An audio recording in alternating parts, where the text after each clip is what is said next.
Warning: this fic contains many dark and adult themes. For the full list provided by the author, please check the description below and proceed with caution. Welcome back. This is We Could Walk Straight Through Hell with a Smile by seaweedbraens. Don't forget to like this video if you enjoy and subscribe for future stories. Please check the description for a full list of tags and the link to drop a kudos for the original author. With that out of the way, let's get started. He stumbles to his feet. Jason nods like go, and so Percy does as fast as he can. He stumbles over the boulders, he passes the one behind which Zoe had been bleeding out silently, and he curses himself and everyone, and wonders how she had the strength to even move, and he wonders why she moved at all, why she moved to save him. A few monsters have the misfortune to get in his way, but Percy makes quick work of them, almost without even thinking about it. Maybe later he'll wonder when he became such a cold-blooded killing machine, but that is a problem for him to deal with in the future. The forest is cool and airy, and shows no sign of being affected by the battle that still rages on at its outskirts. Percy blinks the spots out of his eyes, walking as though drunk before abandoning all sense of self-preservation and yelling Zoe's name. He's not sure in the end if he happens upon her by chance or if he'd somehow heard her whispering answers to his pleading calls, but he finds her in a thicket of several trees pressed close together. And when he first sees her, he stops, horrified at the scene, because if she had been healthy, if she had been whole, if the ground beneath her wasn't stained red, it would have been beautiful. Moonlight is streaming onto her, and maybe it's his imagination, or maybe it's really Artemis mourning her greatest follower, because the light seems to shimmer upon touching her face, and she looks serene and calm and beautiful, like some kind of ethereal forest nymph, if only it weren't for the scars littered up and down her face and arms. If only it weren't for the wound in her abdomen, still spilling blood. She turns to look at him, and the illusion shatters. She is in pain, he remembers, and Percy calls for a thin film of water that wraps itself around his hands, and he presses it gently onto Zoe's arms and legs, wincing when she shudders, coughing blood. We have to move you, Percy decides, because he's an idiot and he doesn't want her to die. Zoe heaves, her wound leaking, coating his hands in scarlet liquid, and the air around them tastes sharp from the blood. I want to see the stars, she murmurs, and he tries to raise her, but it makes her cry out quietly in pain. He hates that he has to move her. She probably doesn't want to be lugged around like a sack of potatoes, especially not against the roughness of the ground, but he's not sure what else to do, and so he ends up lifting her head so that it rests against his crossed legs and not the thorny brambles scattered beneath them. Maybe it's the fact that nobody deserves to die at their parents' hands. Maybe it's the fact that he's grown to like Zoe over the course of this quest. Maybe it's the fact that Zoe, who'd stood in his face when they were both angry and stubbornly refused to give in to him, should never be allowed to look and sound so weak. Maybe it's the fact that maybe, if he hadn't forced his way onto this quest, this might not have happened at all. So deep in the forest, Percy can almost imagine there to be no fight at all. It feels like the last time they'd talked, really talked, by the stream, and he forces himself to block out the far-off sounds of the battle and replaces them with the chirping of crickets and the soft breath of the wind as it circles them, lifting the edges of Zoe's hair and making her sigh. Shit, Percy murmurs as Zoe coughs again, a rattling sound that cannot mean anything good. Percy rips off his pants at the knees and tries to stop the blood flowing, and she blinks, slowly, like everything is welling up and paralyzing her, and then she takes a breath and looks up at him. Do not bother with saving me, son of Poseidon, Zoe interrupts feebly, and her voice cracks on the last word. There was a fast-spreading poison in the spear when he first struck me. He meant it for me, he meant it to kill me, and it will kill me faster than the fall. I will not last long. Percy's knees give. Let me get your hunters. There is no time. Zoe's hands struggle to rise, and she touches the moon-shaped clip still miraculously pinned to her hair. Percy rushes to help her unclasp it, and he places it gingerly in her lap. She takes it in her fingers, turns it around once, twice. Her fingers are stained with blood and little drops of red spill onto the clip, turning it from a pristine artifact to a spoil of war. Even so close to death, she is dripping with dignity. She lets out a slow, shaking breath and then fixes her eyes on Percy, who suddenly finds himself unable to move. This is yours now, she tells him seriously, her brown eyes glinting even though her hands shake uncontrollably. Use it well. Okay, Percy says, slightly baffled, but he accepts the gift anyway, holding out his arms to take the clip from her. The moment the hair clip touches his fingers, it transforms, turning brighter and longer. Zoe lets out an awe of relief, bringing her hands to cover her mouth, and Percy drops it in his shock, staring at it where it lies in the grass. Percy knows swords. He's grown up with them since the age of 12, using first the wooden sword Lupa had fashioned for him from a dead tree, and later the short gladius he'd taken from a cyclops, his first kill. Since then he's been using several swords a year. He's grown notorious for losing them in a fight. He has this habit of chucking them like javelins and then making a run for it, but none of those weapons had felt right anyway. The balance was off. It was either too long or too short, or too broad or too heavy or too light. None of them had been old enough. Lupa had taught him that back in the days of Greek kings and queens and gods and heroes, swords had been sharp bits of metal with a hilt and a guard and not much else. She hadn't told him just how beautiful they could be, and Percy's seen a lot of swords. He's seen enough to know that the sword in his hands is one of a kind, with the celestial bronze chasing, a fancy Greek runic inscription, bits of gold studs embedded into the hilt, and a leather hilt that curves slightly upwards, practically preening for his touch. There's a fire in the cool bronze that shines like a still pond in the sunlight, and Percy knows deep within him that this weapon was made for war. This sword both promises battle and lusts for it. It gleams like it's just been forged, but its power feels old, older than the trees, older than the ground he's kneeling on. As soon as Zoe's clip had transformed into the weapon, something had curled around his heart and refused to budge.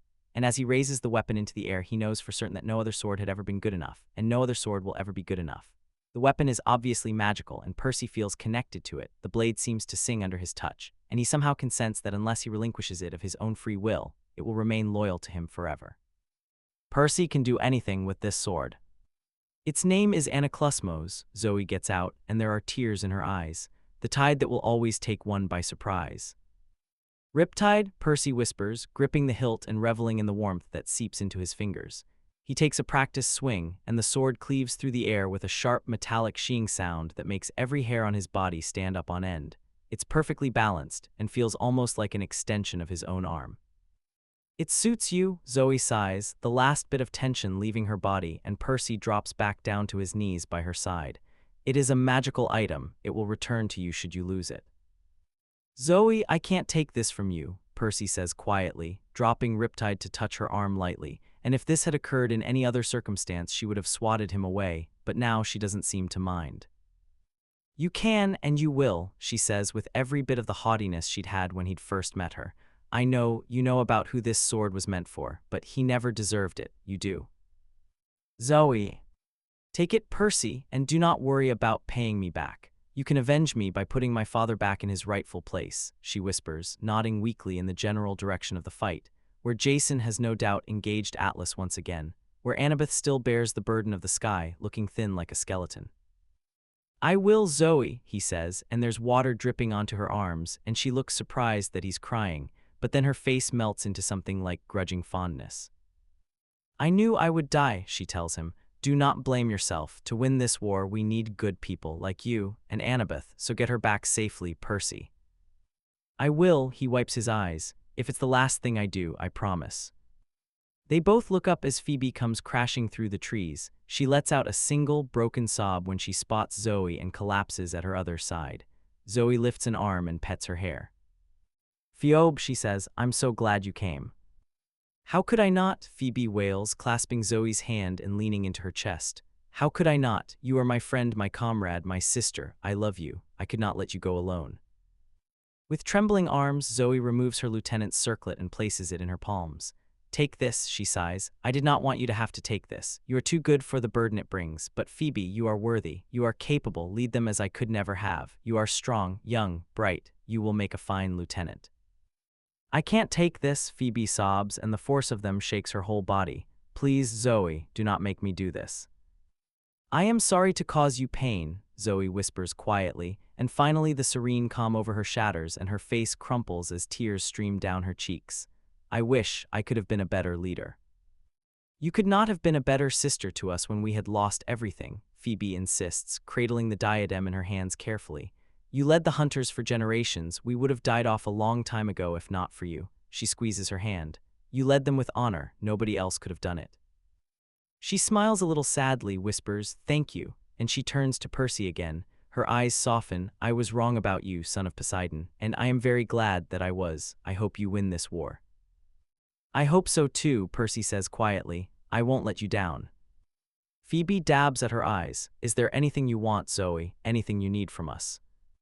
I have a favor, Zoe instructs. The alabaster mask her face had hardened into cracking a little around the edges. I want to see the sky. And so Percy and Phoebe lift her as gently as they can and carry her a few feet away to where the trees are sparse, allowing them all a clear view of the night sky. Percy looks up at the inky, cloudless sky and bites his tongue to stop himself crying. It's a beautiful night, one of the prettiest he's seen, and yet he can't look at it. He wants to stop time right here so that the night can remain and the sun does not retake its place in the sky and so that nobody can die. He can't look at Zoe. He can't remember the last time he felt so useless. Phoebe kneels by Zoe's side. Look, she says softly, it's the stars, just like you wanted. Stars, Zoe agrees, pleased. I can see the stars again.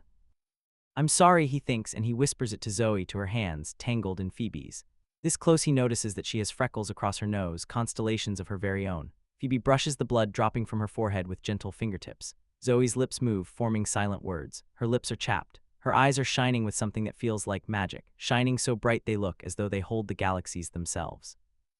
And the arm which had almost unconsciously lifted itself upwards, as though reaching to the heavens, drops down to her side. Zoe's final breath plumes in a small white cloud that dispels quickly in its ascent upwards, and then there is silence. Percy walks back alone. He had left Phoebe crying over Zoe's motionless body, feeling that the least he could do was allow them some privacy in death. He had left the scene, feeling numb. He still feels nothing. It's odd. He should be feeling grief, and he supposes he does, but it's manifested into nothing, and he isn't sure now what he should be feeling anymore. It was like this after his mother's death, but almost worse somehow, because he'd had to run for his life for days afterward, allowing himself no time at all to come to terms with all that had happened and how things would change going forward. He's struggling to understand why Zoe's death has hit so hard. They had, after all, spent a lot of time being absolutely horrible to each other, when it hits him that it's been a while. Years. It's been years since he's seen someone he actually cared about just die. His mother, Bianca, Zoe, all deaths he could have and should have prevented. When will Percy's reign as a sinner end? And he'd made a promise, too, to Zoe. Another fucking promise. He's got to stop handing those out like party favors, but this is a promise he can fulfill. He can get Annabeth back. The thought of her spurs him forward, quicks his steps, until he's almost at the edge of the woods, and it's then that he spots the man. Cloaked in shadow, he stands upright, a hand placed delicately against the tree he is closest to. From here, Percy can see Jason and Piper engaging Atlas, Piper using her charm speak carefully, stopping the Titan in his tracks occasionally, long enough for Jason to get a good hit in. It's an engaging sight, but the man isn't looking at them. He's not making any attempt to participate in the battle, not moving towards either side. He's staring mournfully at Annabeth, at least until he senses Percy watching him, and he turns. His eyes widen in surprise before quickly narrowing. He steps a little into a thin stream of light that's made its way through the foliage, illuminating his features. Blonde hair, blue eyes, a scar down his cheek. Percy knows who he is at once, and even though he knows he's probably never seen him before, the sight of his clear blue eyes and the jagged scar running down the side of his face stirs something inside his brain. Recognition. This man's been living dormant in long-buried memories for years, although Percy can't yet place where he's seen him before. Luke. He's the one who betrayed his friends, the one who lured Annabeth in to help him and then captured her. Percy doesn't think he's loathed anyone so much before. The numbness from earlier is fading rapidly, and the rage and disgust building in his gut right now pales in comparison to the hatred he feels for the Minotaur. Even Luke is an abhorrent, despicable human being, and Percy will make him pay. For a moment that stretches painfully into something resembling eternity, neither of them move. Percy feels the weight of Riptide's passive form in his pocket. He wonders offhandedly what it'll manifest as. Surely not a hairclip, he thinks idly as he rakes his eyes over Luke, memorizing every detail. He's definitely a warrior. He holds himself like one, all firm lines of muscle and slightly defensive posture. His eyes shine with intelligence. He looks strong, if a bit thin and scarred. With a start, Percy realizes that he's being sized up in turn. Luke's eyes travel up and down, zeroing in on random spots on his arms and legs and head as though sizing up all his weaknesses, and it feels painfully familiar. Did Annabeth glean this particular skill from Luke, or did he get it from her? It irks him, but it doesn't matter. Percy's going to kill him anyway. With a grunt of fury, Percy brings his foot down on the ground with so much force that everyone on the battlefield loses balance. Even Atlas teeters where he stands, though he quickly regains his footing in time to block Piper's quick slash with her knife. Jason and Piper hold onto each other and use the chaos to quickly wipe out the monsters that had been ringed around them. Jason sends a clap of air towards Atlas, so strong that it sends him sliding away, and Piper pursues him, twirling through the air and striking downwards. In the distance, Annabeth is shaking. Her lips seem to be forming one word again and again and again like a prayer, and Percy thinks it's his name. Luke stumbles, grabbing onto a tree, but he makes no move to grab his own weapon, a long sword strapped at his hip. He only looks at Percy, mute, and this only enrages him further. He conjures up a ring of water around him, uses the force as it circles around him to shoot several ice dagger at Luke. 1, 2, 3, 4, 5. He dodges them all with remarkable ease. On a whim, Percy reaches into his pocket and brings out Riptide. It's a pen he sees. A regular old ballpoint pen. Luke's brows lift in disbelief, but his expression tightens as Percy uncaps the pen and watches the point grow into the sword. Riptide feels like a dream in his hand, not too heavy, but not light enough for Percy to feel insecure about it. He brandishes it in front of him and it sings in the air, and unprompted a sliver of water vapor hardens to mimic the motion. Luke nods slightly, impressed. He draws his own sword now, a long, thinner variety that's half bronze and half steel, which fills Percy with disdain. This is the sword he'd drawn on Annabeth when she'd gone to help him, he remembers, and it's that same image that jerks him into action once more. He sprints for Luke, bringing his sword from the right in a sweeping motion that has Luke darting back immediately. With every swing of Riptide, water solidifies from the air in the same trajectory, allowing him, essentially, 2 strikes for 1 swing. It's incredible. He doesn't even have to think about it. It's the sword reading him, adapting to him, doing it all by itself. Percy knows he's fast, but the earthquake he'd used just a few minutes prior has taken more out of him than he'd like. Even though with Riptide in his hand he's gained a newfound strength, Luke is still swift enough to parry every strike Percy manages to direct his way, and it annoys the crap out of him. Luke isn't giving it his all, he's playing this defensively, like Percy isn't good enough for him. Asshole. He watches Luke move. He's loath to admit it, but Luke is good, leaving no openings, cleverly twisting Percy's blade in ways that don't allow him to be easily disarmed. Percy brings up his left arm, hoping to summon a stream of water, but quick as lightning Luke kicks out at it, stunning and angering Percy in equal measure. With a groan of exertion, he brings Riptide down from above, forcing Luke to lean back in order to parry. The move leaves them both in a stalemate, glaring at each other as they both try to gain the upper hand, and then as one they both lash out at each other's legs with their own. Both swords separate with a clang and Percy rolls out of range, frustrated. Riptide is too far for him to reach without Luke making a move, and he's already retrieved his abomination of a weapon. Desperately, Percy looks around for something, any kind of weapon, before zeroing in on a knife lodged into a nearby tree. He grabs it. He's practiced knife throwing with Annabeth for fun a million times back in 9. They used to hold contests. He has to get to her, he thinks wildly, but he's got to take care of Luke first. This is his chance to rid them all of this evil. He whirls around, grabbing the dagger. Luke is already turning to go, unstable on the uneven ground, and Percy takes aim. The knife pierces through the air, right on target. Percy's aim has never been too great, and he's useless with a bow and arrow, but he'd played pitcher for his school's baseball team as a kid, and his throwing arm is usually fast and true. He watches with bated breath as the knife soars towards Luke, who isn't even attempting to dodge it. Perhaps he's accepted his death, Percy thinks viciously. It's what he deserves. The dagger hits Luke square in the chest and then shatters, breaking into several pieces and falling to the ground, where they lie uselessly. Percy's so shocked he can't even move. He just watches as Luke fixes him with an almost disappointed look, making a move like he's about to walk away, and no, he can't let Luke go. He can't. Behind him, Piper screeches in pain, and Percy turns just in time to see her drop to her knees, clutching her shoulder.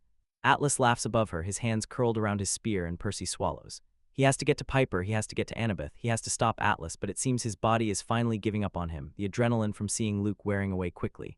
He takes a step, but drops almost at once, his vision swimming. Luke looks between him and the battlefield. He shoots Percy a very particular look, one that Percy isn't quite sure what to make of, and then disappears into the shadows of the woodlands, and he's gone, and Percy's failed. Again.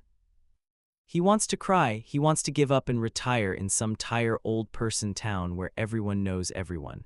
He just wants to quit, man, but he doesn't have the time. He gets to his feet and makes his way over to where Piper's tending to her own shoulder. She hisses in pain when he joins her, pulling a tendril of water to clean the wound. Jason's occupying Atlas' attention all alone. His strikes have grown slower. Percy needs to help. Thank the gods you're here, she says, then Zoe.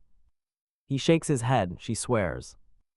I know she told us about Atlas, she says quietly, her eyes trained on where Jason's still fighting Atlas. Percy doesn't know how he's still standing, but I never thought.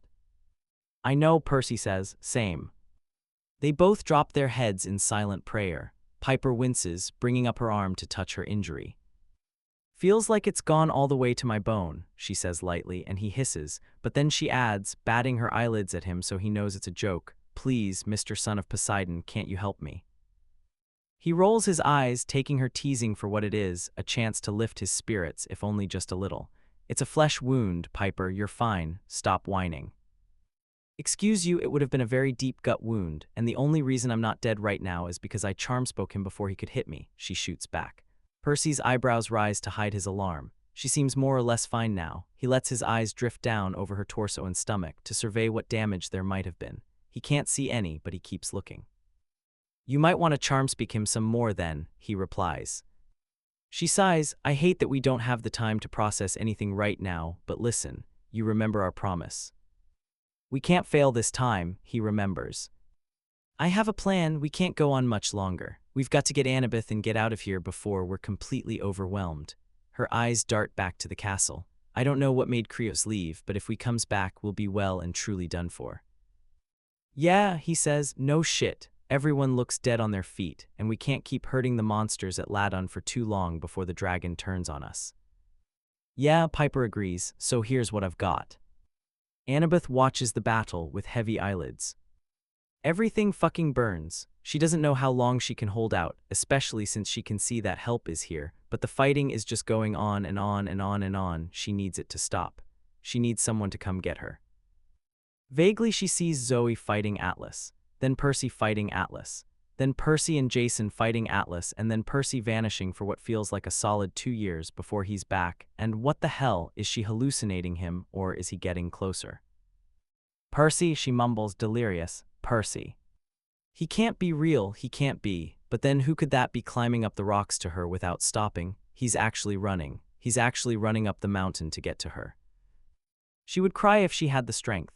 Instead, she just watches as the Percy-shaped figure gets closer and closer and closer until it turns into him, and her world feels shaken, dislodged from its axis. Because he's here, and she still can't comprehend him standing mere inches from her after all this time. He's clambering to his feet, breathing heavily, only to collapse to his knees right in front of her, and he's crying. Why's he crying? She doesn't know exactly how long she's been here, how long it's been since he's seen her in the flesh. Percy is looking at her, his clothes soaking from sweat and blood, his hair a chaos of spikes and curls that lift from the gust. Lightning flashes wrathfully above them, the sky perhaps irate at a son of Poseidon daring to come so close, and maybe Annabeth's really gone crazy at this point, but the flash of light shines down on Percy in a single beam, diffracted a million times over from the teeny tiny raindrops hanging in the air. He looks loose and limber and beautiful the way he is, and the sight of Percy like that traps Annabeth's breath in her chest, her heart burning. He looks so good, she shouldn't be thinking about that, but she can't seem to tear her eyes away from him. Her gaze is glued to him like her eyes don't want to look at anything else. She can't believe it. She can't believe he's here, so close that she could reach her hand out and touch him if she wasn't still imprisoned under the sky. He's so close that if she leaned forward she could brush against him and convince herself that this moment is real. Is she dreaming him up? She must be dreaming. She knows she's dreaming. It wouldn't be the first time she conjured up a Percy so realistic it had taken her focusing on the pain to snap her out of it. They'll be at 9, moving inventory, and Annabeth's shoulder will bump accidentally on purpose into his, trying to get him to drop whatever he's holding. Ha, he will say, righting himself, and she spend just a little too long following his moments with his eyes. She will smirk when he tries to sabotage her back, and they'll both trade insults until Percy says something frustratingly funny. You're hilarious, Annabeth will say sarcastically when she finishes laughing, and Percy with scoff in response. They'll walk to wherever they have to go, and when they're done he will smile at her, and Annabeth will spend the next hour unable to breathe. She squeezes her eyes shut, tries desperately to erase the false Percy from her mind. She needs to just wipe him clean. Forget the small snorting sound he makes at the end of a particularly enthusiastic laugh, a sound she listens for her whenever she says something funny. She's come to expect the sound like it's a kind of punctuation. She's got to erase that. She's got to erase everything about him, his sparkly eyes and the way he breathes and moves and emotes. Even she thinks she might know them better than she knows herself.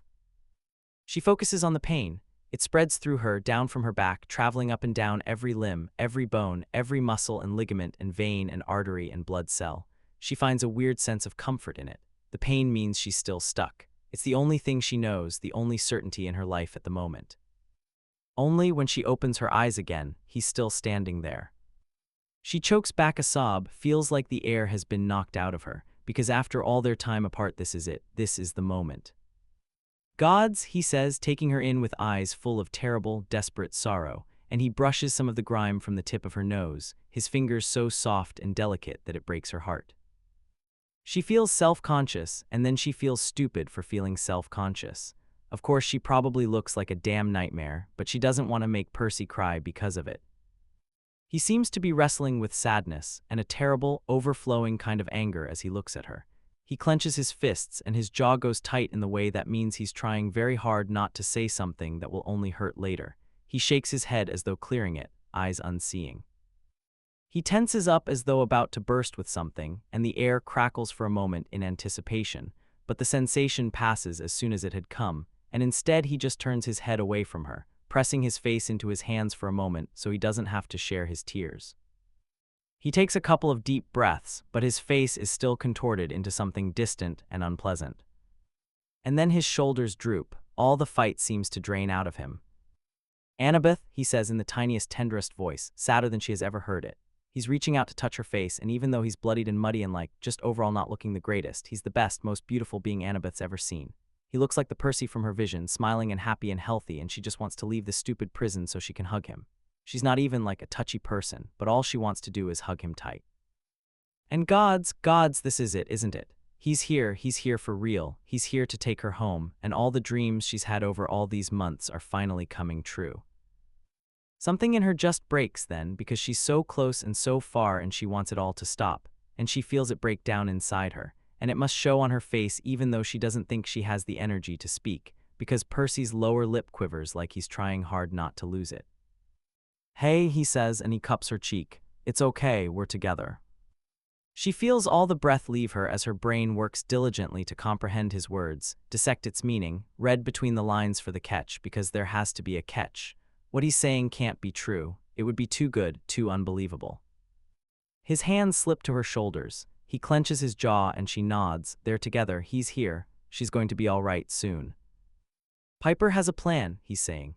I know I'm asking a lot. I'm asking so much of you, but hang on for a few seconds longer, okay, Annabeth?" And she nods, or at least she tries, but he seems to get it anyway. And Annabeth wants to cry because it feels like the world might be ending, but all she wants is for Percy to say her name one more time. "Okay," Percy says, like he's deciding something, and suddenly he's crawling beside her and stretching his spine, and no. He groans as he takes half the weight, and Annabeth gasps from the relief of losing it. She watches out of the corner of her eyes as Percy heaves under the pressure. She wants to say something, but she can't, and then he looks her way, his eyes glimmering with determination. "Let go," he says, and immediately she shakes her head no. "Please," he huffs, "for the plan, they're almost done." Annabeth fixes her gaze downward, watching in disbelief as Piper takes on Atlas solo. She charm speaking because Atlas keeps faltering unexpectedly. Behind them, Jason is summoning a tornado around himself, pulling smaller shrubs and even some monsters into the storm. Maybe she's just rusty, but she isn't sure what they're trying to accomplish, and she turns to Percy to tell him so, only to find him already looking at her with this stupid, fond expression on his face. "You see," he says, "trust me, let go." And well, if she trusts one thing right now, it's Percy. Annabeth lets go. Percy groans as the full weight of the sky falls to his shoulders, but she barely registers it. She's free, she's free. She rolls back, stopping when her back is flat against the ground. She lets the coolness of the wind sink into her, and breathes and nearly laughs because she can finally breathe again. She could lie here forever, but she has to move. Her neck snaps when she looks around, trying to get a sense of her bearings, and the startling pain of it knocks her back to reality. She lifts her head, blinking furiously against the spots threatening to take over her vision, and takes in the chaos around her. The battle below is still raging on. Piper's weaving spells into the air. Annabeth can see the words forming around her lips as she cries out.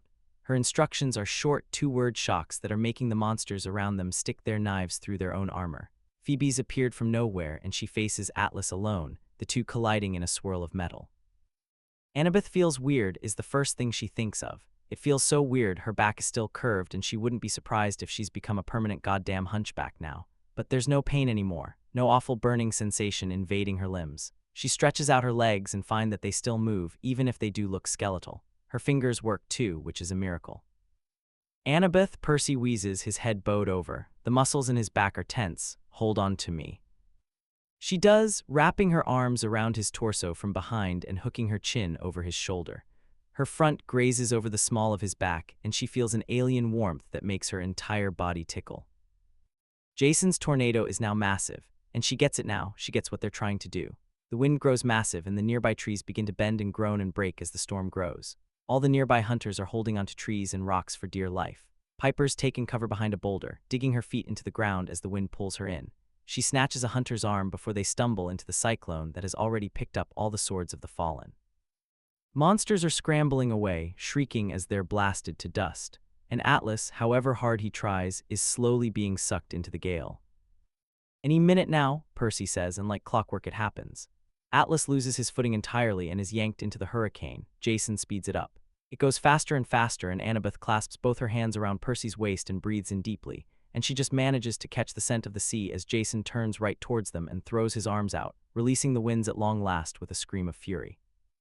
Atlas comes flying towards them at breakneck speed. Annabeth braces for impact, squeezing her eyes shut as Atlas slams into them, and Percy legs go, giving into the momentum at just the right moment. For an awful second they're free-falling, and Annabeth's thinking, is this it? Is this how I die? And then Percy whoops. It's a good sound, a careless laugh that should belong to any old teenager, not people like them.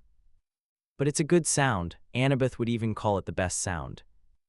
It makes her open her eyes, and she does, to find the gray-watered ocean coming closer and closer and closer, only there's a hand poking out of it, a giant watery hand that's actually waving at her. It's so endearingly Percy that it makes her heart swell up with just so many emotions, more than she ever believed herself capable of. She manages a laugh that makes his eyes light up right before they plunge into the water. She waits for them to surface. Her eyes are still squeezed tight. She opens them only when Percy's hand grasps her shoulder. They're in a bubble. It's big, vaguely transparent. She can't see much outside it, even though there are a few fish that hover around them curiously. Then she looks at Percy. He doesn't look like the Percy from the vision anymore. His hair's all flowy and swishy from the water. His shirt's too big on him. There are dark circles under his eyes, like he hasn't been sleeping well. Maybe it's because they're underwater, but he looks really pale too. He's the best thing she's ever seen. She's thought of a million things to say to him. None of them seem right. She wants to say thank you. She has to say thank you. He just saved her life. But she somehow feels like if she says anything, she'll ruin this moment. She wants to tell him how happy she is that he came for her, how grateful she is, how sorry she is for so many things, for believing in Luke and then breaking her oath to Percy. She wants to tell him about all the thinking she's been doing and about the weirdo vision she had, because what was that? And she wants more than ever to say that she never wants to leave him again, that she'll never doubt him again, that she doesn't deserve him. She chokes on the words, gasps on them, stretching her hands out to him, to touch the new scar she can see on his temple, the little smile growing on his lips, but it's his eyes, wide and so full of emotion, that draw her closer and closer, until he grasps her outstretched hand and pulls her near. And then she bursts into tears. Percy's there at once, wrapping his arms around her as she cries into his shoulder, and he doesn't do anything but rock her back and forth and make soft, comforting noises. He even presses a kiss to the crown of her head at one point, which feels super nice, but she still can't stop crying. "You're okay now," he keeps saying when her tears finally subside, but she still hangs on to him because she's not quite ready to let go just yet. "You're okay, we're together." Finally, she moves back. Percy wipes her tears, then his, before he realizes they're underwater, and it doesn't really matter. "Ready to go?" he asks, and she nods. He lifts them up to the surface and allows the waves push them gently to the rocky shore. Annabeth leans heavily against him when they reach dry land. Percy waves at several small figures in the distance, Piper and Jason, flying down the mountain, but Annabeth's officially lost all the fight she had left in her.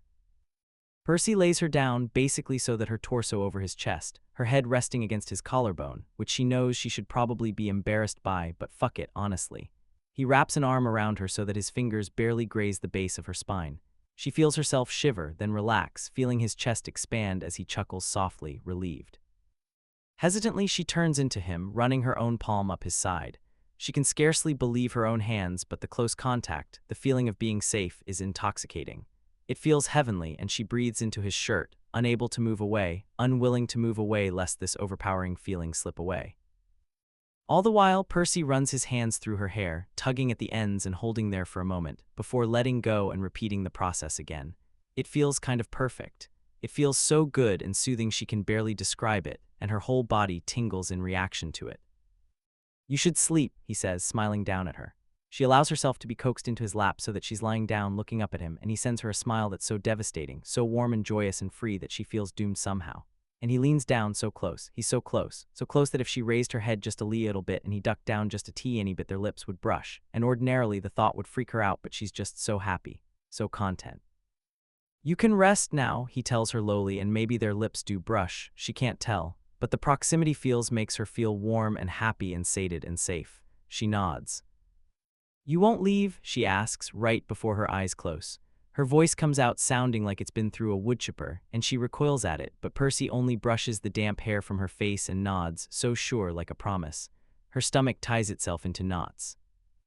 "Never," he says quietly, and maybe. He kisses her forehead. Again, but then sleep threatens to take her under, and she closes her eyes, and she trusts Percy to bring her home. Jason's limbs hurt for nearly 2 weeks afterwards. He still doesn't know he had it in him to launch a Titan, which is what he says time and time again when people come to him begging for a retelling. The first night back, Percy, Piper, and Jason are marched to the fire pit where the entire bunker gathers around, listening with rapt attention as they take turns narrating the fight. There are legitimate gasps when Percy describes running into Luke and using his new sword for the first time, although a bunch of the Hephaestus kids admitted they're still salty about that. And when Jason relays how he blasted Atlas back to the sky and saw Percy and Annabeth fall back, free, everyone breaks out into cheers. Leo makes unlimited tacos for everyone, someone breaks out the s'mores, Connor makes a very touching toast, ending it with "and here's to Jason for yeeting Atlas." And they all spend the night going over every detail of the quest and reveling in the fact that they've got Annabeth back at last. It's a good night and a great homecoming. They haven't had much to celebrate recently. And Jason isn't gonna lie. It feels good to be congratulated. It feels like he's really accomplished something, and the pride burns like a candle inside him, even though to everyone else he just waves it off, as though he feels marginally embarrassed that he can open the heavens. The hero's welcome lasts a whole week, and half of Bunker 6 shows up to check on Annabeth the day after. They stay over for the first couple of days, leaving only when she's thoroughly examined by Will and promises to come visit them for a while soon. Annabeth, she recovers. It's a slow process. At first he can barely manage to look at her because she's so thin, and Will says her bones are so weak she won't be able to walk for a while. Her hair is now streaked with silver all round, and even Silena can't seem to turn it back right. The first meal she eats is thrown up almost immediately, and she spends most of her day in a disturbed sleep. When she wakes, there's always this frightened, haunted look in her eyes, like she's expecting to be back at Authry's, and it breaks his heart. Piper and Percy and Silena spend a lot of time tending to her after Malcolm leaves, and between the three of them they seem to make some real progress.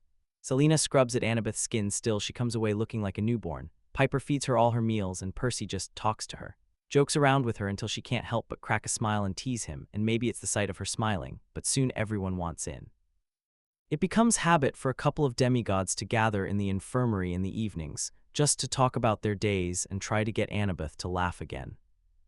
He's glad to have her back. Nine hadn't felt the same without her, and even though she isn't back at what she used to be and he secretly doubts she ever will, he feels better knowing she's there. He feels better knowing that they've all got their leader again. They burn Zoe's shroud at the shrine at Bunker 8. All the hunters are crying, and Phoebe, who wears Zoe's circlet, gives a beautiful, touching speech. Even Percy steps up and talks about her final moments, thanks her for everything, and apologizes for misjudging her. Overall, it kinda sucks. Jason had forgotten how depressing it had been, burning all the shrouds after the war. Thalia's had been an electric blue. He wonders what his will be.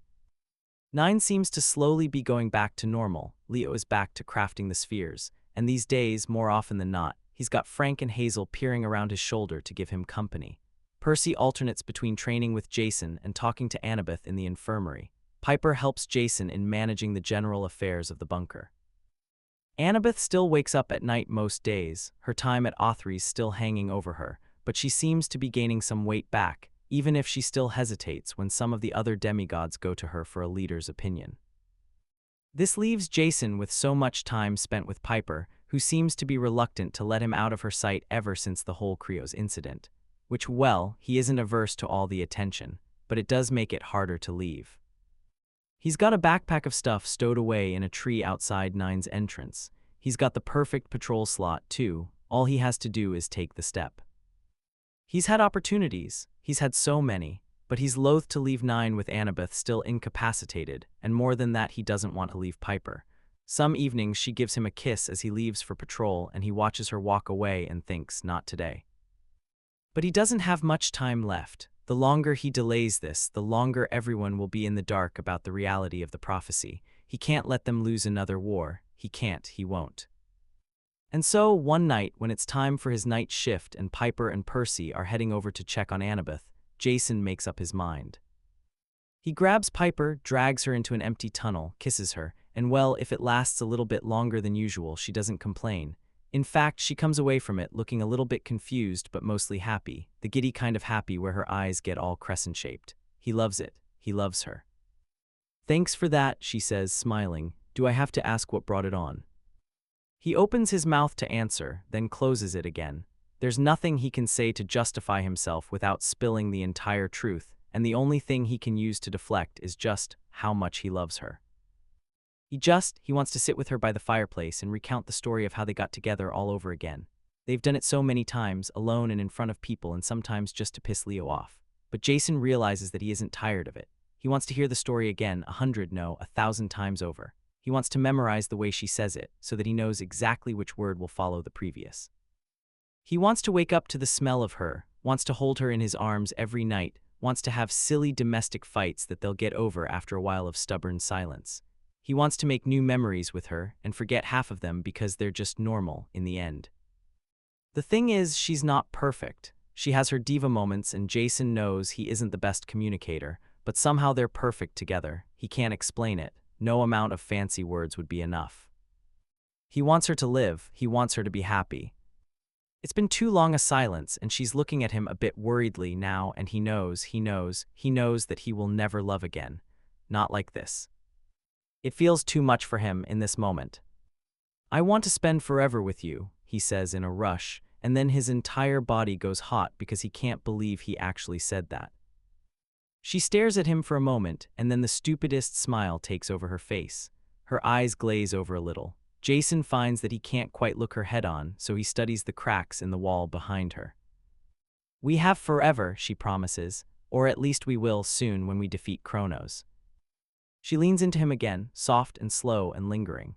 Jason slows down the kiss just to feel that thrill again, chasing it up the side of her neck with a gentle swipe of his fingers. He presses his mouth to the delicate web of veins at her nape, and the effect is near immediate. Piper stills, her hand twisted in his hair, and gazes up at him with eyes dark and hot.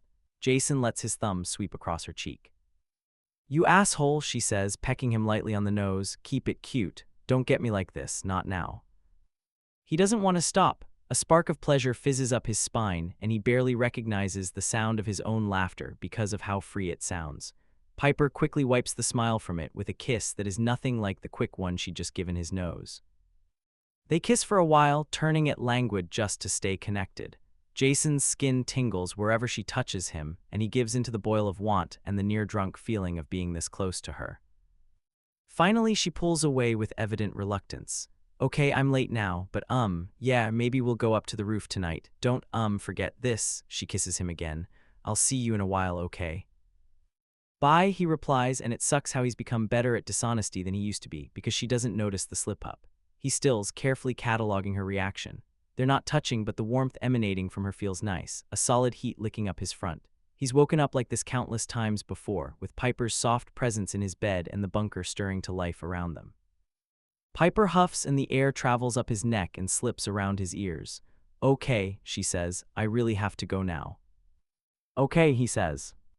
I mean it, she laughs, that beautiful little laugh with the smile that shows all her teeth and bunches her cheeks, and he feels he can face the lonely days to come with a light heart. He bends slightly, emboldened by her smile, and swoops down and kisses her cheek before stepping away, his nose now filled with lavender. See ya, she says, and she smiles at him and turns around. Bye, he says again, voice scratchy.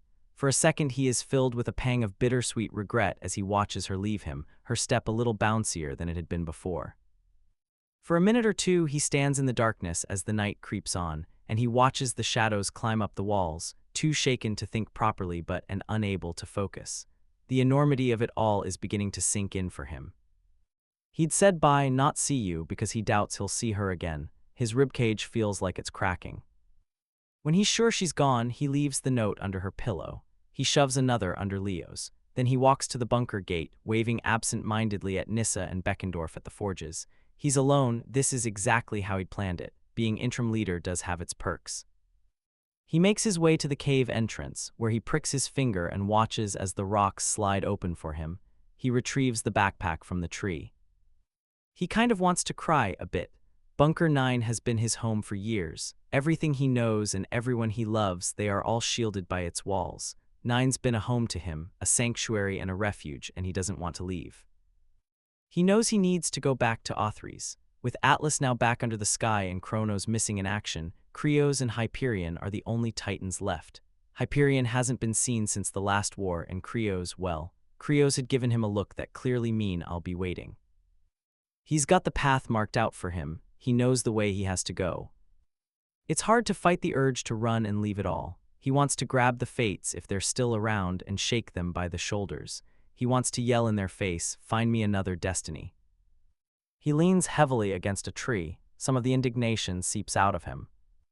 All he's ever done, he thinks, is to not let people down. It's all he's ever wanted. He'd put up with the Romans telling him for years that he would be their perfect leader, and he's never wanted that. He's never wanted any of this prophecy shit either. He can't deal with people look at him like they're seeing something he can't. He wants to be what they see. He does, but he doesn't know what it is. Their faith in him, their regard, is frightening. In a way, it is worse than living up to the expectations of the Senate. In New Rome, Jason's fellow cohort mates had been his companions, but they had never been his confidants, and he wonders sometimes if it had been the Senate's way of preparing him for praetorship, if that had been their concept of leaderly training. Or maybe Jason had chosen that degree of distance deliberately. He had hunted with them and trained with them, and even on one memorable occasion drank with them, and he had gone to battle with them, but there had always been that distance that he kept like a shield between them, invisible and unmistakable. They let him keep it, too, their leader, their future praetor, and they gave him their trust and respect, eager to touch the surface but content to come no closer. It's been different here. He can safely consider everyone a friend, a comrade in arms, and it hurts worse to leave them because he knows that by leaving, he will be breaking a lot more than just their belief in him, but there's no other way to make them see. He does feel kind of horrible for having to do this, for having to go, especially since Percy isn't at all prepared to have to deal with the pressure of being the new hero of the prophecy. Jason can tell how relieved he is to not be at the center of things. He's lax, carefree in his role at 9. He'll miss him, the way he goes with the flow, even the way he dashes up behind Jason for a sneak attack, of all things, and punches him in the stomach, leaving the both of them laughing and wrestling like they're kids, without the fate of the gods resting on their shoulders. Maybe the reason Percy is such a good hero is because he doesn't believe himself to be the hero of the prophecy, and so he's not holding back when it comes to anything. He pushes himself beyond his limits at every encounter, and he grows a little each time. But little does he know that the universe is bending to his every move, watching with interest as he grows older and older. Sometimes Jason thinks the world is holding its breath, watching Percy skim close to death, and then exhaling with relief when he survives. And he will. Percy's got a certain way about him that makes you believe, and Jason does. He believes they will win the war to come. They just have to do it without him. He's scared. He's so scared for this new journey, this path that will certainly mean his death. A large part of him wants to run back inside, but it's the thought of Piper that makes him grit his teeth. Piper will live, he reminds himself. Piper will live if he dies, which is all that matters. He's been happy, he thinks, with her. Happier than he'd been in years, happier than he ever remembers being in New Rome. He wants to keep the sadness from her eyes. He wants to make her laugh, hold her close, allow her touch to melt into his skin. He wants to fight for her. Jason, he loves a lot of people, friends and family, and sometimes he thinks he's in love with tiny little things like the feeling of flying, the sound of a carefree laugh, and the edge of a smile. The way the children of Demeter can coax even the oldest of seeds to bloom. The sound of metal bashing metal at the forges. The way Leo looks when he's holding a flame. The way Annabeth nobbles at the edge of her pencil as she sketches a building. The way Percy laughs, throwing an arm around Jason, coaxing him into one more sparring match. Jace, just one more. He's fallen in love with Piper the most, he thinks. He's fallen in love with all their moments together, tangled in between seconds and minutes and hours and days and weeks. He's fallen in love with the fierceness in her manner and the softness of her touch and the way a single word from her can encourage him, can lift him up, can settle atop his shoulders and hold him up even when the world is crumbling to dust around him. He's fallen in love with the uneven, jagged locks of her hair. He's fallen in love with the way she somehow always smells like some weird tropical flower medley from all the different shampoos she insists on sampling. He's fallen in love with the eyes that always look to him, crinkling and winking and wide-eyed and full of mirth and full of life, so full of life that it feels enchanted. He's fallen in love with the firmness in her shoulders, the way her lean frame belies her strength. He's fallen in love with the way she keeps going, keeps trying even if she's been knocked over. He's fallen in love with her blinding smile and her cackle of a laugh, the one that seeps into his bones and remind him, oddly, of the home they could have had. He's fallen in love with her kindness, her honesty, her boldness, the way she gets invested in people. He's in love with her even when she's being petty and jealous and absolutely insufferable. He's in love with the way she'd accepted him and made him feel like he could be worth something after all. He's doing this for her, she will hate him for it, but this is the only way for them to win the war to come. He used to believe that being deliriously in love was some kind of scam. Now he knows it's real. He places a hand on the closed bunker doors, whispers a silent prayer. He hefts his pack over a shoulder and squeezes Ivliv's, finding small comfort in the familiar grooves and ridges of the coin. Then he turns around, brushing away the stray tears that have escaped, and walks away into the night. Percy and Piper arrive at the infirmary to the sound of a minor screaming match, and so they decide to hover in the doorway. Will and a couple of others from 7 had just finished giving Annabeth another healing session, after which she seems to be a lot better, at least on the outside, because she seems to have strength now to throw her usual tantrum when Silena appears at her bedside, holding aloft several bottles of shampoo, conditioner, and body wash, 3 different colored loofahs handing from her elbow.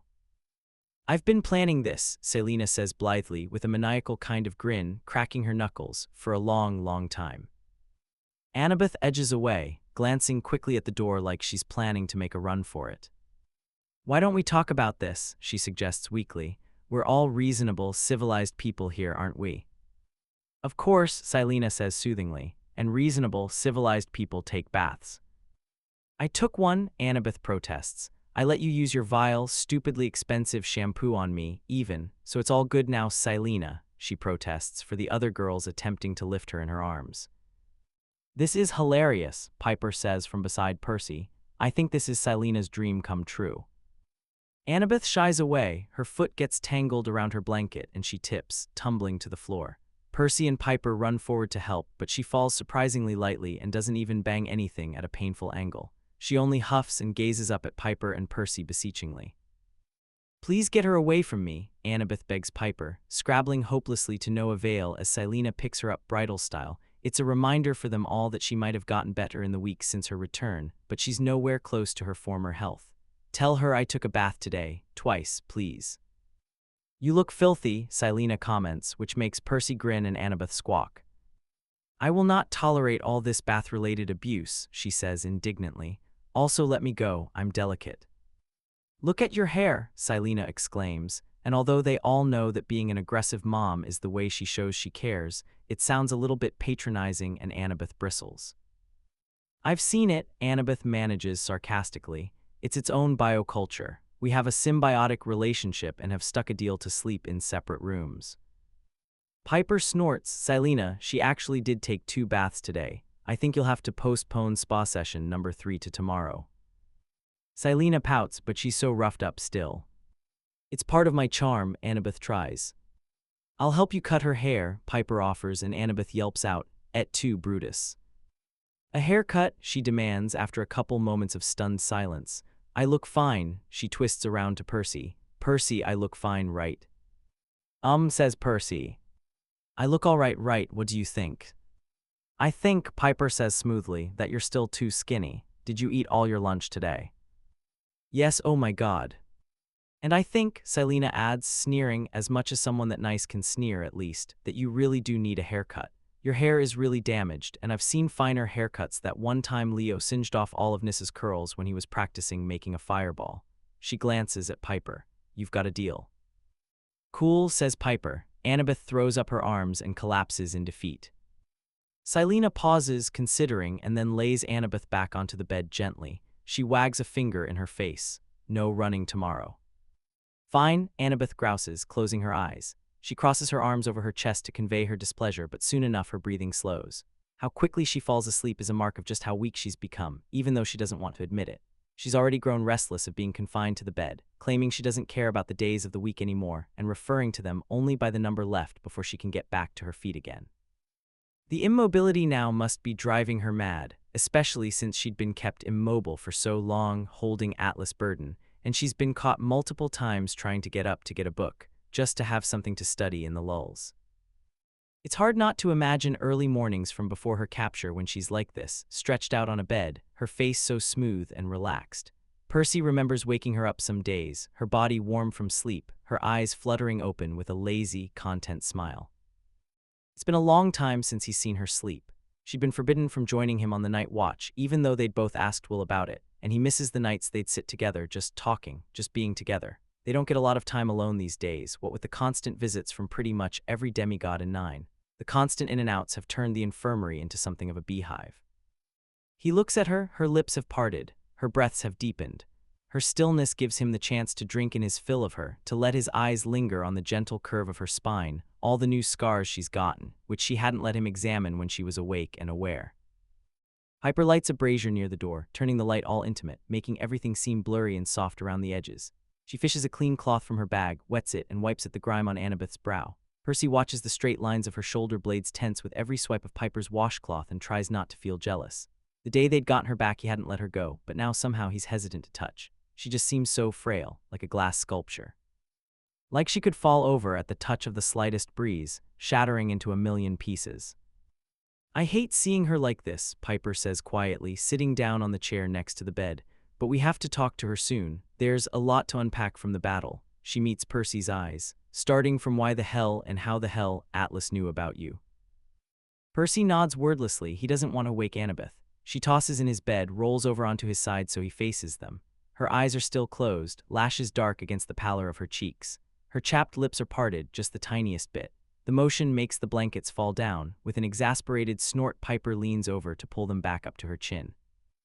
Let's not think about all the bad stuff right now, Selena says quietly, taking a step to place a comforting hand on Piper's shoulder. Let's let Annabeth heal before we make any big decisions. Piper looks like she's struggling, but in the end she sighs. I know, you're right, I dunno. Atlas knowing really caught me off guard.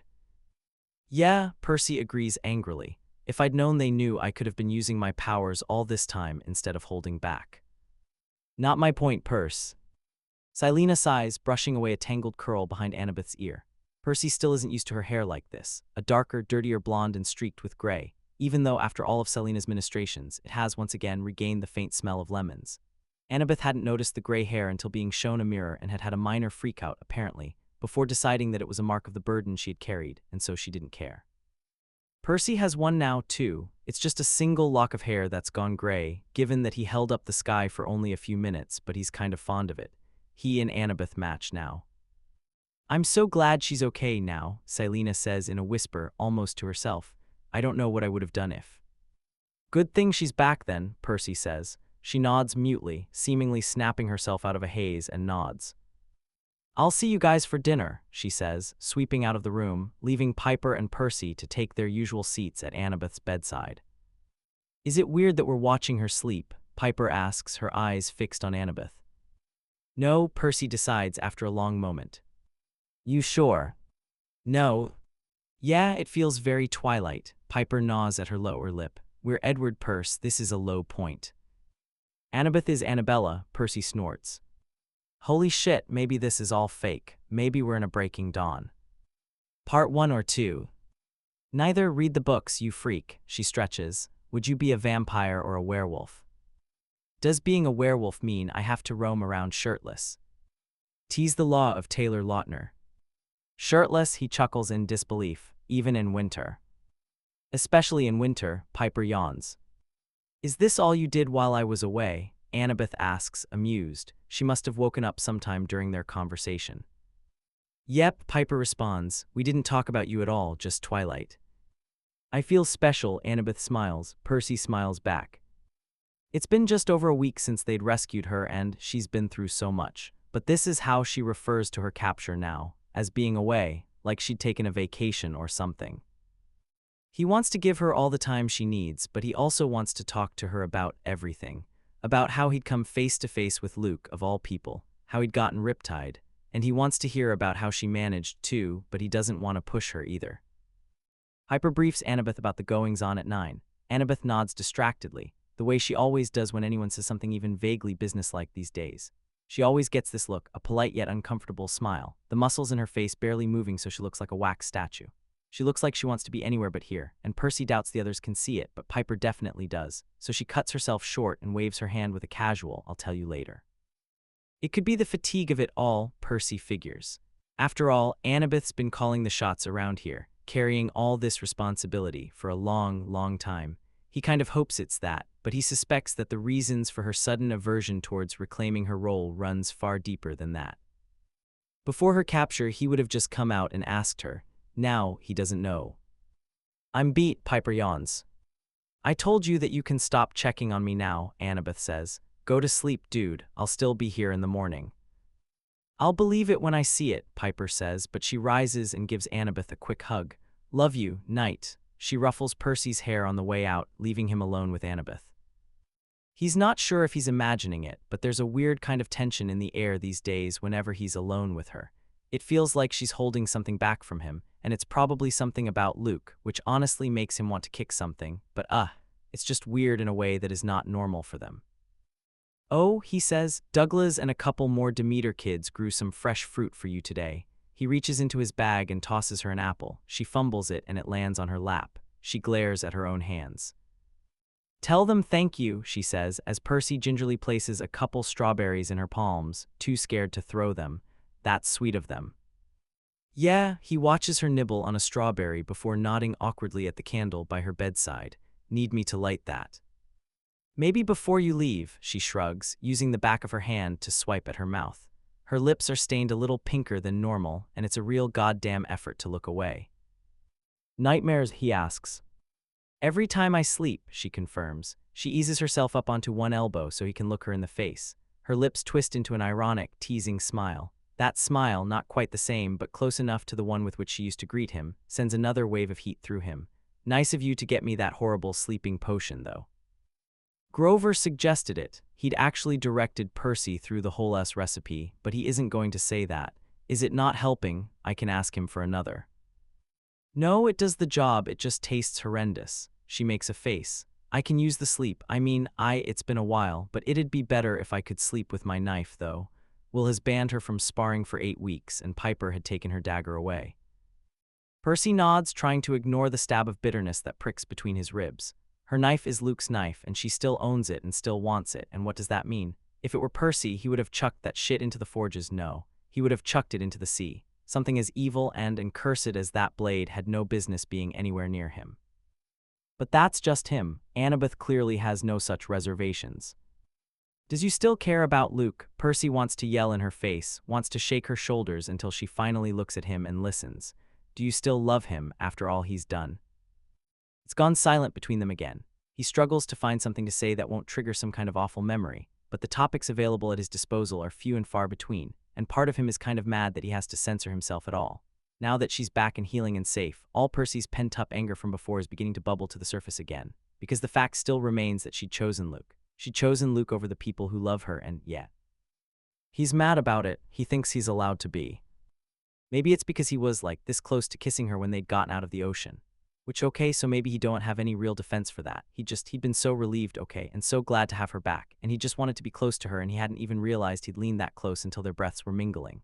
There had been a moment, perilous moment, where she'd been smiling at her through all her exhaustion, and she'd asked him to stay. Percy had to think of horrible things, like the Minotaur in white underwear, and the cruel gleam of Atlas eyes, to stop himself from reaching across the narrow space that separated them to trace the pale skin beneath her jaw, darkened by the shadows of the spiraling clouds.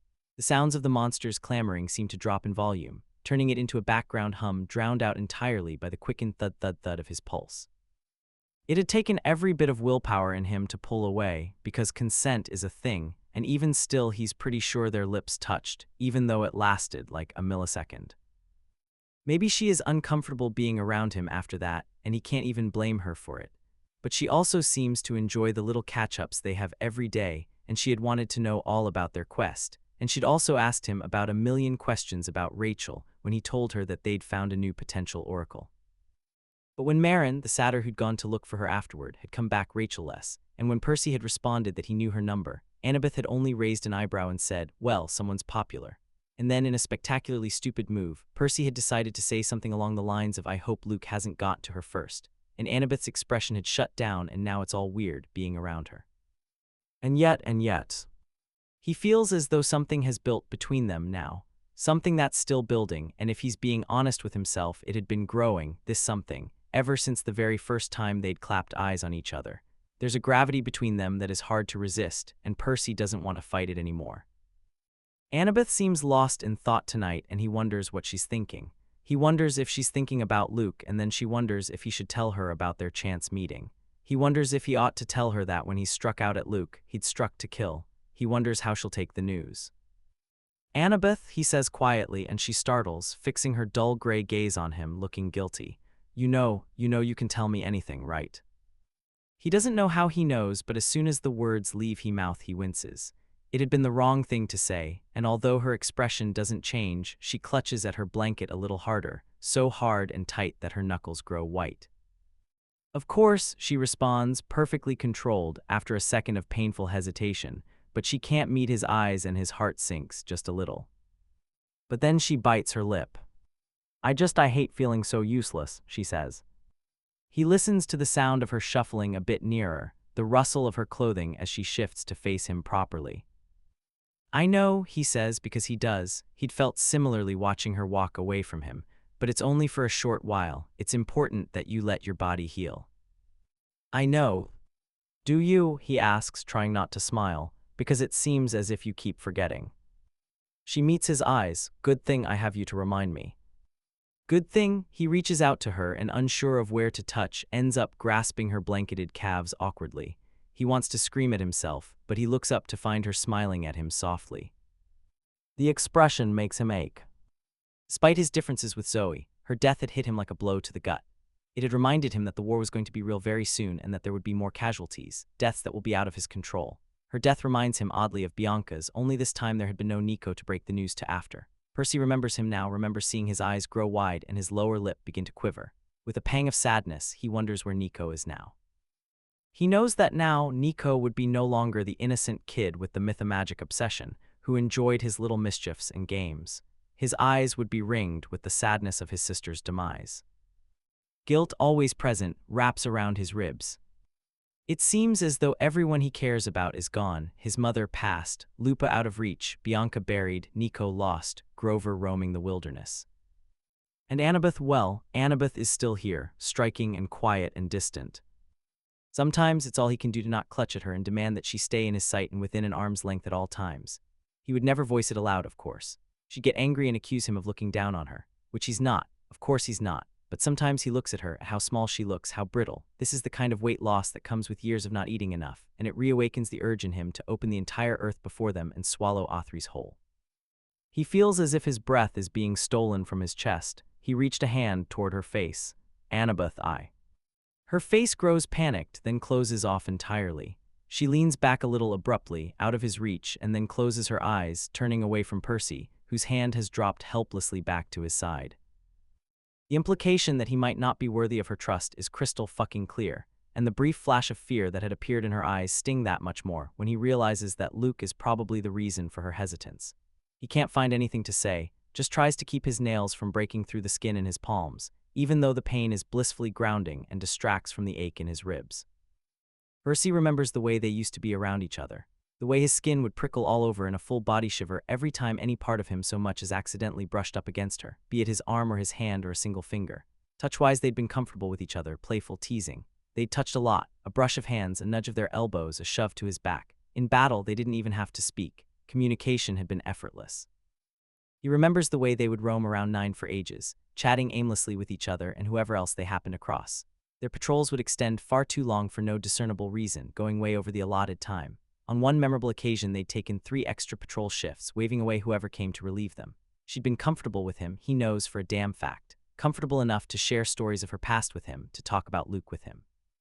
He had worked hard to gain her trust, torn down years and years worth of emotional blocks, and this feels like it had back when he'd first arrived at 9, only worse.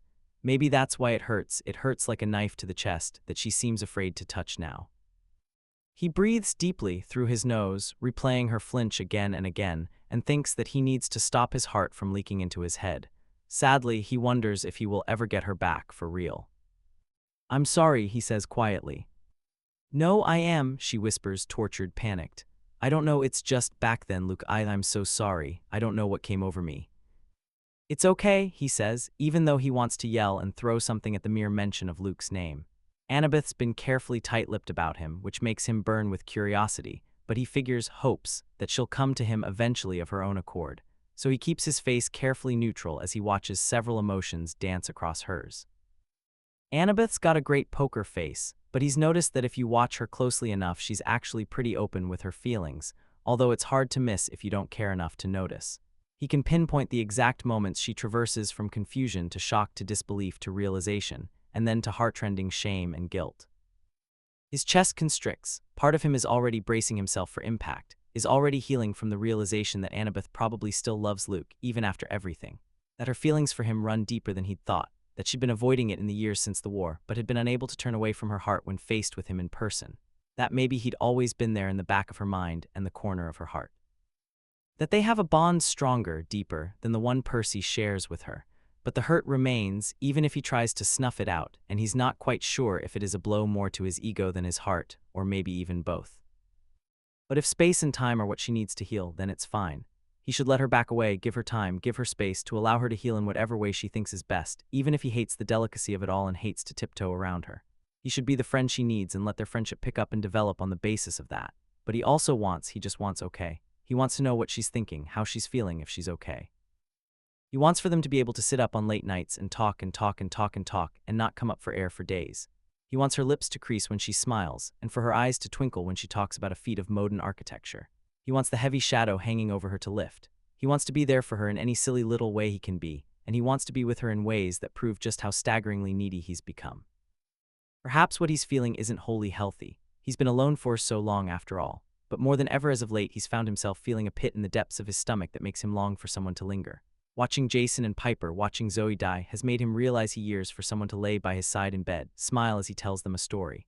He wants to wake up to someone next to him, content after a dreamless sleep together.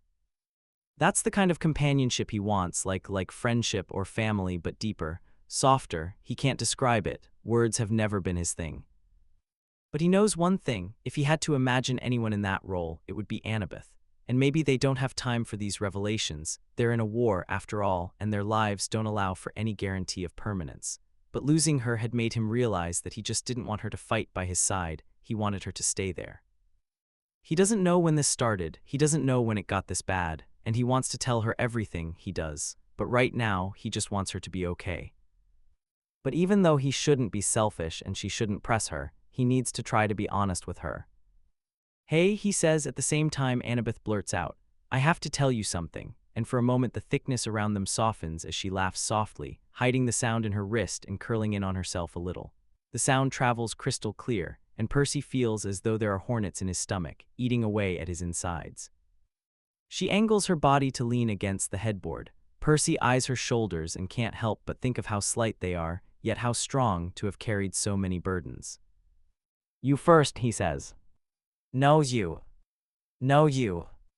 She huffs. "Okay, I'll go," she sighs. Oddly, while she looks slightly relieved at their usual banter, her shoulders are still high and braced, like she's tensing for a blow. Her hands snap apart and she looks uncomfortable, as if she'd been caught doing something shameful. The reason comes to Percy in a flash, the memory of her night confession suddenly coming to the fore in his mind.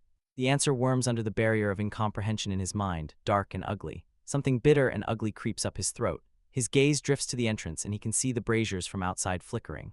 Shadows pour into the room like ink on wet paper, bleeding unevenly and purple at the edges. Betrayal burns in his chest, thrums hot in his muscles as his hands clench into fists. She's going to tell Percy that she still loves Luke. It's a lot, she says. Thin-lipped and wide-eyed, she goes uncharacteristically quiet, biting her lip and dropping her gaze. She's clearly wrestling with a lot of emotions, and Percy steps forward, unable to help himself. She snaps upright at his movement, and the abject terror in her eyes take him aback. Then, as though coming back to herself, she lifts her chin and looks up at Percy, and there's a hint of defiance underneath all that fear and sorrow, like she's made up her mind. Something painful and wonderful lances through his heart at the sight of it. Annabeth, he hurries to say, feeling this weird compulsion to reassure her, keep her safe from hard, his need to protect immediately overriding the anger and betrayal and sadness he'd been feeling. Hey, he says again when the first effort doesn't garner him a response. It's okay, you don't need to force yourself. No, I have to, she says. It involves you and you're going to be hurt by it and so angry, but I have to tell you, I'll never forgive myself if I don't. What, he thinks, but... Percy, Annabeth, Silena's head pokes round the entrance. Percy scowls at her. He'd been so close, but she just shakes her head, eyes wide. Something about her posture makes him shoot to his feet. Guys, can you get here? Something's happened. Something bad? Percy asks as he helps Annabeth into her wheelchair. She hates the thing, but Leo had made her one after all, deemed her to be unfit to walk for at least 3 weeks. Leo said he'd made a similar one for Chiron of all people. There are so many news stories to share. So much to talk about, including how quickly Percy's grown attached to Riptide, and how the hell the Titans now know about his existence. Gods, well, at least he doesn't have to hide anymore. As they leave the infirmary, Percy notices immediately that something's wrong. People are huddled around a couple of beds, whispering furiously. Some are shaking their heads in despair. What's going on? Annabeth murmurs as they make their way to the beds. The silver strands in her hair make her look so pale, almost luminescent, in the fading streaks of twilight filtering through the roof. Percy shrugs, perplexed. As they push through the crowd, though, he can't help but notice that most of the stares are directed right at him. Percy meets their wide eyes with his own, but nobody offers an explanation. Annabeth swivels, glances up at him, frowning. He shakes his head, but keeps an eye on the other demigods who are now whispering quietly as they pass. They push their way to the center of the circle. Percy stops in his tracks when he sees Piper, of all people, in the middle of it. Hazel sat next to her, rubbing her back in soothing circles, and Frank, who stands behind them looking lost, looking up at Percy shaken as they approach. There's a torn piece of paper in Piper's lap and she looks like she's been crying. Leo's standing next to her, his expression angry and pinched. He's also clutching a piece of paper in his fist. I don't get it, he bites out. Percy's never seen Leo angry before, and it's weird to see him like this now. Piper? Percy asks, horrified, as she looks up. She's playing with the piece of parchment, still, folding it and refolding it and smoothing out the edges with her fingers. Are you okay? Annabeth asks, making to stand up. What's happened? Piper holds up the paper. Percy takes it. I'm sorry, the note says in a faded print. Don't try to find me. I love you. What the fuck? Percy says, passing the note to Annabeth. Piper's dropped her head down, resting her elbows on her knees and letting her hands hang, her fingers twitching as though trying to grasp something that isn't there. He watches her, unable to move, wanting to do something against the defeated slump of her shoulders, but in the end he can't comprehend anything, and he stands motionless, held back by the privacy of her grief. And suddenly his mind takes him back to one of the first conversations he'd ever had with Jason. I have to say it, he had said, looking awfully nervous. And I'm not saying something will happen, but if something does happen to me, will you take care of Piper? It's all making sense now, terrible, horrible sense. Because he's left, Piper whispers, he's gone. Chapter 6, and looked at the world and descended 1. Jason wanders the wilderness alone. It's cold and damp and his legs hurt. He shoves his hands into the pockets of his hoodie, rubbing his fingers together. He quickly runs through the list he keeps in his head to keep track of all the shit he has to do. He has to find shelter. He has to find food. He's running out since his last supply run, and he's learned the hard way that any day that begins with him spitting mouthfuls of spit and berries into the bushes is bound to be a crap one. It's growing dark. Jason finds himself a particularly thick bush and settles himself in the middle of it. He reaches out for a berry hanging from a branch near his shoulder and pops it into his mouth. Then he wonders if it might be poisonous and spits it back out.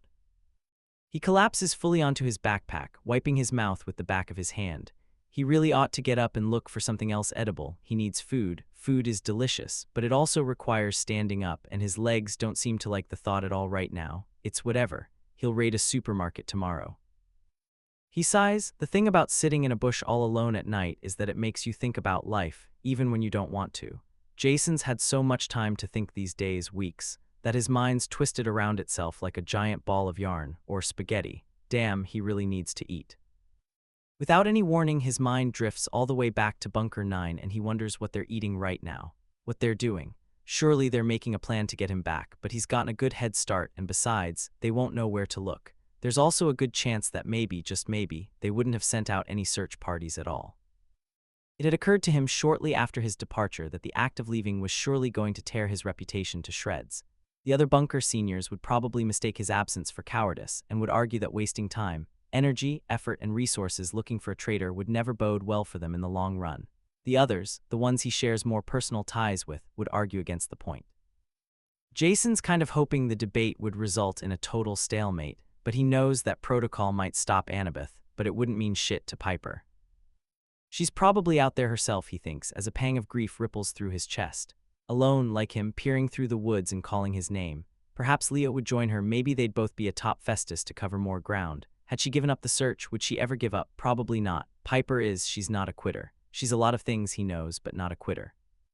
He aches for her, for Leo, for Annabeth and Percy and Bunker 9. He aches so badly that it feels as though his intestines have been knotted together like ribbons. For the millionth time, Jason convinces himself that he's doing the right thing. The first night he'd nearly turned back. He told himself that he could go back and play act at being the child of the prophecy and have a little longer lifespan, but in his heart of hearts he knew he couldn't. The prophecy wasn't meant for him, and staying would just cause a repeat of Thalia's death. Jason can't do that to his friends, not again. As time went on, it had gotten easier to move onward. There are frequent moments of weakness, of course, usually following a bout of panic or a peaceful dream starring Piper, but Jason's learning to live with his choices. Even though it hurts, it fucking hurts.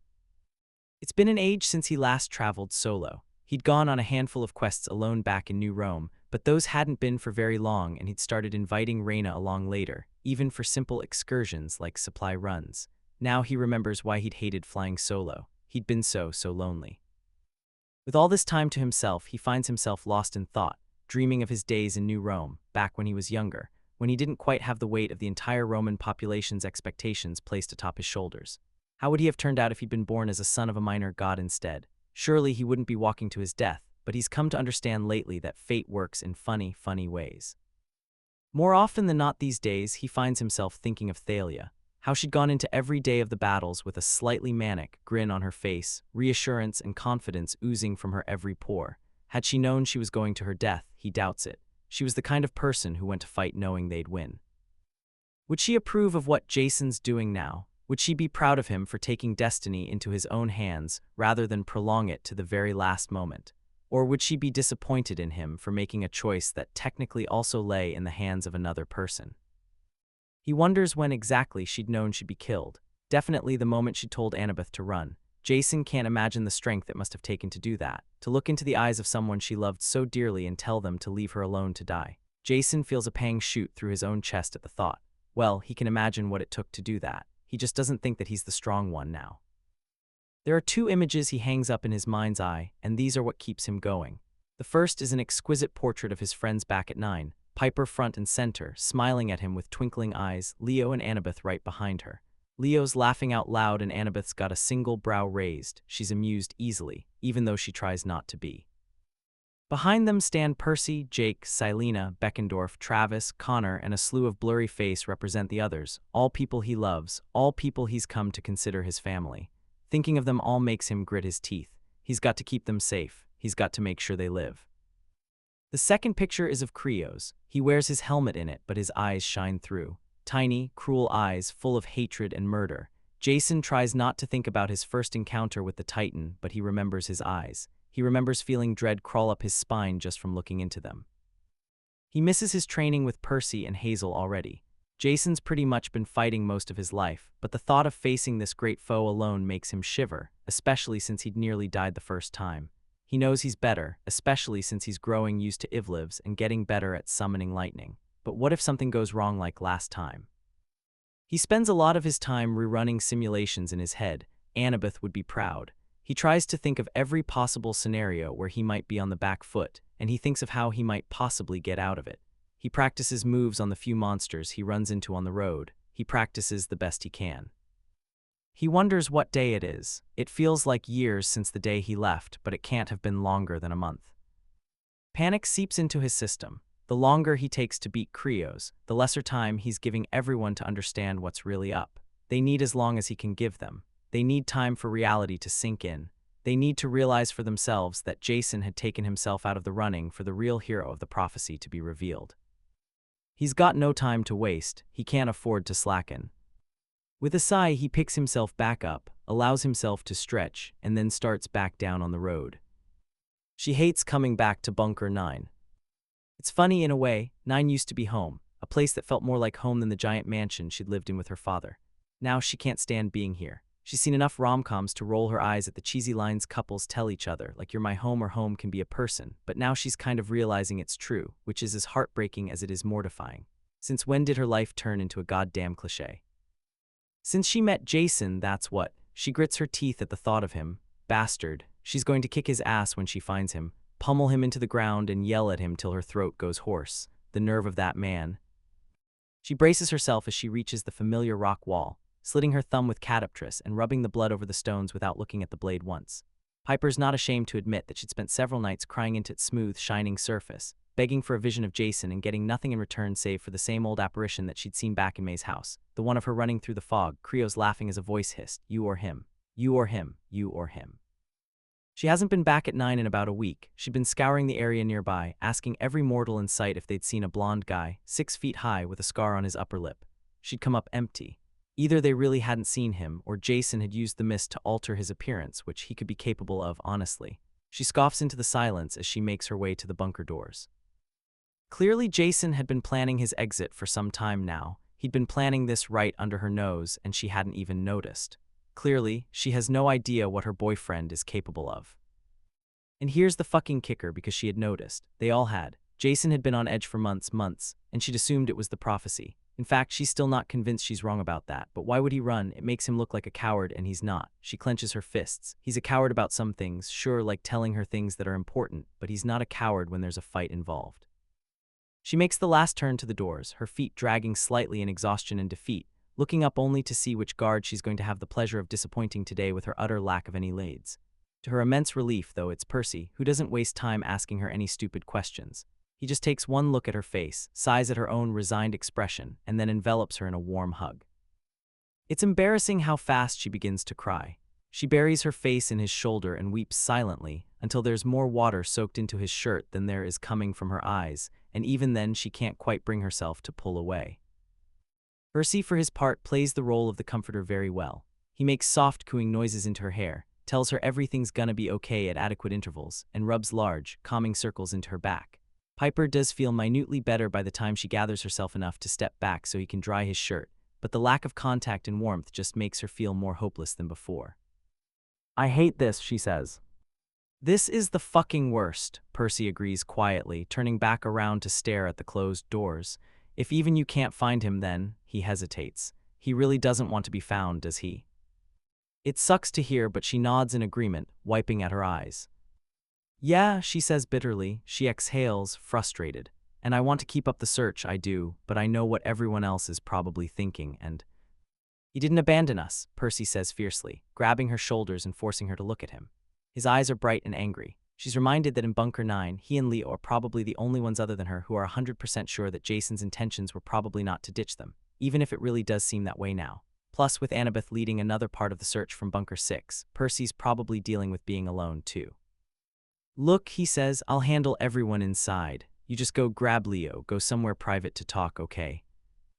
"Okay," Piper replies, grateful. She really doesn't want to deal with the disappointed, knowing stares when she announces she doesn't have any news. She knows she can't really blame the others for losing faith. It's hard times after all. During the last war, Thalia had been the perfect hero. She'd taken on the burden of the prophecy and she'd held it with a smile. Her never-back-down attitude had been what kept everyone afloat with hope. So now, with Jason, their supposed new hero of the prophecy, vanished into the air like magic, of course everyone's going to be angry and scared. Of course they're going to blame him. Hell, if Piper hadn't known Jason as intimately as she had, she'd be right alongside them in their thoughts. Percy nods at her, a silent get ready, pulling the doors open when she returns the gesture. She's through in a flash, grasping Leo by the arm from where he's bent over his workstation and dragging him away before many of the demigods can even react. She shakes her head no at the few that manage to stop her in her path, but for the most part everyone converges on Percy at the doors. She turns around to see him surrounded by a small throng of people, shaking his head sadly as he explains that, once again, no trace of Jason has been found. Frank and Hazel are on their way down from the rooftop as Piper and Leo begin to ascend. She's glad for it because this means they'll be left alone, and with one glimpse at her face, Hazel assures her she'll block the path upstairs for a while, at least until they're ready to come back down. Frank pats her on the shoulder in sympathy. Hazel looks distressed. They hadn't really known Jason, of course, not the way the rest of them had, and Piper wonders what they think of this whole mess. Leo is silent as they walk through the tunnel, but halfway through the journey he slips his hand in hers and squeezes. He's always run hot, she thinks, with a burst of fondness, recalling the time she'd spent checking his forehead of a fever back at the wilderness school and being stricken at his temperature. She turns to look at him, her own sadness mirrored in the lines of his face, and squeezes his hand back. Up on the hilltop, she finally finds the courage to speak again. It's like he's dead. "Don't say that," Leo says quietly. She can feel herself tearing up again, boiling water building up behind her stinging eyes. "I don't know what to think, Leo. Nobody's seen him, there's no trace of any kind of fights, he's just gone, and it's cold out there." She wipes furiously at her eyes. "I keep thinking of him out there, alone." She can't finish, and next to her, Leo is, for once, completely silent. He's sobered, she thinks, since Jason had left. He probably blames himself, too, the same way she is. "I can't help thinking," she whispers. Again and again, the signs. "There were so many signs," Leo says quietly, gritting his teeth. "He came to me one night, you know, when you guys went on the quest to meet May Castellan. He'd had a nightmare of some sort." He curses. "He said he didn't want to talk about it. Maybe if I'd pushed him a little more, I could have helped him." "He didn't let us," she says angrily. "You know him, always willing to suffer in silence if he thinks it's the right thing to do. It's just that he never takes our opinions into account at all. What if we want to suffer with him? I'd give anything to be out there with him, suffering." Her voice comes out hoarse. She thrusts her arms out. "That's what I don't get," Leo says. "That's the thing about him. He'd take on any burden if it meant keeping the rest of us from carrying it. But the prophecy, he's not going to fix anything by going away." He stares at her. "So why did he?" Piper swallows. "He must have thought it was best to," she bites her lip, thinking out loud. "To what? Fight Kronos one-on-one? Who knows where Kronos is? Nobody's heard a whisper of him since the war." "We're missing something," Leo says, clenching his fists, his eyes downcast. "Something obvious." "Think," she says desperately. "What would he do this for?" Leo hesitates. "What if we're thinking about this wrong? We said it ourselves, we know what Jason's like." He pulls a string of wire from his belt and begins to weave it around his fingers, around and around and around, fiddling the way he does when he's thinking hard. "It's not what Jason might have left for, it's who, for who." He breathes out a heavy sigh that creates a little puff of mist from of cold. "Who could Jason have left for? Everyone he has is here." He stamps his foot on the stone for emphasis. "So he must have left to protect someone." "Who?" she demands, annoyed, throwing her arms in the air. "We're all safe as can be, for now anyway. As far as we know, none of the Titans know about the prophecy, so nobody's gunning for him any more than the usual amount. In fact, even when we went to Othry's, Creos." Her mind grinds to a halt. Leo turns to her, still twirling the wire. Pipes. She stands still, her heart thumping, her mind racing, trying to think back. That day with May. The day she took Catoptris for the first time. The day she saw her vision, her future. Piper, Leo's abandoned the wire, has both his arms clutching hers, shaking her lightly. "Talk it out to me. Are you okay?" The day she saw her future, it has been Piper wandering the fog, Creos laughing and laughing, confirming the dreams she'd been having way before that. And then, "Piper," Leo says, "talk to me, please." "And then, I saw Jason," she says aloud, her body completely numb. Is this what it must feel like to stand at the precipice, knowing that gravity is going to win? Jason, in the dagger. He was going through the smoke, same as me, and Creos was laughing, and then May said, "You or him," she'd said, "you or him." Leo, she says, blank. Did Jason ever tell you what his nightmares were about? He takes a step back. No, why? May Castellan gave us all our futures that day, Piper divulges.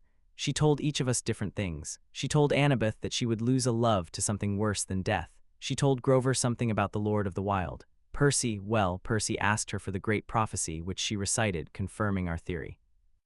And you, Leo smooths his palm over her cheek, a wide, broad, warm palm with deft fingers. What did she tell you? I had just seen myself searching for Creos in the dagger, she says, her mind whirring at breakneck speed.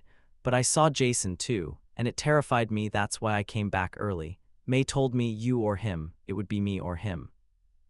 And I misunderstood, she continues. Her head is beginning to ache, her lungs feel like they're going to burst. There's an acute pain in her chest, the kind that's easy to write off but hard to actually ignore. I got freaked out because I thought Jason would try to fight Creos. I thought you or him meant I had to fight Creos since Jason failed last time and since my mother had told me it was my destiny. She'd told me that before. Leo starts in surprise. She's never mentioned hearing her mother's voice to anyone. She told me to distract Creos, back during the war, and I failed. Piper's fingers twitched, trying to form a fist. I failed, and when I heard May's prophecy for me, I thought, this is what Aphrodite meant. I thought I had to fight Creos. I thought that it would be one of us who died. Either I kill the Titan or he kills me. Leo's eyes are glowing now with fear and horror as he begins to understand. But you saw Jason in the dagger. I saw Jason in the dagger. They stare at each other, mute, Piper's trembling all over. Sparks fly from Leo's hair, only to be blown away in the cold gust building around them.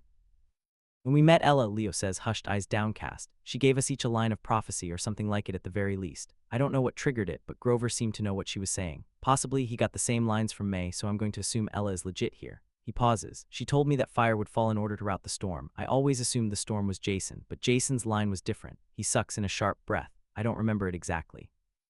But she mentioned something about a choice, and then Jason cut her off. I assumed it was prophecy stuff, but then she could have just recited the prophecy.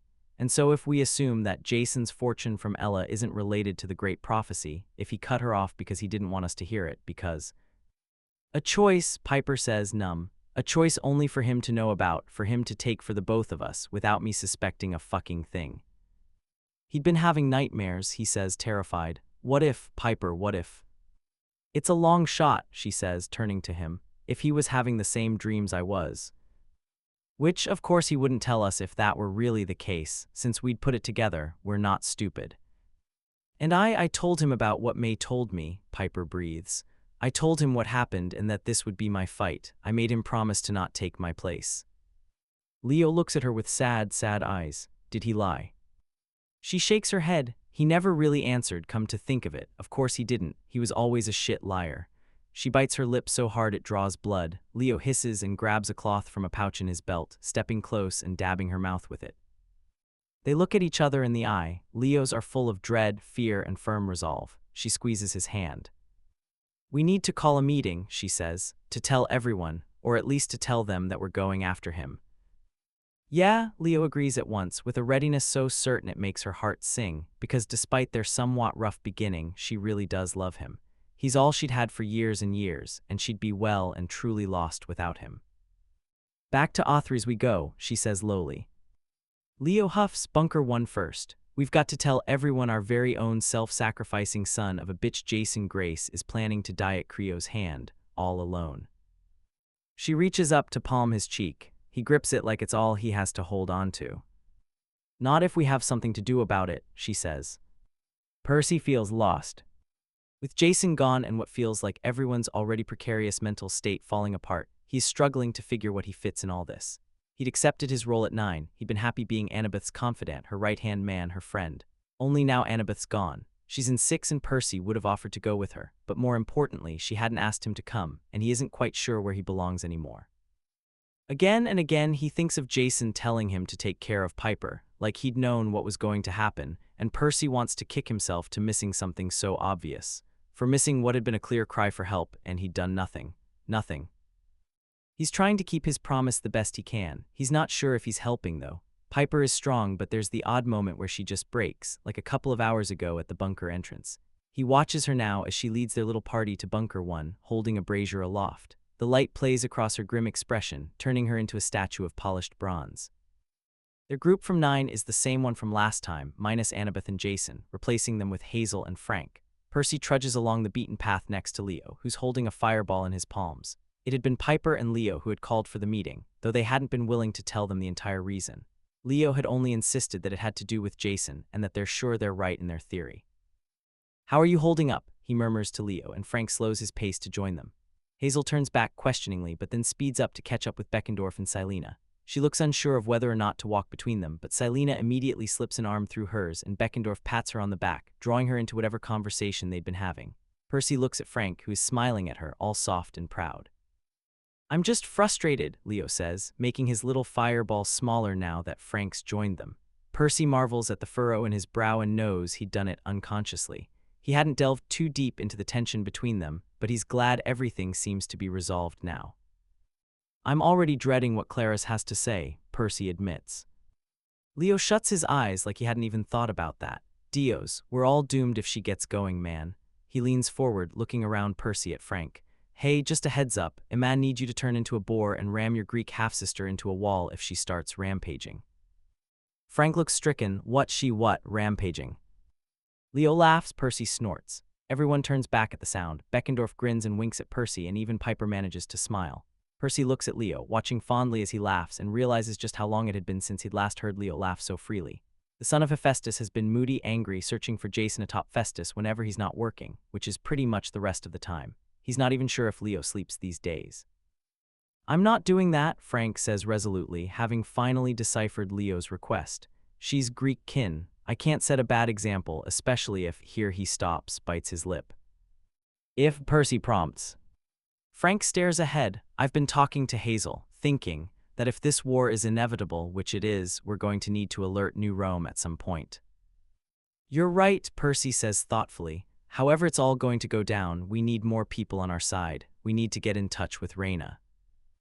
"And the Amazons," Frank agrees. "Hilla, Reyna's sister, was leader, last I heard of them. I hope that's still true. It'll be pretty convenient to get them to join our cause." "So," Leo says in a strange voice, "you're going to be leaving." Frank winces. "At some point, yeah, I guess so. I'd love to stay, of course. But there's that line Ella told me." He glances at Leo. "Remember the lines of prophecy she gave us when we first met? I've been thinking about it a lot. She told me that to rout the storm the fire must fall," Leo recalls, eyes narrowed. "I try not to think about that one, to be honest." "I think she just spouted the great prophecy at me," Percy says.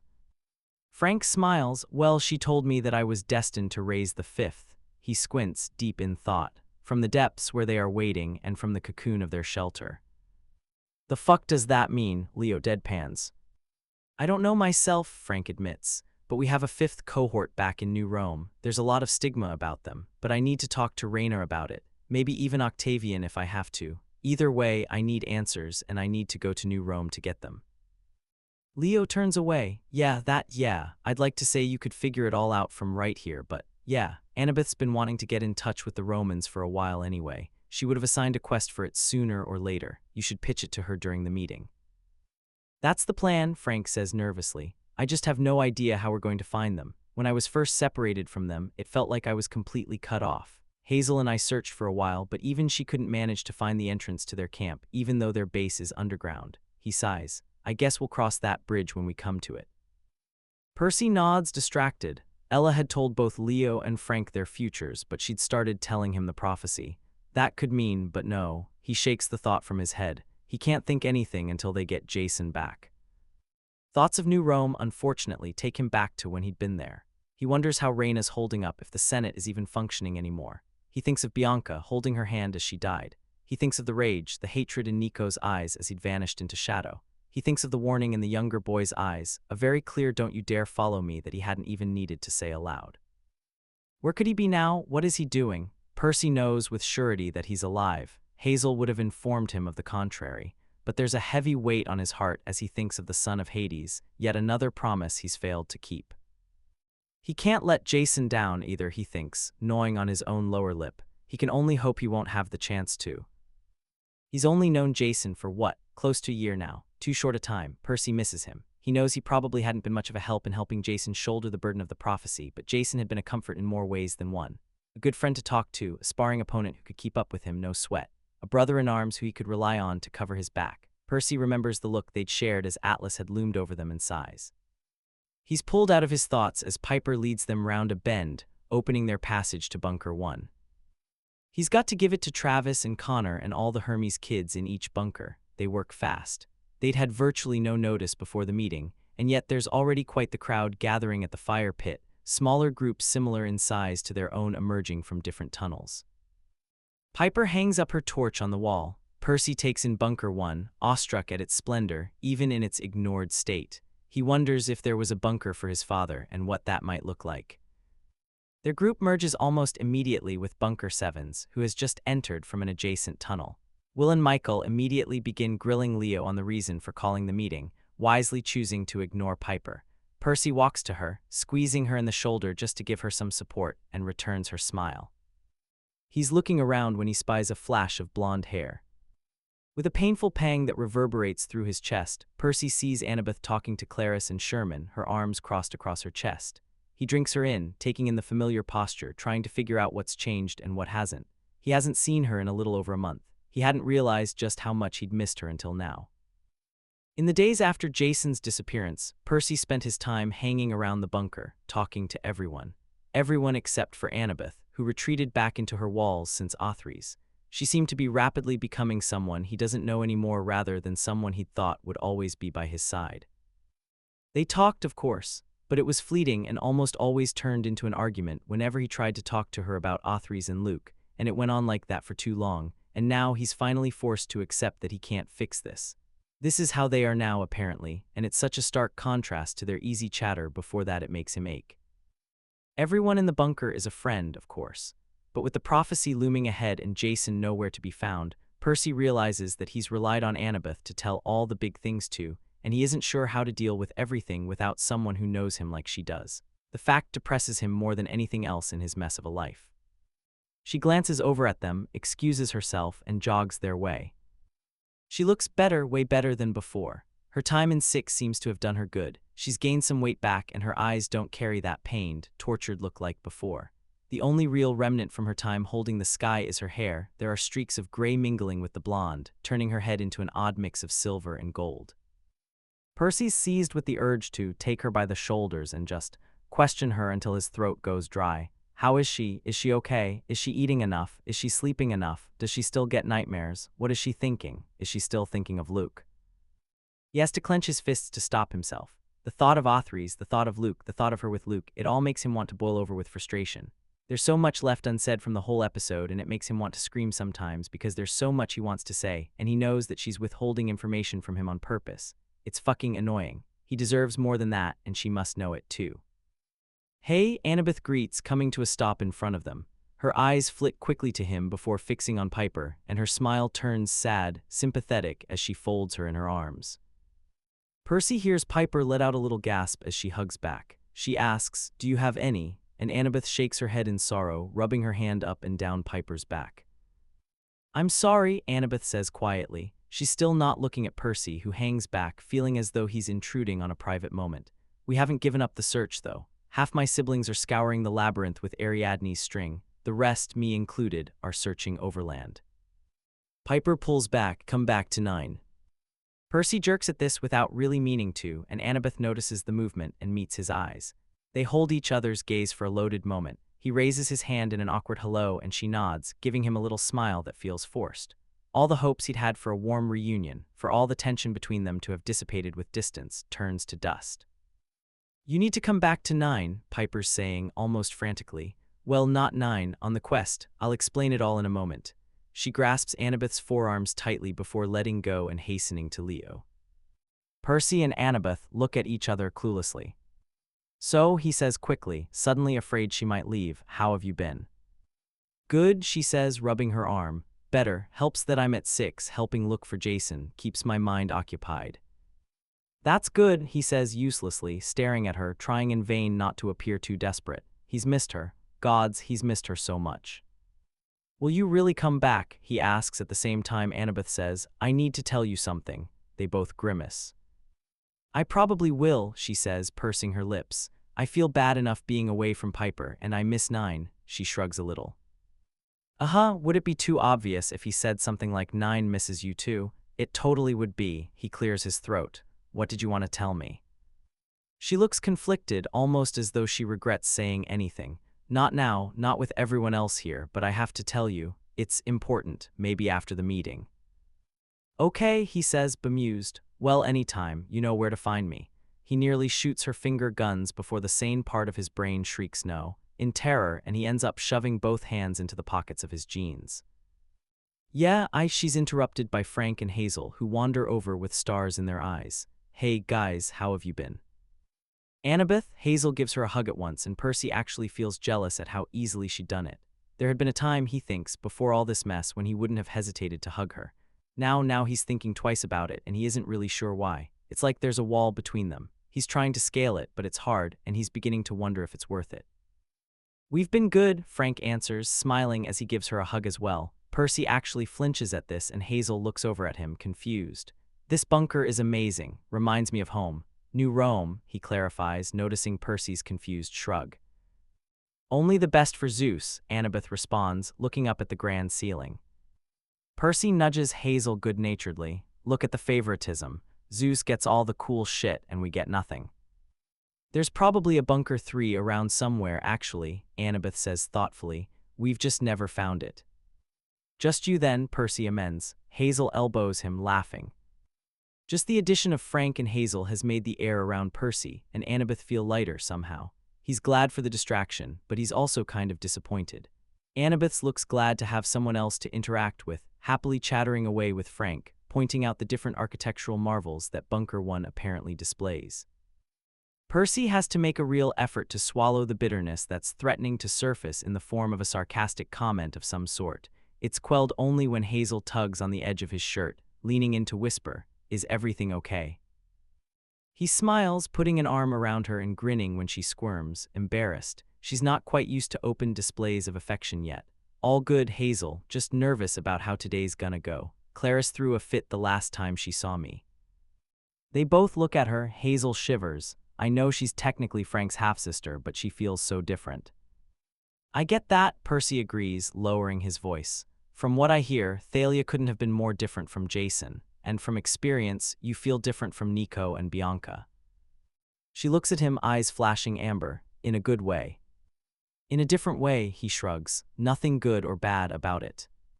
She leans into him a little. I've been thinking about him a lot lately. I hope he's okay. I wonder if we'll ever see him again. There's no way in hell he'll want to see me, Percy says with a derisive little laugh as they follow Annabeth and Frank to where the others are all gathering, sitting in a semicircle around Piper and Leo. I've ruined his life enough. Hazel grabs his arm. Hey, she says severely, forcing him to look at her. You haven't ruined anyone's life. There was nothing you could have done to save Bianca, and even though it's probably a tough pill to swallow, I'm sure Nico understands.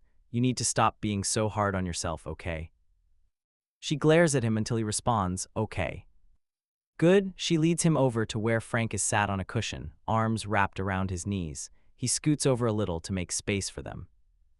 Percy watches as Annabeth settles down next to her siblings. Her actions look innocent enough, but he can't help but feel like she's trying to put some more distance between them. A physical distance to accompany the emotional mental one.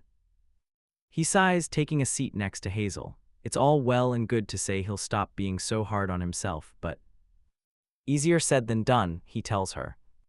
Frank isn't sure what to expect from this meeting.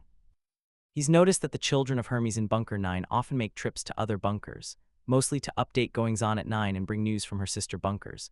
But at some point, word must have spread that 2 Romans had arrived, because nobody really looks too surprised or suspicious at the sight of him and Hazel. He's grateful for it, honestly.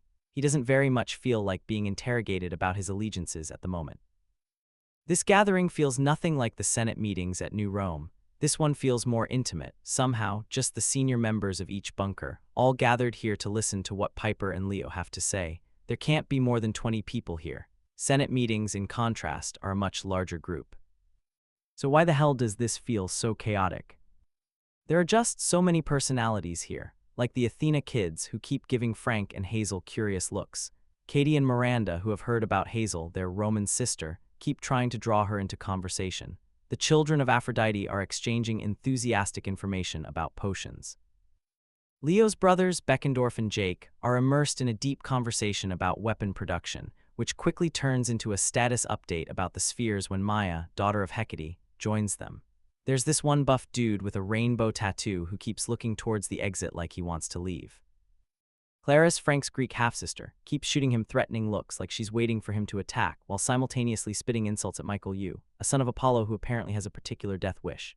His brother Will is attempting to keep the peace, but he soon gives up and takes a seat next to Travis and Connor, who are very clearly egging Michael on from the sidelines, miraculously not drawing any of Clarice's fire on themselves. And then there's a dude who's just sleeping. In the middle of everything, how?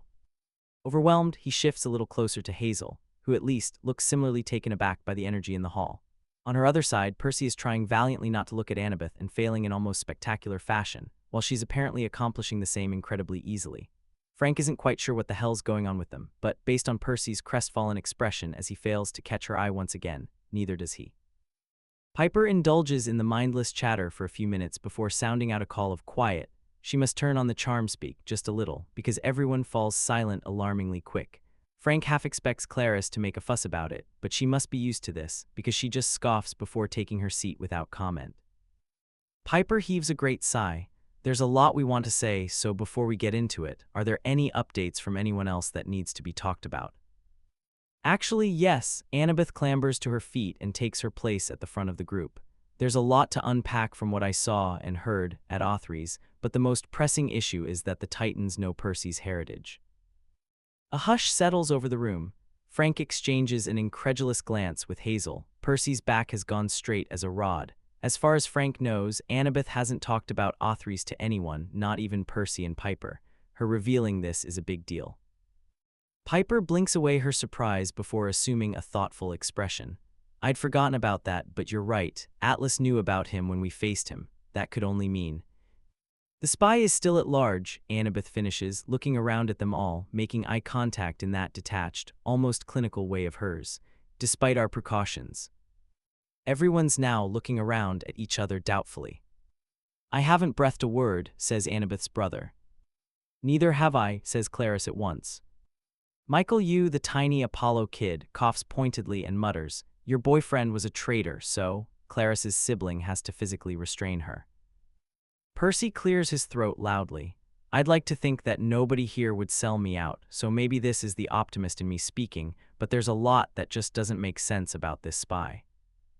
He frowns, counting on his fingers. For one, the Titans don't seem to know about the prophecy. They had Jason right there back at Authry's, and they didn't seem to really consider him any more of a threat than me, which, if they knew about the prophecy, you'd think they'd go right for him, you know. True, Piper agrees. There's also the fact that maybe I just didn't hide my identity as well as I thought I did, Percy admits.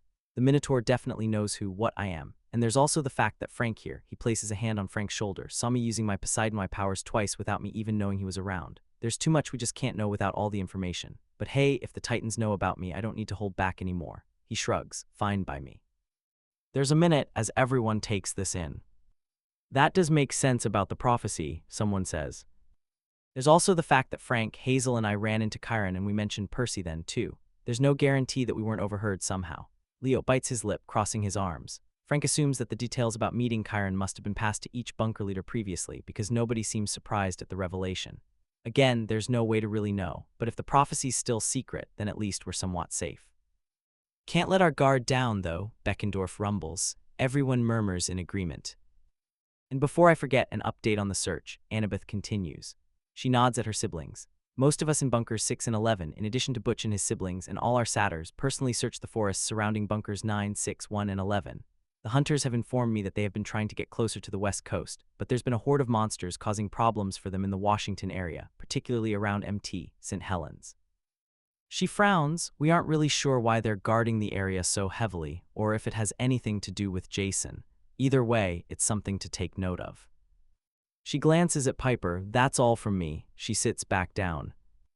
Connor, a regular at Bunker 9, raises his hand before standing up where he is. Just a smaller update from me. He nods at Percy. We got your call to retrieve the mortal at Hoover Dam. We sent out satyrs, but we didn't find anyone, and we haven't been able to complete the search for her since all efforts have been going into the search for Jason. Shit, Percy says. Will turns around curiously. You really think she's a possible Oracle candidate? 100%, says Percy confidently. She could see through the mist, she knew what we were. She also mentioned having dreams, probably not unlike the ones we get, ones that mean something. If you didn't find her at the dam, he trails off. I hope she's okay. Piper nods sharply. She was definitely the real deal, seemed trustworthy too, unless she's a damn good actress. But I doubt it, she mostly seemed confused. We have to find her, Percy says, with a conviction that Frank isn't expecting. He notices that Annabeth's staring at him with a queer expression on her face. She could really help us. She could help us navigate the labyrinth, it could lead us to Jason, and she could maybe give us some insight on the prophecy too. Yeah, but is that a priority right now? Annabeth cuts in, frowning. There's an edge to her voice, but Frank can't really detect its meaning. We've gotten all we can from the prophecy from the Sibylline texts, and we have confirmation from May. What else could there be to know? Annabeth, Percy begins, frustrated, but she plows on. And in terms of helping to track Jason, I doubt she'll be much help. Her eyes flash. We already know Jason's traveling overland. There's no way he could navigate the labyrinth solo without the know-how or Ariadne's string, which is safe at 6. So there's no real need for her at the moment. Percy glares at her but doesn't refute. Piper exhales noisily through her nose. Annabeth's right, Perce, she says. She's mortal and we spent a grand total of 20 minutes with her, so I doubt she's in any real danger. Plus, you have other ways to contact her, right? Yeah, Percy says quietly, glancing quickly at his forearm. Worst case, I can call her. Annabeth turns to him. You have her number. She exhales sharply at his responding nod. Well, what do you have to worry about then? I'm sure your little mortal friend is just fine. There's something about the way she says it that comes off unnecessarily harsh. Percy must sense it, too, because he mumbles, my little mortal friend helped us save you, which Annabeth definitely hears but chooses to ignore. Anything else? Piper asks. When she's met with silence, she and Leo exchange a significant look before she clears her throat.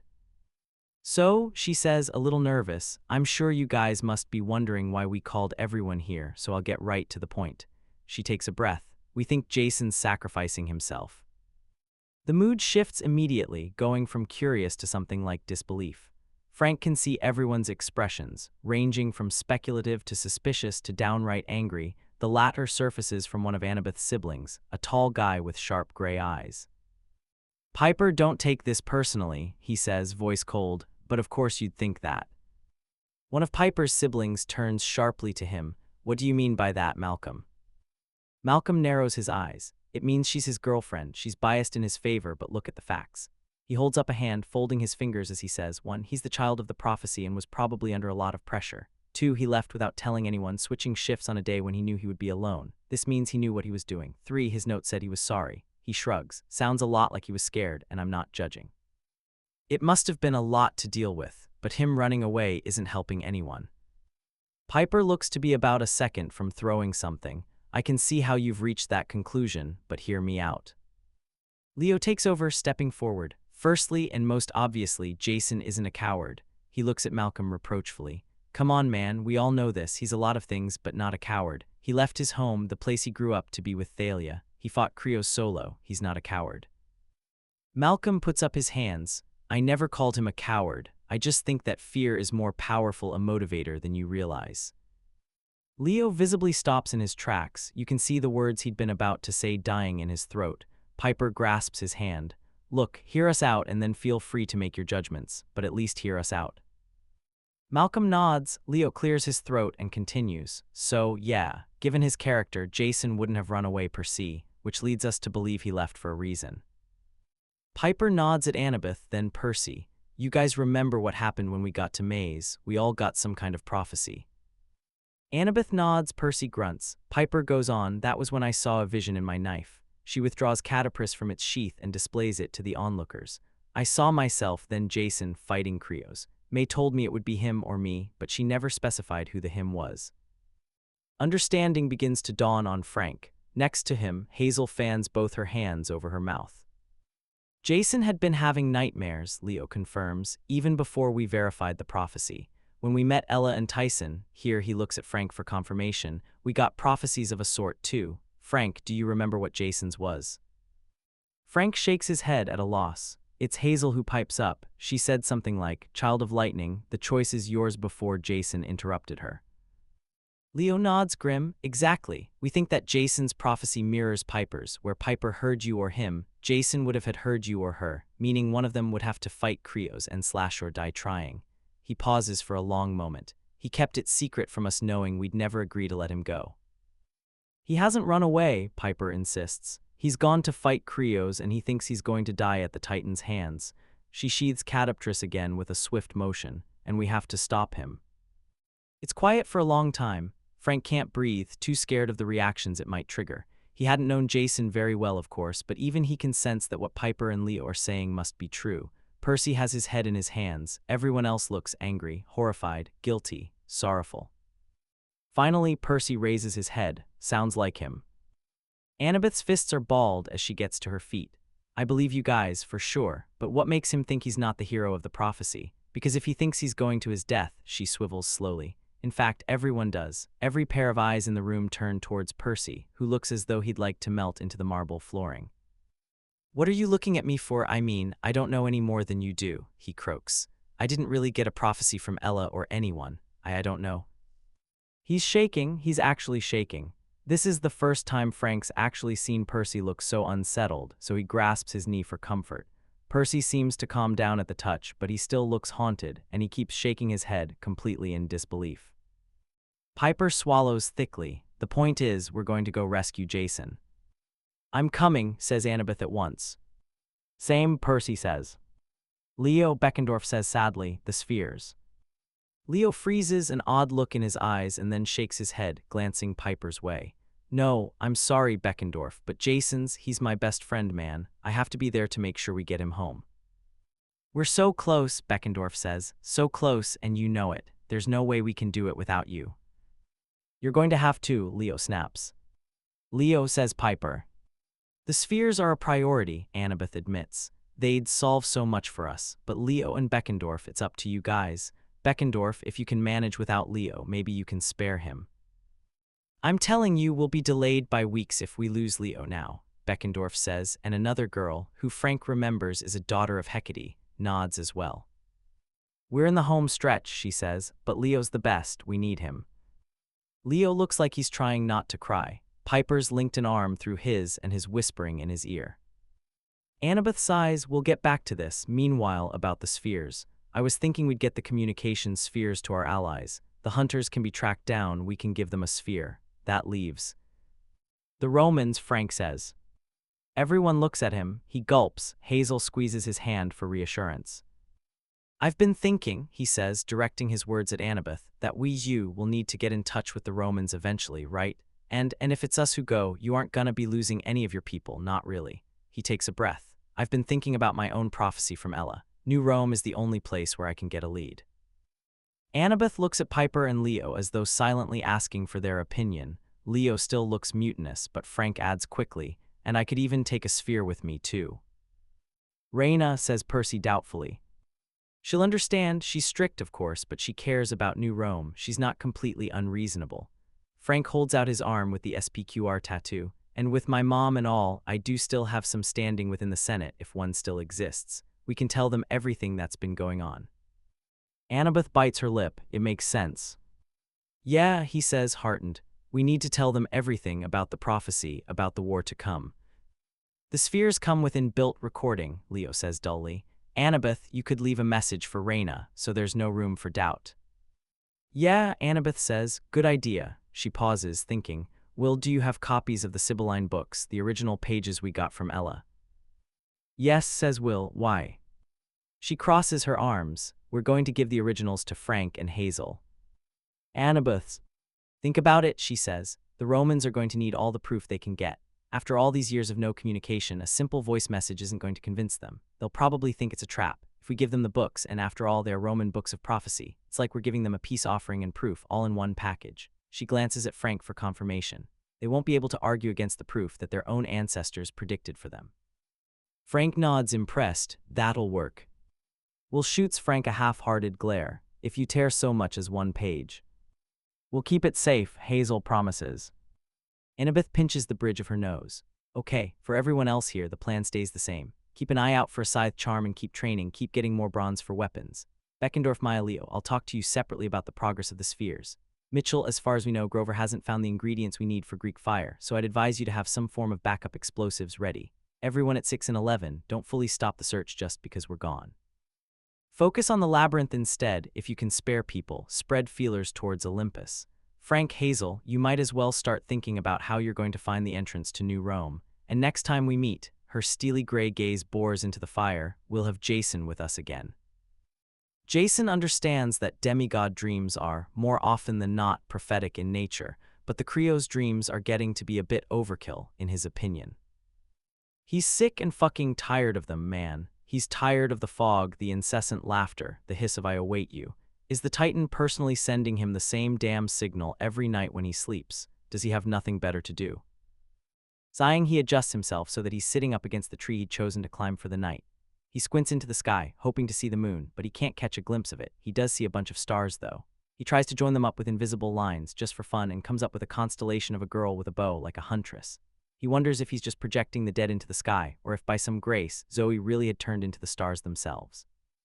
Zoe she'd known, hadn't she? She might not have known why he was ready to die, but she'd known all the same.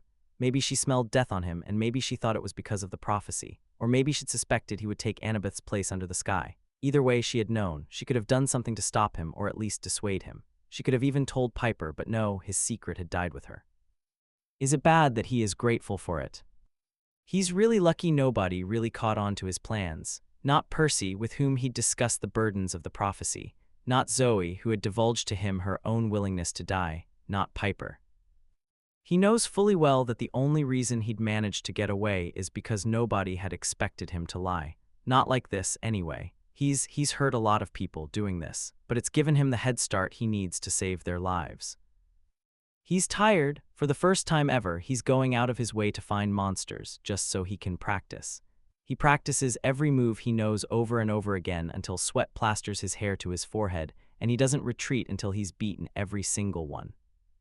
He feels untethered, wild, free, even though it scares him to admit it. With nobody to hold him back from using his power, he goes a little insane with the lightning, calling upon the skies again and again just for the thrill of the feeling. The winds have always been his friend, but now he can summon a gale at the flick of a finger, a breeze so strong it can knock down every monster that is stupid enough to charge him. The power it's like being drunk. Is this how Thalia had felt? Is this how he could have felt all the time? There are times when he wonders why he held himself back so often. His sparring matches with Percy and Hazel had allowed him to show a little of his power, but even then he must have subconsciously been holding back a little, because those training sessions had felt nothing like this. And Percy and Hazel had been holding back too, whether they realized it or not, because if they hadn't, then they might have caused Bunker 9 to collapse in on itself. Their powers, it's no joke. Kids of the Big Three are revered and feared for a reason. Other times, though, he's scared. Of himself even. The power is addicting, so addicting in fact that he almost forgets about the toll it takes on him until after he's won the battle, where he'll suddenly be overtaken by a fatigue so great it's nearly impossible to move. It takes all he has just to get himself to safety, and that's dangerous. He can't afford to make a mistake like that when he's fighting Creos. One mistake, one wrong move, and he dies. Which is inevitable, he supposes, but his entire grand plan will be for nothing if he doesn't kill the Titan in turn. Sometimes he wonders why the hell he's so eager to die. He has to remind himself it's for the good of everyone else. Mostly, though, he thinks of Piper. When he wakes from a nightmare, it's thoughts of her that soothe him. When he's trudging through the woods in the sun with nothing but bleak land all around him, he imagines he's in a meadow instead, grinning as they play a messy game of tag with each other, where the winner's prize is nothing more than a little bit of pride and a long kiss. Jason, imaginary, Piper says, laughter in her voice. She's doubled over, hands on her knees as she catches her breath. Jason stops running and goes to her, only for her to screech "You're it" in his ear and then dart away, leaving him chasing her all over again. It's a fun little game to play, if a bit pathetic. It's easy to think it's real. That Piper's hiding in these groves, just waiting for him to find her. She's probably behind that tree up ahead, and if she isn't, well, maybe she's behind that other tree even further away. It's the memory of her keeps him moving. It's the memory of her that keeps him sane, he knows, as he fondly recalls the sweet curve of his lips on hers. A rustle in the bushes down to his right stirs him back to the present. His fingers find Ivliv's easily where it's nestled in his pocket. It can't be later than 11 at night.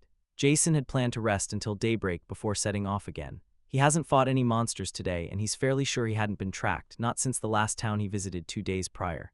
If he's being ambushed, he's going to need to act fast before he attracts more attention. After all, it's freezing up here, and his limbs are stiff from cold. A similar rustle from a bush behind him and a flash of Dracaena scales confirms his theory. He's likely being surrounded, although he doesn't fully understand why monsters are insisting on attacking him when he's so willingly going to their leader. Perhaps they didn't all get the memo. Perhaps they seek to capture, not kill. He stands up, sighing. Whatever the case may be, he's not leaving a single one of them alive tonight. He jumps down from the tree with a small thud that resounds in the silence. A flip of Ivliv's grants him the spear, which he sticks into the soil and leans on as though he has all day. "Come out," he says. "I know you're there." At least the monsters don't waste any time showing themselves. Jason takes a good look at them. A mishmash of Dracaena and telekines, although there's 2 large cyclopes stood almost directly behind him. He can take them on easy, but there are a lot of distractions in the way. "What are you doing here?" a telekine hisses. "Are you here to steal weapons, bronze?" Jason pauses, surprised. "I'm not here for anything." "Don't lie," a Dracaena hisses. "You Greeks have been pillaging every single one of our camps, stealing our weapons even though you have enough silver. We know what you're aiming for. We're not letting you get any closer to the mountain." "What mountain?" he grits out, exasperated, although the very thought that possibly his friends had once been in the area, stealing weapons for the demigods in 9 to reforge anew, sends a rush of emotion through him. "Mount Tam, I thought I'd be welcomed with open arms." The monster bares its teeth. "Mount St. Helens, don't act stupid, but wait." The Dracaena surveys him top to bottom. "A Roman." Another monster recoils. "A Roman, he's far from home." The Greeks were far too when they reached this place, a telekine growls. There's no telling what they could be up to. "I'm not going to MT. St. Helens," Jason says, even though his mind is racing. 2 days ago, he'd swiped a phone off a mortal for a few minutes to check his location on Google Maps, and the app had placed him close to South Dakota, about half the way across the country. As far as Jason remembers, Mount St. Helens is near Seattle, which is so far away. So why are these monsters so skittish about him possibly traveling to the place? Another, though, strikes him. If the Greeks really have made it this far, then there's no way they're out here looking for weapons. They're looking for Jason, and they're just stealing from monster camps on their route. That's worrying, to be frank, that they're so close. "Doesn't matter," a monster growls. "We're not letting you pass." "Well, Jason can't have that, now can he?" "Have it your way," he snarls, lifting his spear and then jabbing it outwards with a grunt. Out of nowhere, the air comes to life around him, every molecule screaming with boundless energy. Jason spins in a neat circle, twirling Ivliv's above his head, catching the wind with the movement. A rush of air follows him, blasting into a nearby monster who tries to get in his way. Jason thrusts his spear at the closest Dracaena, and the air follows, a wall of it strong enough to knock the monster clean off its feet, sending it and another careening into a tree. "Don't stop moving, don't stop moving." Jason uses his left hand to direct the wind around him in a semicircle, around his back and back up his right hand, where he uses the momentum to jab out with his spear again, this time sending a jolt of lightning down its shaft. The crackle in the air feels ominous, even for Jason. He doesn't blame the monsters for backing away. But the cyclopes Jason whirls around, sending a blast of air just in case. It's lucky he did, one of them were uncomfortably close. He narrows his eyes, keeping a circle of air humming around him so that if any monster dares step forward, he'll know. He takes a breath, focusing on keeping his heart rate steady, on keeping his muscles tight. He's not worried about taking out every single one of the enemy, but he is worried about how outmatched he is. Already the fallen are regrouping, and someone must have sounded for backup, because there are definitely more monsters now than before. Swiftly he sends outbursts of air from the revolving ring around him, a couple in every direction in the hopes of finding an opening. It doesn't work. Every empty space is filled at once. He could fly, but flying takes all of his concentration, and striking him down would be far too easy. He's got to blast his way out with force. With a grunt of exertion, he draws in the circle of air towards him. He can feel the air resist him. Good. That'll just make it stronger when he sets it free. He holds it for a second too long. The force that expels when he loses control sends everyone in the vicinity flying. Midair, Jason manages to regain his hold on Ivliv's and struggles to right himself. At the rate at which he's going to slam into a tree. He needs to kick himself off the trunk and get himself out of here. There's one right there. He's going to hit it in 3, 2, 1. Only the impact never comes. Jason catches sight of a hand reaching for his right as sails right into the tree, weightless, aimless. Where there had been a whole forest, there is now nothing. Loads and loads of empty space that has him gasping at the shock of it. His shuddering breaths echo in the silence. He whips his head around, hoping to see a glimpse of where he came from, but is faced with more of the emptiness. Where there had been the calming whoosh from the winds, there is now stillness, stiffness, oppressive shadows looming over him, stealing into his lungs and rendering him motionless. Where there had been life, there is now nothing. Where there had been light, there is now only darkness. The moment Percy closes his eyes, he feels the empathy link take him far, far away. It's a little jarring. He feels like he's traveling, even though he knows his body is comfortably buried under several layers of thick blankets at Bunker 9. There's the feeling of rushing wind passing around his body, and then relief. "Grover," he says. "Percy," Grover responds, sounding relieved. "I'm glad I caught you. It's been a while."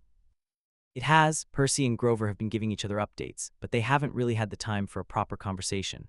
One of them was always busy with something or the other, it seemed like. One time, Grover had been fighting off a horde of monsters underground. Another, Percy had been setting out to look for Jason. They've left each other little updates, of course, but every exchange had left Percy feeling bereft and lonely, an effect that has multiplied now that he and Annabeth are at odds. Grover must sense his line of thought, because his voice is sympathetic as he asks, "You guys are still fighting?" "Not fighting," Percy complains, "just not talking, and I don't even know why."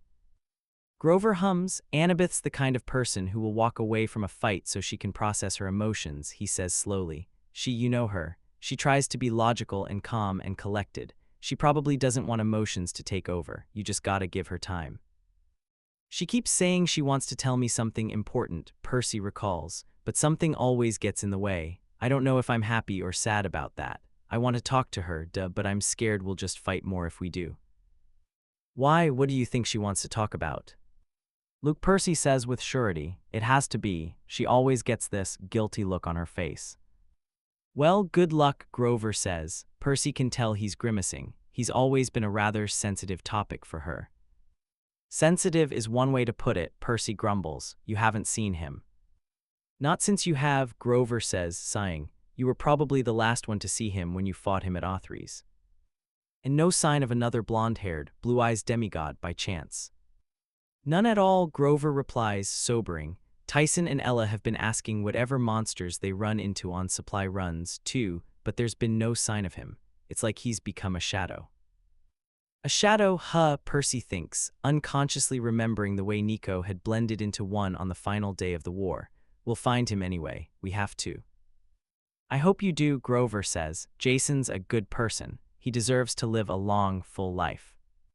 "Yeah," Percy says, dejected. He changes the topic. "So, what about you? Are you any closer to fulfilling your own prophecy?" "I'm not sure. Every lead we've had has led us nowhere so far," Grover responds, sad and frustrated.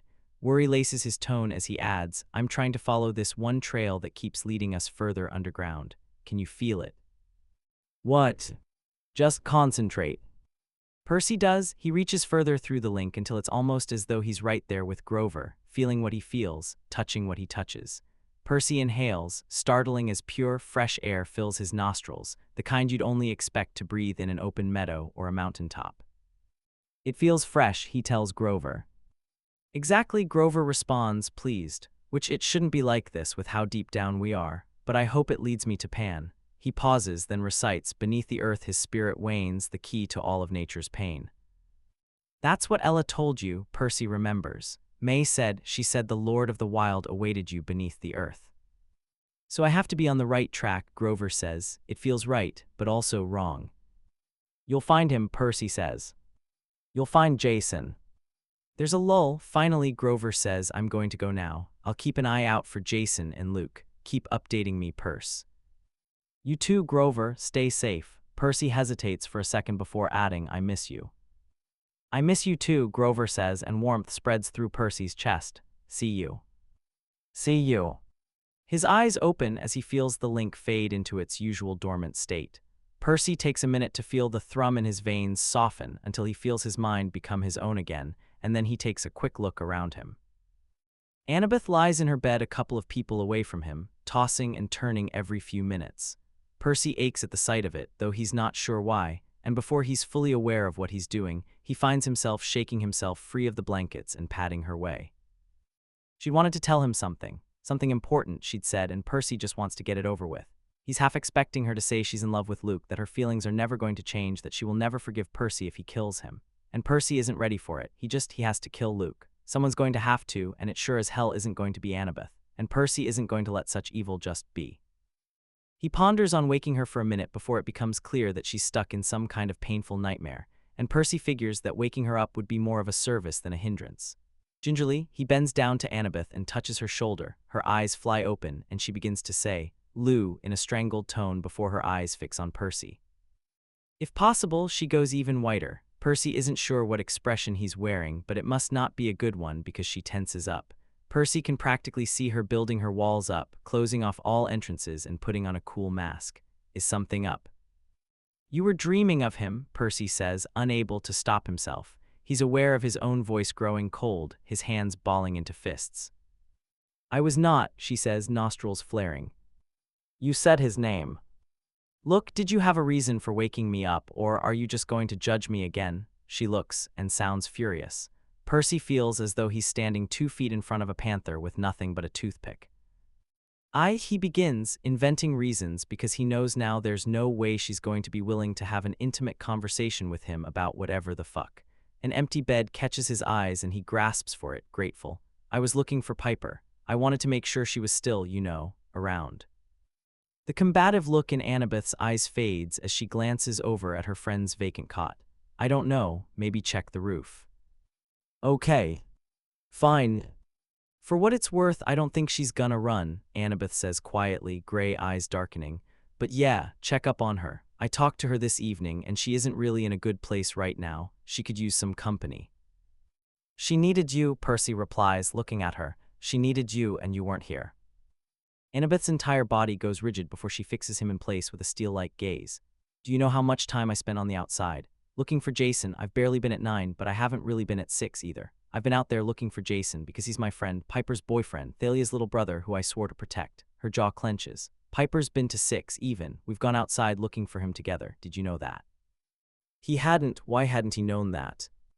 "Piper knows why I needed some space for a while, and she respects it," Annabeth says in a threatening undertone. "I have my own reasons for operating out of 6 for a while, but now I'm back." She glares at him. "So, unless you say what you really want to say, are we done here?"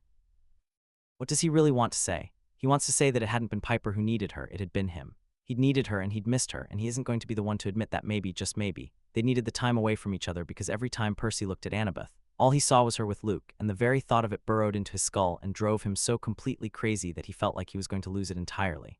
He wants to say that. "I'll go look for Piper," he replies. They both stare at each other. Percy looks right into her eyes, unafraid, and wonders what she's thinking about, or who. "Okay," she says, cold, disappointed. "Wake me up if you don't find her." "Sure," he says, and he can't resist throwing a "sweet dreams" over his shoulder as he walks away, feeling a kind of vindictive pleasure as he does so. He doesn't stick around to see her reaction. He doesn't want to, even though he knows he shouldn't be this petty. Their conversation grates on his mind as he makes his way through 9's passages, looking for Piper. He feels like an idiot. He feels used somehow. A small, bitter part of him is pretty sure that Annabeth knows that he knows of her true feelings for Luke, and she's trying to let him down easy. Make it easier to hate her now so he won't be surprised when she just comes out and says it. Honestly, who the fuck knows? He isn't going to even try to think about what goes on in her head. But he does know one thing. As sure as the sun rises in the east, Percy knows the name on Annabeth's lips as she's emerged from her dream had been Luke's. Piper wakes early. She suspects she hadn't really slept at all. With a start of surprise that quickly turns to understanding, she realizes she sat on the steps of the corridor leading to the mountaintop, a thin blanket draped over her. She'd come up here last night, hoping for some calm, but it had been too cold on the outside for her to be able to relax for long. She came and sat here in this narrow little tunnel. She wonders how long she'd been asleep. The sound of footsteps rouses her, but she relaxes when Percy's signature mussed-up hair comes into view. He slows his gait when he sees her awake, standing close enough for her to touch his leg. "It's 2 in the morning, he says blearily. "I just wanted to make sure you were still here." "Oh," Piper fingers the sheet around her. "Did you leave this?" Yep, a ghost of a smile flickers to life, turning his face from something haggard and tired to something that makes her want to smile, too. I found you a while ago and tried to carry you back, but I think you were having a nightmare you were thrashing about, so I just… Thank you. His eyes soften. No problem, Piper, he makes to turn. We've got a few hours left to sleep before we're due to start. You want to come back down to your actual bed? I'm good here, she says, shaking her head. She pulls the blanket a bit more securely around her. I don't think I'll be able to sleep now anyway. I will, he grunts, but he slumps to the ground next to her anyway. I'll give you company for 5 minutes.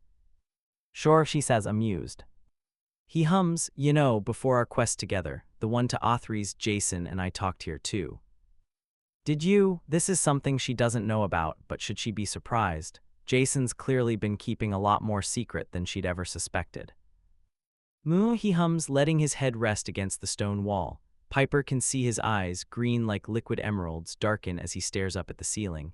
He brought me up here and we just talked for a while. I could sense something was up with him. I figured it was prophecy stuff. Didn't we all? Piper says bitterly. He glances at her. You blame yourself. How could I not? She says, trying to keep her anger to herself. I'm his girlfriend, and I didn't notice a fucking thing. You can't notice what he didn't show, Percy says. But he did, Piper returns. He did, you said it yourself. We all saw that something was up with him, but we didn't know, he says firmly, and there's no way we could have known. He shuts his eyes, exhaling with force. That day when we talked, he was definitely worried about the prophecy, we just didn't know which. He evaded my question about having nightmares, and then he bites his lip. And then, she prompts. He told me to take care of you, Percy says in a rush, wincing like he's expecting to be hit. He must have known something. He must have already known what he was going to have to set out to do. So if you're going to blame someone, blame me. And isn't that just rich? Out of nowhere she laughs. Percy looks at her, stricken, and something about the expression on his face pulls more giggles out of her. She muffles the sound with her fists, shaking with mirth. Maybe she's actually going insane at long last. I'm sorry, she wheezes. It's just he fucking leaves and he's just like, take care of Piper, knowing that him leaving will leave me like this. She gestures at herself. She doesn't know when she started crying, but the tears are very much present at the moment, blurring her vision and streaking down her cheeks. I'm so angry, Percy, not at you. You didn't ask for this. You couldn't have predicted this. I don't blame you. I'm so angry he did this to you. To me, Percy looks astonished. He reaches out to her, using the heel of his palm to clean the wetness and grime from her face. Piper, I should be saying that to you, he sighs. Is that why you're here now? She asks, more curious now than anything. To take care of me. I'm here because you're my friend, he says calmly, raising an eyebrow at the bluntness of her query. Because I want to be here for you, and because I know you're going through some tough times and I want you to be okay. Do I look okay? Piper laughs again because of how absurd it all is and looks around the corridor, because it seems like only yesterday when she was lecturing Percy about the importance of asking for help, and she hadn't been able to notice her own boyfriend planning to run. Her chuckles sound harsh and humorless in her own ears, but it lessens the tightness in her chest and makes her feel a little lighter, and when she's done she finds Percy looking at her earnestly. There's no trace of a smile on his face, and when he leans forward the light from the torch mounted on the wall throws his features into sharp relief.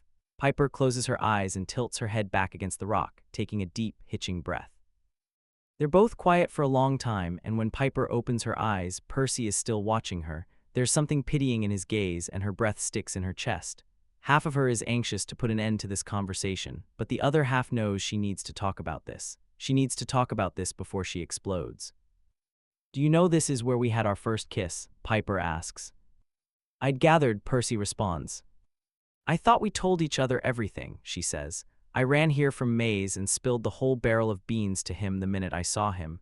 She feels the insides of her teeth with her tongue, and the whole time he was making his own plans, drawing his own conclusions. They're quiet for a while. I'm so angry at him, Percy. I can't believe he would do this to me. After all this time, you'd think he would think to trust me. He does, Percy says quietly. You know he does. Not enough, Piper says. Not for this. She looks at him carefully. Percy, what if he's right, though? What if he isn't the hero of the prophecy? What if it's you? He stills. She can tell by the look on his face that he's been thinking the same thing, too. Do you care about the prophecy? Percy asks her in lieu of answering. You can be honest. Piper thinks about it. To some degree, of course she cares about the prophecy and its fulfillment. For fuck's sake, her entire species have been forced underground because of it, and it coming to fruition would mean their freedom. But right here, right now, with Jason gone and her world in shambles. I don't care about it, she says. I don't care if he's the hero. I don't care about the prophecy. Her voice cracks a little. I just want him back. Percy nods like he'd expected this. If Jason isn't the hero, he says slowly, and if it's me, there's no stopping fate, but I'll tell you what. He cups her cheek. Let's forget about the fucking prophecy. Let's act on our own terms, and maybe we can't stop fate, but maybe, just maybe, we can hold it back just a little, long enough for us to get to Jason, long enough for us to come up with an actual plan. And then when one of us turns 21 and the inevitable war comes to our doorstep. His exhale comes out shuddering, painful. We'll deal with it then, okay? Okay, she says around a sob. She hadn't realized just how much she needed to hear that. To hear that while death is inevitable, they still control the narrative to some degree. Jason choosing his death over hers doesn't make that the story. Jason isn't going to write what becomes written. He doesn't get to do that. She's got a hand in this prophecy too, and even though she doesn't know the extent of it, she's still very much in the game. Percy smiles at her. You can chew him out for this when we get him back. Yeah, she says. Yeah, I intend to. He smiles. Good, hold on to that. She sighs, leaning her head on his shoulder. He winds his arm around her shoulder as she stifles a yawn. You want to go back?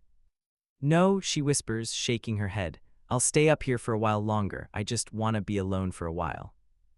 He takes the cue, petting her head just once before extricating himself and standing. Okay, wake me up when you go downstairs. Sure, she waves him goodbye, watching his silhouette until he vanishes from sight.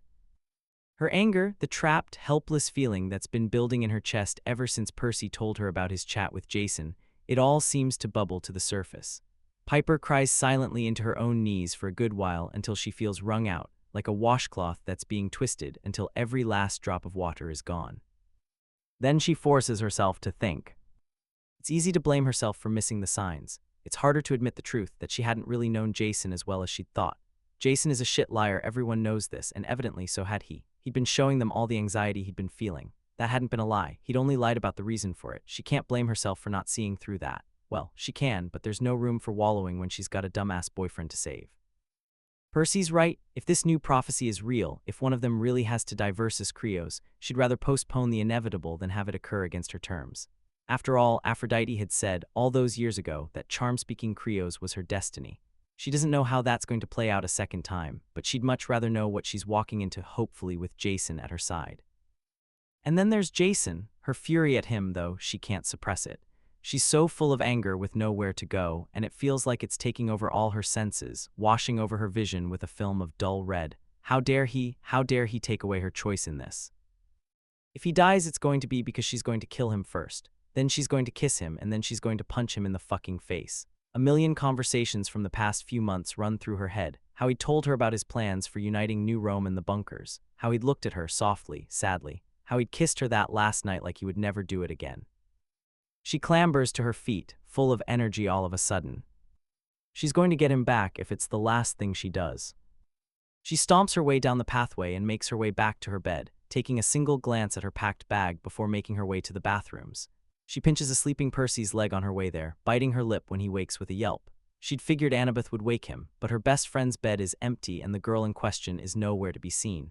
She must be preparing for the journey. Sure enough, Annabeth's toweling her hair when Piper walks in. She's dressed in her usual quest attire, dark clothes and sneakers, a jacket hanging loosely from her shoulders. The hoodie looks thin, but it's surely been charmed for warmth by Hecate's kids, just like the rest of theirs are. Piper wonders if Jason packed his. Annabeth smiles in greeting when she sees Piper. Her hair, now streaked with gray, glints in different colors in the dim firelight. Piper tries hard not to stare, but it's hard. She pretends to be examining the wall of rock behind her instead. She strips quickly and washes herself. Annabeth perches near the changing rooms and closes her eyes. Neither of them say anything, but Piper's thankful for the company.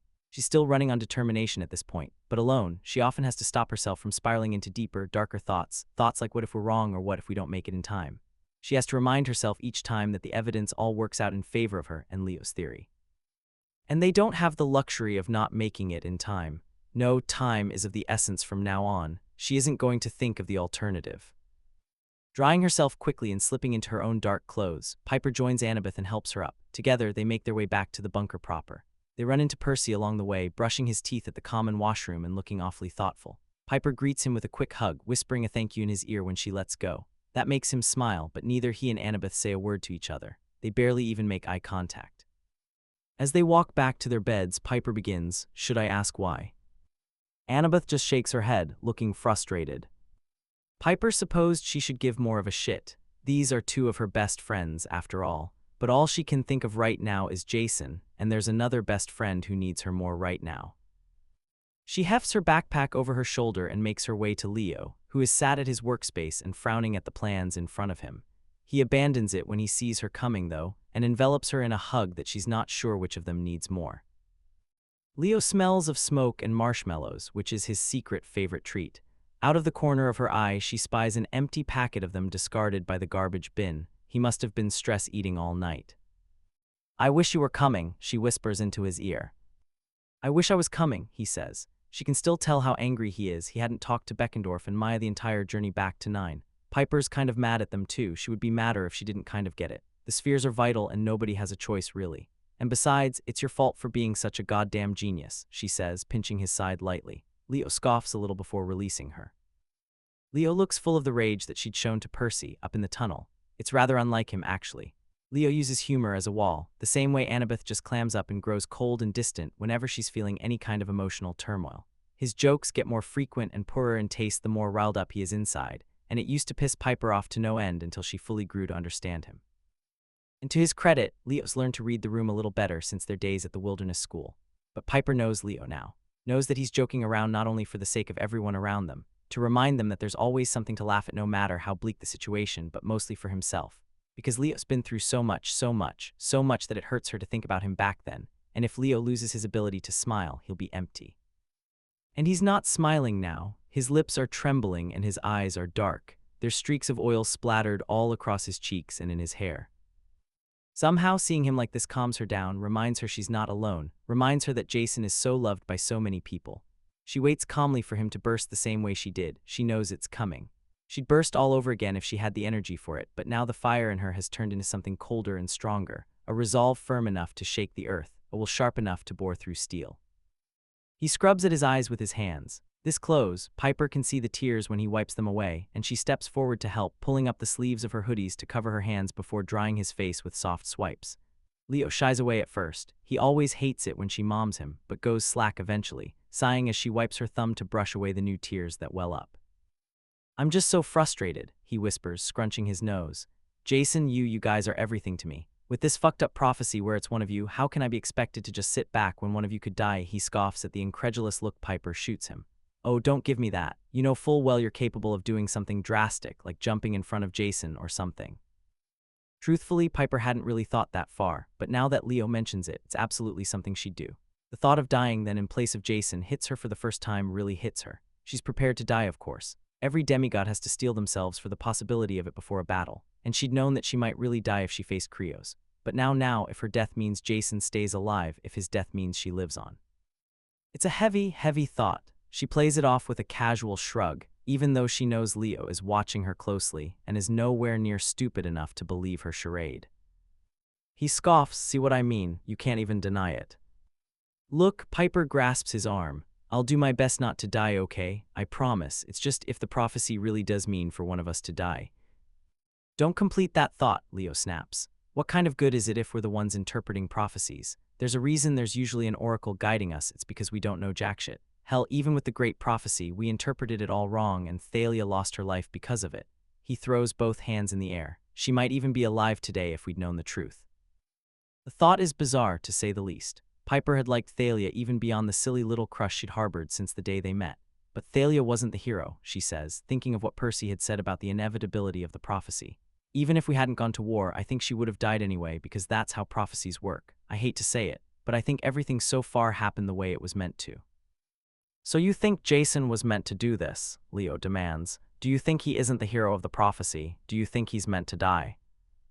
"I don't know," she says, clenching her fists.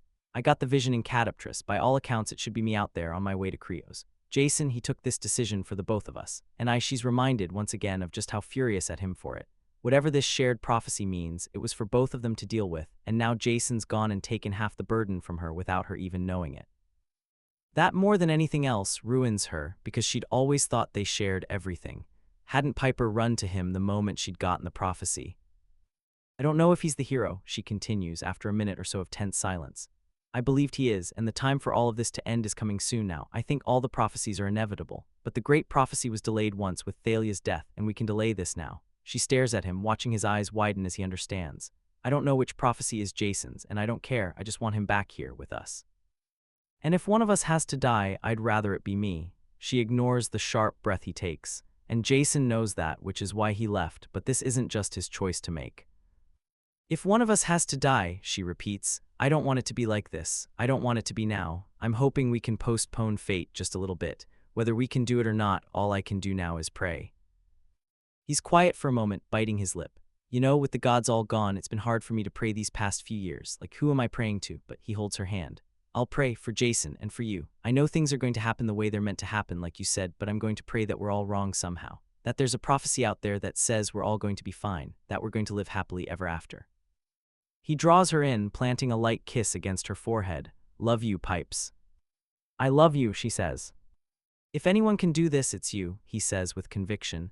You're so good and you're so powerful, dude, you don't even know how much. He swallows. To be real right now, I don't give a fuck about the prophecy or the fates. All I care about is my family. He clasps her hands. You and Jason are it for me. Leo, she whispers. Come home safe, he says quietly like a wish. Just come home. The mood is unusually subdued as they take their leave. Percy's used to being seen off by a group of the campers, surrounded by a good amount of cheer even when he heads out for a supply run. Today, though, it is silent as Percy, Annabeth, and Piper leave the bunker, bundled in their hoodies and staring dismally at the forest around them. Leo hands Annabeth a sphere at the entrance. It's not perfect, he says sullenly, but it'll get the job done, and they can use it to send messages to the control sphere when they get it online.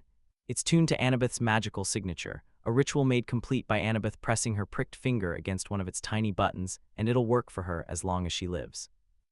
It's not much, he says, jamming his hands into his pockets. It's got voice recognition, and you'll be able to send messages to us when I get the control sphere online. It'll respond to your commands and yours only, but there's not much you can do with it right now besides spin around like a murderous Beyblade. He presses another button, and several curved blades eject from its sides.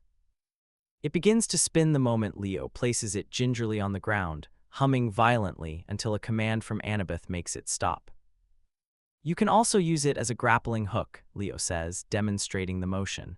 Remember to keep it safe, though, bait. With Hazel leaving us soon, we really can't afford to waste any more of the pure bronze we have left. Gotcha, Annabeth pockets it. It's also got the same functionalities as our compasses, Leo adds. It can lead you to the gate of any bunker, though you'll still need a password to get through any barrier. You're incredible, Leo, Piper says warmly. You've really outdone yourself, Annabeth adds. Teach me, senpai, Percy says, which he knows will make Leo laugh. He's rewarded with a small chuckle.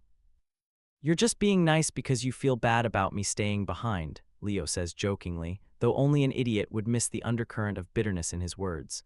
But thanks, guys, means a lot. We hope to have the control sphere up this week, and I'll send you a message via sphere when that happens. Good luck, Annabeth says. She steps forward and gives Leo a hug, one that he hadn't expected, given the way his eyes widen, but he relaxes quickly and pats her on the back. I'm sorry, she says quietly. I really wish, if we didn't have the spheres to worry about. I wish that too, Leo smiles at Percy from behind Annabeth's shoulder. Some things can't be helped, I guess, but I trust you guys to bring him home. Of course, Annabeth releases him and steps back to stand between Piper and Percy. We're bringing Jason home no matter what, I made a promise. There's a cool fire in her eyes. Percy watches her spine straighten and tries to push away the recollection of the same fire as she made her pitch to go to Authry's to check on Luke, all those months ago.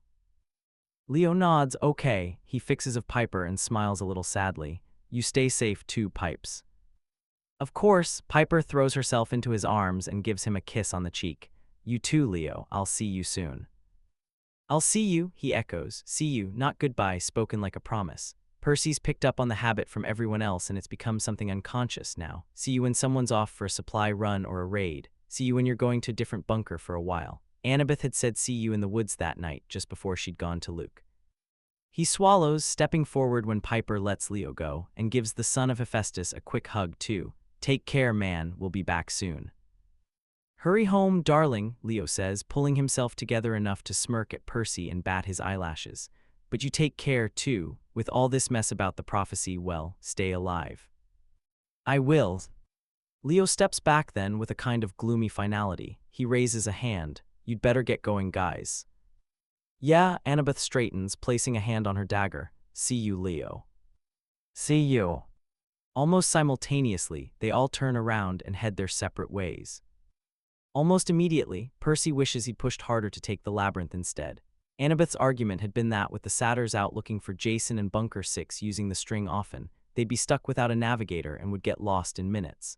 Percy's suggestion to contact Rachel was met, again, with a swift glare from Annabeth, and after that he'd been too tired to fight any longer. He wonders if she regrets the decision now. It's bitterly cold, so much so that even the charmed clothing from Maya isn't really helping. It is, after all, still winter, although they're not too far from spring, so hopefully things, he glances quickly at Annabeth, should thaw soon. Annabeth doesn't even look at him. She slashes through the overgrown bushes, somehow managing to look graceful with twigs and frost in her hair. Percy sulks, getting his feet tangled in the fallen branches she leaves in her wake, and flounders after her. Piper follows right behind him, her eyes fixed into the distance as though trying to zoom in on Jason, however far away he may be. They're due to make a stop soon, but it soon becomes clear that they aren't going to be able to walk that far in this weather. Remind me why we're crossing the entire country on foot, Percy demands. Look, we can stand to take the Pegasi for a while, at least, I think.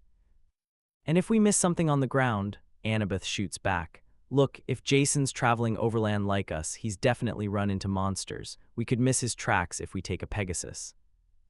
We know he's on his way to Othrys, Percy responds, if we get there first. And if he's been captured along the way, she replies at once, turning around to face him. What then? Then we know the monsters will go back to Othrys via the underground, Percy snaps. So if you let me just... We're not calling your mortal friend. Why? Percy demands, throwing up his arms in the air. Why? She's the real deal, an actual potential oracle, and we're lucky enough that she's actually really nice. You were the one to ask everyone to find the oracle, so what the hell is your problem now? How can you hate her when you haven't even met her? I'm not going to add a mortal into the mess we're in right now, Annabeth says through gritted teeth. If nobody could get in touch with her, what's so say she hasn't been captured by monsters? And we don't know her, Percy, and we can't trust anyone to lead us if we don't know them. He gazes at her, incredulous. She led us to safety, Annabeth. She led us to you. And you haven't talked to her since. Who knows who else might have got to her? Mortals are easy to manipulate. Stop, Piper snaps. Percy and Annabeth both turn to her. She looks pissed, eyes blazing, arms crossed tightly across her chest. I get that we aren't quite sure what the hell we're doing, she says, and Percy feels a little abashed at that. But fighting for no reason isn't going to get us anywhere. She glares at them both. We'll fly when we have to, and we'll walk when we can, okay? Okay, says Annabeth, too stunned to be pissed, apparently.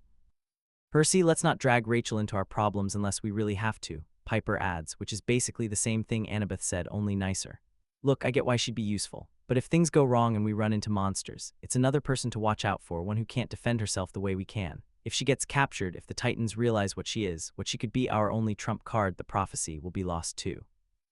Percy deflates, stopping only when he sees Annabeth watching him closely. He stares right back at her until she looks away. I'll lead, Piper grumbles, pushing ahead to the front. Percy murmurs an apology as she passes. He's just, he doesn't know what the fuck is happening here. Annabeth's been being so hot and cold with him, and he feels all messed up inside. She loves Luke, she left. And they didn't talk for more than a month, and she's been telling him she needs to tell him something important, but then she acts so weird, so off, every time he so much as breathes in her direction. He knows he isn't helping, it's just that he doesn't get how she could still be in love with someone who's caused so much harm, so much evil in the world. He just doesn't get it. With all the talk of prophecies these days, Percy can't help but think back to that day at May Castellan's house, when they'd all received their prophecies, kind of. Percy hadn't, but he remembers Annabeth's like it had been told to him yesterday. Lose a love to worse than death. Geez, that's a bundle of joy in a sentence, isn't it? For a weird minute, he wonders who it is. He's not sure who he wants it to be. Anyone other than Luke is good, he thinks desperately, only deep down he knows his wishes are probably all in vain. Luke with his alabaster skin and pale blue eyes. Luke with his silver tongue and empty promises. Luke with his stupid fucking bulletproof skin. How the fuck is Percy supposed to kill a man who breaks through swords instead of the other way around? He hasn't told her about that particular run-in. He'd tried, only the minute he'd brought up Luke's name she'd gone completely unresponsive. It hadn't been an argument, not really, but she'd left to Bunker 6 shortly afterwards, and even though she'd assured him it wasn't because of him, he can't but feel as though the evidence is piled against the contrary. He hates this. They've been treading carefully around each other, their conversations stilted and hesitating. They're teasing a bit too tense to feel natural, their usually well-natured barbs hitting a little too close to home. Too many times Percy's caught Annabeth opening her mouth as though about to say something, only to give up the next minute. It's new territory for them, and he doesn't like it. It's the almost kiss at Authry's, isn't it? It had to have been. Percy's gone and ruined their friendship, even though he hadn't meant to. He hadn't known what he was thinking, really. He'd just been so happy, so relieved to have her back. It was the kind of relief that he felt all the way down in his bone marrow, the kind where he just wanted to take her and hold her and find the safest place in the universe just to stow her away. Which sounds creepy, yeah, he knows. But after all that, he just wanted to keep her safe. The kind of kiss, it had been kind of a spur-of-the-moment thing, but on the Pegasus ride back to the bunker, well, he'd thought about it, and he'd arrived at the realization that he'd liked the kind of kiss, fleeting as it had been. He wouldn't mind doing it again, maybe, and he definitely doesn't regret it at all. Annabeth does. He can tell plain as day that she wishes that the kiss hadn't happened, and she's taken to avoiding him so blatantly that he's considering telling her to forget the entire thing so that they can, at least, go back to being friends. He can do friends, he can do it just fine. Only it hurts to think of Annabeth still loving Luke, even after all this time, after all these years, after all he's done. Sometimes he catches her whispering his name in her sleep, and every cell in his body just screams, how can you love him? He has to resign himself to the fact that he doesn't really have a say in all of this. Annabeth's heart, for better or for worse, belongs to Luke, even though he's literally the worst human of all time. He can tell she loves him by the way she looks whenever she thinks of him, an expression sad and wistful and heartbroken. The way she looks almost tenderly at her knife, the way she runs her fingers softly over the Greek characters that form his name. All of this makes Percy want to scream and launch himself into a raging fire. Instead, he accepts that he has to stew in silence. He doesn't realize Annabeth and Piper have stopped until he bumps into Annabeth, who catches him as he stumbles and raises a brow at him. "What is it?" he asks. Piper points. Percy squints at the tree, unsure of what he's seeing until he spots it. A gash in a branch, too deep to be anything but deliberate. He reaches out and touches the bark, which is damp from the melting snow. "Jason," Annabeth mumbles. "At least now we know how he found his way." He was probably marking the way last time since he knew he'd be going back, Percy surmises. He feels sick. I never even noticed. The dejected look on Piper's face means she hadn't either. Annabeth puts an arm around her shoulders. "No distractions," she says, glancing around them, but her eyes catch on Percy and linger there. "From now on, let's just focus on finding Jason." He clenches his jaw. "Fine," he says. If she doesn't want distractions, so be it. Percy's not going to try, not anymore. Frank, he's just not equipped for this, okay? He knows how to handle Hazel when she slips into her flashbacks now. In fact, he's so attuned to them that he knows when she's slipped into one, even if they're both asleep. A slight tensing of her limbs before she goes all lax and Frank's up in a flash. He knows how to pull her out of it. That's not the issue. The issue is the frequency of her flashbacks these days and the tiredness Hazel is trying to conceal whenever she breaks her out of one. Frank isn't sure what it all means. Hazel says she doesn't either, but he has a feeling she has a hunch, something she's choosing not to tell him. He wishes he was the kind of guy that could just crack a joke, do something silly and lighthearted that could make everyone smile. Ah, that Frank, people would say, never a dull moment around him. Unfortunately, being like that is so far from Frank's forte. Leo's way better at all that kind of stuff, but the son of Hephaestus has been broody and desolate ever since Jason left. And now that he hasn't been allowed to go on the quest to retrieve him, he's acting a lot snappier too. He's far from the happy-go-lucky dude Frank had first met, but he supposes that's to be expected. Jason leaving Leo would be akin to Hazel leaving Frank, and Frank would be a goddamn wreck without her. Honestly, when he puts it into perspective, he's kind of stunned Leo hasn't just done a bunk and gone after Jason himself. Nobody would blame him for it. Frank kind of feels bad now about hoping that Leo would swoop in and save him with a well-timed quip or witty comment to brighten the mood whenever he was feeling down. God knows he has enough on his plate without Frank's emotional constipation, too. He sits up, stretching a little and casting a sideways glance at Hazel, who seems to be breathing normally. Frank inches himself off his bed and heads to the bathrooms, stopping on the way to ask Nyssa the time. It's 1 in the morning. If nothing else comes up, he and Hazel will be off to New Rome in a few hours. He rinses his face and stares at his distorted expression in the mirror hung up on the stone wall. It's a small thing, shows just his face if he bends the right way. It's dirty the way unused mirrors are. Frank knows Selena wipes it clean every day, but it always goes back to being grimy in the mornings. They could steal one on a supply run, of course, but somehow nobody seems to have done it yet. He figures a new mirror just doesn't rank high enough on the priority list to matter. In the hazy light, Frank's reflection appears shadowy, distorted. He almost doesn't recognize himself like this. He looks older, more serious. His hair's grown out a bit, nearly touching his shoulders, and his shoulders feel broad and strong, even though his cheeks have rounded out more, the result of being at 9 and getting 2 or 3 solid meals a day. He wonders what he looks like to other people. He knows he's tall and pretty wide, but there's no way he's as muscular as Beckendorf, right? He's put on muscle, but his face is still kinda chubby. That's probably not really nice to look at. Right? Right. He stares harder. Sometimes if he tries, he can see his skin turning from fur to scales and back to normal, his pupils turning into slits, his tongue turning forked. He hasn't quite had the same dream as the night in the cave, but there are hints of it every time he closes his eyes at night. The feeling of his body expanding, fire licking at his throat, the promise of you can be anything bouncing up and down his skull. Frowning at himself one last time, he steps away from the mirror and shakes himself. He has to remind himself that war, real, actual war, the sequel perhaps to the one that killed his mother, is upon them, and there really isn't time for him to be having these schoolboy worries. Even though it's hard sometimes to not look at everyone else around him and feel insecure in his own skin. He sighs, running a hand through his hair, stopping at the ends and running a single lock under his thumb. Hazel doesn't seem to care about how he looks, so maybe he should stop being so shallow. He's too tired to take a walk, so he heads right back to the main bunker. It's quiet, which is to be expected, but it's more of a somber quiet than a comfortable one. It's been this way ever since Jason left, and the absence of Percy, Annabeth, and Piper isn't helping. Either Frank's suspicions are confirmed when he notices the hearth, which is a pale orange color and flickering at a height that's roughly between his ankle and mid-calf. Off at the forges, he sees Maya, Beckendorf, and Leo huddled over a workbench. They seem to be finishing up, though, because even as he makes his way over to them, Maya leans away, her forehead glistening with sweat, and shoots Leo and Beckendorf a thumbs up.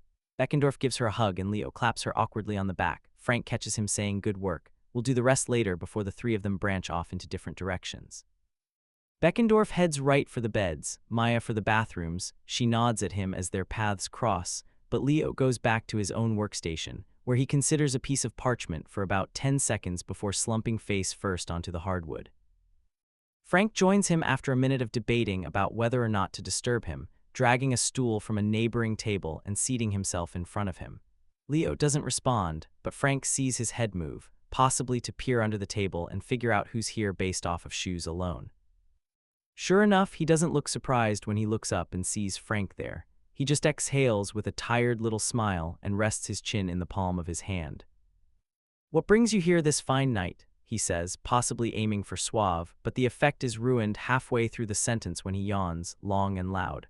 Frank clicks his tongue in sympathy, the same way his grandmother used to do to him when he broke something ancient and delicate in the house. "I couldn't sleep," he responds, after Leo's taken a large swig of some vile-looking energy drink from a can. "You should be sleeping, though. You look terrible." "You meant this," Leo gestures at his own body, "isn't doing it for you." He yawns again. "No, you're right, though. I'll just finish this one thing." "Dude, it can wait till morning." Frank snatches the pencil before he can, but he only makes a face and pulls another one from his tool belt, shooting Frank a pointed smirk before beginning to scribble away on a piece of parchment. "Is it about the spheres?" Frank asks, and Leo hums an affirmative, "but I thought you were pretty much done." Leo looks up with a sigh. "I've done the bare minimum. The sphere I gave Annabeth, the spheres I'll be giving you tomorrow, isn't the best it can be. It can do the basics, but that's that. They need more modifications. I need to link them all to the mother sphere, but that's a whole other set of equations that I don't even want to begin thinking about." He scrubs a hand over his eyes. "You should be able to send messages to the control sphere and to other spheres too once I get the control sphere working. Until then, they're nothing more than marbles," he snorts. "Deadly marbles." He pulls out a sphere from his pocket and rolls it to Frank, nodding like, "Yep, it's yours." Frank catches it in his palm and holds it in both hands gingerly, like it's about to detonate. It's a small, beautiful thing with a diameter close to the length of his thumb. It's got runes and scribes all over it in two different distinct styles. Leo's work is rougher around the edges. Beckendorf's is a little neater, but it's very clear, even from just a glance, that each symbol has been printed with the utmost care. It speaks to their work, it speaks of their character and their pride in their work. Leo's usually so goofy and Beckendorf is so chill that it's easy to forget that they're both perfectionists devoted to their craft. He turns the sphere around in his hands, rubbing a thumb over the buttons at the bottom. The whole thing feels weighty, which is strangely comforting. It's also kind of an honor to know that even though it can't quite be considered pure bronze anymore, Frank is now the third person to touch this piece of metal. At Leo's direction, he pricks his finger on the little knife he gives him and presses it against a button on the sphere. They both watch, fascinated, as the sphere whirs to life, responding to his magical signature and heating up just a little, like it's a living, breathing being. "Congrats," Leo says, finally smiling wider. "You're a mother." Frank pretends to tear up. "I'll protect him with my life." He balances the sphere in the middle of his palm, watching it turn in place. He does feel a strange attachment to it already, but looking at it, he's sure Annabeth's had been a little bigger, a fact Leo confirms as true when he asks. "The plans we found in the Sibylline books had them in all kinds of sizes," he says, a familiar, slightly crazy light lighting up his eyes. "Annabeth's got a slightly warlike version that I felt would just suit her, you know. Yours is different." He grabs the sphere and points at a button. "That button there will send these little darts in all directions. Annabeth's sphere, in comparison, gets these little blades." He thrusts out both arms and starts to spin. Frank nods. "What about this one?" "That's for recording a message," Leo says. "Press quick to send a message and long press to record one, press twice to play it. That's what I had Annabeth do for yours." He presses the button twice, and Annabeth's voice, a little tinny, like she's speaking from inside a big metal pot, begins to play. "Hello, Raina," says Annabeth's voice. She sounds stiffer than usual, a little formal, but it works, makes her sound like a war general with an authority that's hard to ignore. "We've never met, but Jason, Percy, and Frank have told me a lot about you, and leader to leader, I think there needs to be a certain level of trust between us." She takes a short breath. "I am a daughter of Athena and one of the leaders of the Greek alliance based in the bunkers in the states surrounding New York." Which is enough information to know that she's not lying, and yet not enough to pinpoint their location. Frank's impressed. "We recently came across some material that concerns all demigods as a whole in relation to a certain prophecy. We went on a quest to prove our theory, and the proof we received concerns you, the Romans, in particular. If you're listening to this, I hope you're treating Frank and Hazel as one of your own. Well, at least, I hope you are, because only they know the incantation to give you access to the information you need, and trust me, you're gonna want to see it." Frank can almost see her smirking, and he catches Leo hiding a grin behind his fist. "I hope, upon seeing the evidence, you will agree to join us. You will be provided with the means to communicate with us so we can discuss our plans of where to go from here." There's a pause before she adds, kinder, "I'm sorry for being so vague. We felt it necessary to take all precautions should Frank's sphere fall into the wrong hands. I promise that I'll tell you everything we know if you choose to trust us. All we ask is for the gesture to be returned in kind." She exhales. "I hope to hear from you soon." There's silence, and then she says, sounding much more like herself, "Leo, how the fuck do you turn this off?" And the message ends right there. Frank whistles. Leo smiles. "What do you think?" "I think Raina'll believe it," Frank says. "And I don't think she'll turn me away, especially once she finds out about the Sibylline books." It's tucked safely in a plastic folder right now, in Frank's new backpack that Selena stole for him from a Walmart. Maya's charmed the pages to look like a dictionary. The spell will be lifted in response to a simple incantation that Frank had stumbled through and Hazel had picked up with ease. Essentially, the spell means "reveal thyself," only in Greek, which Frank still sucks at. Leo hands him another sphere, smaller than Frank's own, and gives him a folded note. "That's Raina's sphere. It's just like yours, only no weaponry attached yet since we wanted to be safe. You can teach her how to use it, but just in case, I've written down instructions here." He taps the paper. "Of course, you can give it to anyone you trust in New Rome, but based on what everyone's saying, Raina seems like the best option." "Yeah," Frank agrees. "She's a little harsh for sure, but she cares about New Rome more than anyone." "Cool," Leo says. "Let's hope she listens to you then." "She's got a level head," Frank replies, pocketing both spheres and the note. "I'm kind of worried about Octavian, but even he won't be able to say much with the books in the picture. They're so important, honestly. I can scarcely believe you actually found some of the originals." "That's all Percy," Leo smiles, barely containing a yawn. "And Annabeth's the one who told us to make copies." He sighs, suddenly looking small and defeated. "I didn't really do much." He isn't sure what alerts him to the fact that something in the air has gone sour.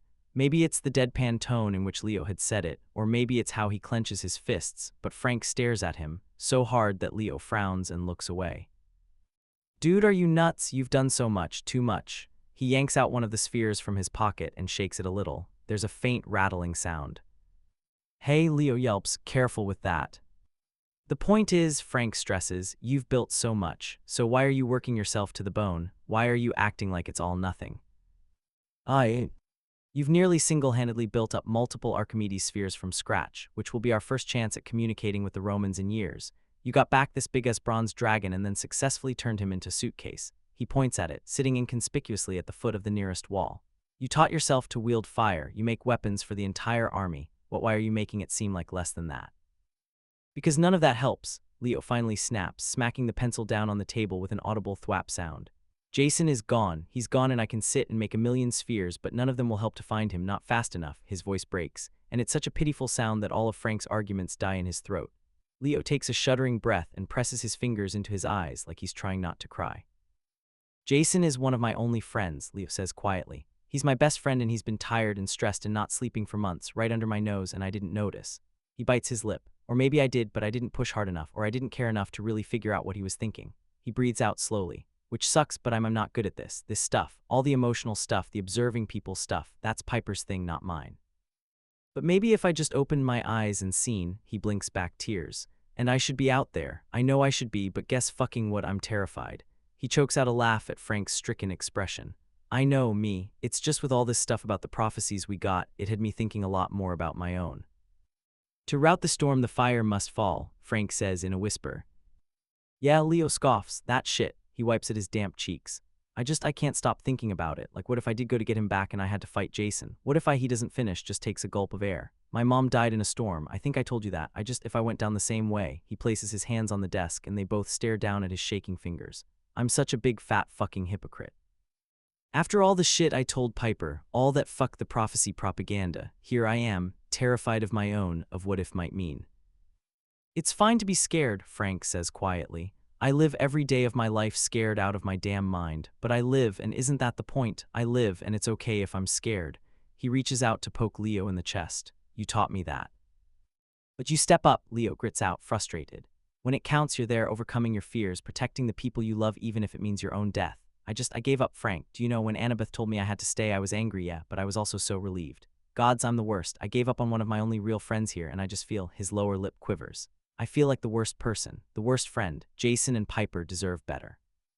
They deserve someone who's all in for them all the fucking time. They're the best people. He shivers. Maybe if I'm meant to die. We're all meant to die, Frank cuts in, not liking at all where that train of thought was heading. Leo, death is fucking terrifying. You wouldn't be human if you weren't scared. I'm a coward, he says, curly brown hair falling into his eyes, conveniently hiding the tears. I'm a fucking coward, man. Jason, even though he's making a stupid decision, he thinks he's doing it for us, you know? He loves us enough to give his life for us, and he blinks just once. No, you're not a coward at all. Frank grasps one of Leo's hands with his own, reaching across the table to take it. Leo's shaking. Frank's heart feels like it's going to split.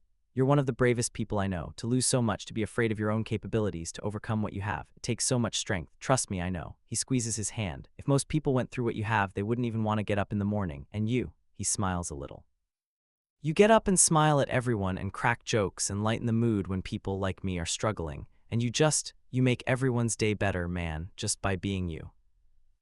Leo looks like he's been clubbed over the head. Frank, that's nothing. The jokes aren't even that good, and I mostly make them to comfort myself, not anyone else. Well, it works for the rest of us too, Frank responds adamantly. You're like the mood maker of this place, haven't you noticed? Even more so than Annabeth. Everyone's happy and hopeful when you're in a good mood. That's just the kind of influence you have. That's the kind of person you are. And that makes you so strong. So strong, you're the furthest thing from a coward. He takes a breath. Anyone in their right mind would be scared shitless if they got your prophecy. Nobody's blaming you for not going after Jason. They're all just worried. Piper doesn't blame you at all either. And when she brings Jason back, I don't think you'll have anything to worry about in terms of your friendship, because they love you. I know, Leo says shakily. I know that. They'd forgive me even if they knew the truth about how I feel. I'm just scared, projecting a little. Don't, Frank admonishes lightly, squeezing his hands one last time before letting go. Don't get into your own head this deep. It's not healthy. Trust me on that one, he adds with a short laugh. If you start thinking about when you're gonna die, you'll spend your whole life just waiting for that moment, and in the waiting you'll lose so much more. Don't think about it. In your own words, fuck the prophecy. He smiles, and Leo does too. When we die, we die. Consider it a nice, long rest after all this. He waves a hand around them. Leo laughs, small, unsure. Nice way to put it. Better that than give in to the debilitating fear of death, Frank says reasonably. Leo smiles. Slowly, he raises himself off of his stool. Frank follows suit. I'm really tired, Leo admits. I think I need sleep. I know you do. Frank turns away to lead them both to their beds, but Leo grabs onto his arm and presses something into his hand.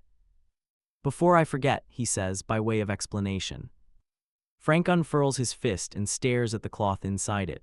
A bag. A special bag, Leo says, smug. While Maya's here, I got her to enchant a couple more of my clothes. What with my powers and the amount of time I spend near fires, it's a necessary precaution. Most of my siblings do it, too. So you doofus, he says in a very duh kind of tone. It's fireproof. See? He grabs the bag from Frank and lights it up in his own palm. Frank takes a quick step back in shock, but the blaze dies down quickly to reveal the little pouch, looking just as it had before. I sewed it myself, Leo says proudly. I'm super ADHD more than everyone here, even so a couple of years ago I had Annabeth teach me the basics of sewing. I don't really do it much, I kinda suck, but I thought you could use this to hold the death stick. He clears his throat. I don't know how good of a defense this thing will be against death, but at least it can handle fire now. Frank doesn't think before moving. He steps forward and gives Leo a hug, wrapping both arms around him and squeezing for all he's worth. His insides feel like they're going to combust. It's like everything in him is just being compressed, until nothing is left of him but his shoes, his clothes, and the tears that are dropping into Leo's shoulder. Aw dude, Leo says, patting his back, having evidently felt the wetness on his clothes. It's not that big a deal. It's the biggest deal, Frank chokes out. Nobody's ever this is so thoughtful. Hey, Leo says quietly. I know what it's like to be afraid of fire, remember. I wanted to help you out. You have, Frank says quietly, letting go of him at last. I'm still scared, but you've made me see that fire can be so much more than the destruction it causes, and for that I'll never be able to thank you enough. Honestly. He looks him right in the eye, gratified to see that Leo's eyes are glistening with tears too. Thank you, Leo. He receives a punch in the arm in return. It's nothing, dude. They make their way over to the beds in silence. Leo's bed is just to the right of Frank's, so they both tuck themselves in, smiling quietly when the other makes a noise. Frank checks on Hazel. She's smiling a little, but her breathing is even. A regular dream, then, maybe even a good one. Frank tucks the little piece of wood into Leo's pouch and secures it with the drawstring. He shoves it into his pocket and slides into bed.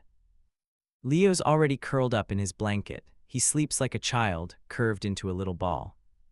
Hey, Frank whispers. Hey. One last thing. Leo smiles. Hit me.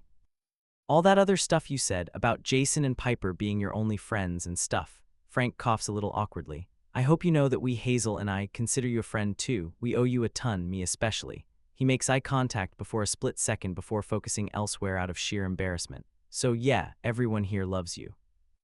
He takes a breath. I've never really had friends, other than Hazel, and now she's like, not just a friend, you know, but what I'm trying to say is that you're like my first real friend, and that you should know that you've got me to talk to anytime because I love you too. He nearly dies when that last part gets out. He hadn't meant to say it all soft, for God's sake.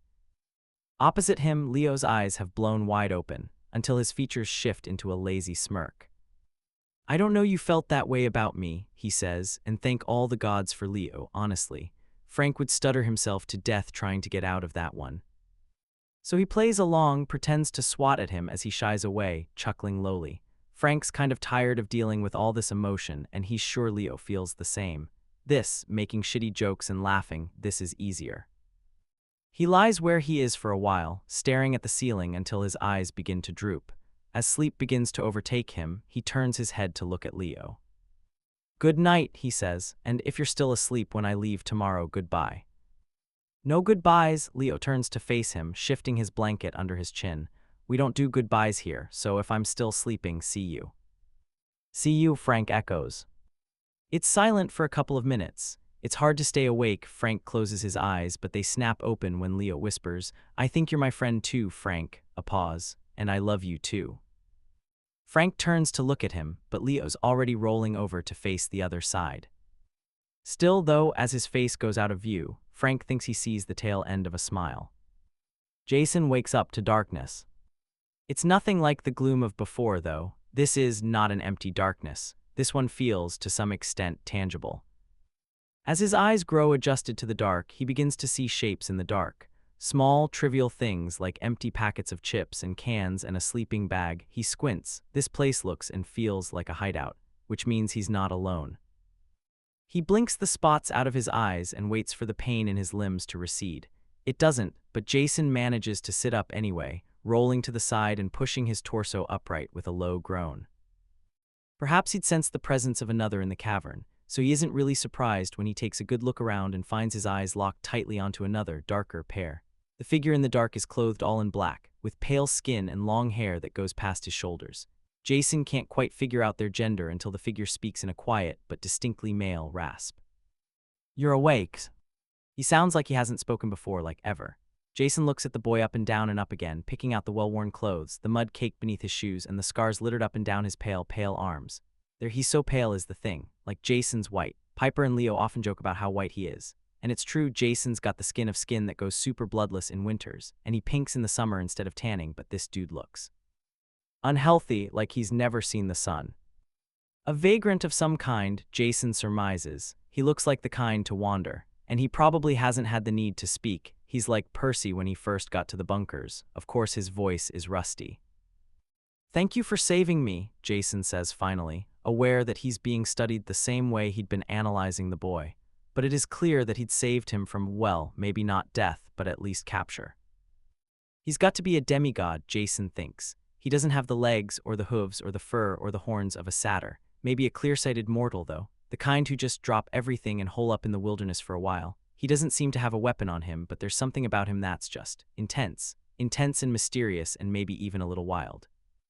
The boy nods in response. Jason says boy because despite everything, the black clothes and the piercing gaze and the slightly menacing aura, he does still look younger than he's perhaps trying to be. He can't be older than 19. "So, Jason clears his throat. Nice place you got here." The boy spares him a single, unimpressed glance. "Where are we?" The boy frowns. "A cave." "Yes, I can see that. I mean, where? In America." The boy shrugs. Dread fills him. "Wait, we're still in America, right? Because..."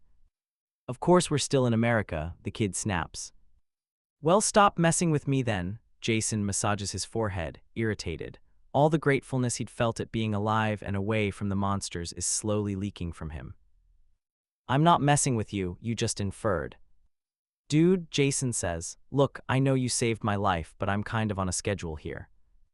The boy stands up and turns away, kind of dramatically. "You're free to leave." Jason frowns. "I know, but now I'm kinda suspicious. You're not saying that just to mess with me."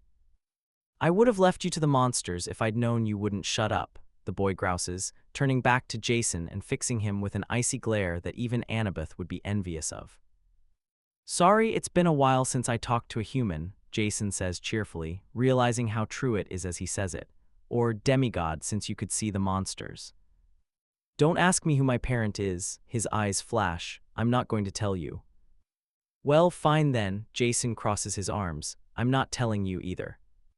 I saw you blasting away monsters with wind. You were using air currents to dodge their attacks. You created a small tornado in the middle of the woods."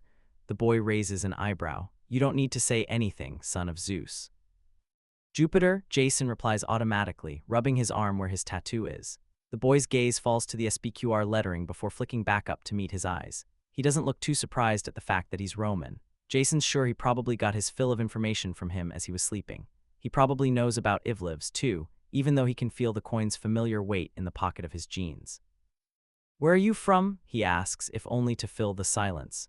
The Romans have their tattoo and the Greeks don't, and that really the only external distinguishing factor between the two demigod factions.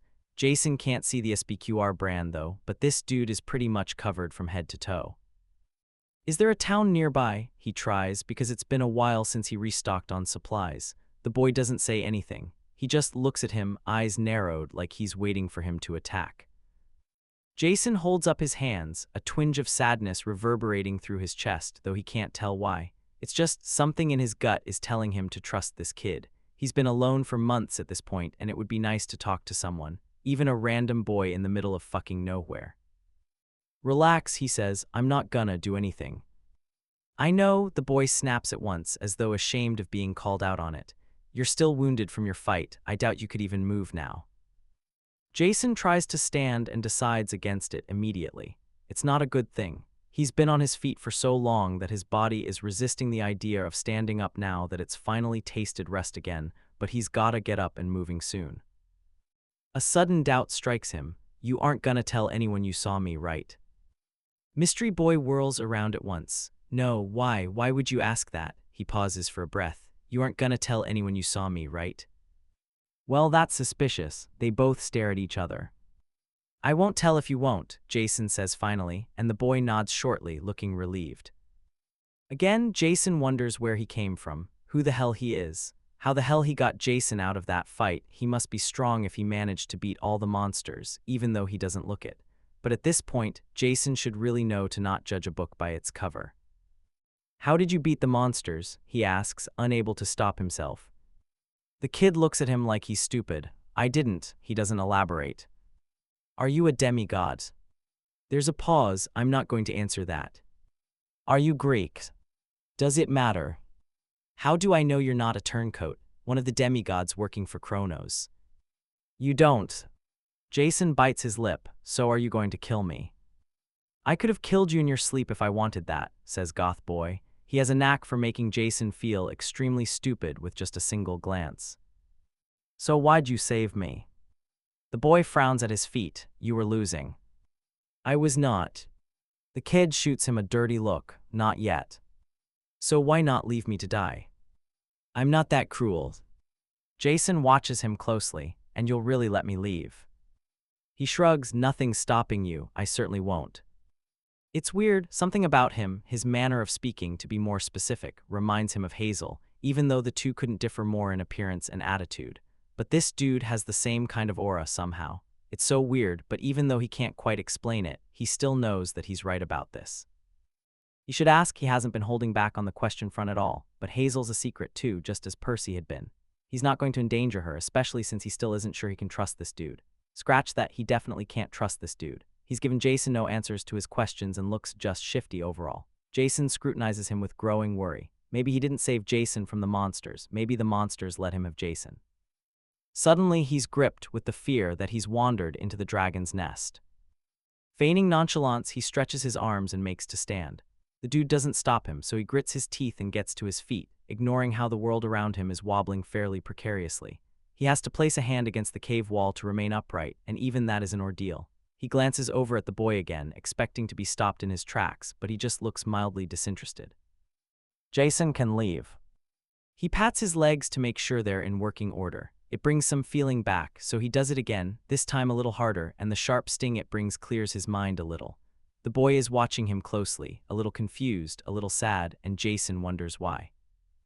I'm going to go, he says, his voice dull. He doesn't know why he feels bad about leaving this kid here in a cave in fuck knows where. He doesn't even know this boy, for fuck's sake, but there's something familiar in his eyes. A deep sadness, a burden placed on two thin shoulders. Oddly, Jason wants to direct him to Bunker 9, where he knows he'll be taken care of, but he can't put his friends in potential danger like that. Goodbye, he says. The boy nods shortly. With some difficulty, Jason turns around and leaves the cave, stopping for a moment to retrieve his backpack. It's untouched pretty much, save for how it's a little cleaner on the outside. Jason spies streaks of dust, likely from the swipes of a small hand as it brushed the grime from the surface of the bag, and he spares the boy a single, knowing glance before walking outside, hefting his pack over his shoulder as he goes. It must be just past midday. Jason walks slowly in what he thinks must be the right direction, thinking, who was that kid? An unknown demigod on the run. It's not unbelievable, not after Percy, but what is surprising is the fact that he's survived so long. Jason knows a powerful demigod when he sees one, and that boy is powerful, powerful and sorrowful. There had been something endlessly melancholy in his dark eyes. He sighs. It had been nice to have some company, while it lasted. There's a snap behind him. Jason tenses for a second before slipping a hand into his pocket and taking Ivlev's in his fist. You're following me, he tells the trees without turning around. There's a rustle, followed shortly by a grudging voice. You're going the wrong way. Jason turns. The boy looks so out of place in the woods in his all-black attire, shielding his eyes from the sun, but the sight of him brings a grin to his face. And how would you know which way I'm going? You said authorities around 50 times in your sleep. Jason shrugs, you got me, but that doesn't explain why you're stalking me. The boy glares, I'm not stalking you. Jason points between them, explain this. This is me going out of my way to help you, he grits out. That's the second time you've done that, Jason points out. And the last, the boy's scowl is fierce. You need to go that way. He points off to his right, and I'm leaving now. He whirls around and begins to stomp away, unsettling the bushes around him in a way that's actually really funny. He reminds Jason a little bit of Piper, actually, when she's in a mood and refusing to acknowledge it. Maybe that's why he roots through his bag for an olive branch. I have some chips, he calls out against his better judgment. The boy stops. Slowly he turns, his expression is thunderous. What kind? Jason grins. Percy breaks off a little icicle from a branch of the tree he's leaning against and sighs. It's cold, he's tired, and it's overall just not been a fun time at all on this journey. He's honestly super annoyed that they hadn't just flown on Frank in eagle form all the way to Authries. Piper had declined the offer, her plan being to stop Jason before he reached the Titan stronghold, and Percy had agreed at the time, not wanting to get Annabeth anywhere near the vicinity. Now, though, he's regretting it. Their trip so far has been arduous, not only because of the cold, but also because of the tension that hangs between him and Annabeth like a thick cloud of fog. He can tell Piper feels it too, but she's choosing not to intervene. He doesn't want her to, she's got enough on her plate. Percy would handle things with Annabeth himself if she wasn't being so immature about it, which really he ought to have expected. For all her brainpower, she can just act incredibly stupid sometimes, and he can quite literally see her tucking away her emotions every time they get into another petty little argument, which seems to be happening more and more often these days, like she's saying, not now. I'll deal with my feelings later. Only when is later? Annabeth's been through hell and back, and she still, to his knowledge, hasn't talked to anyone about it. She's been stabbed in the back by Luke, and she's actually met him and talked to him, and she hasn't told anyone what he said. She keeps telling Percy she needs to talk to him, but she hasn't yet.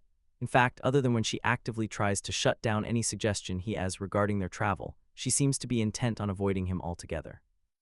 Percy is very quickly growing weary of it. Sometimes he wonders if he's being unfair to her, because as he knows, Annabeth has been through hell and back. This is a girl who was essentially kicked out of her own home, and every time she found a family, they were ripped away from her. In the aftermath of a brutal fight that took away the two people she loved most in the world, she was forced to push aside her own grief and lead the last of her kin to survival. Percy can't expect her to suddenly just change. He shouldn't expect her to suddenly become ready and willing to face all the emotions she's tucked away for years, just because he, selfishly, wants her to. He knows all this, he knows, and yet he can't get snapping back at her when she rebuts his statements. Can't help pushing for an argument, even when she isn't rising to one. He knows he's kind of being bratty about this, but having her eyes on him, even though they're growing increasingly agitated, is better than nothing at all. Through the empathy link, he reaches out to Grover, updating him with a quick, still no sign of Jason, before pulling away. He sits up at the sound of rustling, but relaxes when he sees that it's just Piper, pushing through the underbush with her back before turning to reveal her arms laden with packets of nachos. Percy makes a tiny noise of appreciation, leaning forward to gather them from her, making sure not to disturb the little fire between them. It had taken ages to light, and he's not going to be the one to put it out. "Where's Annabeth?" he asks, craning his neck to check behind her and sitting back when he sees nothing. Piper settles down next to him, blowing hot air into her hands and shaking the water from her hair. "There was a monster in that town," she says. "It didn't notice us, but Annabeth said she'd steal us some more food and water and be right back. She said she'd be careful." She glances at Percy and scoffs. "You know she wouldn't let me stay, and then she said she'd be fine because of her cap." Piper mimes putting it on. "I was too tired to argue." Percy wants to argue with that, but she's right. He's way too tired, so he just tears open a packet of chips and digs in. After a while, Piper lays her head on his shoulder. Percy's finished eating, for now, and is silently calculating how long he should wait before going after Annabeth, when Piper says quietly, "You need to give her space." Incredulous and only very slightly annoyed, he tilts his head to look down at her. "What, you psychic now, too?" She huffs, breath clouding against the arm he throws around her. "Just intuitive, and I'd like to think that I know you well enough now to know what you're thinking about when you get all quiet like that." She shifts her legs underneath her just a little. Spoiler alert, it's usually Annabeth related. Percy can't be bothered with denying, so he just says, "I've given her space." "She took it by force going to 6. Piper shoots him a look. "Look, I know you want to talk to her about everything, but Annabeth isn't the kind of person who responds well to being prodded. When she's ready to talk, she'll come to you. I'm not prodding her, he says weakly. I was just worried about her, but it's like she's fighting me at every turn. Piper sighs. I can't pretend to understand what's going on in her head. She went through a lot. I think she needs time to rearrange her perspective, so to speak. How would you feel if someone you loved stabbed you in the back? Percy can't quite imagine it. Look, maybe this isn't my place to sit here and criticize her relationship with Luke. I never knew the dude. All I know is that he captured Annabeth, used her weakness against her, and tried to lure her to his side. His fists clench without him really meaning to. But I'd have thought that after he left, after the war, she would have at least braced herself for the worst. Didn't everyone assume he switched sides after he vanished? Yeah, but having the truth slapped in your face is different from assuming, she replies, miming the motion. Annabeth never talked about it, but she never really stopped hoping she would find him one day, and I think a lot of her hope had to do with you. Mate.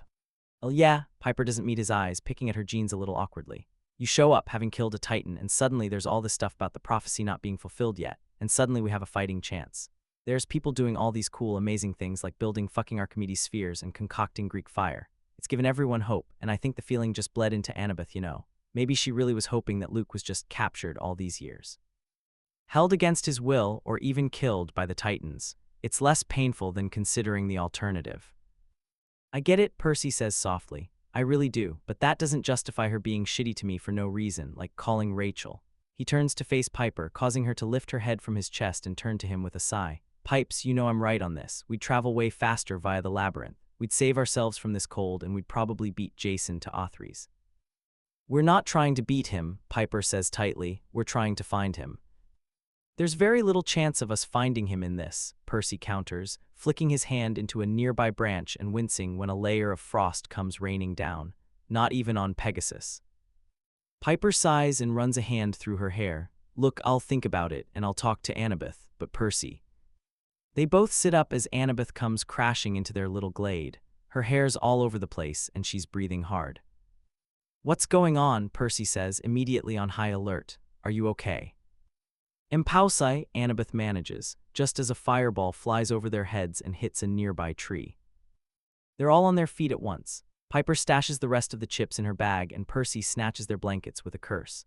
Annabeth keels over, placing her hands on her knees as she explains that she was ambushed in the supermarket by a whole pack of Impulsi posing as cheerleaders and chased back out here. They're back to running within a minute, crashing through the mud and snow as the Impulsi's cackles nip at their heels. We're not going to lose them, Percy says, uncapping Riptide and slicing it through a thorny branch. We might as well turn around and fight. There are like 6 of them, Annabeth says. We can take them. What if we can't? Annabeth responds, refusing to meet Percy's eyes, even when he turns around to look at her in surprise. Well, I guess we keep running then, he grumbles back, but a second later Piper yanks down harshly on his sleeve and says, Look. She's pointing off to the right. Percy squints the best he can until he sees what she's aiming for, an outcropping of rock upon which a large triangle is etched, a Greek delta. Percy changes course at once. Percy, no, Annabeth begins, but Piper grabs her hand, cutting off her words. Percy yanks his sleeve up his arm the moment they reach the symbol, pressing his sword into his arm just hard enough for a cut to appear. Without even waiting for the few drops of blood to show, he presses the gash into the rock, murmuring, Come on, come on, come on, as the delta begins to glow an iridescent blue. This is a bad idea, Annabeth snaps at him. Once we're in, how the fuck are we gonna get out? How will we know we're going the right way? Do you see a better option? Percy shoots back, turning around enough so he can glare at her. If you hadn't been seen by the Impulsi. He catches only the last flickers of wide-eyed shock and turmoil before she blinks and lets out a loud breath, exhaling a cloud of mist between them, and Percy can only square his jaw as Annabeth's face settles into distinct annoyance. Oh, so it's my fault. It's nobody's fault, Piper hisses, looking furious and disgusted at the both of them. And we don't have another option, so shut up, for fuck's sake. There must be some charm speak involved, because both their mouths snap shut at once. Slowly, the rocks begin to shift. Piper chants a quick prayer under her belt, and Annabeth puts her cap on, vanishing from sight.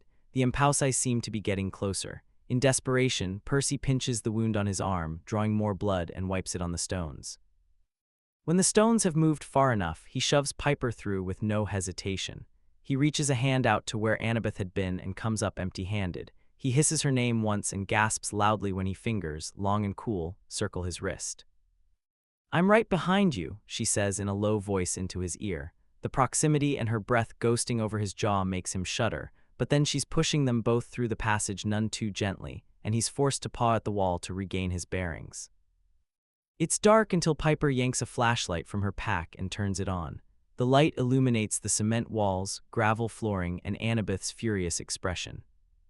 "What?" he demands at once, tired and angry and ready to fight.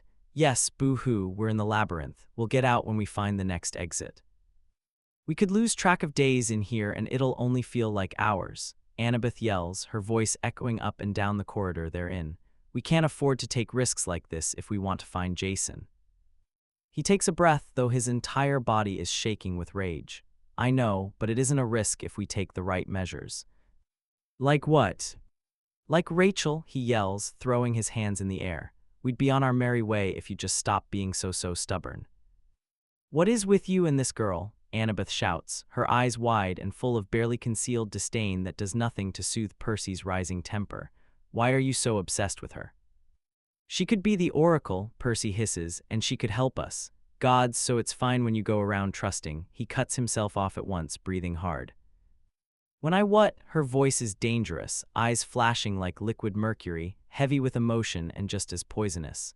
"When I do around trusting what, Percy?" Percy bites his tongue. "The word so it's fine when you go around trusting Luke, but refuse to let me contact someone who could actually help us," rise through his throat and pound against his gritted teeth, begging for release. He can't say it, though. He won't. He can't hit her below the belt like that, though judging from her dark expression, she knows exactly what he's struggling not to say. She sighs, a small, shaky thing that fills Percy's guts with guilt. Without meeting his eyes, she says, "I'm going to go scout ahead. I'll be back in 10 minutes. She fishes her own flashlight from her backpack and stomps away. Percy wants to tell her that it's dangerous, that they shouldn't split up, but he can't find the heart to. The tension's barely abated when Piper says, in a low voice, "You two need to pull it together." Shame pools in his stomach. "Piper, I'm so sorry." "Whatever," she sounds furious. "I know you two have been having issues, and I love you both, but frankly, I don't care about how you're feeling right now. Jason is my priority, he should be yours too, and I would have just come alone if I'd known you two would be getting in each other's business the whole way." "Of course he's the priority here," Percy says, aghast. "Look, I'm sorry, okay? I'll stop, I swear."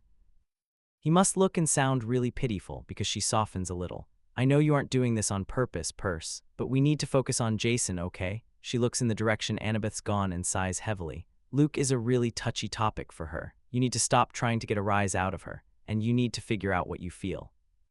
"What I feel," his voice sounds dull and hollow, clueless. "About Annabeth," Piper points, "because it seems complicated, and whatever it is, it's messing with your judgment." She leans forward and taps him lightly on his temple. "Love is messy, Percy. Love is hard. The sooner you figure out how you feel, the easier it is to know how to act on it." "Love," he croaks, suddenly overwhelmed. "Are you saying?" She huffs. "Gods, are all boys this useless, Percy? Come on, you can't say you haven't thought about it before. Like with Luke," she lets it sink in. "You were acting like a jealous boyfriend, dude." "That doesn't mean," he chokes, overwhelmed. "I'm not." She raises her hands. "I'm not saying you are, just I call it like I see it." She sighs a little ruefully. "And I'm not saying it's a lost cause, but Annabeth's got so much shit to work through and she's really going through it right now. I'm not saying you have to give in to her every demand, but I'm saying give her a break. Every decision she makes has a reason behind it. Even if she chooses not to share it with us, you trust her thought process, right?" "Of course I do," he replies. "Then let's just trust that." Piper squeezes his hands gently. "You'll get to see Rachel again. She's fine, Percy. You know that, right?" I have a feeling she's important," he says, squeezing his eyes shut. "It's just a gut feeling, and I know she's probably fine, but yeah." He bites his lip. "And I really am sorry about everything. Jason's the goal here. I'm sorry that I haven't been showing it." "It's okay," she says. "I know you didn't mean for any of this to happen.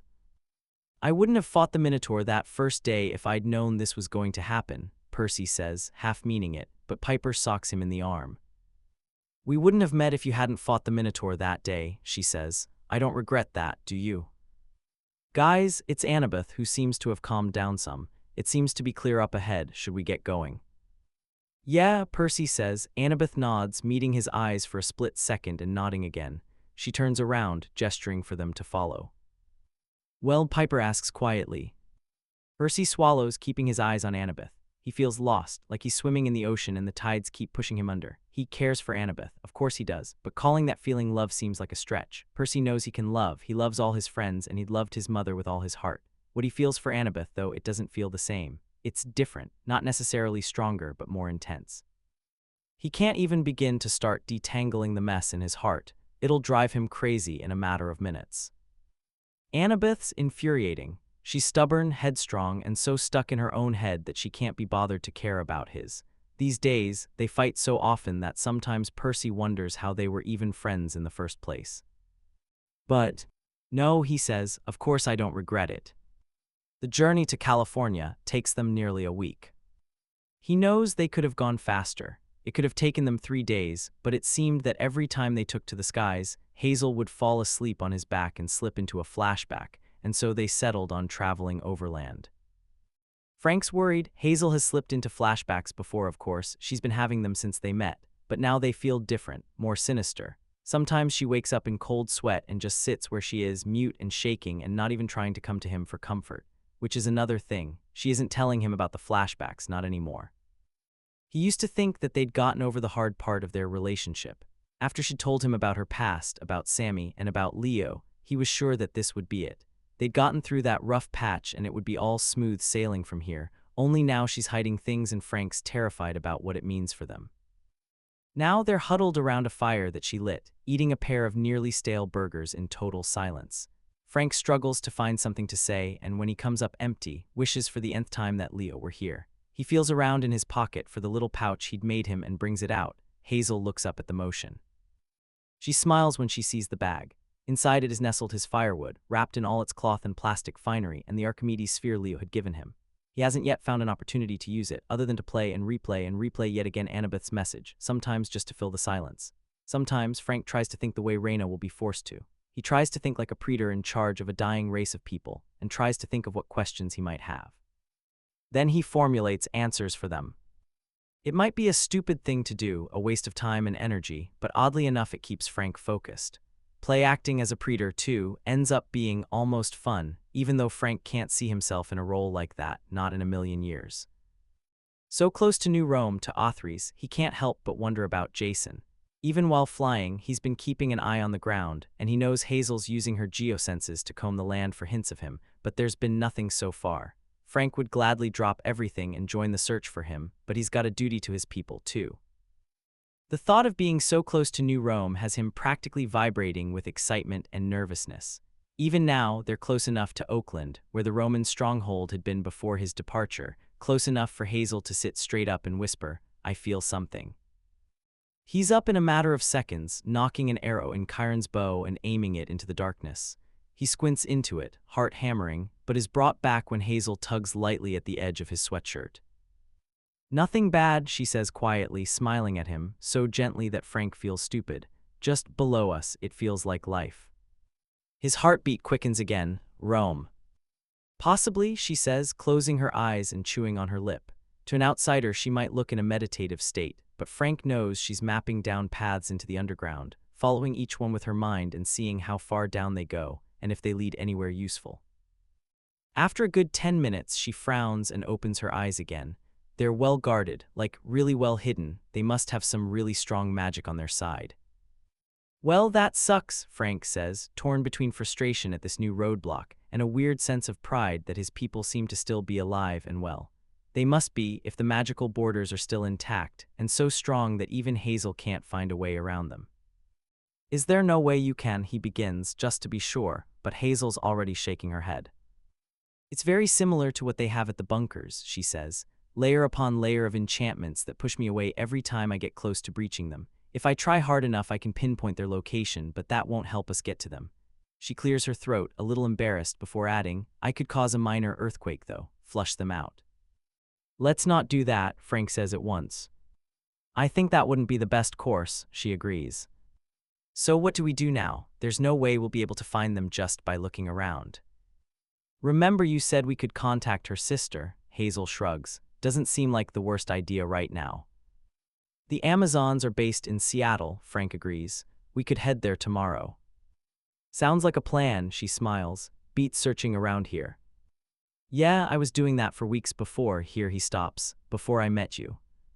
She bites her lips, hiding a smile. I'd forgotten, we must have met for the first time not too far from here. They both gaze into the woods, Hazel with some trepidation, Frank with a mixture of amusement and nostalgia. It's been what years since they first met? Frank feels both like time has flown past and also a little like no time has passed at all. He wonders how much he's changed since the day he ran into the person who would change his life completely, and then he wonders if he's changed at all. He stares at her, trying not to be too creepy about it, since Hazel's awfully knowing, attuned to just knowing when he's looking at her, and she gets pretty self-conscious about it. It's hard to not stare, though, is the thing. Hazel is beautiful. Especially now in the firelight. It makes her glow shades of warm amber, turning her eyes solid gold like little polished coins. Gods, it may sound insensitive to say, but Frank can't quite wrap his head around the fact that she'd been dead once. In this moment, this little pocket of time nestled away from the rest of the world, where she's at home in the woods, surrounded by the calm winds and the trees and the fresh earth, he doesn't think he's ever seen someone look more alive. He looks away quickly when she stirs a little, leaning forward to stoke the flames. She doesn't look at him, but there's the telltale little thing she does when she knows she's being watched, where she kind of bites her lip and scratches her cheek like she doesn't want to be seen. Frank turns to the fire, too.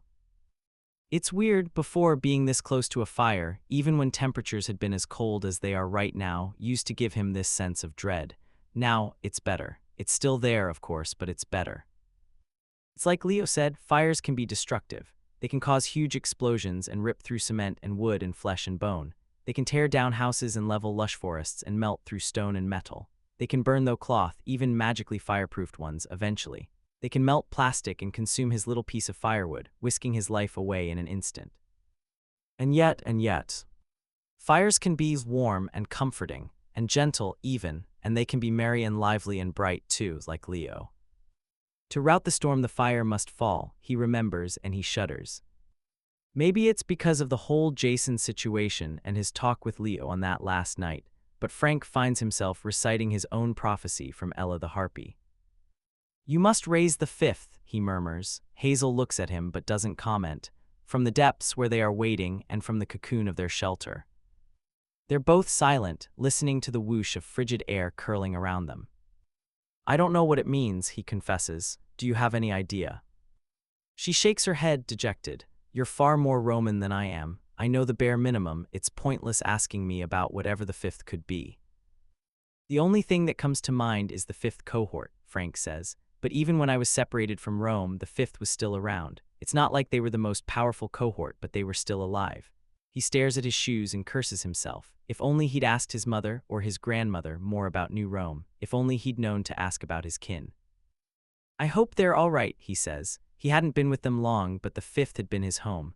They'd taken him in, showed him the ropes. They showed his respect, maybe because of his mom, but he'd felt at home nonetheless. If a whole cohort of New Rome has been wiped out.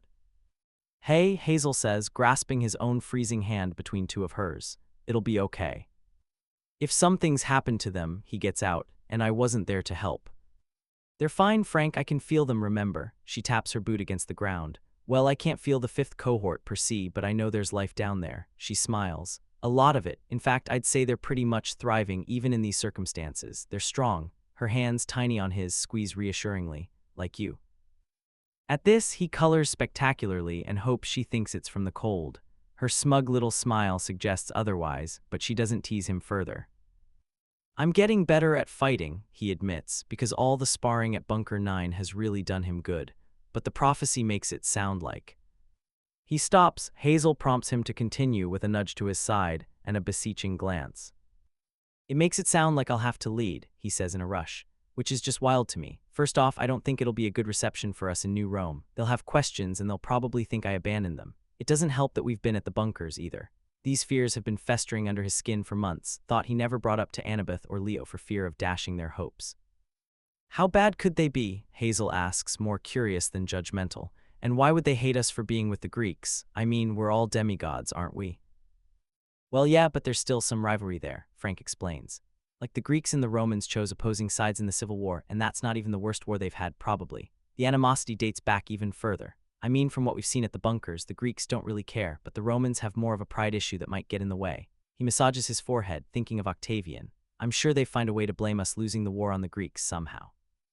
I wouldn't be surprised to hear it. If Percy hadn't kept his identity from them, I'm sure they'd have elected him praetor by now. Even if he is a son of Neptune, he did kill Iapetus. He stops, considering. We can't tell them your identity either, so that'll lead to more questions. Whoa, she says, slow down there. If it comes to the point where we have to tell the Romans my identity, maybe we should. After all, if the Titans know about Percy, they might know about me too. If it'll help in gaining the Romans' trust, I'm completely willing to tell them who I am. He sighs. I'd probably trust only Reyna with the information, but the point here is that there's no way they'll just welcome me back with open arms like I haven't been missing for years. If the prophecy is real, how the hell am I supposed to lead them? I'm nowhere close to being a leader. She hesitates before saying, I think you'd be a great one, actually. He snaps his head up to look at her to refute her claim, but she raises a hand to silence him.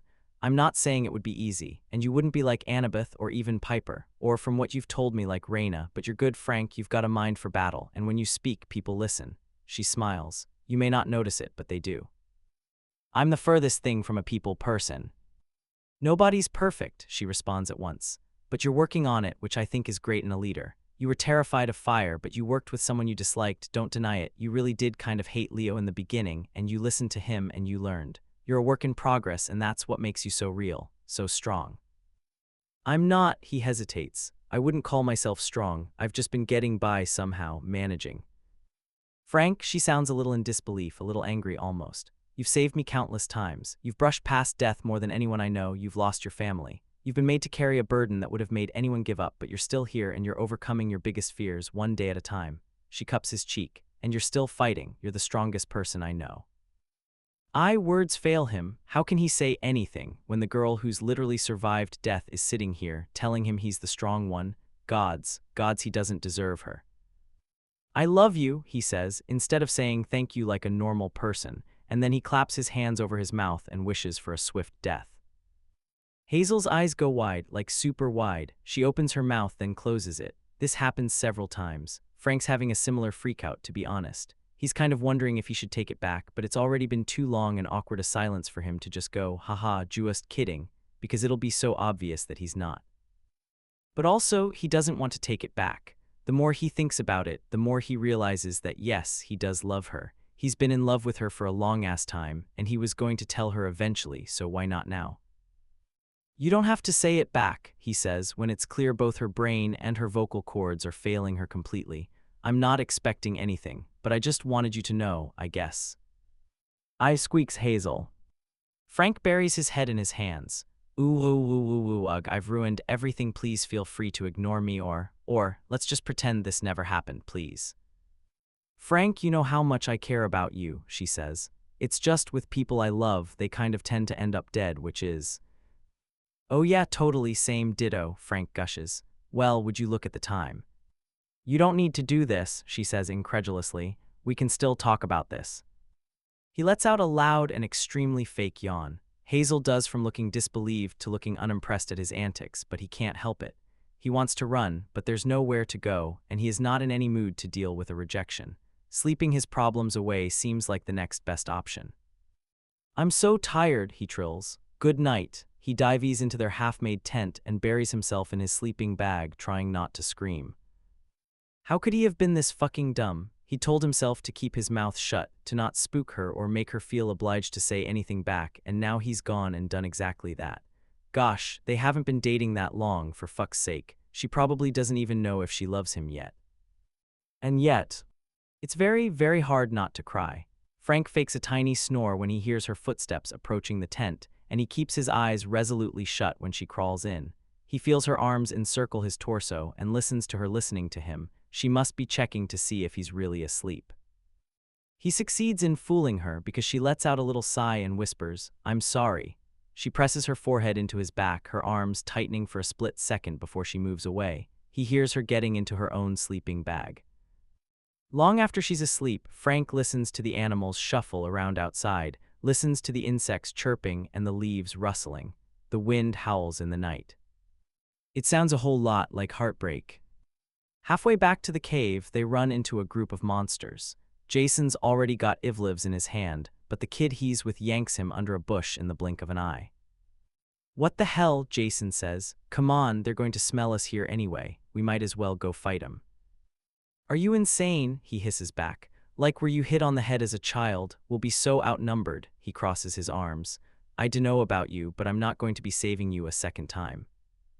"So what do you propose?" Jason grunts. "We tail them," says the boy. "You want to tail them?" Jason gawps. "Why the fuck? I thought you wanted to get away from them." "When did I say that?" "You implied it." "Well, I didn't mean to," the boy snaps. "Look, something's up with these monsters. They have been roaming around for months trying to find demigods. I've seen them chase away a bunch of your Greek friends, those girls with the wolves, but they aren't out to kill, they just want weapons, and I want to know why. They took mine," he adds, peering through the foliage and gesturing at a telekine carrying a bunch of weapons, including a pitch-black sword that looks like it would suit the boy well. "They mentioned Mt. St. Helens," Jason recalls, "when I ran into them." The kid's face darkens. "That's not good." "Why?" Jason asks. "It's an old forge," the kid says. "If they're using it again, they could awaken things that need not be awakened." "And you know this how?" Jason asks. He sighs when he gets no response. "Look, dude, if you're gonna save me and follow me around like some kinda lost puppy, you're gonna have to tell me your whole deal." "No," says the kid. "Come on, how else am I supposed to trust you?" Jason sticks out his hand. "Look, I'll go first. My name's Jason." He pauses, then adds, grace, since he might as well. "What's your name?" The boy looks at his hand, then at him, then back at his hand like he's loath to touch him. Jason drops it. Finally, the boy whispers, "Nico." He looks almost surprised as he says it, like he hadn't thought about it in a long time. "Hello, Nico." Jason waits for a while. "You aren't gonna give me your last name?" "No." Cool, I can respect that. Name have power and all that." Jason shoves his hands into his pockets. "So, if you wanna follow them." "Come on," Nico says, ducking further down and crawling out of the bush, and then he's basically slithering up the nearest tree without a single care in the world. A cursory survey around him confirms that the monsters are indeed on the move, heading deeper into the forest. Jason clambers up the tree clumsily, only to find that Nico has jumped onto the next one. "This seems a bit excessive," he says as he hops to a neighboring branch. "They're moving so fast that it's hard for him to absorb everything that's happened. Why can't we travel on the ground?" "They could have backup spread all over the woods," Nico says. Privately, Jason thinks the name makes him seem his age, someone too young to have to deal with all this shit. This will give us the upper hand. Literally, Jason jokes, "Get it?" Nico looks at him like he's a slug, or something similarly repulsive. "Tough crowd," says Jason. "Are you always this talkative?" Nico asks in exasperation, his dark eyes flashing. "No," Jason says, "not really. I have a friend who's like this, though. Always talking and cracking jokes, and he can't quite finish. Thinking about Leo is physically painful." Jason supposes that he's been unconsciously acting like him, cracking jokes to lighten the mood. He must be lonelier than he thought. He looks up to find Nico gazing at us thoughtfully. There's pity and maybe a little bit of understanding in his features. Jason can't bear to look at him. Nobody's really pitied him so openly, not since Thalia, and for some reason it itches at his psyche. "Never mind," he says after too long a pause. "If you say so," Nico responds, turning away. He probably doesn't care. Jason has to remind himself that he needs to stop expecting anything more than tolerance from the other boy. He stares up at the steel-gray sky. It looks like it might rain. There's a heavy feel to the air, and he can feel that the weather is about to take a nasty turn. Nico only casts a single withering glance towards the heavens as they bound from tree to tree, choosing to remain silent. They only stop when Nico holds up a hand, glancing around quickly before shimmying down the tree. Jason follows far less gracefully. "What happened?" "We're close to the mountain," Nico says tightly, "and I can't sense the monsters." "Sense?" Jason demands. "What are you?" Nico only purses his lips maddeningly. He might as well be miming zipping his lips shut, Jason thinks, annoyed. "What mountain?" he asks instead. "Before you abducted me, I was halfway across the country. I don't think there were any mountains there." "We're getting close to Mt. St. Helens," Nico cuts in. Jason balks. "What the fuck?" he exclaims. Nico hisses and gestures for him to keep it down. Jason repeats lower, "What the fuck?" If you want evidence, Nico replies, rolling his eyes like a disgruntled teen, gesturing roughly upwards, where Jason can see the mountain looming over them. There it is. How the fuck did you get me here? Jason shrieks as softly as he can. There's no way you carried me halfway across the country. Does it matter? He says, aggravated. You wanted to get to Authries. Well, congrats, you're now like 50 times closer than you were before, so maybe if you'd stop complaining. I just want to know what you pulled, Jason says, crossing his arms, and I'm not moving till you tell me. Nico narrows his eyes. I could just leave you here. Monsters would find you in 5 minutes. Let them, Jason says stubbornly, narrowing his eyes when Nico squares his jaw. But I don't think you'll leave me, because if I'm right, you need me. That's why you followed me back then, and that's why you found me in the first place. It's not, Nico says, tight with frustration. Look, we don't have a lot of time. Can you please move? Dude, no, Jason says, standing his ground. Not unless I get some answers. Look, if you move right now, I can get you to Authries in 2 minutes flat, Nico says, so full of certainty that it takes him aback. And I'll explain some things, but that's all I can promise you right now. Now, please. Fine, Jason relents. He's barely gotten the words out before Nico's scurried ahead, leaving him no choice but to follow. Nico sticks to the shadows, and Jason steps where he steps, moves as he moves on instinct. Jason isn't sure how they haven't been spotted yet, especially when Nico pricks his own finger, presses it against some obscure markings in the wall, and silently slips into the labyrinth. The burrows seem to have been scarcely used, more of a side entrance, if anything. It feels as though it's been carved by a monster, possibly decades and decades ago, Jason thinks, as they trail the shallow gouges in the stone. He grips Ivlev's hilt tightly in his left hand as he walks. The only sounds were his and Nico's quiet footfalls and shallow breaths as they make their way over stone and loose gravel. The temperature rises as they got deeper, until he could see his own breath clouding before him in the eerie grayness surrounding them. Nico navigates through the tunnels like he's Hazel, taking turns without hesitation. Slowly but surely, their road wins, going up and up and up until Jason is panting for breath. He holds the sides of the walls for support, which isn't hard since they're closing in around them, getting narrower. Almost there, Nico says, out of nowhere, muttering so lowly he might even be talking to himself. Just. He flattens himself against the wall, putting a hand on Jason's chest and forcing him to mimic the motion. Jason peers over the boy's hair, trying to see through to the opening there near. Now that he's finally managed to catch his breath, he realizes it's boiling in here. Forges, Nico says, distracted. They must have them up and running. This isn't good. Forges for what, though? Jason whispers. What do you guys make in your forges? Nico asks, rolling his eyes at him briefly before turning away again, waiting. Weapons, of course. Is that why they took your sword? Possibly to study it. Nico sounds disgruntled. They probably want to start making Stygian iron weapons themselves. Stygian iron, Jason begins in disbelief. Later, Nico hisses, Look, we've got company. He pushes them back further into the shadows as a group of monsters passes the tunnel opening, laden with weapons, gold, bronze, and a flash of dark metal that must be Nico's sword. We need to steal it all back, Nico whispers. You're nuts, Jason says fervently. Grab your sword and let's get out of here. There's so much gold there, he says, ignoring him entirely, sounding like he's in a trance. It could be enough for. For what? Jason asks, curious despite himself. And when Nico turns to look at him with eyes round and wide and desperate and sad, Jason's struck with the oddest feeling of familiarity. He feels as though he has a reply on his lips, something along the lines of, hey, why do you look like that, and really there is no need to worry, and also they can get his sword and run and that would be that. But he doesn't get the chance to say anything before. It's quick, a split second where a monster doubles back into the hallway, passing their little window. The monster looks through it. Jason looks right back, making eyes contact for a moment that feels like several long years.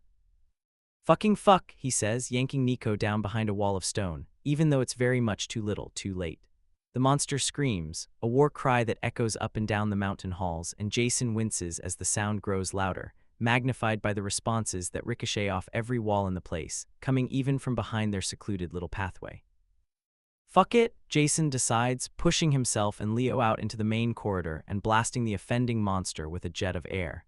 Nico curses, yanking Jason deeper inside the mountain until they get to what feels like the center. These feel like the kind of forges Leo would love to work in, Jason thinks.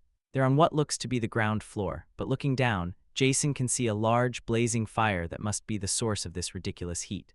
Upwards, there is floor after floor of open rooms leading into the main pathway that goes uphill in a spiral the way parking is in malls.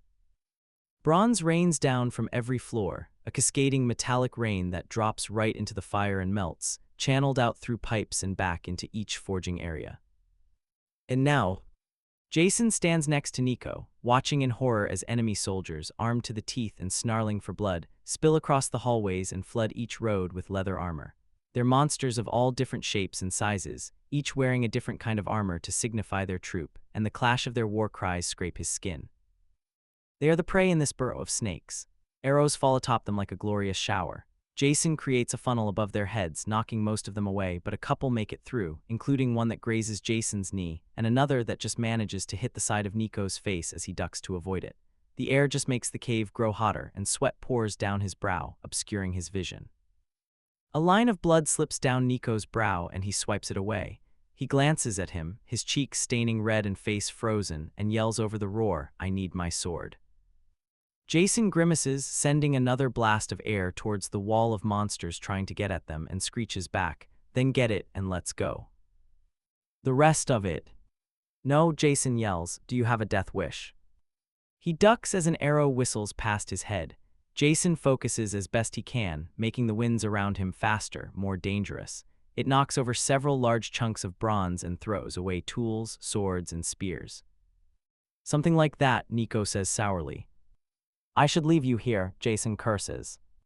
"You can," Nico bites back, "but if I'm dead, you'll never make it to Othries." Then he yells, "Cover me." "Is that all, Your Highness?" Jason screams, sending a stream of air down the pathway from which they came. Nico darts through the gap, kicking away a monster that manages to get close. Now for the hard part. Jason's knuckles go white around his sword, and his breath quickens as he takes whatever air he can feel and swirls it around him in a tornado that knocks back any monsters that dare to approach him. The hurricane around him grows hotter and hotter the faster it goes, and Jason's eyes begin to water. With a yell, he swings his sword, sending a blast of lightning at a nearing Cyclops, and the impact sends it crashing into the wall of the cave, leaving nothing but the intense smell of burning flesh and a burnt black starburst of scars at the point of impact. The monsters fall upon him. Jason makes it a cycle to draw them in with the winds and then blast them away, sometimes impaling them with his sword or using lightning to remind them that the air is not all he's got in his arsenal. He curses his benevolent nature. He should have steered clear of Nico and stuck on his own path. If he dies here, Krios will live, and then he could kill his friends, and then all of the precautions Jason had taken will have all been in vain. Nico can get me to Othries, he thinks bitterly, the last remaining shred of sanity left in his brain clinging for a reason to stay. The odds are against them. The overwhelming numbers against him reminds him of the First War, watching with growing horror as the troops closed in around Olympus, the Titans' army reinforced with monsters and spirits and demigod turncoats. Just like back then, although he hadn't realized it at the time, he can't win this fight, but he can still get out of here in one piece if he's smart enough. Slowly, strategically, he begins to move down the floor, closer to the fire. It's below him, but he can still see embers from it coming up by his feet, and he uses the heat from it to make his own little storm warmer and warmer until it's fucking agony to stand in the middle of it. The roaring fills his mind. He can see the tide of monsters flowing through alleys and up the main road towards him. Jason's storm slows despite all his efforts to maintain its strength, and the monsters begin to inch closer, realizing it. Jason sends a blast of air behind him, and a monster topples off the railing and into the flames below. His heart thuds. He hadn't even known anyone was there. And then there's shouting off to his right, Nico's voice, sounding so loud and clear and powerful that some of the enemies shift, eyes slanting nervously. Nico's yelling, chanting rises, lurching his heart fast, and then the army breaks in front of his eyes. The volume of Nico's voice rises again, and the army is running, flooding, and the sheer wave of panic could knock the stone walls over. Jason isn't sure what's happening until he loses his footing, and then he notes that the entire cavern is shaking. He isn't afraid, but his heart quickens, the truth scaring it, though he refuses to admit to himself that they are doomed. He can see individuals below, monsters falling down into the depths of the mountain. Ladders from one floor to the next are flooded with bodies, and Jason raises himself higher, arms spread wide and ready to snap.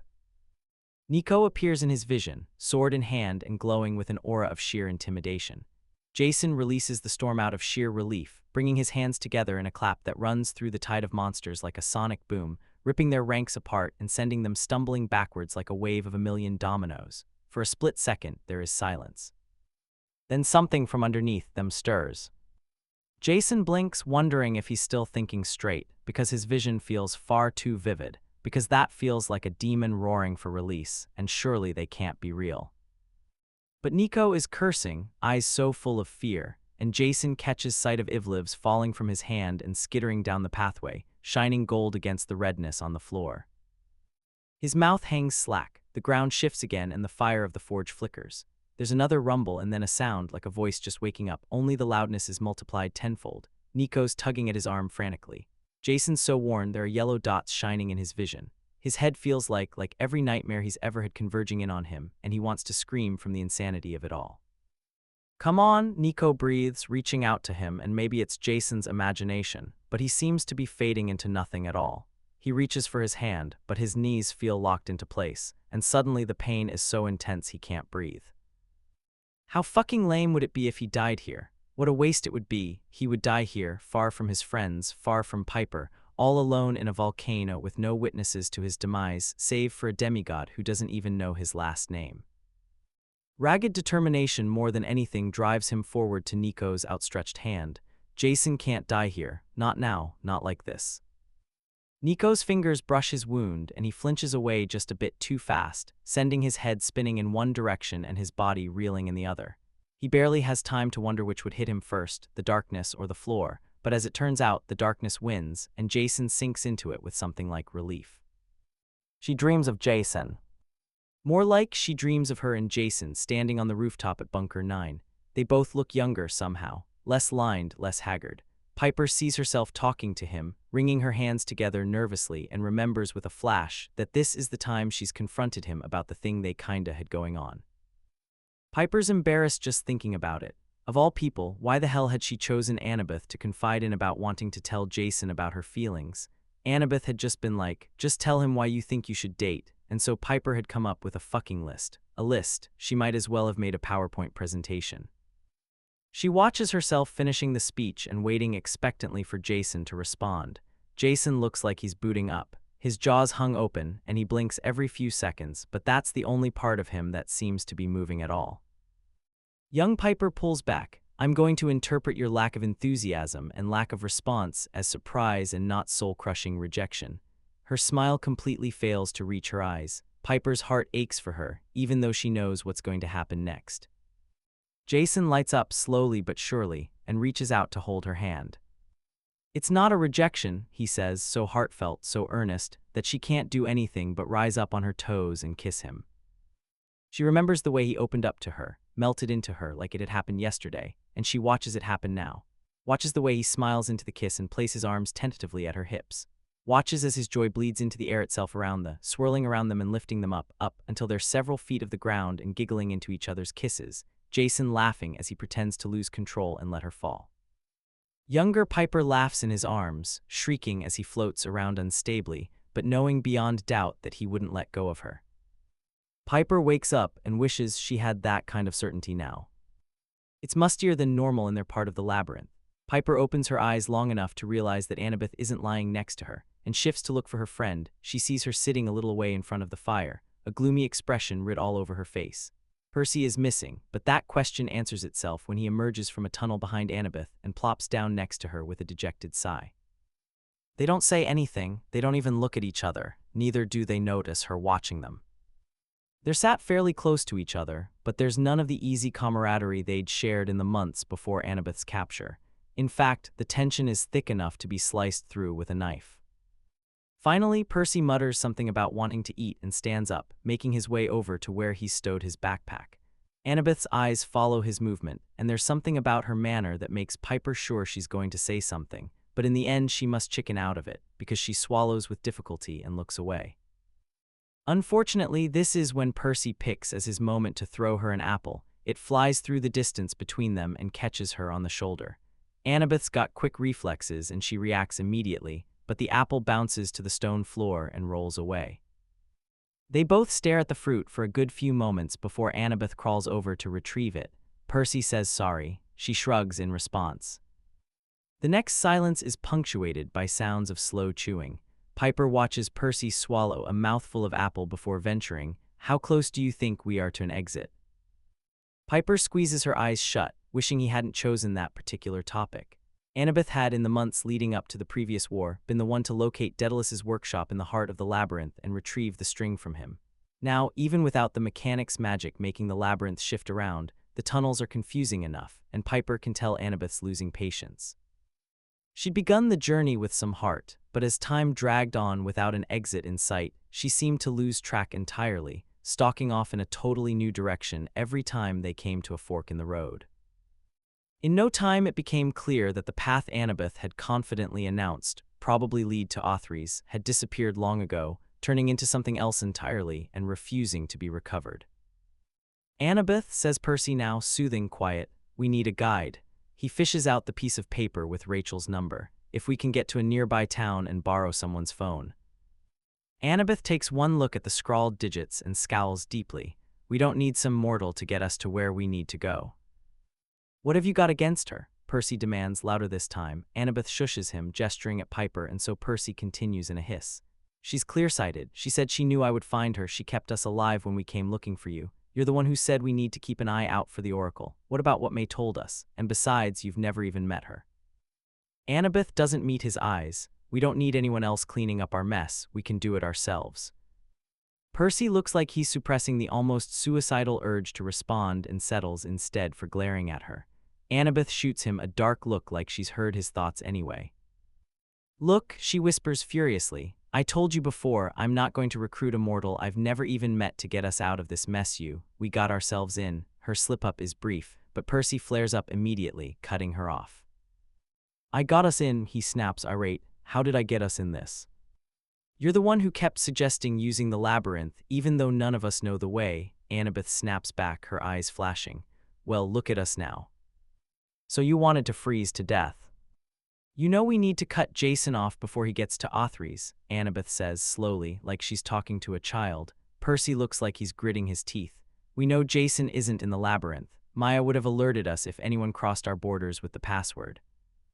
Percy works his jaw, "Unless. We're not going to sit here and speculate about who the traitor is and what information they're choosing to pass on to the Titans," Annabeth responds sharply. "So we're not allowed to talk about any traitor at all then," Percy says bitterly, breathing hard. "Cool, good to know." Piper watches, frozen, as Annabeth's expression goes from hurt, then stunned, then icy in the span of a couple of seconds. "I told you I'll talk to you about that after we sort this shit out with Jason and the prophecy," she says, her voice like stone. "So." "Actually, you didn't say that," Percy replies. "You didn't say anything at all, actually, because you don't seem to want to talk to me at all these days." "Percy," Annabeth says, turning to him with blazing eyes, "I don't want to talk to anyone these days because I have shit I need to process, but nothing about my circumstances is letting me. And I get that you care, but all you did in Bunker 9 was push, and push me for information that I don't want to relive to satisfy this obsession you have with Luke." "Pushing you?" Percy says, aghast. "I've just been trying to be a good friend, to talk to you, and I'm not obsessed with Luke, I'm just worried you are." The floor rumbles underneath Piper's feet, but the other two don't seem to notice. "Well, talk then." Annabeth waves an arm and leans back like take the stage. She looks furious, but her eyes are shining just a bit too brightly for her to pull off the act completely. Percy, evidently taken aback at this new development, now struggles to find words. "Wah, this isn't what I meant. I meant a conversation, an honest one maybe, for a change." He swallows. "You can't just put me on the spot like this." "But you said we need to talk," Annabeth says icily. "That obviously means you've been thinking, and I know what a strain that puts on you." Petty insults, nice, Piper thinks, wondering if she should give up the pretense of sleeping as the floor trembles under her once more. Percy huffs, caught between confusion and anger. "At least I have a brain," he says lamely. "Could be indigestion," Annabeth says, nodding at the half-eaten apple in his hands. "Would you stop changing the subject?"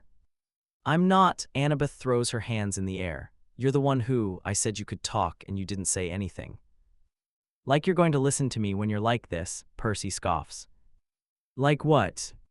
So closed off, Percy says angrily. Gods, is this what you do whenever there's a little bit of conflict? Just shut yourself away, ignore the problem until it's not there anymore.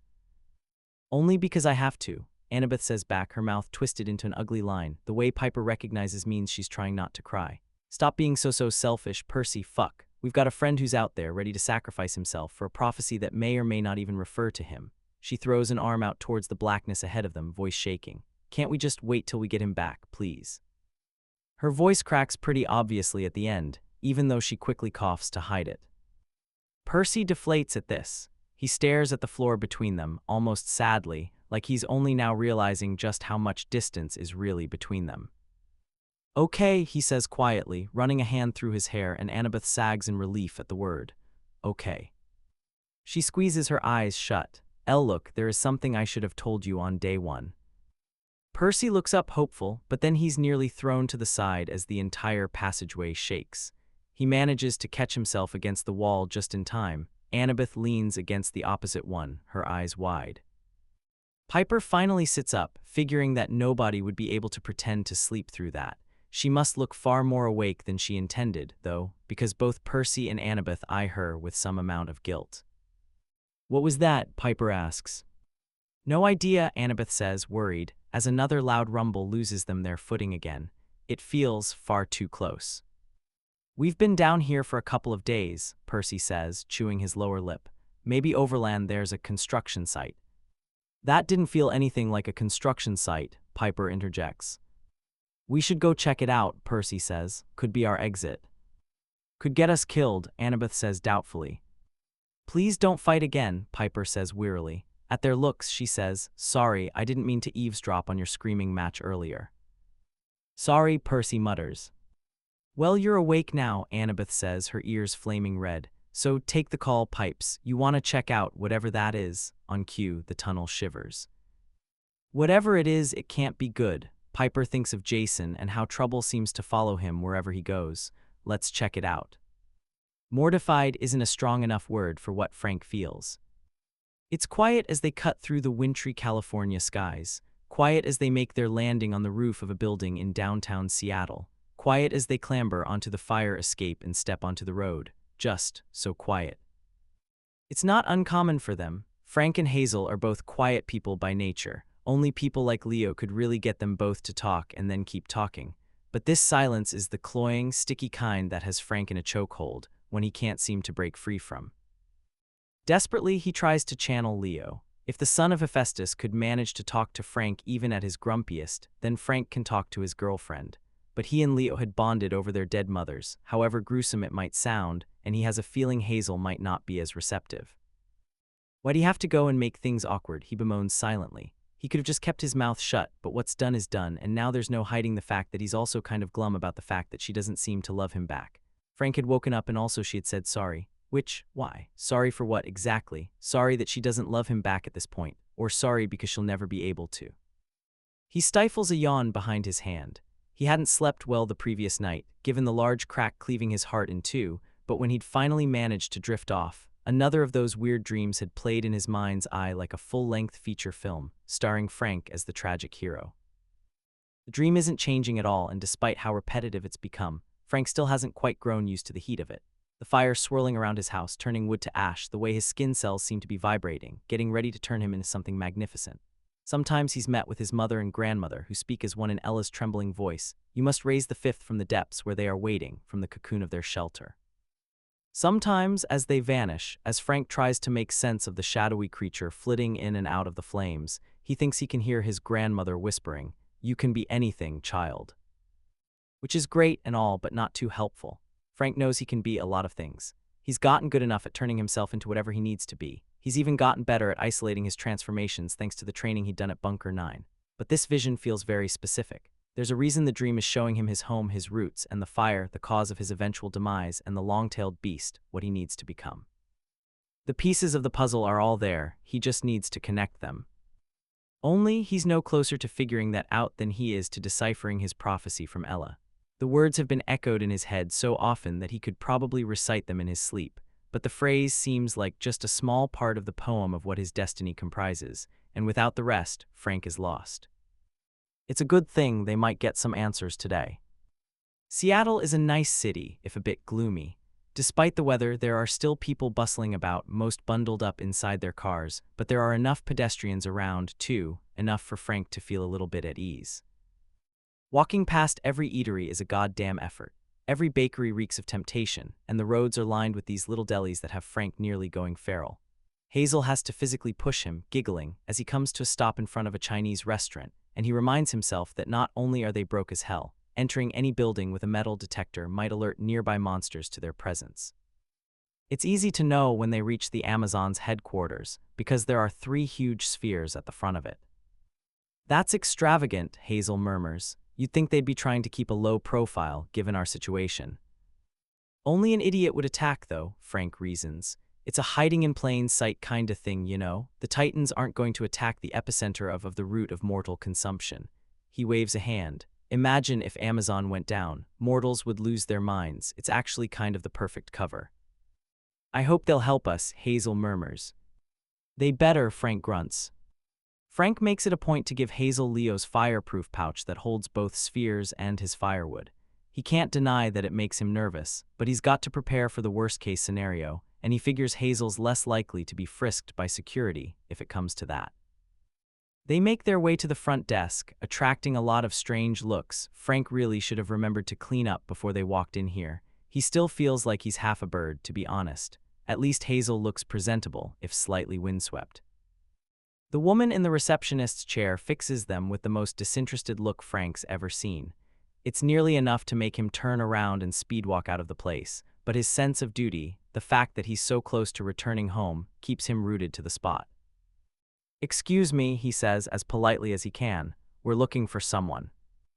"I can't really help you with that unless you have an appointment," the woman begins, but then Hazel steps up to the desk, beams sweetly, and says, "Could you please point us in the direction of Queen Hilla?"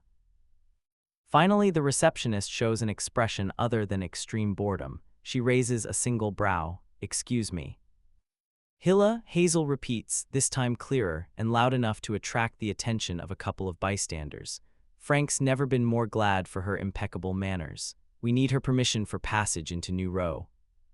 "If you would follow me," the woman looks irate. Frank and Hazel exchange twin gleeful looks. He has a total happy boyfriend moment of "oh my gosh, we're always on the same page," before remembering that no, they aren't, not on some things anyway. Hazel must notice the dip in his mood as the woman stands up, gesturing for another employee to cover her position for a bit, before leading them into a glass elevator at the side of the building that takes them up, up, up. "This would be the perfect time to strike," Frank murmurs to Hazel. "Catch us off guard." "Don't give her ideas," Hazel hisses. She turns around, sighing softly and contentedly as the city descends below them. "This place is beautiful. I love the view." "Oh, so this you love," Frank says moody, before clapping his hand over his mouth.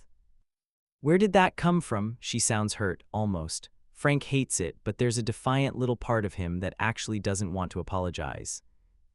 Hazel shoots him an inscrutable glance. "We'll talk about this later." "We don't need to," Frank whispers.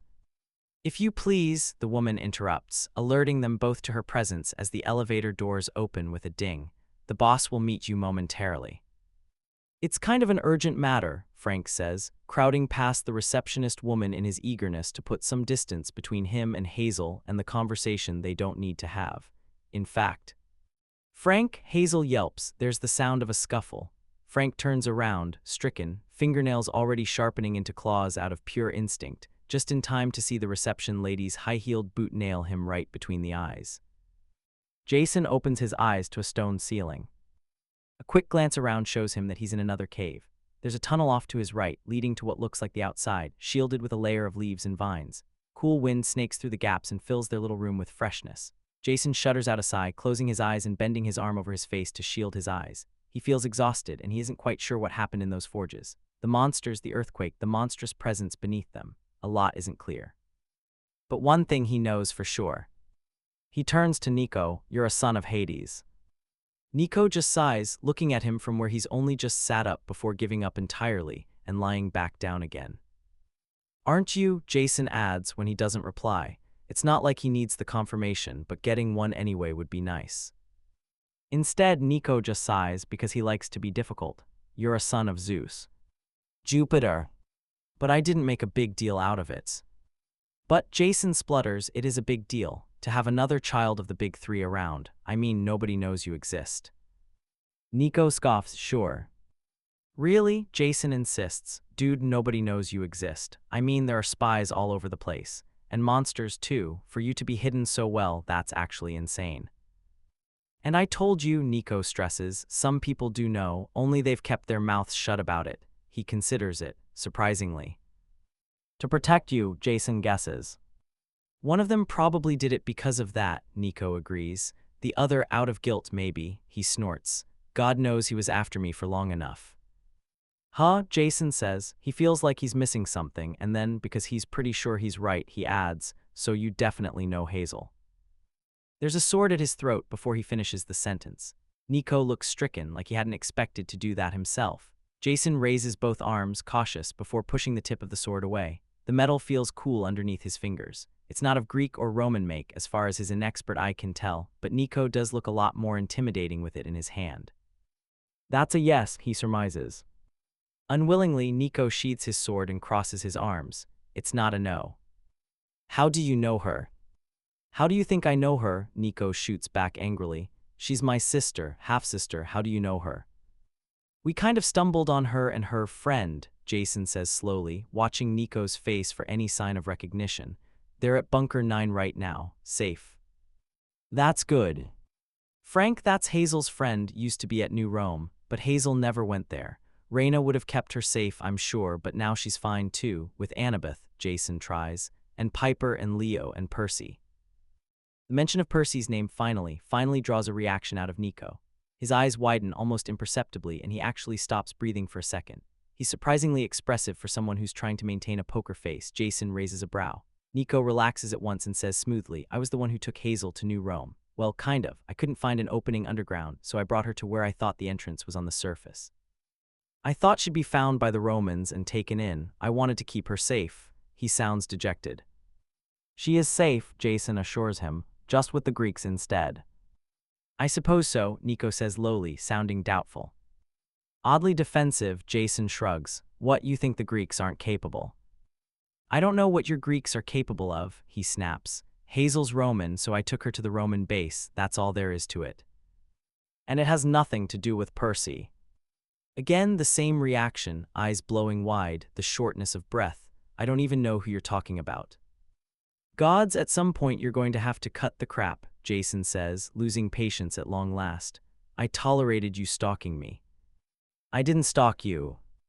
Bullying me into joining you on a wild goose chase to get that, he nods at Nico's sheathed sword. I didn't bully you either.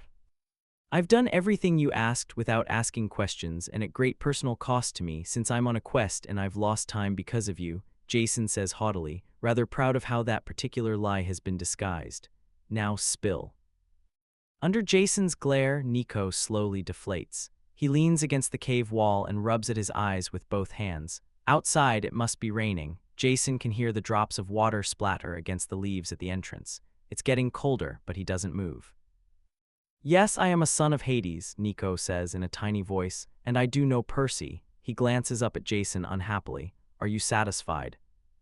No, Jason says stoic. How do you know him? How'd you meet Hazel? How have you been around with nobody finding out about you? Though I guess if Percy managed to do it.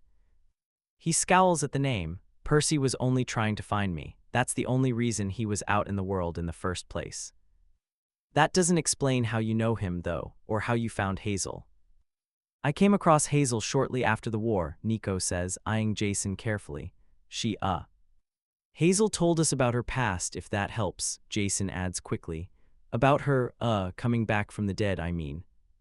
Nico heaves a sigh. That saves effort. You're welcome. Jason thinks back to the conversation they'd all had in the infirmary of Bunker 9, when Hazel had first opened up to them and told them all about her circumstances. He remembers looking around at the 7 of them and feeling warm inside, the way you feel when you look at people you love and just feel invincible. That moment feels miles and miles away now, miles away and a million years in the past. Nico hides his snort behind a cough. I came across her after the war. At the time I was still on the move and still hurting. He closes his eyes. I know I was selfish, but I really didn't want to be around her. It was like the universe had ripped away my only family and then given me the wrong sister. He squeezes his hands. I know it sounds horrible. You can't help how you felt, Jason says, thinking back to whatever he can remember from Hazel's story. She'd said pretty clearly that she was brought back from the dead, and she hadn't really gone into the details about that, nor had anyone asked. Jason eyes Nico, wondering if this scrawny boy really had raised a soul from asphodel, but not wanting to pry any further than he has to. For all he knows, Hazel could have been brought back as a total coincidence, since Hades was gone and the Titans were securing Thanatos in his place. The underworld and all its rules must have gone to shit, at least for a while. I figured she was Roman, Nico says, hanging his head. Her powers were a little different than my own, so I thought I could take her to New Rome. That's where I had been during the war, and though they lost, I could sense them underground. He rubs at the side of his eyes. I thought she doesn't deserve to be running around with me all the time. I thought she'd be safe, with more demigods. She'd be better if she just forgot about me. I don't think she has, Jason says, thinking of Percy and Hazel's hushed talks, and the way she'd cleverly adjusted her story to avoid any suspicion at all that Nico might have existed. She should, Nico says, rubbing his arm miserably. Jason extracts a blanket from his backpack and nudges it over to him, watching with grudging fondness at the boy wraps it around himself gratefully. So you were running from Percy, Jason presses. Yeah, Nico frowns, gazing away. I could sense him somehow, even when I was in the underground. He side-eyes Jason, which answers your other question, by the way, of how I stayed alive. I just hung out with the dead. He shrugs like it's the obvious thing to do, even though Jason's brain is swimming. But Percy, yeah, he should have just stayed with the Romans. He stops, then adds, as though unable to help it, I wish he had. How did you meet? He bites his lip as though wondering how much to say. He found me and my sister, his eyes flutter shut, in Las Vegas. Hang on a sec, Jason's head feels light. Las Vegas, that's where Grover sensed something strong, someone strong. Nico winces, dejected, and then does jazz hands at his own damn self. Jason would have laughed if not for the fact that you have another sister. Had, Nico says shortly.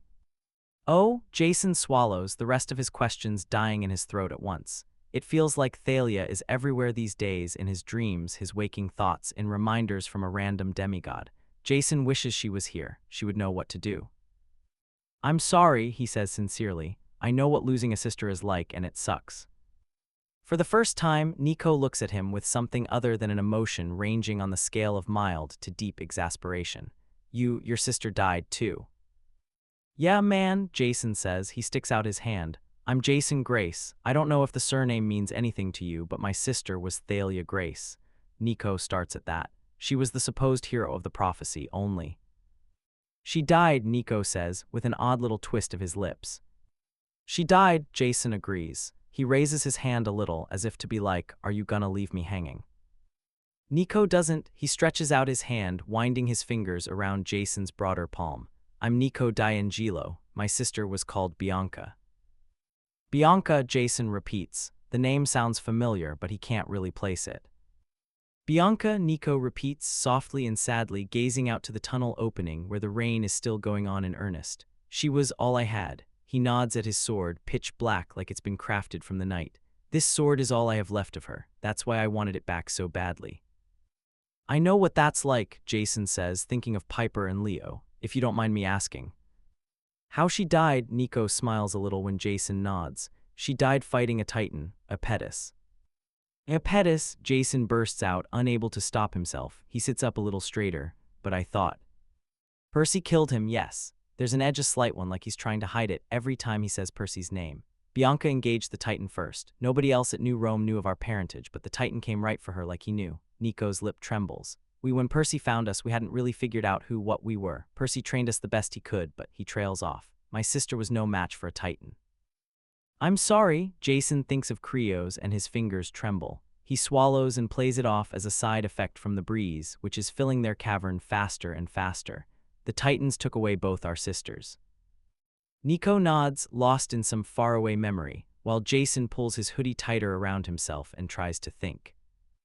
Bianca, he says a few minutes later in controlled excitement. Percy, he had a dream about her back at 9. Annabeth woke him up and he yelled your sister's name. Nico appears to be battling several strong emotions at once. Anger seems to win out. Well, good, he gets out through gnashed teeth. He failed her. Is that why you hate him? Hate him? Somehow the question seems to take Nico aback. For the first time, Jason catches a hint of color, a sheen of pale pink, appearing over his well-defined cheekbone. You sure sound like you hate him.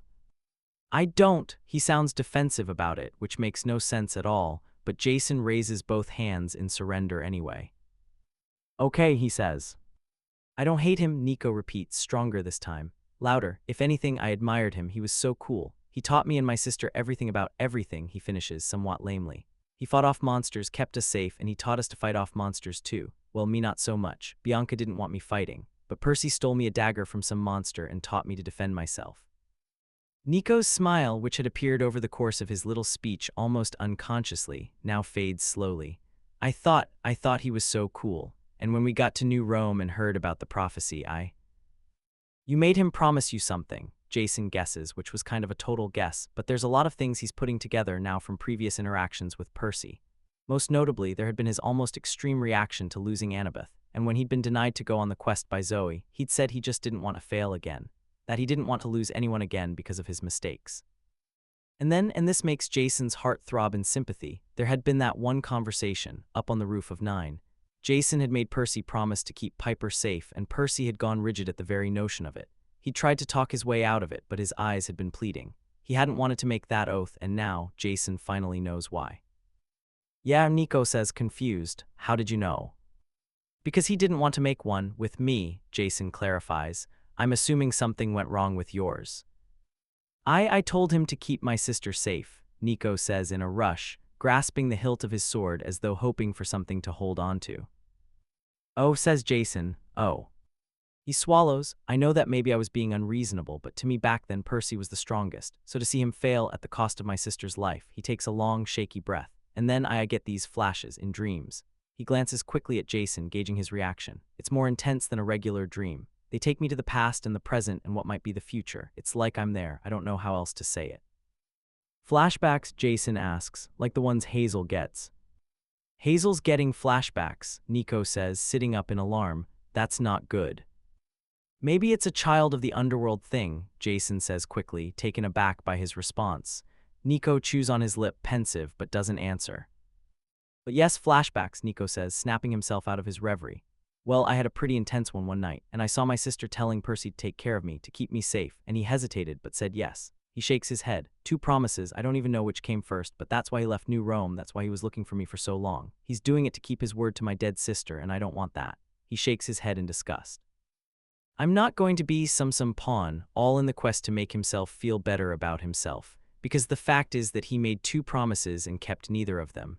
He's breathing hard now, eyes lit with passion. Jason can understand his line of thinking, and yet. He never told me about you, he says delicately, and I'm sure you're right about him wanting to look out for you because of your sister. Like, I'm sure that's part of it, but from what I'm gathering, you two spent quite a bit of time together. Don't you think there's a chance he wants to find you because he cares about you? Nico's voice cracks. He never cared for me too much. That can't be true, Jason says at once, and is gratified when Nico sighs almost defeatedly, seemingly in agreement. Because if there's one thing Jason knows about Percy, he cares. He cares a lot, often too much. He chuckles a little, thinking of Percy's blind rage when it came to Annabeth, but perhaps that's kind of a special case. So why are you really running from him, unless you do hate him after all? Nico shakes his head. I told you, he says quietly, I never hated him. He stops. Jason listens, quiet. He kept us safe. He clears his throat. Kept me safe, tried to keep up with my stupid card game. His laugh sounds wet and watery. Mythomagic, I'd forgotten about that. He stops. Jason looks at him for a minute, watching as he opens his mouth, this throat straining to say all the words he can't seem to find. He was so good, Nico bursts out, squeezing his eyes shut like he's ashamed of his own thoughts. And so kind and so heroic, like you wouldn't believe how he looked back then to me. I thought I wanted to be like him. He was what I thought every hero should be like. I never hated him. He takes a gulp of air. I never hated him. The rains finally let up. Sunshine streams in through the gaps in the vines, the first bit of sun he's seeing in what feels like days. Jason crawls his way to the opening, pushing away the brambles, breathing in the fresh scent of life. I think it was more of the opposite, actually, Nico whispers, soft, like snow falling from the heavens. It's a beautiful day outside. Puffy clouds and blue skies and fresh green earth. Storms usually do this, pass through the land and give it a reset. Jason lets out a little hum, pleased. Behind him, Nico shudders a breathy sob into his knees, quietly, like he doesn't want Jason to hear it. Jason doesn't turn back, sensing that Nico wouldn't want an audience. He just lets the sunlight stream in, illuminating their little cavern, filling it with light. In the distance, he thinks he sees a rainbow. Percy knows they're going up a mountain, but really, it feels like a volcano. The heat is almost unbearable. Sweat pours off of him, and he's in real danger of guzzling down all the water in his backpack in one go. Piper and Annabeth aren't looking much better. They've both taken off their sweaters, Piper's using the sleeves of hers to swipe at her brow every few minutes. "Where do you think we are?" Percy asks Annabeth in a low voice. She glances back at him, eyes locking onto his in a manner that suggests she's expecting a fight, but Percy's too tired for it, and it must show in his body language because she doesn't try to instigate him. She just says, "No idea," and turns back to the front. Wherever they're heading, Percy thinks, stepping over a crack in the floor, it can't be any good. Whatever had caused the rumbling from before, it must have been pretty strong, because they've been seeing the disastrous effects all the way through the tunnels, and the effects just seem to be getting worse and worse the closer they get to the source. Slowly, their path begins to wind upwards. Percy senses, more than sees, the presence of monsters, and so he keeps his fingers clutched tightly around Riptide. Annabeth assumes the lead from Piper, putting on her baseball cap and vanishing from sight. The only hints that she's still with them are her soft pants of exertion as they ascend up the pathway. When the path begins to level, Annabeth takes off her cap and holds out an arm. She whispers, "Wait here," and vanishes from sight. Piper turns to Percy, gnawing on her lower lip. Percy places a comforting hand at her back. Annabeth's back after several slow minutes, taking off her cap as she rounds a corner ahead of them and beckoning for Percy and Piper to come closer. When they oblige, she finally speaks. "We're inside the mountain as suspected," she whispers, "but get this, it's a forge." "A what?" Percy asks in disbelief, craning his neck to see around her. "I know," she says, so in shock that she's forgotten that they're angry at each other. "I could scarcely believe it myself, but they've got these huge ovens and machinery and tools the same way we do at 9. I think the monsters have been running it. They must have been running it for a while now, but get this, the place is empty." "That's super suspicious," Piper mumbles. "I just checked a couple of rooms before coming back, but there isn't a soul here as far as I could see," Annabeth says, her brows furrowed in confusion. "It doesn't make any sense." "Annabeth," says Piper slowly, "do you think we're at Mt. St. Helens?" Annabeth completes, nodding thoughtfully. "I think so too. It would explain why the monsters weren't letting us come close." "So why'd they leave?" Percy asks. "I have no clue," Annabeth says, frustrated. Percy almost smiles. Annabeth hates not knowing things, but that earthquake from before, it was pretty severe. Maybe the monsters got spooked by it. "You think the earthquake was natural?" She shrugs, shifting uncomfortably. "We have no reason to presume otherwise." "If we're at Mt. St. Helens," Piper says, suddenly standing up straight, "we're pretty close to Authries. We've traveled like half the country." "Don't mention it," Percy grunts under his breath. Annabeth shoots him a look but doesn't comment. "I'm gonna take a quick look around," she says. "Let's give ourselves 10 minutes and then get the hell out of here. Who knows, we could find something useful." "That's a good idea," Percy says, placing his hand atop Piper's head since she looks ready to protest. "I need to stock up on some extra knives." "Me too," Annabeth says. Piper frowns but sighs. "I guess it wouldn't hurt." Together, they creep their way into a larger tunnel that seems to lead off into separate rooms. Annabeth points out the ones she'd searched, noting the presence of various discarded blueprints and the like, before leading them further into the mountain. Percy's brows raise out of their own accord. Annabeth falters and Piper gasps. "The place is huge." It reminds Percy of a mall somehow. Several floors ringed around a central hearth, like a donut with a fire in the middle. Percy grips the railing, looking downwards as far as he can, before he chooses to be responsible and takes the stairs. The forges are eerily silent, even though it looks well-stocked and must have definitely have been occupied recently. Anxiety rears at the back of Percy's head, but like Annabeth said, there really does feel like no sign of life in here. A gasp from behind him makes Percy's heart nearly jump from his throat, but it's only Piper, pushing ahead of him and running down the stairs, and not too quietly either. Percy exchanges a bewildered look with Annabeth before tearing after her. Percy can hear Piper whispering, "Please, please, please," with every step she takes. Finally, they reach what looks to be the lowest floor. Percy chances a glance upwards, half expecting to see someone looking down at them, but sees nothing, and a similar survey of the area therein shows no other movement, save for the licks of flame from a roaring fire behind them, originating somewhere beneath their feet. "What is it, Piper?" Annabeth asks, wiping the sweat from her face and fanning herself. "It really is hotter than the fucking sun down here," Percy thinks, lifting the hem of his own shirt to mop at his face. Piper, though, looks like she's on cloud 9. "Look," she says emphatically, and points at the floor. Percy looks. There's nothing really special about it. It's a regular stone floor. The only remarkable thing about it is the dent in it, rock split into shards at the point of impact. Percy's breath catches and he surveys the scene, finding similar markings littered up and down a nearby wall. Could they really have gotten this lucky?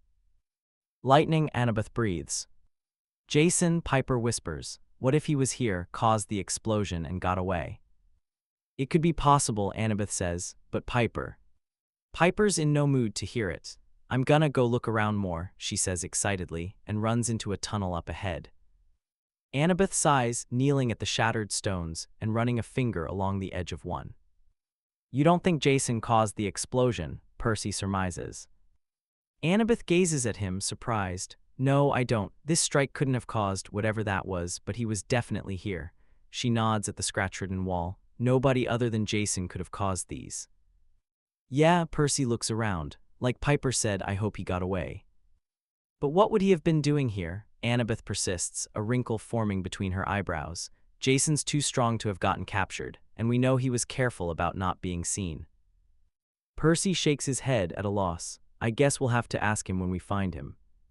Her lips quirk upward in the beginnings of a smile. "I guess we'll have to." Silence. Percy tears his gaze away, and Annabeth goes back to studying the fractures in the rock, but Percy can't help glancing back at her every few minutes, wondering if he should take the risk and continue their conversation, which honestly hadn't been going too bad so far. There's also the matter of the very important thing Annabeth's been wanting to tell him for a while now, and now that they're alone and for once not at each other's throats, he finds himself itching to ask her about it. "Annabeth," he says quietly, watching carefully as her back straightens at the sound of her name. When she turns to face him, though, her expression is open, more open than it's been around him in weeks. "Percy," she responds. He feels at a loss. He wants to ask her about things, but he also doesn't want to force them out of her. He doesn't want to trigger anything in her, and he doesn't want to trigger his own hatred of Luke and get into another fight. "You don't need to tell me now," he begins, slowly and carefully, "but you said you had something important to say, and we keep getting interrupted, so." "Yeah," the slight smile vanishes from her face and Percy's heart stutters at its disappearance. "Yeah. You don't need to tell me." No, she says, resigned and a little alarmed. "I have to. It's something I should have told you a long time ago, the moment I was well enough to speak honestly." She stands facing him and takes a careful step towards him. And Percy isn't gonna lie, he's thrilled at her acceptance at their proximity, but the evident vulnerability on her face floors him. She looks so sad. "When I was on Othries," she says quietly, "Luke, he would come and talk to me a lot." "Oh," he says, taken aback and suddenly full of bitterness, though he tries his hardest not to let it show. Just the thought of Annabeth, trapped under the weight of the world with nowhere to run, no choice but to sit and listen as her captor came to her and talked to her about what? "He basically confessed to everything," she says. "Everything we suspected him of back at Maze, and some new things." "Okay," Percy says, unsure of where this is going and struggling not to reassure Annabeth in some way, since she seems to be choosing her words very carefully. "You told me you lived in New York," she begins, and she pauses. "And," Percy prompts. She shushes him. A spark of irritation shoots through him before he follows her gaze and realizes she's looking upwards, where a couple of monsters have gathered. Percy can hear their hoarse voices, can see a tail flick over the edge. Telekines, he thinks. Forges would mean telekines and cyclopes. Dread seeps through his body. "We've got to get out of here," Annabeth says, echoing his thoughts and grabbing his arm. "They haven't seen us," Percy whispers back, backing into the shadow of a pillar. "Let's just get Piper and—" He falters as an arrow splits the ground beneath his feet. "Ah," says Annabeth, faint. "Shitting fuck," says Percy. The resounding roar sends chills up his spine. Percy takes a hold Annabeth's hand, intending on running, but a large cyclops leaps from floor 5, and lands behind them with a resounding crash. The air is so dry that it's hard to form a shield, but Percy draws whatever water he can with some difficulty and creates a wall in front of him. It's keeping the cyclops away, but it'll do little against the monsters that use the staircase, which is a little off to his right. He can't let the water evaporate, he tells himself, uncapping Riptide and brandishing it in front of him. If he loses the water, he's done for. Annabeth, he says evenly, put on your cap. What's that gonna achieve? She says, looking at him like he's crazy. I need you to go get Piper and get out of here, Percy says. The cyclops in front of him roars, banging its meaty fists against the wall of water separating them. From above, Percy hears more monsters screeching for blood, thundering down the stairs. They don't have time for this. Are you insane? Annabeth shrieks. I'm not leaving you, not in a million years. Annabeth, he yells back, sending a spear of water at the cyclops, cursing when it doesn't even freeze. I'm going to collapse this place. I need you to put on your cap so the monsters can't tell which tunnel you take, and then I need you to run. Percy, she says, if you think I'm leaving you here alone. I'll be right behind you, he assures her. Look, I don't want you here when I bring everything down. I've seen you after you try to do any of the Earthshaker stuff, she says in a rush, eyes wide and hands trembling. You can barely move afterwards, I've been training, he snaps. While you were gone, I'm not as incompetent as you think. Really? She demands, almost in disbelief. You're going to take cheap shots at me now. Just listen to me, Annabeth, please, he yells. Please, if you trust me at all, just go. The words ring around them, and Percy watches in real time as it sinks in for her just how serious he's being. He sees her battle with worry, frustration, guilt, and finally, weary acceptance. I'll see you outside, she says, leveling a weak glare at him before putting on her cap and vanishing from sight. Percy assumes she's gone, at least until he feels a hand cup his cheek. His entire spine goes straight. For a split second, he thinks he feels her breath at his cheek, but it can't be because a second later she's withdrawing her hand, whispering, "Be careful," and then he hears her footsteps fading away.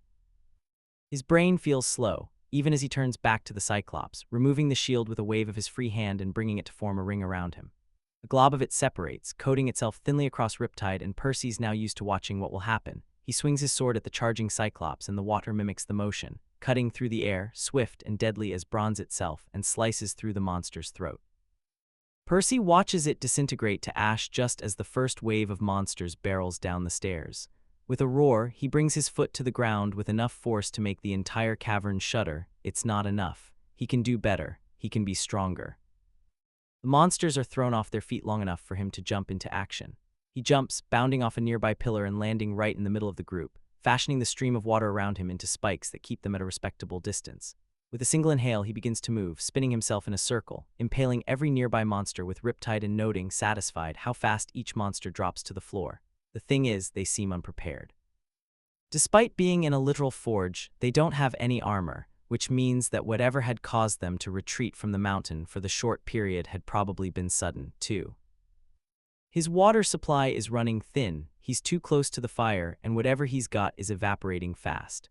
Percy's just cleaned up the first pack of monsters when another is converging on him, dropping from behind him like the first Cyclops and rushing down the stairs, surrounding him entirely.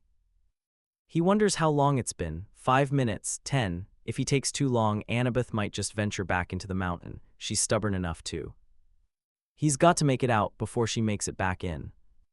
Snarling, he hurtles at the closest crowd, cutting and hacking his way through them with brutal accuracy.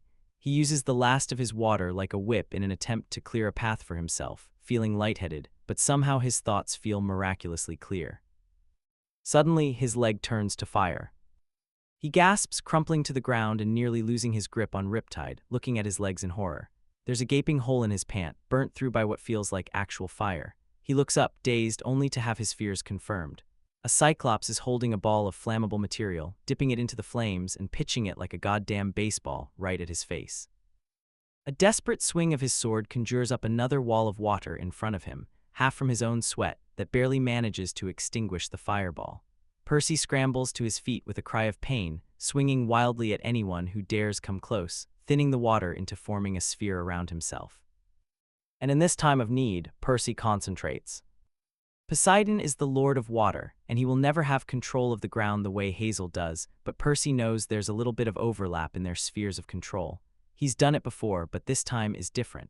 It's Hazel's kind face he pictures, and her words she hears, from back in Bunker 9 during their training sessions.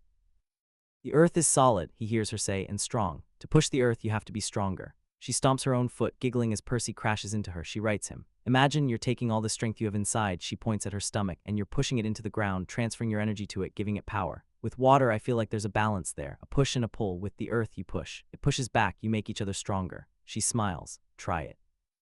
A push, a push. Percy takes a deep breath, screaming from effort as he lifts Riptide higher, higher. And then brings it down to the stones beneath him, cleaving through the rocks like they're made of butter. Push, he thinks, push, push. And the earth trembles beneath him, expanding outwards from him, the epicenter of it wall like waves. Like ripples, only it's from the ground, not water. Monsters stumble and fall all around him, growling in confusion, and for a split second Percy thinks, I've won. And then another grumble. This one comes from beneath him, so far beneath his feet, too far to be able to affect him, he's sure, but still all of the hair on Percy's body stands up straight at attention. He has a second to register the horror that's sinking into his skin like a paralyzing poison before the entire mountain shakes, and then erupts. Percy scrambles for the exit. Any exit, following the monsters that seem to have given up on killing them, so intent are they on saving their own skins. Percy's breath clouds up as the floor opens up beneath him, loosening up as heat, pure heat from the earth's core, rises up in a deadly wave, nearly melting the skin off his body. Water, he thinks desperately, I need water. He closes his eyes, terrified, desperate, and tries his hardest to find water in something, anything, his own body, the bodies of the monsters around him, writhing in fright as they try to escape their inevitable death. He feels something building inside him. It's something he's felt before during fights with the Titans mainly, a power lying dormant underneath his skin, something that's just there, boiling, ready to explode. He thinks of the power of water. Waterfalls and jet streams and currents and tidal waves crashing onto the seashore. He thinks of the earth, splitting apart at the seams, and thinks of water gushing through the gaps. He imagines the water pouring from himself, from every crevice in his body. I am of water, he thinks, and the water is within me. All he has to do is draw it out. There's a massive explosion. Percy isn't sure if he's the one that caused it, but he does remember screaming, a scream so loud and guttural it actually even scares him. He remembers curling his fist and punching the ground, breaking his knuckles and the floor, and then everything gets a little messy. Lava and water gushes forth as one, burning through the mountain, setting Percy's world on fire.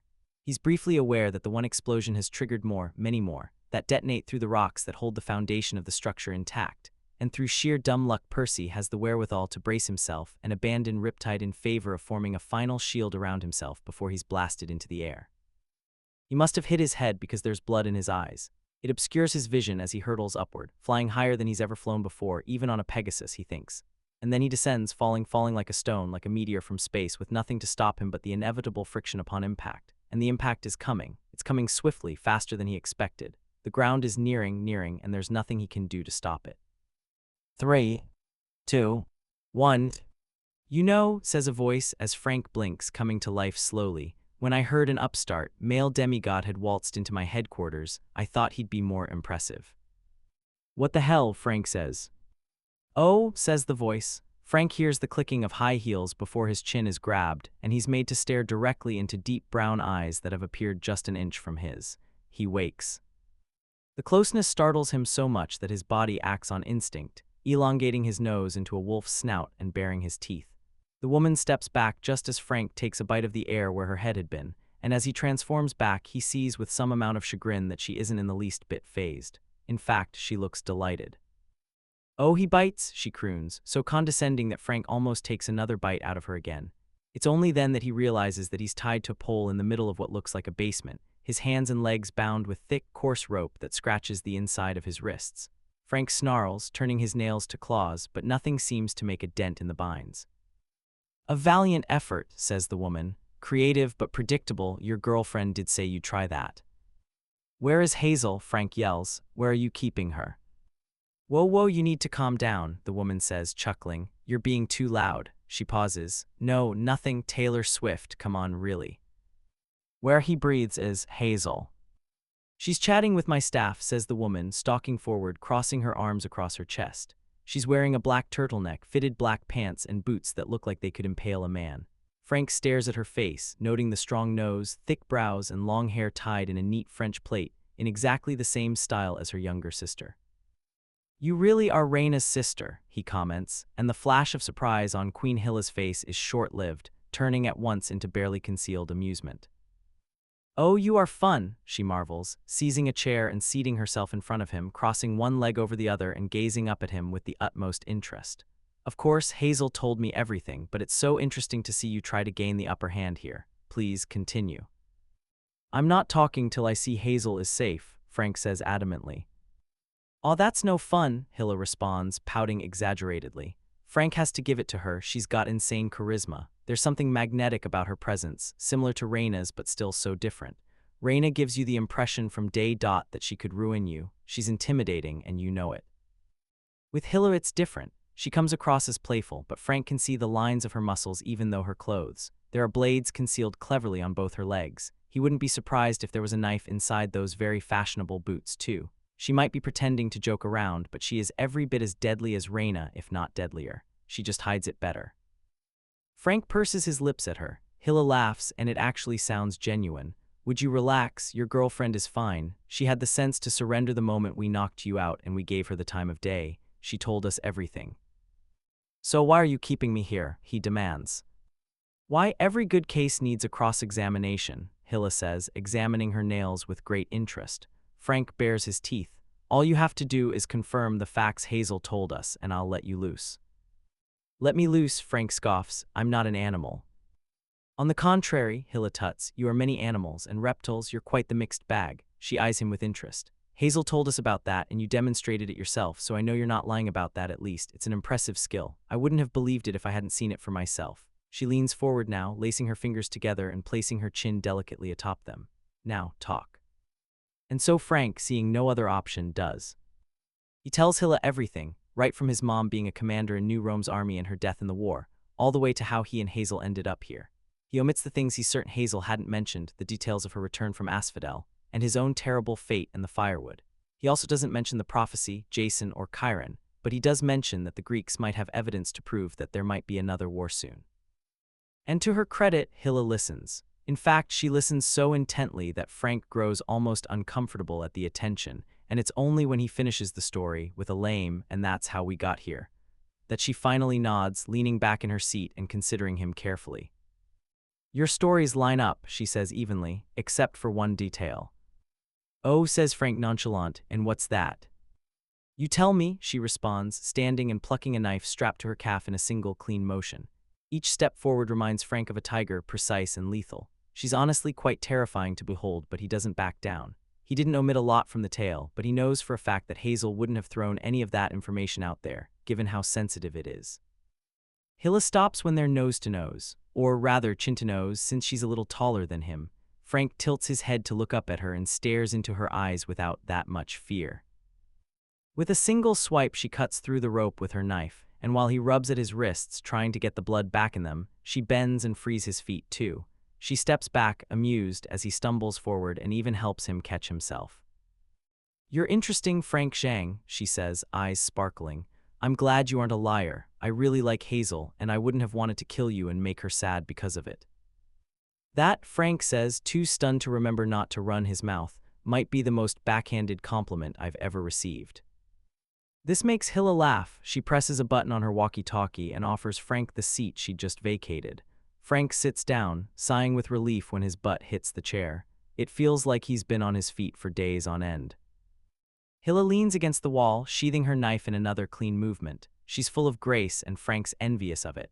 It's not like Raina's ungraceful, but she holds herself with a certain stiffness that comes from years of practicing Roman warfare. Hilla moves fluidly, like a dancer. It reminds Frank of Percy. The sight of her weapon reminds Frank of his own. He's bereft now of his bag and his weapons, but the question as to where they are dies on his throat at the sight of his belongings being brought in by another slender woman, who is followed closely by Hazel. Hazel, he says, relieved and joyous at the sight of her. He stands up just in time for her to fling herself in his arms. "Oh, thank the gods you're all right," she says, and he can feel that she's trembling. Suddenly, Frank feels so guilty for his petty attitude with her earlier. "Hilla said they would let you go if you corroborated my story." "Which I did," Frank completes, releasing her. "It's a good thing we were on the same page." She steps back, searching his eyes, and smiles. "Yeah, we are." Hilla clears her throat pointedly. Frank scowls at her, but Hazel just smiles, stepping next to Frank and holding his hand tightly. "Thank you for listening to us, Queen Hilla," she says formally. "If your sister is half as kind as you, I'm sure we'll have no problems at all in New Rome." "You're so precious," Hilla coos, slapping a hand to her heart dramatically. "If only you weren't so attached to Frank, I would have recruited you at once." "Excuse me," says Frank. Hazel giggles shyly. "I am pretty attached to him," she agrees, holding up their joined hands. Hilla coos again, and even the other woman cracks a smile. "So that's it," Frank says doubtfully, looking around him distrustfully. "You'll help us, you'll call the Romans." "I already did," Hilla says, tapping her walkie-talkie. "I contacted her the moment Hazel told us who you were. Raina and I are in contact, of course. We provide New Rome with weapons and other materials too, like food and clothing when they need it. We have a direct passage into their camp." She points at a distant wall, upon which Frank can just manage to make out the emblazoned delta. His heart leaps. "I'm sure my sister will send someone to come and get you." "That's great," Frank says weakly, stunned into inaction at the rarity of everything going their way. "Like, thank you so much." She waves a hand. "Please, I knew you were telling the truth the moment you did your whole transformation shtick." She fixes him with a look. "When you first went missing, Raina asked me to keep an eye out for you." Her gaze softens. "She'll be glad to see you are well." "I hope she listens to us," Frank admits. "Of course she will," Hilla says, smiling. "She trusts me to root out anyone not worthy of her time. And besides, why would she send someone to take you back to New Rome the moment I sent her the message that you were here?" She nods as the delta in the wall glows a familiar blue and begins to slide aside. "Just in time. I believe your guide is here, Frank Zhang." And Octavian steps through the doorway, points a finger at Frank and snarls, "Not you."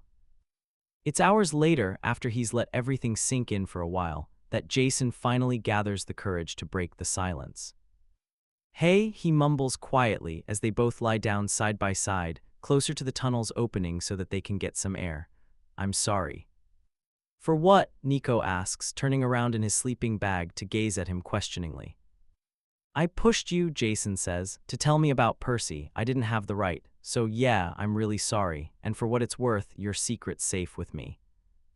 "Thank you," he replies. Then after a beat, "You didn't really force me or anything though, I just had to say it in that moment. Trust me, I wouldn't have if I didn't feel like it was time."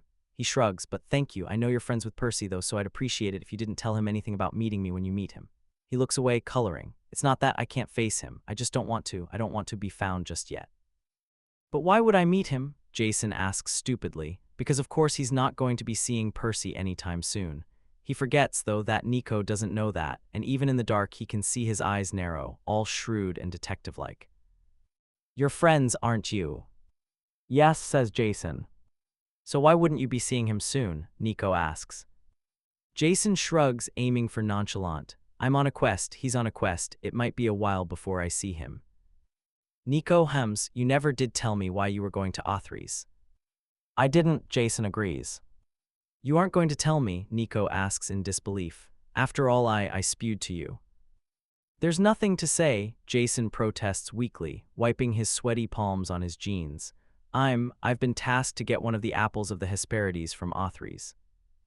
"Oh, you're a shit liar," Nico says, sitting up and glaring at him. "Even if I was an idiot, I'd never buy that." He hesitates for a second before snapping, "You reek of death, Jason. It's how I found you that first time in the forest. Your aura," he gestures to it, then waves his hand around uselessly. "I don't know how to explain it, but death is clinging to you the way it clings to, well, me or Hazel, but we're the children of death, you aren't." After a pause, he adds, "During our first conversation, I don't you not to tell anyone you'd seen me, and you echoed it. That's not something anyone would say if they were just on a quest." Eyes narrowed, he asks, "What's really going on with you?" Jason just blinks at him uselessly.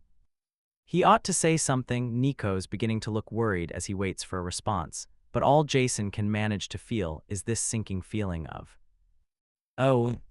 Because yes, of course, he'd known he was going to die. He'd chosen death. He knows he's walking right into death's open arms with every step he takes in the direction of Mount Othries, no, with every breath he takes. He'd known this. He'd thought he'd prepared himself for this. It just hits differently somehow, when the fact is confirmed by another person. Soon, Jason will be dead. He won't get to breathe anymore. His hands will stop feeling and his heart will stop beating and his eyes will stop seeing, and that will be that. He will be cast aside, somewhere where nobody will be able to find his body, and his friends back at the bunkers will burn his shroud. Thalia's had been a bright blue, a cloudless sky woven into fine cloth, with Zoo symbols stitched carefully across it by Annabeth's shaking hands. They had burnt it, along with those of the other heroes and comrades who had passed in the war, in Bunker 1, watching silently as the fire consumed the cloth and smoke wafted up into the open ceiling. Will he be given the same honor? Gulping audibly, Jason sits up, clenching his fists to regain some semblance of control. Back during Thalia's funeral, Jason had considered skipping the entire thing. He didn't think he'd be able to face the truth that she was really gone. Piper and Leo had convinced him to attend, snapping him out of his grief for long enough to make him understand that if he missed this, he'd regret it for the rest of his life. He had lit her pyre himself, Annabeth's hand on top of his, a last rite from the last two people who knew Thalia best, and his tears had fallen onto the heated marble floors, sizzling upon contact. It had been one of the worst days of Jason's life. And now he's going to be putting the people he loves most through the same thing. Annabeth will weave his shroud, Leo will conjure the flames, and Piper will light the veil. What kind of a person is he to be putting his family through all that? Better my shroud than theirs, he thinks desperately, but even that thought is buried under the sheer wave of panic that has risen within him. He's going to stop breathing. He's never again going to get to laugh around with Leo, sit with Annabeth as she sketches her little temples to go on the dream wall, spar with Percy, or just be with Piper. With a pang of guilt, he thinks of Raina, who will tell her of his death. She had been and still is one of the most important people in his life. Had it not been for their losing the war, he is sure that they would still be in contact. Raina deserves better than to be informed of Jason's death months after it has happened. Suddenly he feels like he can't breathe. His throat feels tight and he heaves for breath. His eyes meet Nico's round, shocked ones for a moment before Jason is closing them, unable to stand the fear in the younger boy's face. He gulps down whatever saliva had been building in his mouth, trying to calm himself. He's never had a panic attack before, but Frank's described them to him, and he tries his hardest to remember the advice he'd given. And so he counts to 10, slowly, matching his breath in time with each number. It's a chore, but he can feel his heartbeat slowing, the constricting feeling in his chest easing up a little. He thinks of happy things, which are mostly memories of Piper's smiling face, her smile pressed intimately on his own. He opens his eyes at Nico's touch, a hand slightly grazing his back, going in smooth circles clockwise for a bit, and then anti-clockwise, like Nico isn't sure which one will work better. Jason feels a sudden burst of fondness for him. He's glad he's not alone. Once he thinks he's gotten himself under control again, shooting Nico a half-hearted thumbs up and drinking some water from his bottle, Nico finally speaks again. "I'm so sorry," he says in a tiny voice, eyes full of horror. "That was insensitive of me. I didn't mean to trigger you." "It's not your fault," Jason responds at once, running his hand up and down his throat, hoping to remove the echoes of the pain he feels there. "I didn't know I'd get triggered by that, to be honest. It just hit me, you know." "You don't need to explain anything." "No, I want to," Jason inhales. You told me about your shit, so it's only fair that I tell you mine." Nico stares at him. "Aren't you worried about this information falling into the wrong hands? I could have been lying, you know." "You could have been," Jason agrees. "But well, after everything we've been though, I trust you." He laughs brokenly. "You shouldn't. There's a lot I haven't told you, Jason. I'm not a good person. I've done some bad, selfish things." "Well," Jason says conversationally, "I'm going to Authries to go fight a titan and die at his hands, taking the place of my girlfriend, who would have been doomed to go in my stead. At least, that's according to a prophecy we've both been given, only she doesn't know I got the same prophecy, too." He has to bite down the urge to laugh at Nico's horrified expression. "How's that for a bad, selfish thing?" "Gods," says Nico fervently after a long, drawn-out moment. I don't even have the words." Jason snorts. "I don't blame you. It's pretty fucked up." "It's very fucked up," Nico murmurs, scooting a little closer. "Jason, I really am sorry. When I said death clings to you, I didn't think you were carrying all of this." "It's fine," Jason says with false heart. "Hey, this way, now I know for sure." The cheer in his tone falls flat. Both of them wince at it. Nico sounds frustrated. "Maybe I'm wrong. Maybe it's because you've, accepted death and that's why." "Dude, you don't need to sugarcoat it," Jason says. I know I'm going to die. I made this choice and I'm not going to back out now. Nico scowls, makes a small noise of frustration in the back of his throat. Prophecies don't always tell the full story. Whatever yours is, don't consider it set in stone. Prophecy or not, I'd still want to do this, Jason says firmly, closing his hand over Ivliv's. Creo's beat me once, not again, and I'd rather die before I let him even get close to Piper. Piper is your girlfriend, Jason supplies, although the term doesn't fully encompass as he feels for her. She's his best friend, his girlfriend, his partner through thick and thin. Jason had known he was in love with her ever since their very first kiss. He had looked into her face and thought, I want to be with you forever, and that feeling hasn't changed even today. Nico's brow smoothens. You love her. Of course, Jason can't help smiling a little. I'd die for her over and over if it meant she got to live. I'd say that's disgusting, Nico scoffs, but coming from you with that sincere expression, it's actually kind of sweet. Thanks, Jason laughs, leaning back down into his sleeping bag. Well, there you have it. That's why I'm out here. Pretty heavy stuff, Nico sighs. I'm sorry for prying. To be fair, so did I, Jason responds. I guess we're even now. Guess we are, Nico hums. So, if you're going to go through with this, does that mean Percy is the hero of the prophecy now? You know about the prophecy, Jason asks. Heard about it when we got to New Rome, Nico says. All three of us thought it might have been Bianca, but I guess it was your sister. That's what we all thought, Jason agrees, until now. Of course Percy would be the main character, Nico says huffily, but Jason detects an underlying tone of fondness in his words. How very typical of him. It's a wonder nobody else has thought it, Jason says, almost in awe. I have a feeling Annabeth had her doubts, but there was nothing to prove it as long as I was alive. He shrugs. Oh well. You're really calm, Nico remarks, for someone who might die in about a week's time. I've had a long time to think about it, Jason admits. I'm scared, of course, but not so much when I think about the alternative. Nico turns to lie on his side, facing him. I think you're insane, for the record. Thank you. But I kind of get it. I would do anything to get Bianca back. His face falls. God knows I tried. Jason opens his mouth to ask about it, but decides not to. I'll let you keep that secret. Nico hides his smile in the material of his sleeping bag. Appreciated. You owe me now. Jason stares at the cave wall. He thinks he sees something scurry across its surface, a lizard or maybe some kind of spider. Wait, so you said your sword is hers?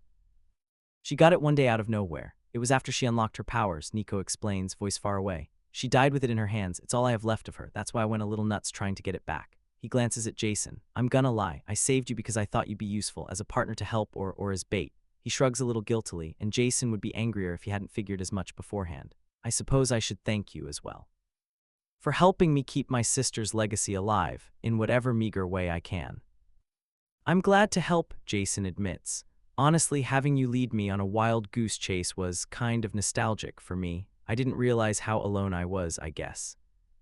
Nico takes in a breath. Really, I'm used to being alone. Nobody should have to be, Jason admonishes lightly. I prefer it, Nico says, almost unfeeling. My sister was all I had growing up. She was all I needed, I think. What about Hazel? Nico hesitates. She's different. I do care about her, but she deserved better than to have to hang around with the broken goods I am. He rolls his eyes, even as Jason tries to protest. And no, this isn't me wallowing. It's just the facts. I was in a really dark place after Bianca died. Finding Hazel was just a painful reminder of all I'd lost. I don't think I was very nice to her even then, and I could tell she was lost, confused. He sighs. She deserves to be happy. To live a life, and it sounds like she's found that. I do think she's happy, Jason admits, thinking of Hazel, the way she'd laugh as she tripped Jason and Percy up during sparring matches, the way she was doted on by Selena and Piper and Annabeth, and the tenderness with which Frank always treated her. But I'm sure she missed you. He pauses for a second before venturing. Maybe you could go see her one day. I'm sure she'd love to see you. And maybe you could stay a while in Bunker 9. The people there have a way that just makes you feel like family. Like you're one of them. Bunker 9, warm forges and the sound of metal bashing metal as the children of Hephaestus worked on their weapons, talking and laughing over each other, competing at who could be faster. Beckendorf winking at him as he passed by, Leo swooping in and out of the skylight atop Festus, Percy conjuring dolphins from the bathwater, Annabeth carefully pinning up sketches on the walls. Travis and Connor trying to trip him up at every opportunity, Selena passing him beauty products with a sly little smile, Harley and Gus latching onto his legs and pleading with him to teach them a new fighting move. Nyssa offering him the last of Leo's tacos, Butch accompanying him silently on supply runs, Grover playing them all songs on his pipes on quiet night. Jason can hear the music now, slow and mournful, the sound of wind making its way through the leaves of a tree, the sound of water trickling over rocks. Bunker 9 is family. Bunker 9 is all of these things and more, but mostly it is Piper, holding out her hand in front of the bunker doors, kissing him lightly and welcoming him home. I don't need family, Nico says, soft, miserable. Not anymore. I don't think I'll be able to trust anyone, not the way I trusted Percy, not the way I trusted Bianca. That's okay, Jason mumbles. I just wish you'd try. Nico's eyes fix on him. Somehow they look old and sad, so sad. You said you trusted me. He bites down on his lip. WH.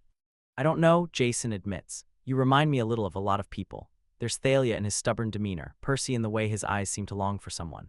Maybe Jason sees himself in Nico, in the anger he knows is just beneath the boy's skin, simmering and boiling and waiting to pop.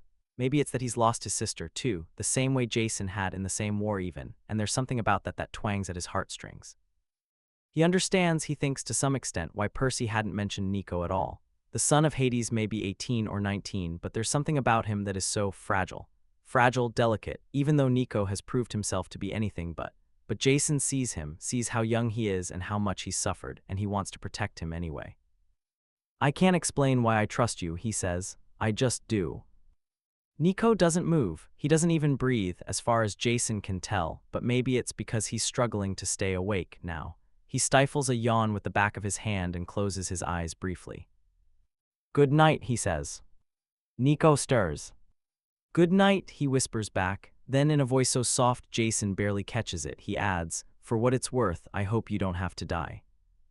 It's a sentiment Jason echoes firmly in his own mind as he gives in to the tendrils of sleep coiling at his consciousness. Percy wakes in paradise. It's a veritable utopia, like something out of a fairy tale. Percy looks around in a daze, catching sight of crystals of all shapes and sizes and colors hanging from the ceiling like a glittering, multicolored sky. The grass beneath his shoes is soft and dewy, speckled with little flowers. He gazes upwards into the breaks of the trees, where he spies several birds perching several feet above him, gazing at him thoughtfully. On the ground, animals of all kinds roam free in peaceful coexistence, stopping once in a while to drink water from the crystal-clear streams that weave in and out of the scenery. Footsteps approach from behind him, and Percy turns to see Tyson and Ella emerging from the tunnel behind him, both panting for breath, but their expressions brighten as they take in the scene around them.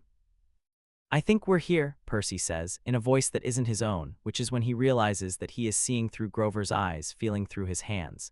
He isn't in control at all, though, which is proven when Grover reaches out and plucks an exotic-looking fruit from the boughs of a tree, something that Percy, who had been straining to reach Tyson, was not intending to do. It's beautiful, Tyson says, awestruck. Ella chirps in agreement. The two of them look stretched thin. Tyson in particular looks leaner than he ever has before, and Percy wonders if he's been eating enough. The sight of him, oddly, makes him want to cry. There's something about Tyson's simple, unassuming love that just makes something in him break just a little.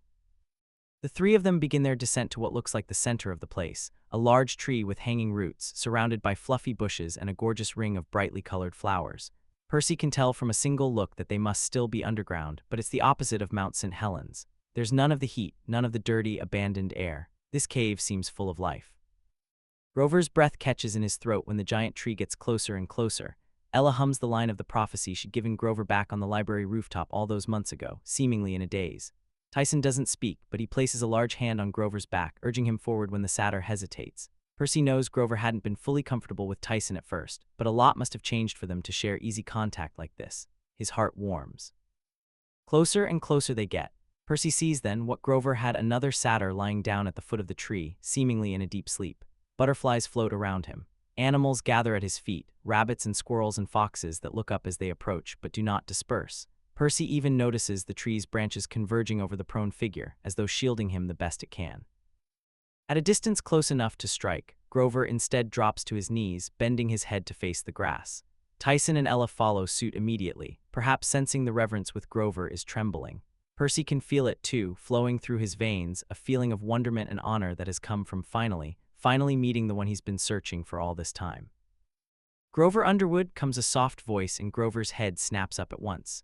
The elderly satyr is smiling a little, but his eyes remain closed and his limbs remain motionless as they had been. There's no evidence that he had spoken at all until his lips move again, forming the same words, Grover Underwood. "My lord," Grover gasps, "I have come." The satyr hums his approval. He finally opens his eyes, and Percy isn't quite sure what he'd expected, but he gapes all the same. The satyr's eyes are brown, like liquid amber, the color of fresh honey. Somehow it gives Percy all the softness of the petals of a sunflower and the heat of molten gold. More than anything else, he can feel the power in his glance, like he could move mountains with a single look. And yet, the power fades almost at once. The satyr's form flickers, like he's not even truly there, and Grover inhales sharply. Tyson makes a sound of distress, and Ella ruffles her feathers. "Come," says the Lord of the Wild, extending a hand to Grover, who rises to his feet, only to collapse at Pan's, shaking with fear and grief. "Welcome, Grover." He tilts his head to nod at Tyson and Ella, who look thunderstruck. "And friends." "You're here," Grover whispers. "I am," Pan smiles, "and yet I am not. I should not be here, by all accounts." He smiles, and somehow it lightens the air around him, and the glow from the crystals above seems a little brighter. "Grover, I have been waiting for you for a long, long time." "I'm sorry I took so long," Grover replies. Percy can feel him smile when he adds, "I got lost a lot. You're not an easy god to find, my lord." This actually draws a laugh from the god. At his feet, all the little animals squirm, giddy. A couple of them even paw at Grover as though grateful. "I knew I was right," Pan smiles, "in choosing you." Grover's breath catches, "Choosing me?" "To carry on my message," Pan responds, reaching out and placing a hand on Grover's head, right between his horns. Grover gasps. Percy feels warmth spread from the single point of contact, permeating through the rest of him. A blessing, a real blessing from a real god. "But you're here," Grover says, wiping quickly at the tears that are close to spilling.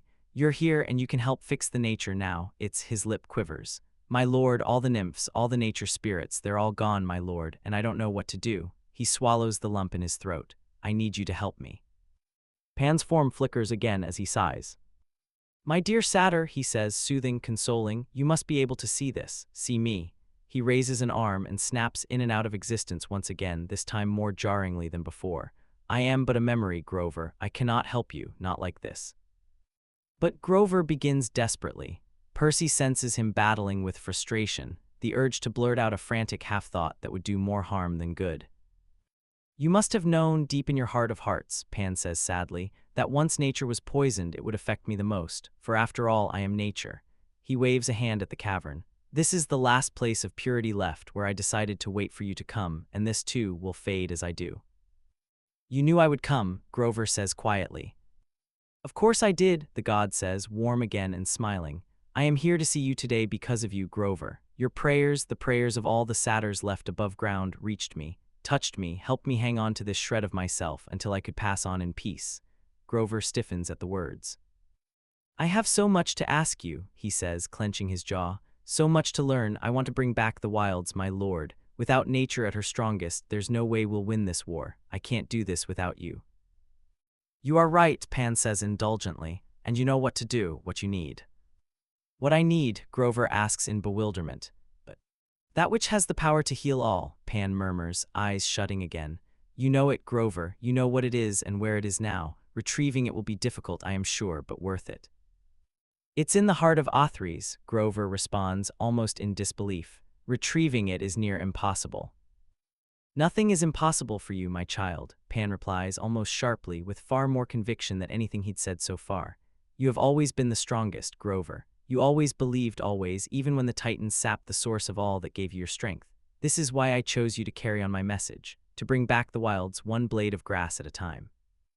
"I can't do it alone," Grover whispers. "I can't do it without you." "You will," Pan says. Percy might be imagining it, but he seems to be fading for real now, edges of his being floating away in shimmering wisps. "You are the only one who can. You are far stronger than you realize." His eyes open one last time. Grover bites down a sob.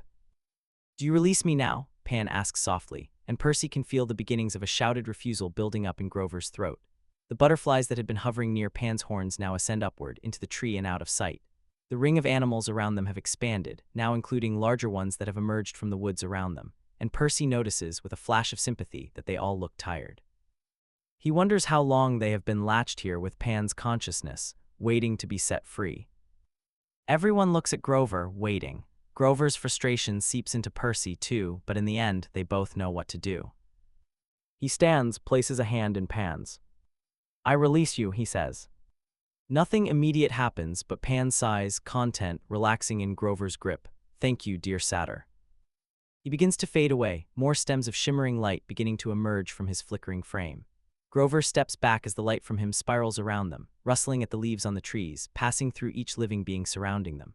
Grover whirls around, stricken, as the animals around Pan begin to fade too, turning to locks of shining smoke that pass into Grover and Ella and Tyson before rising up, up, up. A final gift, Pan's voice breathes through the leaves, and suddenly it's raining, beads of gold dripping from the branches of the large tree, filtering down its trunk. Grover watches in stunned silence before a drop falls into his open palm. Percy feels his eyes widen with realization. "Nectar," he breathes, scrambling back to Tyson and grabbing his backpack. He grabs several small jars, thrusting them into Tyson and Ella's waiting arms. "Collect as much as you can. We need to take it back to the bunkers. They need it for Greek fire and maybe even to heal if we get enough back." "Ella will help," Ella squeaks, flying at once to the higher branches. Tyson nods, grim, his eye full of tears, and begins to scale the tree too. Grover stays where he is, placing jars at strategic locations on the ground, before crumpling to the grass in the same spot Pan had lain. "Percy," he murmurs, "did you get all that?" Percy starts with surprise. Grover hides a laugh behind his hands. "Yeah, I can feel you, you jerk. Do you know the fright you gave me?" "I'm sorry," Percy thinks, guilty. He hadn't thought of the empathy link at all. "Yeah, no shit," Grover says aloud. "You, Percy, that was so scary. I don't want to spook you, but..." "How close was it?" Percy asks, his heart sinking. "Very," Grover says after he takes a second to think about it. "Too close. I could feel your heartbeat slow down, even. What the hell did you get into?" "A volcano, I think." "Fuck," Grover says with feeling. "Well, you're alive for sure, but it's different from before. It's like you're not quite tethered to your body. It's like your soul's just flitted into mine for now at least." "Is it going to be like this forever?" Percy asks desperately. "I need to wake up. I told Annabeth to leave me. She probably thinks I'm dead." "It's not permanent," Grover responds, almost amused. "You're definitely alive, but barely. I suspect you've just been knocked out pretty heavily. You'll wake up soon and it'll all be back to normal again, or as much normal as it is for us these days." They both look over at the slowly dimming landscape, Percy with a great deal of foreboding, Grover with a deep, lonely kind of sorrow. Percy has always known Grover was a great deal older than him, but this is the first time he feels it. He feels as though he's aged several hundred years in the space of a single conversation. "I'm sorry," Percy says, "about Pan. I know how much you wanted him to." "Yeah," Grover says quietly. He makes his way to one of his jars and replaces it with another, smaller one, closing the first with a deft twist of his fingers. "This feels out of a dream, almost. I can't believe he was really here, that he chose me out of everyone." "He was right to," Percy replies fiercely. "You are the strongest one." "Thank you," Grover chuckles, but he soon lapses into thoughtfulness. "Percy, you know what he meant, right? What we need to get now." "The fleece," Percy guesses. "The fleece," confirms Grover, rubbing his thumb and forefinger over the bridge of his nose. "We assigned a quest to retrieve it years ago. It was a failure. I'm sure it's at Othry's." He sighs. "I guess that's our next destination." "I'll see you there then," Percy says. "There's no sign of Jason anywhere. Our only hope will be to intercept him before he gets to Creo's." "Okay," Grover says thoughtfully. "I'll be glad to see you. At least I'll feel better with more people on our team. I'll keep you updated." Grover, Percy begins, "About everything that happened here. What do I tell Annabeth and Piper when I wake up?" Grover hesitates. Percy feels grief bubble in his gut, the kind you can only get out of your system with a really good cry. And yet Grover's voice is steady when he replies, filled with despair but still steady and strong. "Tell them," he says, "tell them the great god Pan is dead." "This proves nothing," Octavian says, returning the sphere to Frank with a sneer. "If anything, it just proves you went to the Greeks for shelter." He scoffs. "The amount of time and resources we wasted scouring the woods, trying to find you, while you were consorting with the enemy." "They're not the enemy," Frank snaps, feeling as though he's clinging to the last, thinnest string tying him to sanity. They've been surviving just as we have. And who is this we? Octavian says, rolling his eyes. Do not tell me you're so eager to join us Romans now that the Greeks have forsaken you. Frank's hands struggle not to choke the dude. Look, you heard the message. I heard a girl threatening us, Octavian returns, withholding information that they've kept from us for God knows how long. He eyes Frank's backpack. If you were really a Roman, you'd give it to me now without asking any questions. No way, Hazel pipes up. She looks like she's trying hard not to bury Octavian. Those are meant for Reina. And what would you know of Reina? Octavian asks at once, whirling on her so quickly she takes a frantic step backward. In fact, who are you? Are you even Roman, or are you one of them? She's Roman, Frank says, before Hazel can open her mouth. And you know that too, don't you? You're just trying to get us to talk, and I'm telling you we won't. Not without Reina here. Octavian just scoffs, giving Hazel a quick once-over before turning back to the darkness of the tunnel and stalking ahead. Frank grabs Hazel's hand, following him closely. You've bumped up the magic to the entrances, he asks, even though his knows the answer.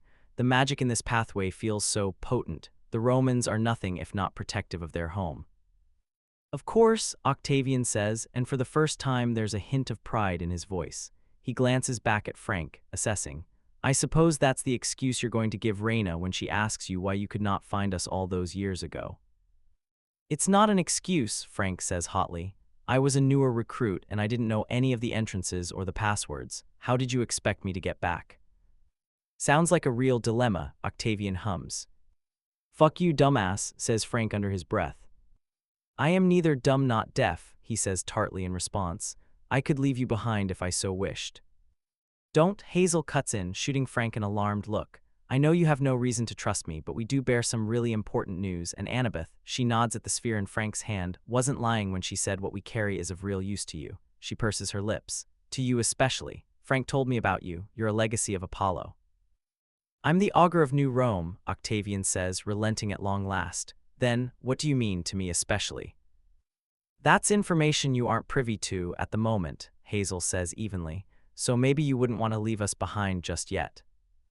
Octavian laughs, a grating sound that echoes in the cave. I could knock you both out, take your bag with whatever secret item you've got in it, and be on my merry way, he says. But I appreciate that you tried, daughter of. What did I just say? Frank says, annoyed, but unable to not admire the man's tenacity. We aren't talking till we see Reina. Whatever, Octavian turns back around again. You're wasting your time. I can see everything, and I can't see anything special about you too. Reina might give you 10 minutes to talk, maybe because she pities you, mostly out of her sense of duty to your mother, who didn't abandon us. He rolls his eyes at Frank, who's gone so rigid he feels like he's going to crack down the middle. But well, I'll take you to Reina, if you insist.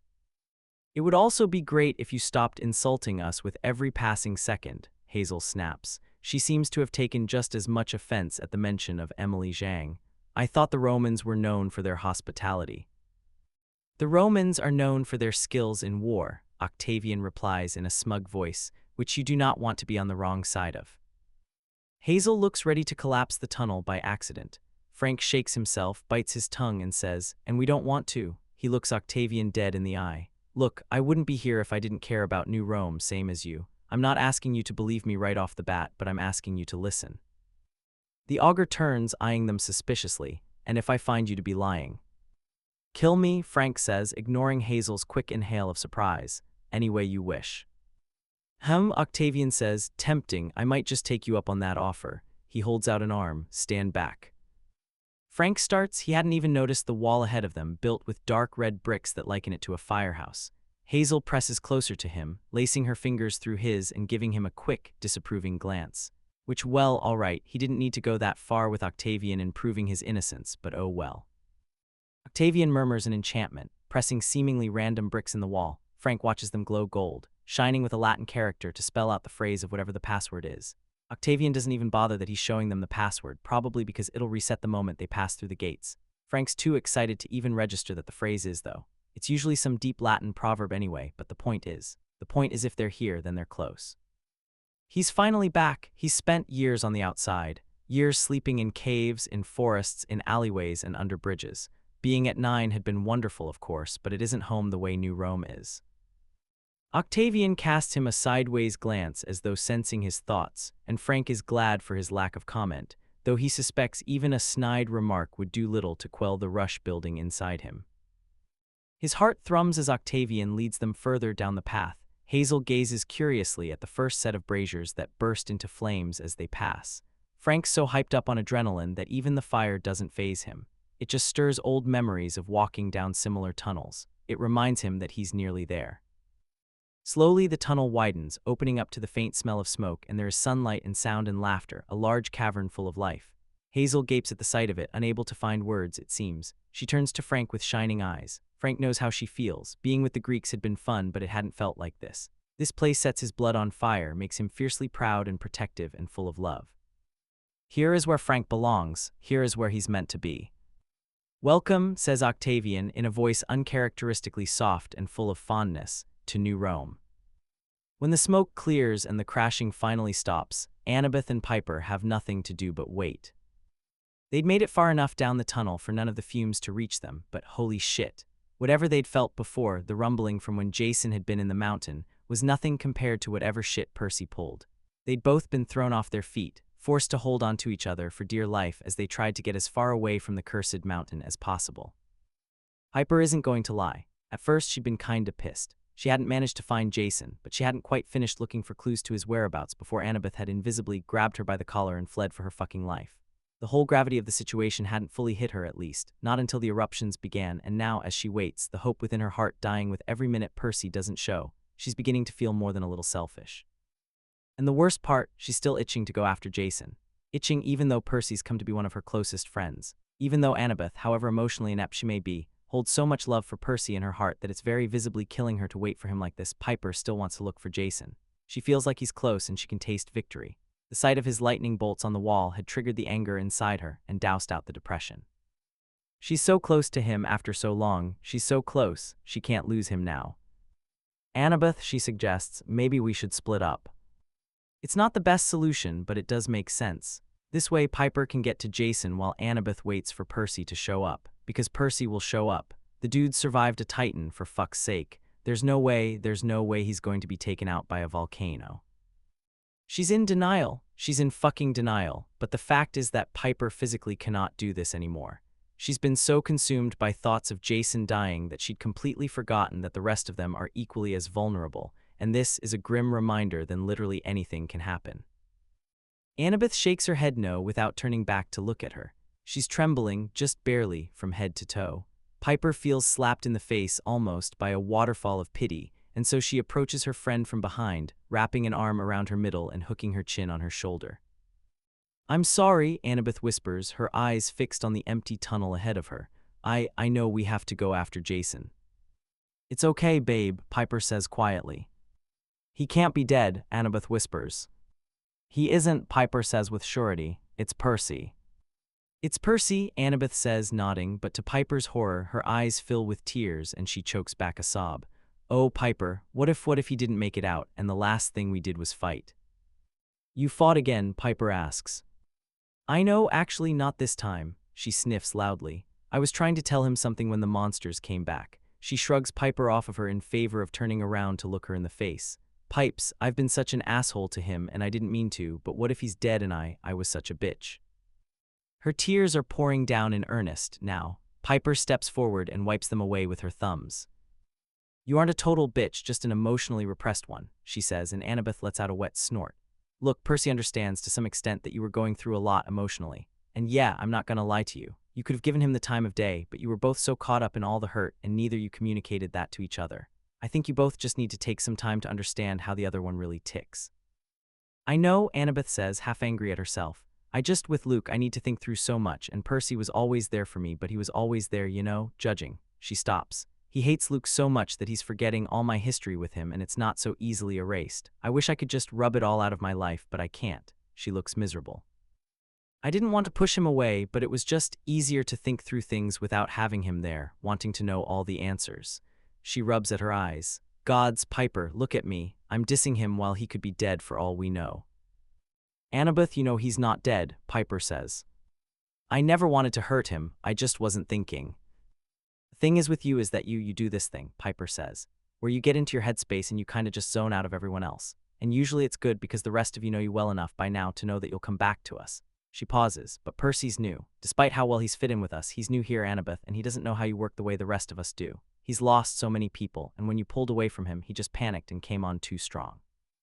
It's not that he's judging Luke on purpose, he just doesn't understand it, and he won't ever understand it if you don't explain it to him. But I don't understand it myself, Annabeth says, slumping against the wall and closing her eyes to stop herself crying again, the picture of hopeless defeat. I haven't had the time to process anything from Authries because the moment I do, some other shit comes up and I keep having to just, she mimes pushing something, table it for later. Piper watches her silently as she slides down the wall. I'm not going to ask you to change the way you work, Annabeth. I understand that this is how you operate. I mean, do I get it? No, but I'm going to respect it. She inhales deeply. But you just have so much shit piled up, dude, and it's going to break you a bit mentally. Shoving your emotions aside for later isn't going to help in the long run. And while I'm at it, she bites her lip, then just fucking goes for it. You need to figure out what kind of love you have for Percy. For Percy, Annabeth looks lost, just as confused as how Percy had been when Piper had brought up the possibility to him. Idiots, idiots, a pair of fucking idiots. Look, I know that you don't love Luke as anything more than family, Piper explains, and Annabeth nods at once.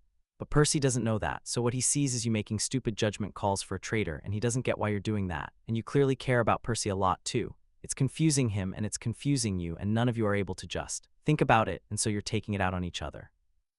Annabeth shakes her head at a total loss for words. Piper would be proud of herself if she wasn't so exhausted. I don't know what I feel. I'm not asking you to figure it out right this second, Piper shrugs, but it would do you some good to sort through all the tangled ribbons in your heart. She smiles, stalking closer and kneeling down in front of her. Love is scary, babe, but it's so worth it, and you have me to help you. She puffs up her chest. I'm not a daughter of Aphrodite for nothing. You're so put together, Annabeth says. I should be the one comforting you. I'm sorry for being a mess. You just saw Percy being blown up, Piper says amicably, though the notion of it makes her insides squirm. I'll give you a pass just for today. Annabeth says, though she's gone white. I was joking, Piper says. Look, do you really think Percy's dead? No, says Annabeth at once, her spine straightening, and some of the tension in the air unravels a bit, the fraught balance of her emotions sharpening into abrupt focus. He's alive. Gut feeling. Gut feeling, she confirms. I would know if he was dead, I would just know. Then he's on his way to us, Piper says. You know he is, he's probably trekking to us right now. She glances at the path behind her. So hear me out, we leave marks for him, arrows on the walls pointing him to us. We sign them so he knows it's us, so he can join us later, because I'll be honest, Annabeth, every second we spend here is another second Jason gets closer to Authries. I don't want us to split up here, but if we have to. I can't let you go alone, Annabeth says at once, though her eyes are red and puffy. I'm not leaving you, I left Percy and I hate myself for it, just one thing.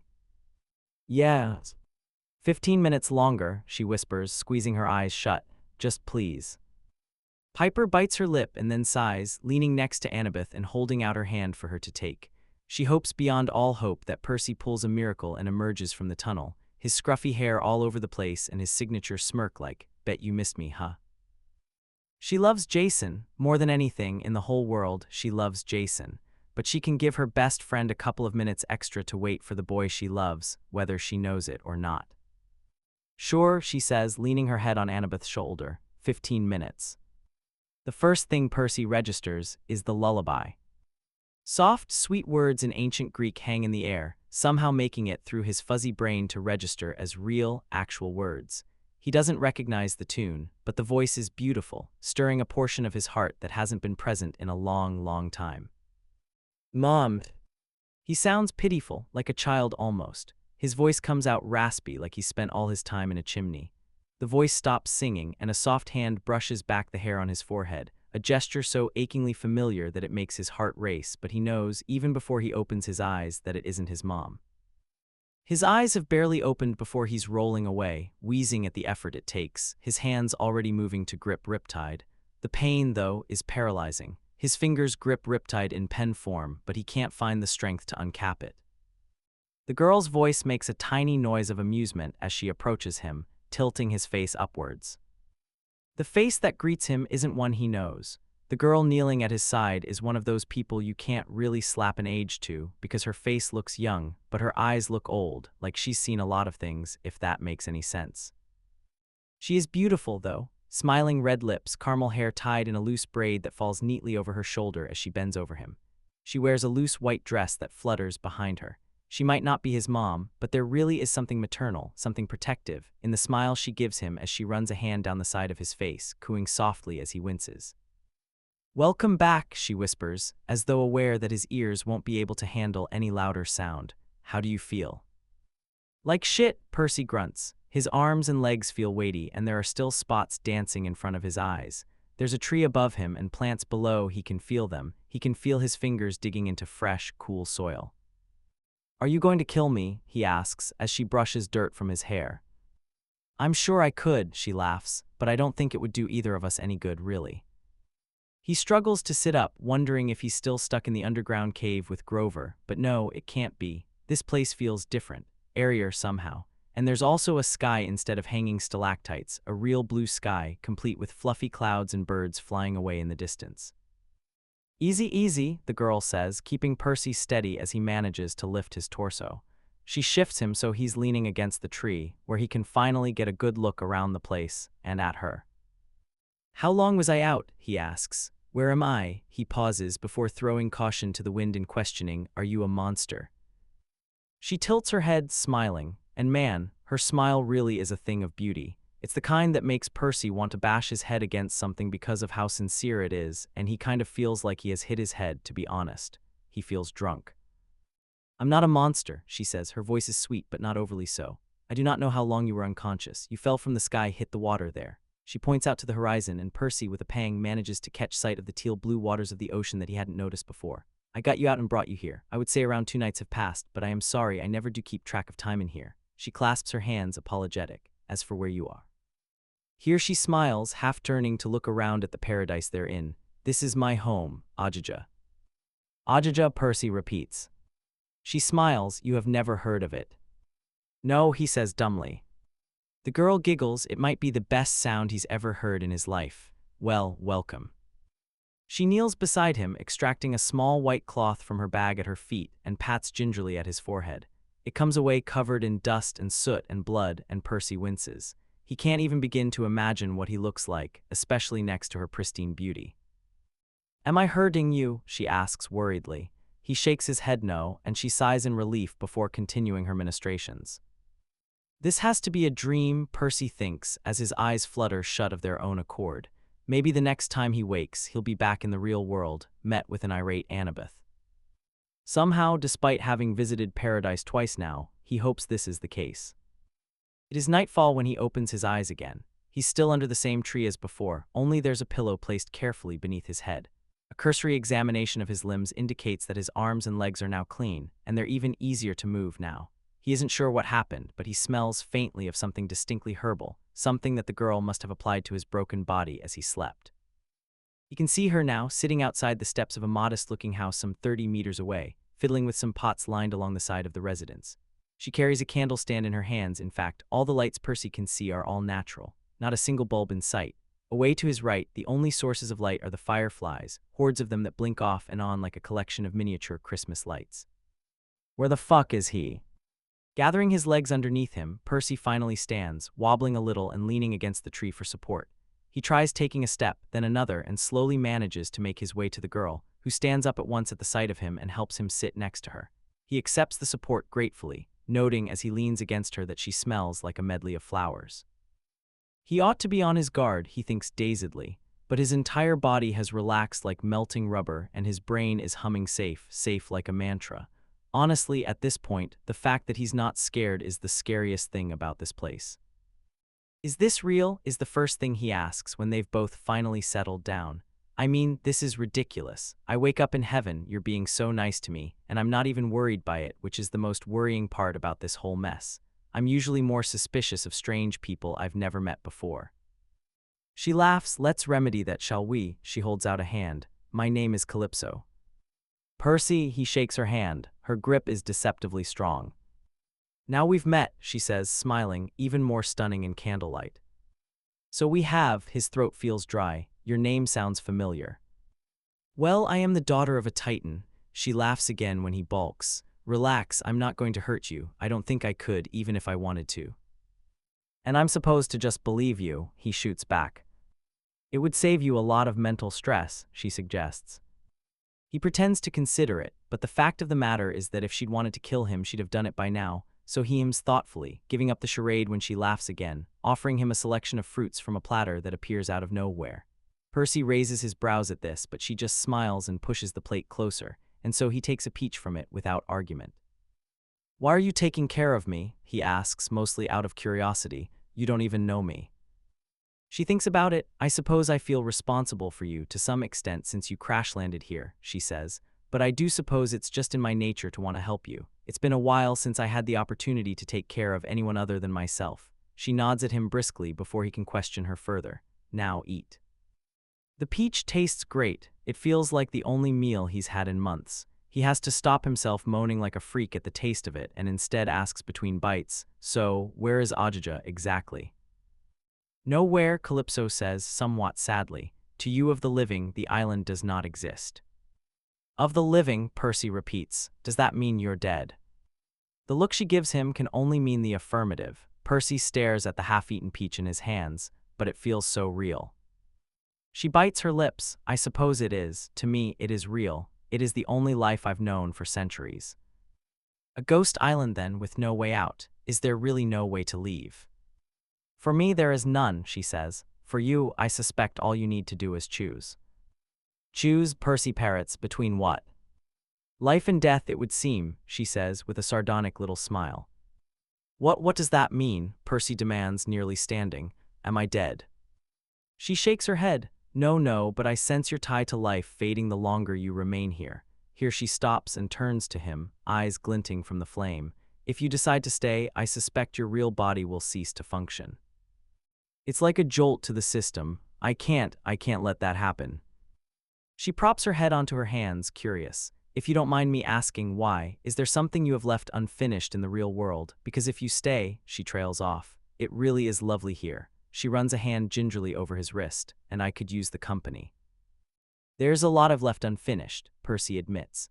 And maybe this makes him the worst human on the planet, but the first thing he thinks of isn't Jason or Piper or Grover or any of his other friends, or even the fucking prophecy. It's Annabeth, the look on her face as she told him she'd rather die than leave him behind, the fire in her eyes in sharp contrast to the featherlight touch of her fingers trailing down his cheek just before she'd escaped that cavern. How long has it been since the explosion? Has she found his body? Is he even breathing? Whatever the case may be, he can't leave her. "I have to leave," he says, Calypso, wincing as her face falls. "I'm sorry, you're right, this place really is everything I could ever want. The world out there is kind of hell at the moment, but I have people I care about there. I can't just abandon them." "I understand," she says. Suddenly he feels horrible. "I'm sorry, really." No, she says, shaking her head. "Don't mind me, I just got hopeful because I've just been lonely." Tucking a perfectly curled lock of hair behind her ear, she continues, "In the first war, I betrayed my father towards the end of the war and chose to help the gods. They exiled me here, a mercy of sorts, as I had helped them, but I was never allowed to leave since, of course, I am Atlas's daughter and therefore a threat. I had turned once, and so I could turn again." She gazes over the fields at the rising moon. "When the Titans came to power after that, of course they did not set me free either, since I had betrayed them the first time." A wry smile. "I am doomed to remain here for eternity, it seems. By all means, I should have died, maybe I have." Disgust and pity fill him to the brim. "That's horrible." "It's just the way things are," she says, smiling. "I have my house and my garden." She nods at the little pots, all standing neatly in a row against the wall. There are little plants growing from them, leaves of pure silver that seem to shine brighter than the candles. "Moonlace," she says in response to his questioning glance. "They're beautiful, yes, special too. They can only be planted at night." "Pretty," he agrees, tweaking a leaf. She regards him. "Do you keep plants, Percy?" No," he says. "My mother used to, though, back in our apartment in Manhattan." The memory makes him smile. She used to have a selection, daisies and sunflowers, hanging out of the little box in their window. Birds would come and peck at them once in a while, and once when Percy was suffering from the flu, he almost puked into them. He wonders who owns their little apartment now, and if they still keep the flowers. "Manhattan," her expression is so clueless that he can't help laughing. "It's a city," he explains. "It's where I used to live." She smiles. "Tell me about it."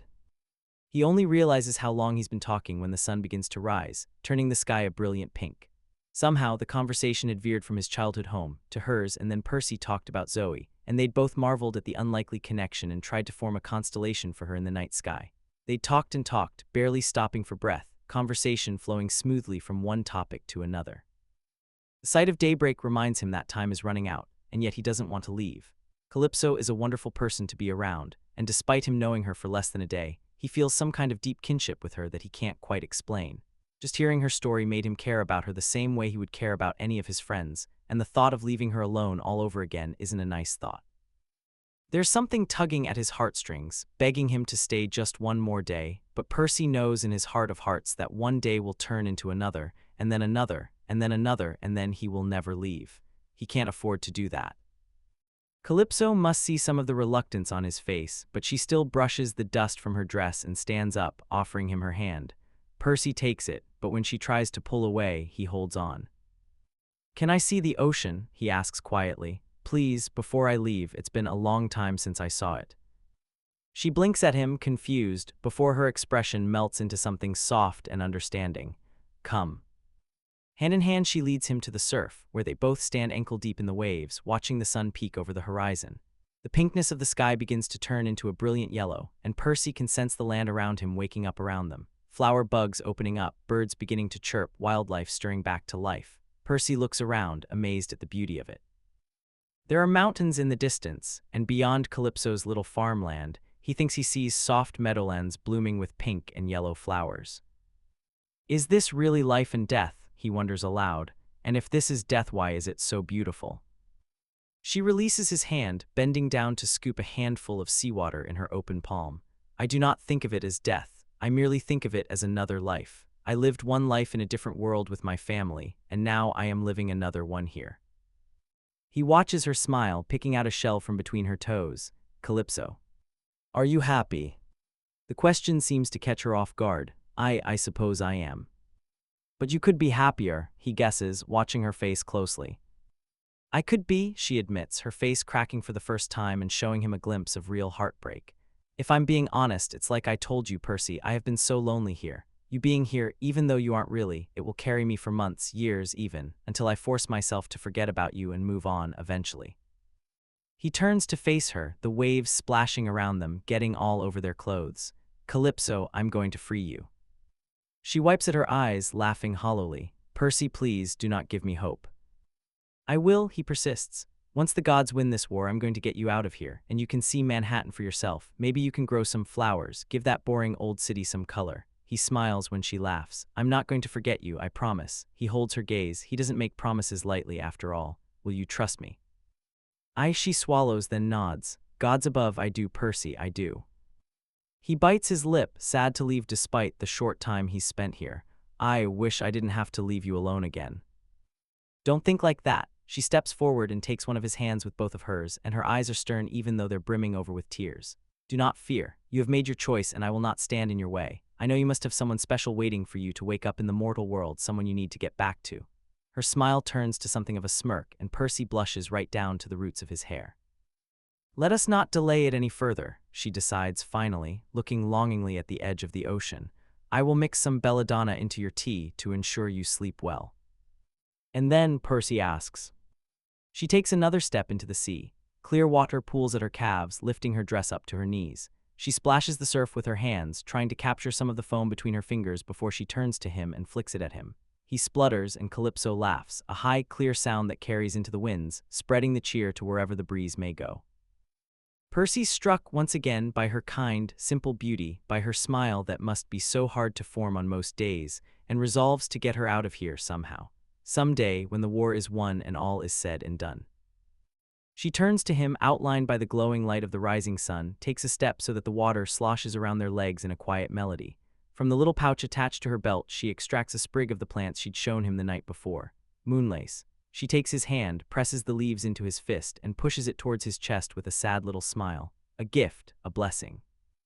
And then, she whispers, like they're sharing a secret, "All you need to do is wake up."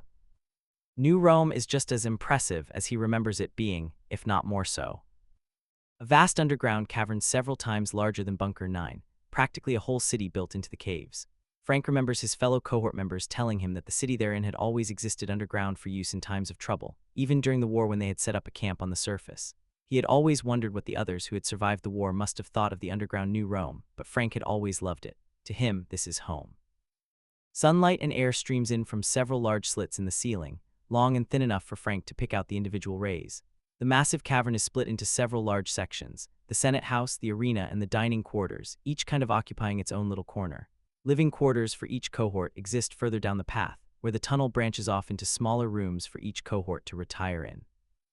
Those smaller caves were less flashy, though, closer to what the Greeks used, row after row of beds facing a wall of cubby holes for them to keep whatever few items they had left. Octavian leads them down the path to the Senate House, where Frank knows Reina will be. Everyone they pass gives them weird looks. Frank doesn't recognize anyone, but then again he hadn't really had time to make a lot of friends outside of his own cohort. The other demigods nod at Octavian, though, who greets them back. Frank has to bite his tongue to stop himself from quipping something insensitive. It is, after all, quite easy to forget that despite his many, many flaws, Octavian is a loyal Roman who is well respected in their society. Hazel looks overwhelmed by everything. Frank reaches out to grasp her hand, squeezing it in reassurance. She smiles at him, but it's small. He wonders what she thinks about all of this. "Frank Zhang," comes a voice, and an older girl with curly brown hair pushes her friend out of the way to get a better look at him.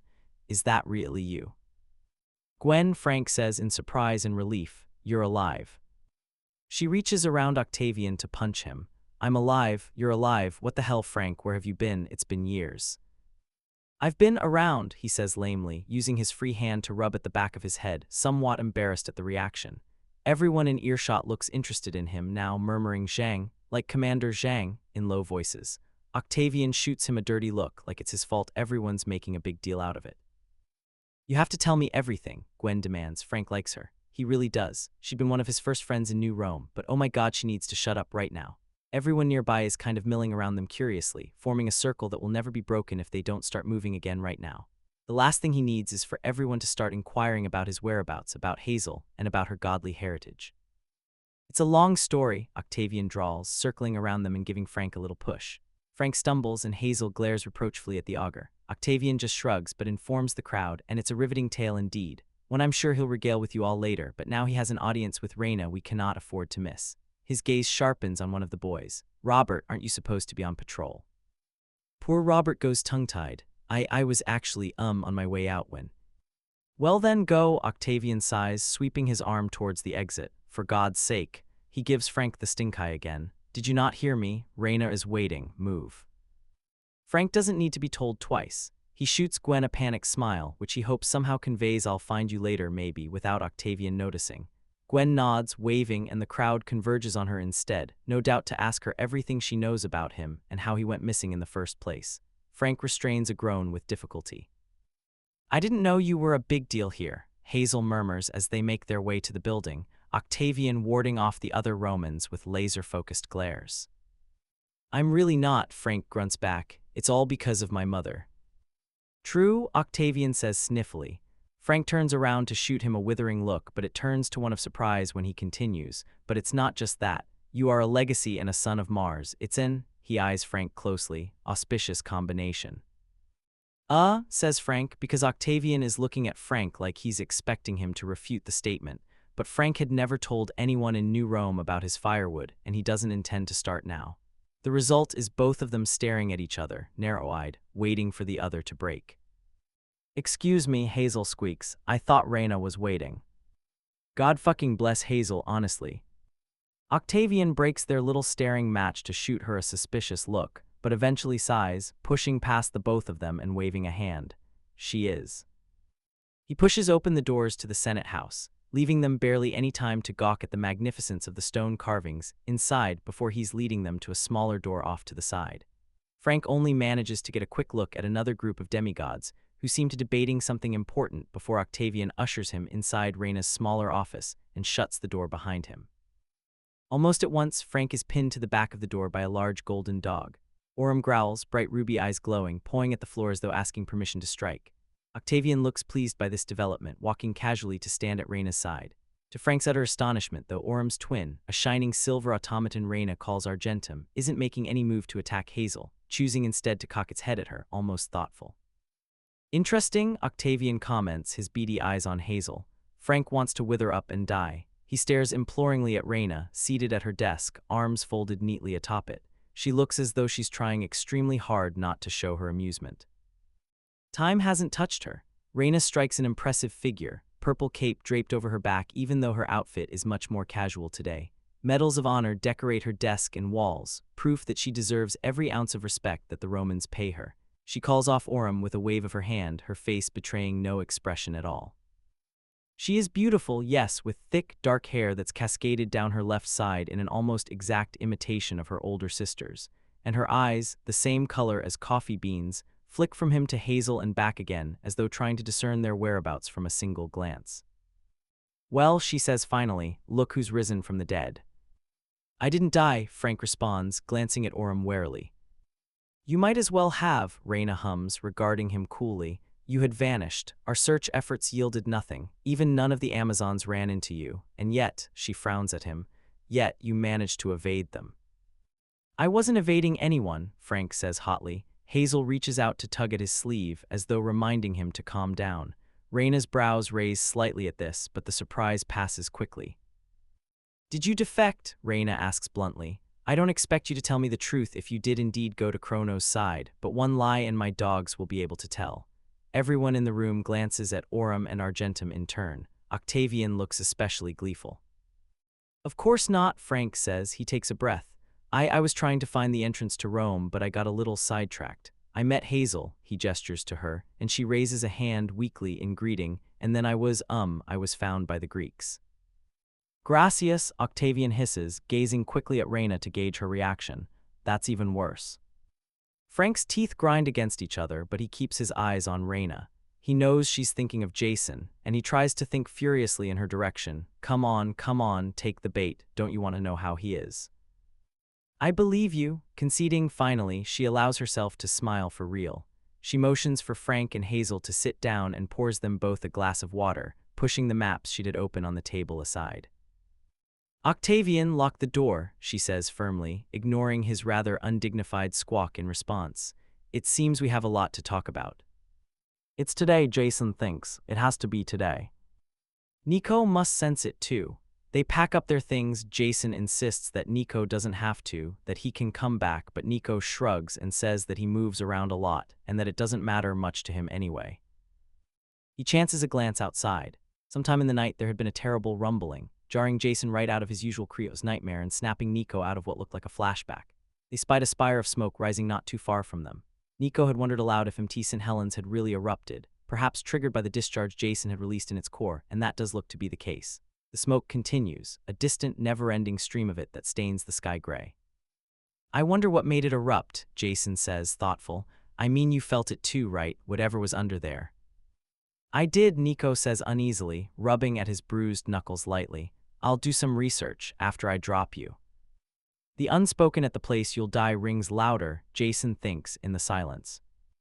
"I'm not going to lie, I'm pretty tired," Nico explains, "so it'll take me 2 jumps to get to Mount Tam. I don't want to mess up the locations, but I won't need more than a day's rest, though, so you should be there pretty soon." He studies him carefully, perhaps looking for some crack in his expression, but Jason just shrugs like it doesn't matter to him. He lifts his backpack over his shoulder. Soon, he won't need it anymore. "Sounds good to me," he says. Nico stares at him for a long moment, then purses his lips. Jason tries hard not to show any visible emotions. Ever since he came clean about his situation, his prophecy, his choice, Nico's been shooting him sad looks like he's the lead character in a tragic movie, and he hates it. Abruptly, he thinks of Piper. What he would have given to see her right now. Hold her hand and tell her all the things he should have told her before he left, all the things she deserves to hear. He wants to tell her that she'll be okay. She's stronger than she thinks and a fierce survivor. And more importantly, she deserves to live a life. She deserves her happy ending with a girl or a boy that makes her happy. Jason would have loved for it to be him. But sometimes things, people, just aren't meant to be. Finally, Nico closes his eyes. Jason watches, awestruck and little scared, as the shadows converge on him, sneaking over his shoes, clothing him in pure black. He supposes this is what Nico must have done both times he'd saved Jason from danger, but this is the first time he's actually getting to see it. It's fascinating, he supposes, if a bit too creepy for his tastes. He opens his eyes and holds out his hand, ready. Is he? Jason doesn't know, but well, he doesn't have a choice, does he? "I'm ready," he says, stepping forward and taking his hand, exhaling slowly as the shadows swallow them whole. The first time, he recalls, he'd fought the oppressive sensation that the dark carried. It had been natural to, because after all, darkness is scary. Darkness means monsters and emptiness and scary things hidden in its depths. Darkness means death. Jason goes into it willingly. The third time Percy wakes up, silvery moonlace leaves clenched in his closed fist. The sky is a dull gray, and the pond he's in is covered in a thin layer of moss. His arms and legs throb, and it feels as though he's broken several ribs. Yep, this is definitely the real world. He takes a couple of hours to let his limbs get used to moving again, glad to have Riptide back in his hands again.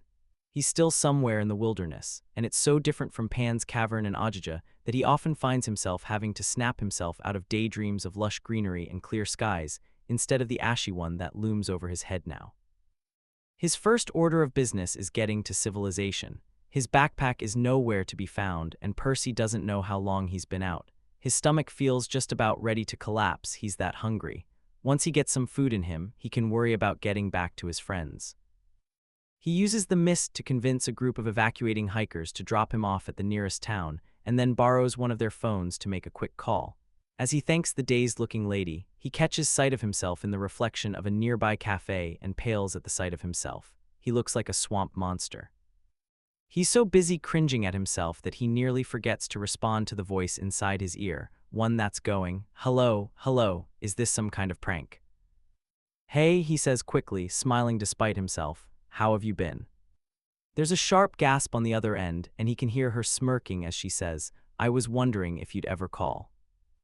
"Got caught up in some stuff," he says, catching sight of a newspaper stand and wandering over to take a better look. The headline details the sudden, surprise eruption at MT St. Helens, and Percy leans closer to get a better look.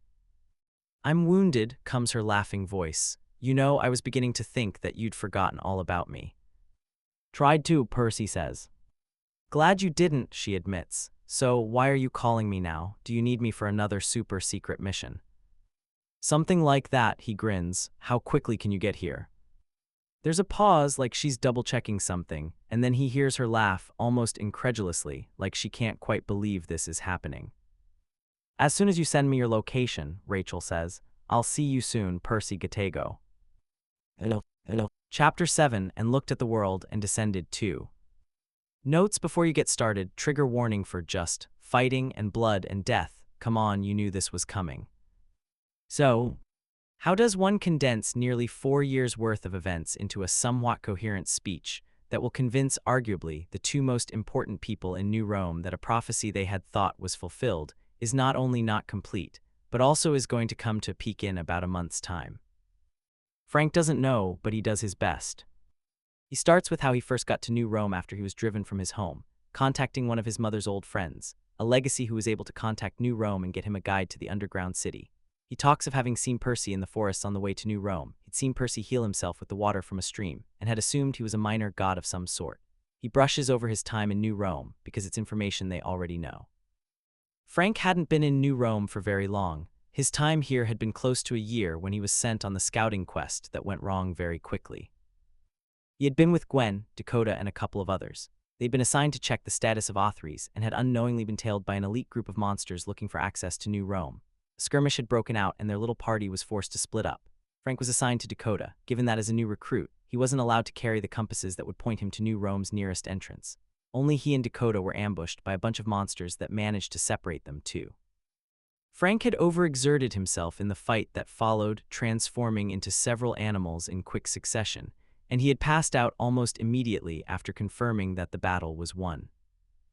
Upon waking, he had found himself alone. He'd spent days wandering the woods to no avail, knocking on every tree and rock in the hopes of it revealing the secret way to him, but his efforts were all in vain. The only lead he could think of was to find the river god he'd seen before in the hopes of getting some answers about his heritage. He was debating where to begin his search when he found Hazel. Talking about Hazel is tricky.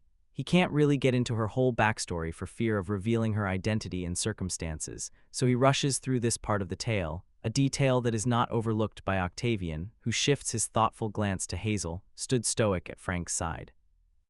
Frank goes on. He tells them about him and Hazel searching the area for the minor god, searching and searching for some kind of sign before reaching Portland, where they ran into Jason, Leo, and Grover.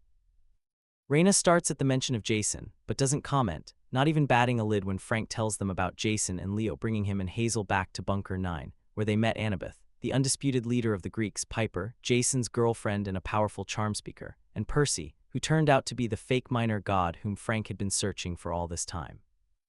He tells them what he knows about what the Greeks had been up to in the years of no communication between them. The bunkers form a network east of them, nearly circling New York and Olympus, but not spanning further before the central states of the country.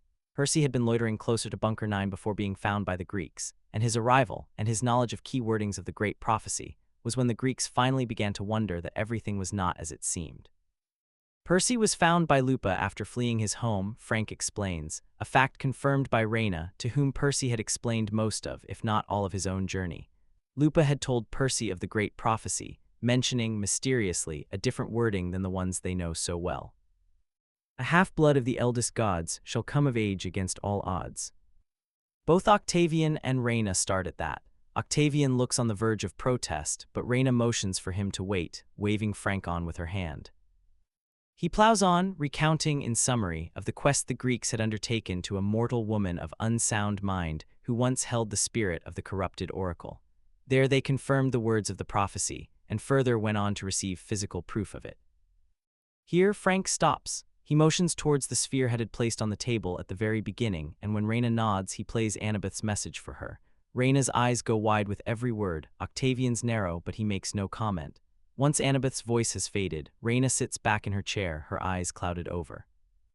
He watches her nervously. Raina's got this air about her, this aura that gives her the look of someone who was born for greatness. It's no wonder she's adored throughout New Rome as a friend and a leader, someone reliable, someone you'd be willing to trust. She's beautiful, too, in a kind of statuesque, untouchable way, with thick brows and high, almost aristocratic bone structure that can be both sharp and soft when she wants it to be. Frank doesn't know her all that well, not the way he knows Hazel, or now Leo, but he likes and respects her. Her word means a lot. I wonder if I should take that as a threat, she says thoughtfully. Promising me information only if I believe you, that doesn't give us much of a choice. She said she needed to know if you're trustworthy, Frank says uneasily, and if you believe what I've told you so far. There's no point if we give you so much and not have your support in the end. But how can we know if you're telling the truth without seeing the proof? Raina questions, lacing her fingers together. It seems we are at an impasse. For the record, Octavian begins, I think it's all a complete farce. Here we go, Frank grumbles. Hazel stifles a laugh behind her hands. Oh, please, he sneers rudely. I'm not going to believe anyone who turns up here after years, mind you, after hobnobbing with our worst enemies. The Greeks are our allies, Hazel retorts in surprise. Where have they been then all this time? Octavian snaps. They've made no effort to find us, after very conveniently stealing our future praetor. Jason went of his own accord, Raina interjects sternly, and it's not like we made an effort to extend a hand to them either. We're on opposite ends of the country, and traveling is dangerous. It's a miracle Frank even managed to find us or the Amazons, and Hill is good at reading people. If she trusts him, then we at least ought to give him a chance. Octavian makes a HMPH noise. I still don't believe him. Well, that sounds like it's more your problem than mine, Frank begins hotly. Octavian, Raina says, brushing a lock of hair from her face. Frank's story of how we went missing lines up perfectly with Dakota's. And Percy did leave New Rome around the same time Frank was making his way here. It's not totally unbelievable that their paths crossed. She runs a finger across her lower lip, thinking hard. Octavian doesn't react at the mention of Percy's name, Frank notes, nor had he been surprised at the revelation of his identity. Raina must have told him at some point. The thought makes Frank uneasy, somehow, even though he knows that Annabeth and Percy had both given their permission to tell whoever was necessary in New Rome about his heritage, in order to gain their trust. Overall, I would think Frank has no reason to lie, Raina says, locking gazes with the augur. Octavian, you must know he's not bluffing. You wouldn't have let him within 5 miles of New Rome otherwise, so I would urge you to not let your own personal feelings get in the way. Octavian scoffs but raises both hands in a very I admit defeat kind of way. Raina turns back to Frank with a brows raised. All right, she says, we believe your story. Now, what do you have for us? Frank holds an arm out to Hazel, who's already withdrawn the sheath of papers from her bag. She whispers the incantation to make their contents accessible. It takes her 4 tries to get it exactly, as Frank withdraws Raina's smaller sphere from his little pouch. Together, they place both articles on Reina's desk. Frank shows Reina how to activate the sphere, pricking her finger lightly against the spike in it to draw blood that'll bind the sphere to her magical signature. Reina acquiesces easily, though she does look a little confused at the technology. "Press the button," Frank urges, and so she does, starting a little bit when Annabeth's voice fills the room once again. "Hello, Reina," says Annabeth, sounding much more warm than she had in the previous message. "If you're hearing this, it means you believe our theory about the prophecy and you've agreed to our terms. Thank you. I understand why it must have been hard to trust us, especially when you have your people to protect." She clears her throat. "But there's a lot to say, believe me, so let's get a couple of things out of the way. A quick inhale. The sphere in your hands belongs to you now. It's linked to your magical signature and it'll respond to your commands. Leo's even sent some instructions for you to know how to use it." On cue, Hazel sets down a couple of other sheets of paper with neat diagrams and Leo's carefully printed script. "And once we've activated the central sphere, we should be able to use the sphere freely for communication." "As for how we got the sphere," Annabeth explains, "Percy managed to track down a harpy with an uncanny knowledge of prophecies. Don't ask me how he found her, we're just as much in the dark as you are about that. But after our visit to May Castellan, who I'm assuming Frank has told you about, we decided to pay a visit to this harpy in the hopes of finding more proof of the solid kind. We realized she'd learned a lot of the prophecies she knows from some ancient documents that might be useful to you in particular," Annabeth says, as Reina and Octavian both go completely still. "We've sent you those few pages of the Sibylline books as a peace offering of sorts. These are Roman texts, after all, and it didn't feel right to keep them from you. But you'll also find that the lines of the original great prophecy are enclosed within the pages, and I would hope that that's all the proof you need to know we are telling the truth." Annabeth takes a deep breath. Frank can imagine her now, sitting in a secluded part of Bunker 9 whilst recording this, eyes determined and hands crossed over her chest. If we assume this prophecy is correct, that would make the heroes coming of age be when they turn 21. Jason turns 21 in early July and Percy in mid-August. She pauses to let that sink in. That doesn't give us long to figure out a plan of action. "Leo should have communications up soon. You'll be notified when that happens, and we can share more information. But for now, I'd say you start preparations for war, because if all the signs are correct, it's coming and soon." "This is Annabeth Chase, one of the senior leads of the Greek Alliance, signing out," she finishes. "Thank you for hearing me out. I hope to meet you in person one day." The moment the recording stops, Octavian steps forward. "Reina," he murmurs, "can I?" "Go ahead." One touch of a yellowed page has Octavian reeling. Frank nearly stands to steady him, but he does it himself, putting both hands on the table and breathing hard as though he can't believe what he's seeing.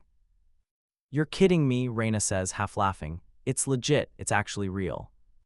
"I told you," Octavian says, too in shock to even gloat about it.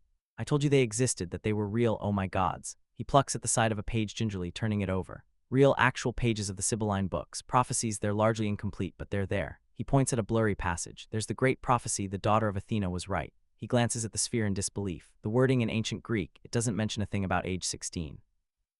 "We were wrong," Reina says, sitting back heavily in her chair. "All the fighting, after all of that, all we lost." She meets Frank's eyes, her own full of horror and regret, and he knows that they're both thinking of his mother. "After all of that, we were wrong."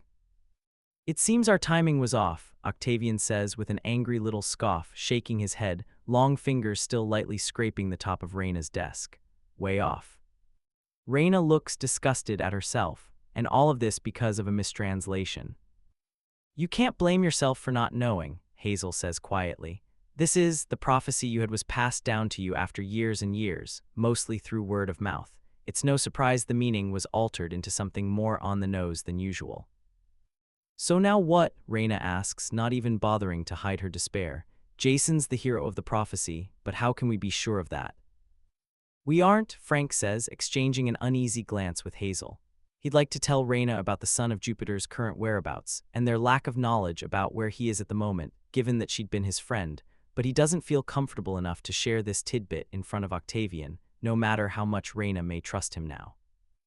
"He's the oldest between him and Percy," Hazel continues calmly. "We've just got to hope for the best, I guess." "You do realize that's not very reassuring," Reina quips. "It's not like we have much else to hold on to," Frank says right back, and to his surprise, she laughs and nods.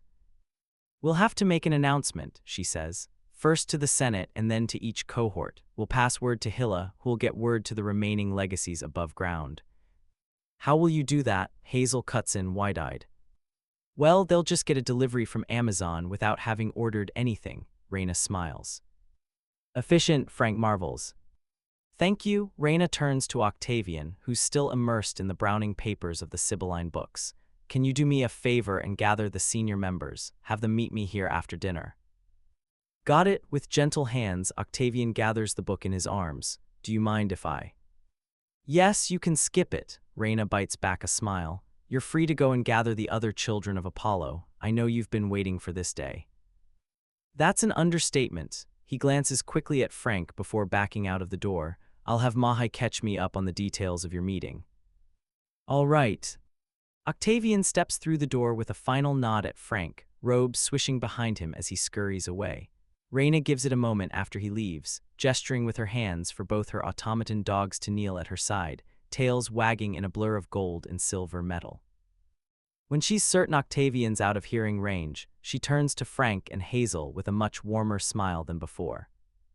Now, she says, what did you really want to ask me about? Percy's tired and, dare he say it, a little betrayed. Just a tad, a smidgen, a portion of him so small that it's negligible, only it's growing and growing by the minute, by the second. Rachel keeps shooting him worried looks beside him every time they take another turn into some other hidden portion of the labyrinth and find that there's still no sign of Piper and Annabeth. Let's take a break, she suggests, after what feels like a couple of hours. Percy's face must be thunderous because her smile looks stricken. He tries to tone it down a little. This little portion of the tunnel is like an old brick wall, peachy-colored with hints of posters torn off of it. There's a flickering bulb high up on the wall that's clearly got voltage issues. It shines bright as the sun for a couple of minutes and then tones it down to dim, almost intimate lighting before repeating the cycle. Percy settles on the floor far enough for him to not be quite as affected by the brightness, and Rachel joins him moments later. They both munch on some Kit Kats that Percy'd stolen from a convenience store above ground. Rachel had watched him, horrified, refusing to be a part of any of it. He tries his hardest not to be angry, but it's hard. He kind of had tried to keep his expectations low in terms of a happy reunion. After all, he'd been the one to tell Annabeth to leave. But the further Rachel led him into the labyrinth, the more it became apparent that Piper and Annabeth were moving away from him, not towards him, like they weren't looking for him at all. A flash of irritation streaks through him. He tries to stifle it since he's beginning to wonder how long he's spent since Jason's departure just being angry. But it's hard to keep the bitterness down when he thinks about Piper and Annabeth basically just leaving him. What if he'd been dead? What if he'd been injured? He's lucky he's in one piece, mostly thanks to Calypso, but what if he'd needed their help? He would have been so far out of reach that it would have been impossible to get to him in time. And it's worse because a part of him does understand why they'd done it. It's Jason's life on the line, after all. He gets it. He does. It doesn't mean he has to like their choice, though. Rachel swallows with an audible gulp, and he turns to her. We aren't far, she says in lieu of answer. The path's shining a little brighter. She points to the ground, though Percy still can't see a thing. A couple of hours if we keep at it. That's great. Percy feels a rush of relief at this and squeezes her arm gratefully. Have I told you yet how grateful I am? About 20 times, but you could stand to mention it again, Rachel says, grinning. She looks worn out from all the walking, but she hasn't complained even once so far, even declining his offer to piggyback her. They're going in the same direction you told me to track, the evil Black Castle. I forgot the name. Authries, Percy supplies. Yes, Rachel says faintly, that. He gazes at her with some amount of sympathy. He'd done his best to explain their situation to her en route, but I forgot how little you know. She punches him in the shoulder, and whose fault is that? Not mine, Percy rubs the pain away. We sent satyrs to find you at Hoover Dam, but you were gone. Yeah, she deflates. My dad's granduncle, or someone like that, passed away, and he dragged me to the funeral, refused to let me go back, saying that kind of work was beneath me. She makes little air quotes as she says the last bit. Ah, says Percy, unsure of what to say. He likes Rachel, he really does, but he just can't seem to relate to her life or her problems at all. The little he knows about her is that she's an avid enthusiast of the arts and that her family is very, very rich, even though she makes it a point to wear faded t-shirts and ripped-up jeans with little doodles at the knee. Percy had never been rich, had never considered herself rich, even though his mom's art gallery was doing well, and Paul was beginning to contribute to their little family as a regular earning member. They'd been saving up for a proper wedding and a bigger apartment, a 3-bedroom one for the child Sally Jackson had never had the chance to have.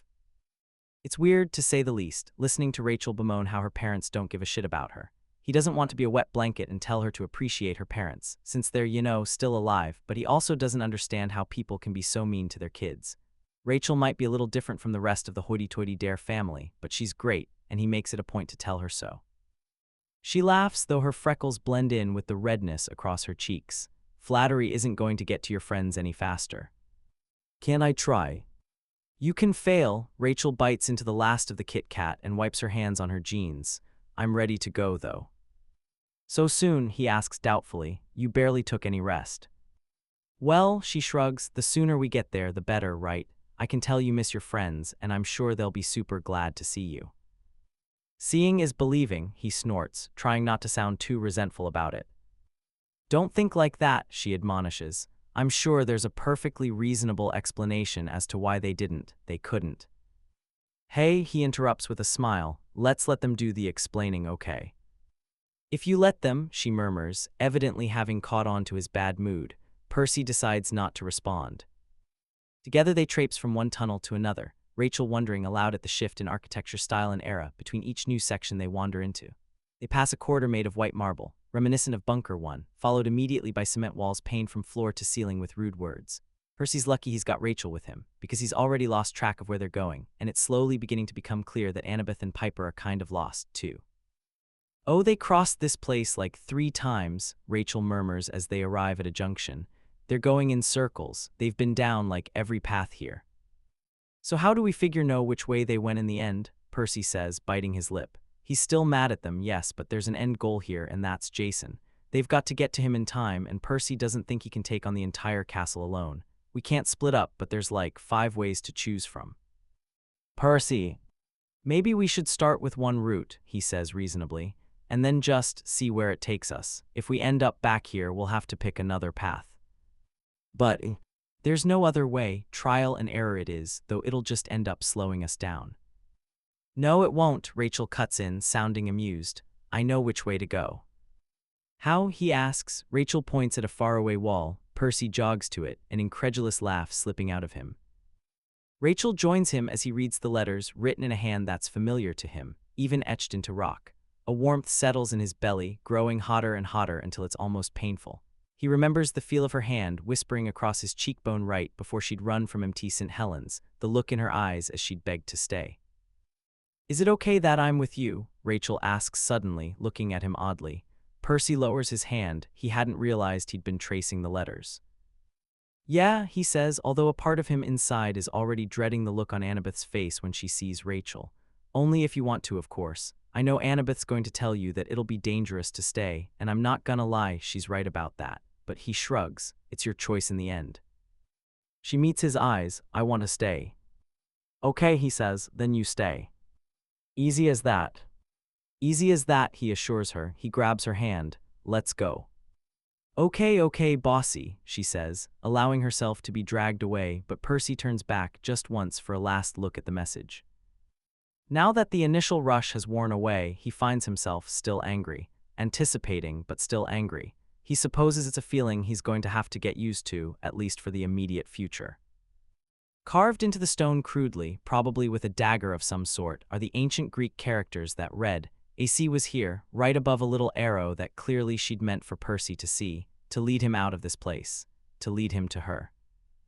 As soon as Percy is close enough to hug, Annabeth does just that. It's quick, she launches herself at him with a thank the gods, and her arms circle behind his neck. Percy stiffens at it but relaxes quickly, but it still takes him an extra second to pat her on the back. Annabeth seems to realize what she's done and steps back as though he smells. It's then that she realizes that Percy isn't alone. Piper recognizes Rachel, of course, and nods in acknowledgement, although she feels a stab of irritation at her presence. Not necessarily that she's there, but more because her being there means that there's someone else they have to keep an eye on, someone else they have to potentially keep from dying. In a fight, Piper trusts Percy and Annabeth to take care of themselves, each other, and her. Rachel not so much. Who's this? Annabeth asks politely. Her tone and body language have changed entirely. This is Rachel, Percy says, tense but still unapologetic. Rachel steps forward, waving a hello to Piper and sticking a hand out to Annabeth. Annabeth regards it coolly for a heavy moment before taking it. Nice to meet you, she says, her voice betraying the fact that it's anything but. I'm, sorry if me being here makes things difficult for you guys, Rachel says, flexing her fingers a little after what clearly must have been a very strong handshake. Percy explained a little bit of the situation, so I completely understand if. It is dangerous, Annabeth cuts in. She's glaring fiercely at Percy. It's a dangerous situation to put a mortal in, Percy. I thought I told you that. Percy crosses his arms, brows furrowed peculiarly. The small smile that had appeared almost of its own accord on his face when Annabeth had hugged him is now completely gone, and he looks heated. I didn't think I had a choice when I woke up after never mind. Point is, I wouldn't have been able to find you guys without Rachel helping. I figured you'd wait. We did, Annabeth butts in. I didn't see you anywhere, Percy says coolly. I had to do what seemed right in the moment. We waited, Percy, Annabeth insists, glancing back at Piper for validation, and the desperate look in her best friend's eyes prompts her to step forward. We did, Piper says, and Annabeth wanted to wait longer, but I wanted to move on ahead, and since Annabeth was convinced you were alive. Percy glances at Annabeth. You knew I was alive. How? I barely knew I was alive. It was just a feeling, okay, Annabeth replies defensively. A feeling. Yes, a feeling, she argues, the same way you knew I was alive on Othries. Percy squares his jaw. That's different. How? Annabeth demands. Okay, Rachel peeps, shrinking back when the both of him turn their heated gazes on her. It's all okay, since you guys are together now, right? Annabeth turns to Percy at once, eyebrow quirked. Percy crosses his arms, glancing at Annabeth and then at Piper like he's expecting an apology. And here's the thing, Piper is sorry, she is. But I can't lie and say I regret it, she admits. Percy stiffens. I did what I had to do to get to Jason, who could be dying or dead for all I know. Annabeth was so certain that you'd lived and I couldn't afford to waste any more time. She came with me because she didn't want all three of us to get split up. I'm sorry, Percy, it was a difficult decision. But I think, here she stops, if I had to do it again. You'd do it, Percy says. His eyes bore into her, giving her the chance to take it all back if she wanted. But, yeah, she agrees. Great, Percy says bitterly, his smile, oh, Piper's seen Percy smile a lot, but she's never seen it quite so sad before. Good to know. Percy, please, Annabeth says quietly. I left you directions so you could catch up with us. I didn't even notice it at first, Percy snaps, if it weren't for Rachel.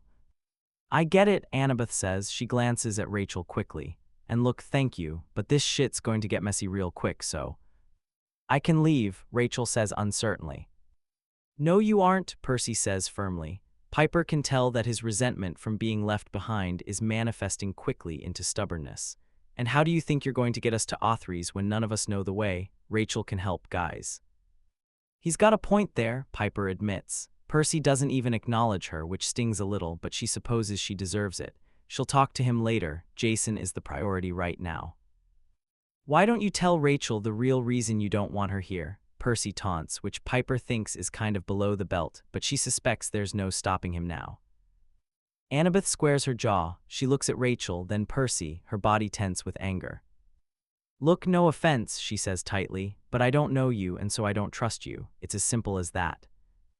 I trust her, Percy snaps. Shouldn't that be enough? Look, Percy. You trusted Luke enough to take the fucking sky from him, so maybe you should reevaluate that particular list a little, Percy steamrolls on, and yeah, no. Piper steps between them, registering the aching look Annabeth barely manages to wipe from her face in time before turning to Percy. That was below the belt, she tells him angrily. Percy evidently hadn't expected himself to go that far, but he's also still very obviously still pissed, and rightfully so, and so he just shrugs in response. Look, Piper says, if you're going to blame someone, blame me. Annabeth's been retracing our steps, going back to look for signs of you whenever we took so much as a 5-minute break. She hasn't slept, hasn't eaten, she's been leaving you directions. She's done everything she possibly could have given our circumstances. She squares her shoulders at him. It was my choice to leave. It was my choice to find Jason, so blame me. She swallows at Percy looks at her, eyes dark and disappointed. She hates this, mostly because she loves Percy and the two have gotten on well from the beginning. But Jason comes first. It's as simple as that. Maybe I will, Percy says quietly. He's looking at her like it's the first time, like he had that very first time when she'd stumbled upon him in a random corner of their woods, surrounded by monsters and wavering from exhaustion. There's that same look in his eyes from back then, sad and distrustful. That hurts, but she nods, turning to Annabeth, who's trying to gather herself. She massages her fingers into her temple, using her other hand to withdraw an apple. Look, we're all tired, let's take a small rest while we figure out what to do next. She glances at Piper, who feels mutinous because they really shouldn't be wasting any more time, but she's also hungry enough to agree. Percy, you look like you've risen from the dead. Here. She gently tosses him the apple. He kind of misjudges the distance and fumbles it spectacularly, bouncing it off his elbow somehow before Rachel plucks it out of the air. Have it, Percy tells her generously. To Annabeth he says, I'm not hungry. You need to eat, Percy. What I need, he says severely, is to be alone. Annabeth steps back. Rachel looks stunned. Something about him is more menacing than before. Percy looks around at the three of them and must realize how much he's genuinely scaring them, because he deflates with a tiny, defeated sigh. Look, he says, and here his voice cracks. I've had a rough couple of days and you guys basically left me for dead. I don't blame you guys, not much. I know you did what you had to. I'll get over it. But I also just want to be alone right now, okay? When nobody responds, he says, okay. Percy, Annabeth tries again. Look, Annabeth, I don't want to hear it, all right, he says tiredly, especially from you. Before she can argue, he turns around and walks away. In frustration, Annabeth wheels around, storming off in the opposite direction, her eyes brimming over. Rachel glances between the both of them, the apple still resting delicately in her palms. Piper decides this is as good a place as any to set up camp. She drops her bag, startling Rachel, and settles comfortably against the wall. Jason, her blood hums. Jason, Jason, Jason. Will they be okay? Rachel asks timid, glancing down the way Percy had gone. They'll be fine, Piper dismisses. We'll all be just fine. Maybe she's just so deep in denial that she doesn't know what's what anymore. All she knows is that once they get to Jason, once she kills Krios and gets her boyfriend back, everything will be back to being fine, really fine once more. All she has to do is make it to him on time. How'd you figure we hadn't said it all? Hazel asks quietly as Raina hands them a box of trail mix. Frank takes some. You've both been acting super cagey, even though I fully believe everything you've said so far, Raina says, far more relaxed now that Octavian isn't in the room and she doesn't have to keep up appearances. I do appreciate you coming all this way, but the Greeks seem to have a good handle on things, and I'm sure they could have found another way to get the sphere to us if they really wanted to. She quirks a smile at them. But you chose to come, which tells me you must have a reason. Frank swallows the food. When you put it like that, it makes us sound selfish. Raina laughs and shakes her head. Not at all. You must have your own journey, your own path to go on. I don't want to stand in the way. And even if you do have your own agenda, I'm glad you came here. It's been nice to see you. She smiles at Frank, warmer this time. He smiles back. Hazel coughs. We do have a little bit of an agenda, she says apologetically, as you've guessed. Raina snorts. Tell me. First things first, Frank says quickly. He meets Raina's eyes. About Jason. He tells her everything he knows, heart sinking at the devastated look on her face. Everyone in New Rome knows about Jason and Raina, how he showed up out of nowhere, how he and Raina grew up together, the strongest demigods of the generation, and how he left.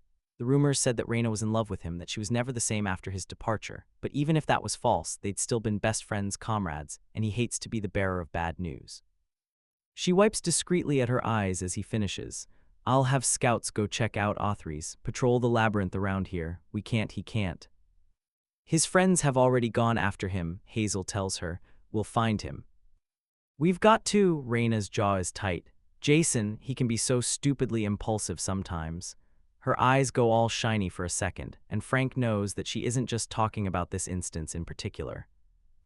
I'll ask Dakota to spread his people out a little, Raina murmurs, eyes dark. We'll do what we can. Jason's, I know he left, but he's still Roman, and we still care. She nods to herself before turning to Frank. I assume, though, that this isn't what you wanted to say. Frank shoots Hazel a quick look before explaining his experience with Ella, the lines of the prophecy she'd spouted at him.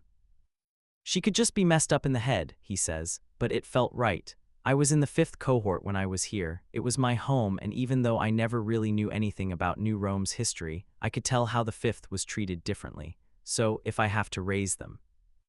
As in their reputation, Raina drums her fingers on the table. Her gaze is piercing. Frank colors from the intensity of it. The next lines talk about the depths of their slumber, so I'm guessing not, he says. That sounds like they're underground, Raina says doubtfully. Hazel glances at the door. We're underground right now, and New Rome could be a cocoon, I guess. It doesn't quite fit, though, Frank says dejectedly. No, I agree, Raina murmurs. She stands then, walking around the table and to a map in the wall. She traces the country's border with a thoughtful hum. She turns back to them, her eyes sharp, like she's thinking hard. The 5th cohort was once the pride of the Legion, she says.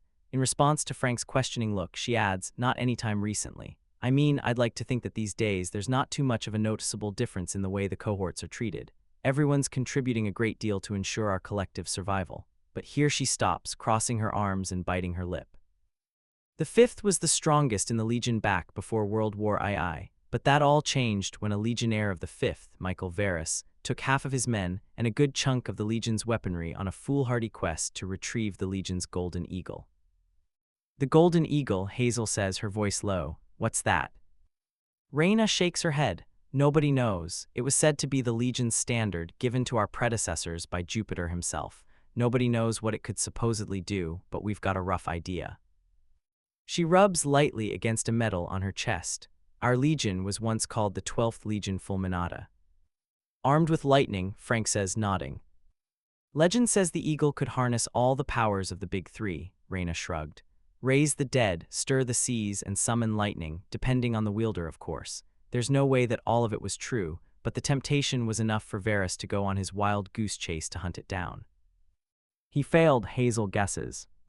Of course he did, Raina says, shaking her head. He had nothing to go on, no leads whatsoever. He led his group of dwindling men into all kinds of unnecessary dangers before finally passing away himself.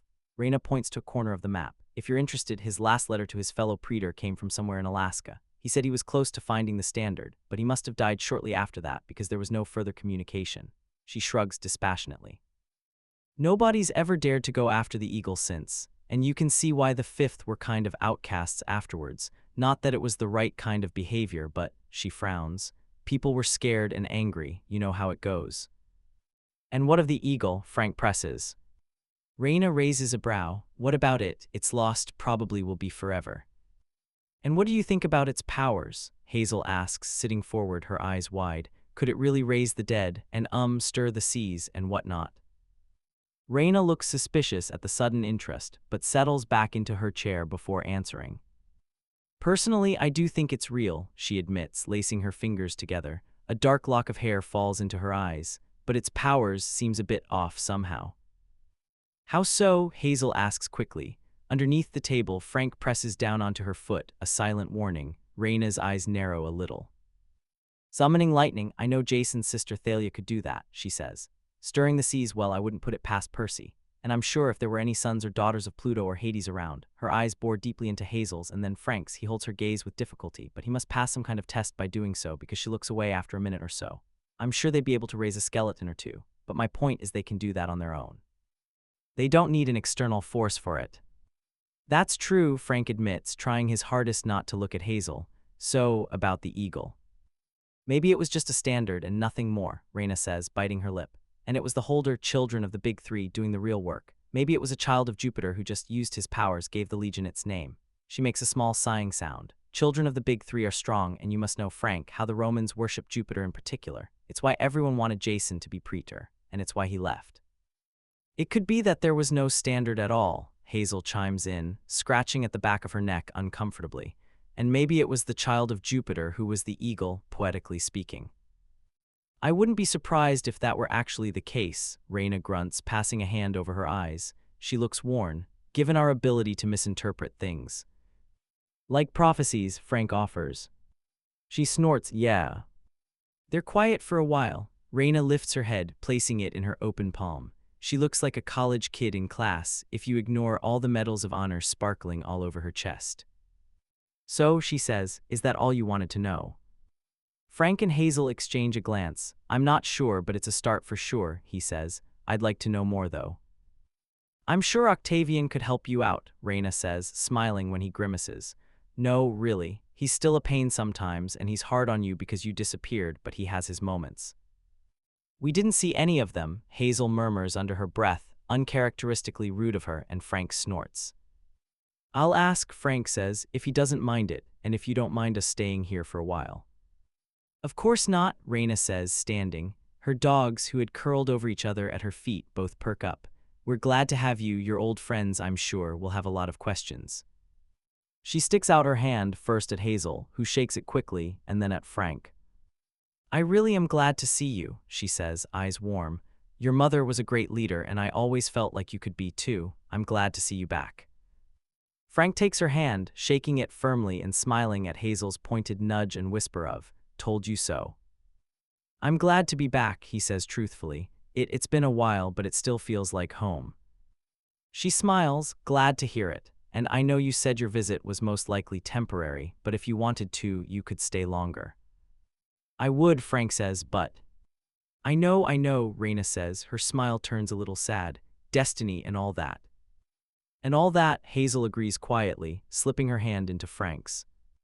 They all stand in silence for a minute, each lost in their own little bubble, but then Raina claps her hands, bringing them back to the moment. "You're in luck," she says bracingly. "It's leftover night for dinner." She stalks to the door and holds it open for them, almost like a feast in your honor. "Sounds," Frank can't quite find the words. Raina laughs, "You coming?" Jason steps through the darkness and falls to his knees with a shudder.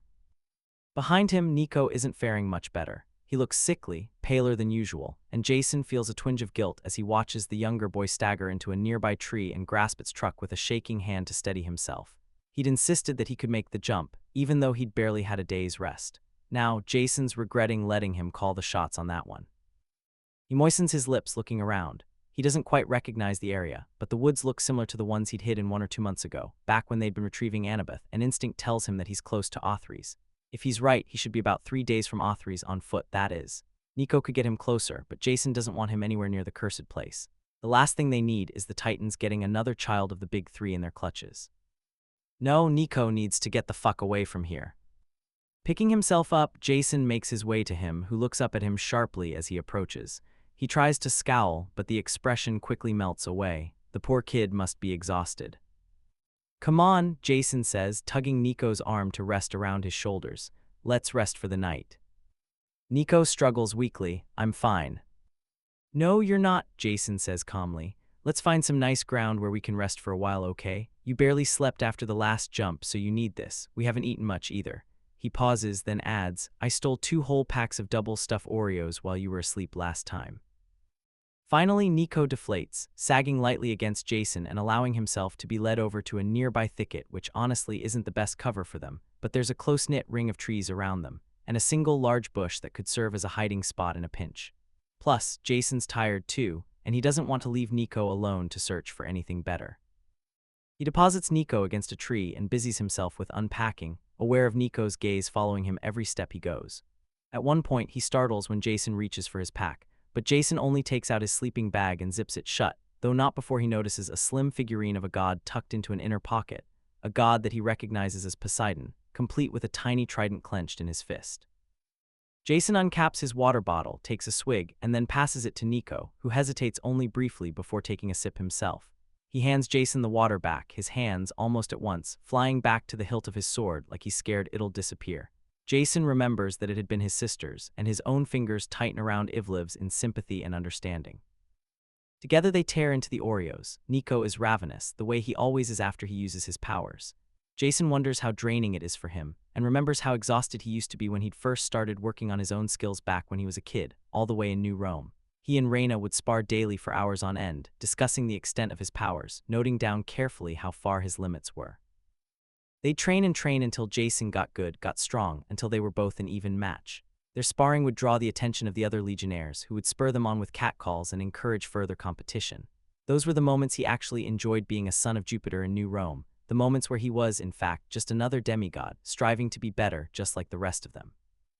Raina, who knows where she is now, definitely alive, definitely underground with the rest of their people. Jason chews on his Oreo, swallowing it painfully as it registers that the last time he'd seen her would remain the last time forever. How he wishes he could have given her a hug and told her the real reason he had left in the first place, though she definitely knows it. How he wishes he could give her a proper goodbye. How will the Romans react when they learn of his death? How will the Greeks feel? It's weird to think of 2 places, such polar opposites, as his home. He supposes in some ways that New Rome will always be his, well, origin story, but Bunker 9 occupies a special place in his heart too. In his heart of hearts, Jason still longs from the life he divulged to Piper, acting as a go-between between both camps, putting up the little temples that Annabeth sketches. He would have liked to do that. Jolted from his reverie by Nico stifling a yawn, Jason sits up and looks at the food they have left, hesitating for a minute before giving Nico the last cookie in his pack. "I don't need it," Nico says at once, but his eyes still rest on it when Jason moves his hand. "I'm not hungry," Jason dismisses, grabbing Nico's palm and pressing the Oreo into it. "If you insist," he grumbles, but Jason can tell he's glad to have it, and is evidently growing tired from all the traveling he's been doing lately. "Go to sleep," he encourages. Nico shakes his head sullenly. Jason is reminded once again of the fact that he's younger. He nibbles lightly on the Oreo and takes a sip of water. "Are you nervous?" he asks bluntly. "You don't look it." Jason thinks about it for a while before answering. "I am," he says honestly, "but I think the reason I look so calm is because it hasn't sunk in yet." He shakes his head with a laugh. "It's weird. Here I am, a day or so from Authries, and it hasn't sunk in yet that I'm going to die. Something must be wrong with me." Nico chews thoughtfully. "I'd say you were in denial," he says, "but you're really not. If anything, it's the opposite." "Over-awareness," Jason jokes. "Over-awareness," Nico agrees, his lips lifting a little. They're silent for a while, staring up at the sky and sipping at the water in their packs. Jason keeps his hand on Ivlev's in sword form just in case of an attack, but it seems so far like it's going to be a nice night. Surely this close to Authries, their presence must have been noted, but Krios must know that there's no point in capturing him now, not when Jason's on his way into his clutches anyway. "You fight well," Nico says after a while. Jason glances over at him, surprised, and finds the son of Hades leaned onto his back, arms crossed behind his head in a position more relaxed than Jansen's ever seen him before. "Thank you," he says. "I've been taught by a lot of people." "Wolves," Nico turns his head, "like Percy. He told you about that. He would tell us how Lupa and her pack would wake his ass up every morning at 5 to train," Nico says, smiling in a way that makes Jason thinks he doesn't realize he's doing it. "He tried to teach Bianca to fight when she first got her weapon, and then after I asked him to, he taught me." He turns away with a little exhale. "The ghosts taught me after I left New Rome, but your fighting doesn't look anything like mine, or Percy's." Jason frowns, glancing at Ivlev's, a comforting line of gold glinting even in the dark. "I fight like a Roman," he explains. "Their stances, techniques, it's all been ingrained into his skull since the age of 6. Even living with the Greeks couldn't change that." Nico murmurs sleepily. "You're strong. When I was a kid, I thought Percy was the strongest, but you're really strong too." Jason faces him, flattered at the unexpected praise, to find Nico frowning back at him, which is when he understands. "I think I'm pretty good too, to be honest," Jason replies, "but Nico." "Maybe I was wrong, okay," he says, desperation lacing his tone. "You're strong, Jason. Percy managed to beat Apetus, and you're way stronger than he was back then. Maybe I was wrong, and you will beat Krios without having to die." "I can't outrun a prophecy," Jason says gently. "Maybe you're not trying hard enough," Nico says angrily. "You don't need to be the hero, okay? Nobody's asking you to go and fight this Titan. You could have help. You don't need to do this on your own." Jason opens his mouth to respond, but Nico beats him to it. "Just because I said you feel like you're going to die doesn't mean I'm right. I could be wrong. I'm probably wrong. I just... "Nico," he says, "is this really about me?" "Yes," Nico snaps, his dark eyes flashing dangerously before fluttering shut. "No, I don't know." He's quiet for a couple of minutes. That day of the war, Bianca wasn't on the front lines. Percy was fighting with the other Romans and legacies, right in the thick of things, when someone got a tip that there was a Titan with another small army circling round to the rear of Roman territory, he says in a low tone. Bianca was meant to go scout the area to confirm the rumor, since everyone was on edge about information. Nobody knew if there were spies around after all. Nobody knew who to trust. He moistens his lips. Bianca made her way there. Percy saw her and tried to get to her, but there were so many monsters overwhelming her already. Apetus confronted Bianca thinking she was just some random demigod, but she used her sword, he pats the weapon at his side, to summon a couple of skeleton warriors, which tipped him off easily to her godly parentage. "Oh," says Jason, understanding, "which is why he killed her." "She didn't have to do that," Nico says, clenching his fists. "She was just supposed to pass on the message. She wasn't supposed to go fight. We all thought at this point that your sister was the hero of the prophecy. When we showed up in New Rome, Reyna told us about the war, about this supposed fate meant for a child of the Big Three. She said it was Thalia. I didn't fully understand what was going on, to be honest, so I looked to see how Percy and my sister took the news. He laughs a little. Percy looked relieved. I'd never seen him look so free before, but Bianca, she looked, I don't know how to put it. He sniffs. Disappointed, maybe, defiant, I don't know, Jason. She's always been the more ambitious sibling out of the two of us. I understand that, Jason says, thinking of Thalia. I feel like she felt deep down that the prophecy was about her, Nico says, soft and wretched. I feel like she somehow needed to prove her worth somehow, prove how strong she could be. He takes a quick breath, and she looked like she wanted to take on the prophecy head-on. It's how you look now. He closes his eyes again. She stepped up to fight Impetus, and she was, even with all her powers, she was grossly out of her league in the fight. We'd only been training with Percy for a handful of months, and it wasn't near enough. Percy heard her screams as she died, Nico murmurs. He left the fray where things were serious and ran to her, found her bleeding out on the ground with Impetus standing over her. He fought the Titan, drowned him in the Tiber. How do you know all this? Jason marvels. Were you there, watching?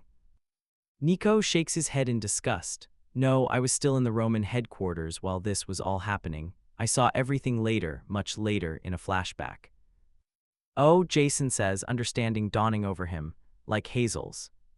She must be having visions of her own life, I'm assuming, he sighs. But yeah, like Hazel's. He pinches the bridge of his nose. So, I was saying. How you saw Percy beat Impetus. Right, yeah, Nico exhales. He killed the Titan, barely escaping himself. I saw him try to heal Bianca, but the water didn't help her the same way it did him. My sister forgave him as he cried. She told him to take care of me. Suddenly his eyes are full of tears. Percy brought her to me, and I don't know. He was right there, and he was holding my sister's corpse, and he was easy to blame. I know now he did his best. He's still trying to keep his promise to her, Jason realizes. Even now, that's why he left New Rome after the war. That's why he was on the run for so many years after. He was trying to find you. And I didn't want to be found, Nico murmurs wryly. But my point is, Jason, my sister, she accepted a prophecy that she thought was meant for her. It proved to be her downfall. I couldn't do anything for her then, and I'm actually regretting bringing you this far now. He pauses, searching Jason's face, disapproval writ all over his features. I wish you would reconsider. Why? Jason demands, irritation sparking. Nico, I appreciate your concern, but this prophecy. What do we know about this prophecy? Nico counters. Or any prophecy for that matter. Everyone thought Thalia was the child of the prophecy, but it wasn't. It wasn't Bianca either. What if it really is you, and you're just throwing your life away because if it's not me who dies, it's Piper, Jason snaps, sitting up. Look, even on the off chance that maybe I am the hero of the great prophecy, that maybe it really is me, and I'm just being stupid and selfish because I don't want Piper to die, I don't care, okay, I don't. And anyone with a set of eyes would be able to see that Percy's been the hero of the prophecy all along. All the signs point to it, the same way all the signs point to me dying on Othries. He points in the general direction of the castle. I'm not doing this because I want to die, or because I want to be noble, or because of some idea of personal glory or anything like that. I don't want to die. He sighs. Everyone's got a prophecy in mind. I didn't hear the whole thing, but it wasn't the beginning of the great prophecy, so that's that. Angry tears sting at his eyes. I'm not reading this wrong, Nico. I wish I was, but I'm not. Krios has had it out for me since the minute we laid eyes on each other. Possibly because he knows he's going to kill me one day. He tried once and failed, but this time I'm not going to let him just beat me either. He clenches his fists. I'm doing this because I can save people. Mostly Piper, and yeah, I'm still an asshole for only thinking of her, but if we could take out another Titan before the war, it could turn the tide in our favor, and I'm not going to fail in that. He watches Nico as he listens, his frustration slowly dissipating. I know you're only concerned I've lost my mind, he says. Maybe I have, but even if I'm wrong and I've read this all wrong like our sisters before us. He pauses, inhaling sharply as he recalls Thalia's electric blue eyes, the confidence that she would be the hero that saved them all. They fought for us because, prophecy or not, it was what they had to do. Thalia died to give the rest of us a chance to escape. Bianca died in the hopes you'd live. And me, I'm going to die to protect the people I love. And maybe I'm like our sisters on some accounts. Maybe I'm wrong about this prophecy. But this is the path I've chosen for myself, and that has to count for something, right? He stops, breathing heavily, and when Nico doesn't respond, he repeats, right. He sounds like he's desperate for some kind of validation. Any kind. Maybe he does need to be told he's doing the right thing because he's not quite sure himself. Look, I'm not going to sit here and say I agree with your choice, Nico says quietly after a long pause, but I do get why you're doing it, I do. They're both mute for a good 10 minutes afterwards, and then Nico whispers, can you promise me one thing? Sure, he says. Nico shuffles around a little to look at him head-on, and Jason feels oddly trapped by his gaze. "Promise me," he says, "that if you see an out, you'll take it." "What do you mean?" "I mean," Nico grumbles, scratching his nose, "that if you have second thought about this, leave. If you get the chance to escape that fucking castle, you do it. Demigods have good instincts for a reason, Jason. We're right most of the time about a gut feeling, so just trust yours." "I'll do that," Jason agrees, choosing wisely not to mention that his gut has been saying the same damn thing ever since his very first time facing Creos. "Promise it." Okay, Jason says, "I promise." They gaze at each other, Jason calmly and Nico slightly angrily. Finally, though, he turns away with a huff. "I'm going to sleep," he mumbles. "You better not have left by the time I've woken up." "I won't," Jason says, not without saying goodbye. Nico says then, "What about you? Aren't you tired?" "Nah," Jason says quickly, "not for a while." "Night then." "Good night." "Sleep soon," Nico whispers. Jason can't see his face, but he sounds soft, fond. "I will," Jason lies. Truthfully, there's no way he's sleeping tonight. He's too hopped up on his own thoughts to get a wink of sleep, that's for sure. And besides, it's probably one of his last nights on Earth. He doesn't want to miss a second of it. It feels like much later than usual when Frank and Hazel finally retire to bed. They've been given Octavian's room to spend the night, since the augur had insisted he and the other legacies and children of Apollo would surely be poring over the pages from the Sibylline books until much later. Octavian had all but insisted Frank and Hazel take his room, a sharp 180 from the manner in which he treated them when they'd first arrived. Frank still suspects he's up to something, but the chance to sleep in an actual bed had won over, and so he'd accepted the offer. Octavian's room is tiny, a little square in the Senate House, where only a couple of older cohort members and Reyna have private rooms. Octavian's is clean enough, with plenty of candles, even though there's a teddy bear impaled onto the bathroom door that creeps Frank out a little. Slowly, he unwinds for the night with a kind of leisure that only comes with privacy, stretching languidly and slipping off his shoes and socks, washing his face with a slow kind of care. Hazel combs out her hair, wincing at every tangle, before twisting them into little buns and tying them with rubber bands. Frank withdraws Leo's pouch from his pocket and stares at it for a long moment. Part of him wants to set it aside if only just for the night. The other half of him is reluctant to part with it. It feels like ages since he has had a breakdown over the little piece of wood, and it feels surreal how detached he feels from it. Everything that's happened recently, Jason's departure and the prophecy and the lost eagle of the Legion, it all feels so much bigger than just him somehow. It feels stupid and selfish for him to be freaking out about his own problems when there's so much more at stake, even though he's very much still absolutely terrified his little death stick will catch the tiniest of embers and burn his life away. He tucks the pouch back into his pocket, just in case. He and Hazel are quiet as they slip into the more comfortable clothes Gwen had provided them. Frank had left a lot behind when he'd been separated from his comrades at New Rome, and his clothes from back then still fit him fairly well now, given that he hasn't been eating as routinely as he used to. He tugs on the end of his old purple t-shirt that barely manages to cover his midsection and size. In contrast, Hazel's practically swimming in another of his old t-shirts, a black one with the Batman logo on the chest. "We can get you something that fits," he suggests, but she shakes her head, playing with the sleeves.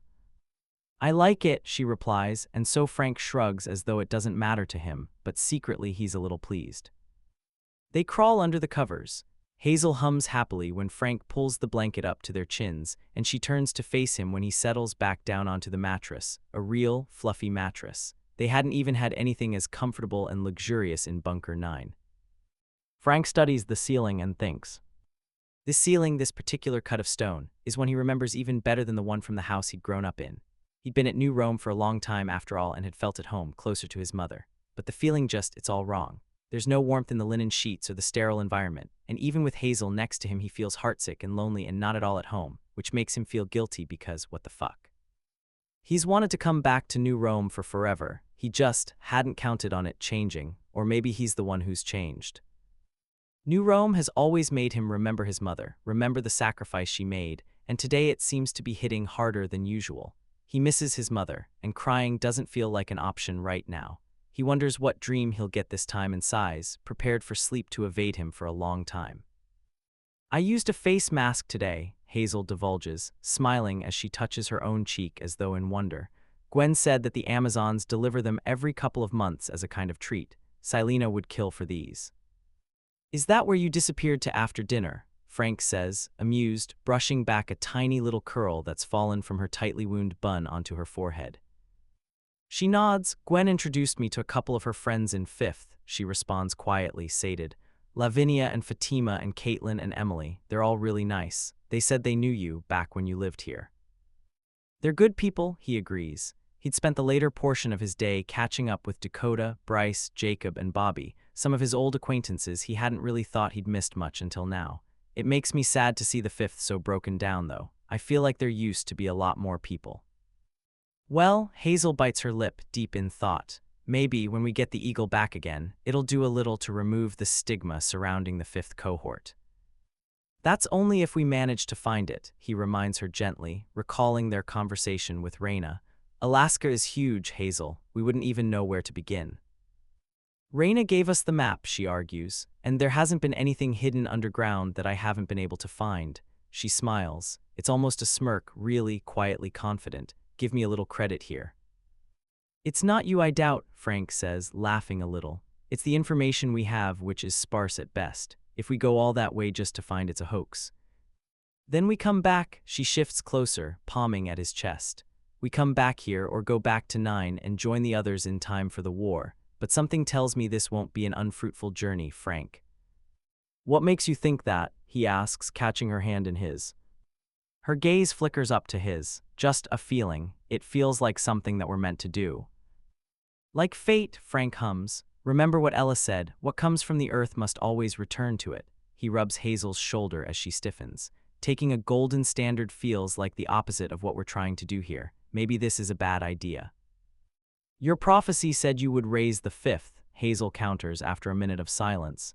I think it's a risk we've got to take. Maybe we just need to return the eagle after we're done with it, he speculates out loud. That would make sense with what Ella said, right? Return, Hazel says in an odd voice. Frank looks down at her to find her eyes widening. She looks somewhat troubled, so he massages her back to ease it. Everything okay? Yeah, fine, she says, snapping out of it and returning his smile with an easy one of her own. I was just thinking about what you said, and it makes sense. Returning it would restore the balance, but you heard Raina. The eagle is a symbol of hope for the Legion. It would be something of a blow to seal it back up again. You're right, Frank says, slightly dejected.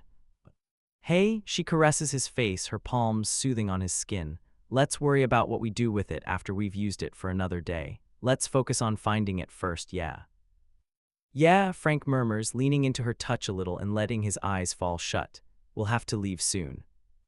That's sad, she whispers. I like it here. You do. It's your home, Frank. How could I not? He cracks his eyes open, unwilling to miss a glimpse of her smile now that he can hear it in her voice. I liked 9 too, of course, but even though the Greeks were so welcoming, I always kind of felt like I didn't belong, Frank completes, nodding. I felt it too. Ma, she says, New Rome feels different somehow. Guess it's in our blood, he says. Guess so? Hazel turns, snuggling into him so her back hits his chest. Frank has to flatten her hair a little bit so he can breathe, but revels in their closeness, especially when Hazel, in a rather daring move for her, grabs his arms and settles it across her waist before placing her own hand rather gingerly atop it. I wonder how Jason managed so long in Greek territory without, showing anything.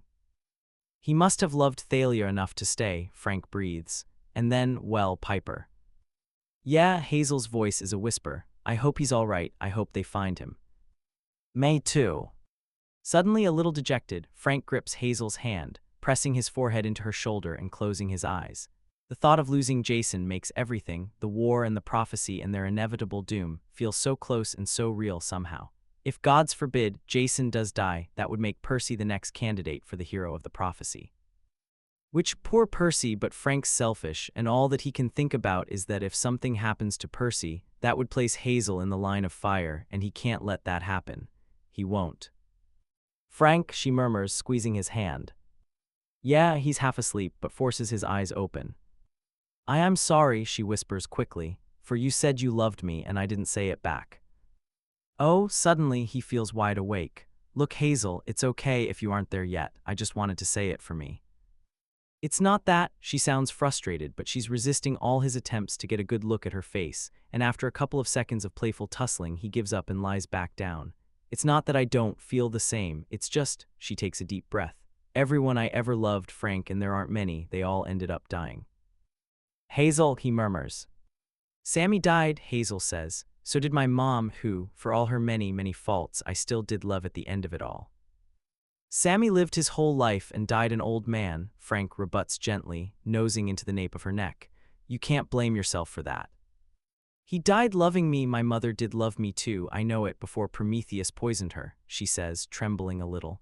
And I died, and then they died, and none of us ever got to show it, say it, she pauses. I never got to tell them I loved them. There's silence, just the sound of the candles melting around them before she continues. It may sound like it doesn't make sense to you, but maybe it's because of my mom's old habits, but I'm a little superstitious sometimes. She laughs without humor. And I want to be able to say it back to you when I know for sure you're out of this war safe and sound. But I wanted you to know because I know you were upset about it, and it's not like I don't feel the same about this, about us, about you.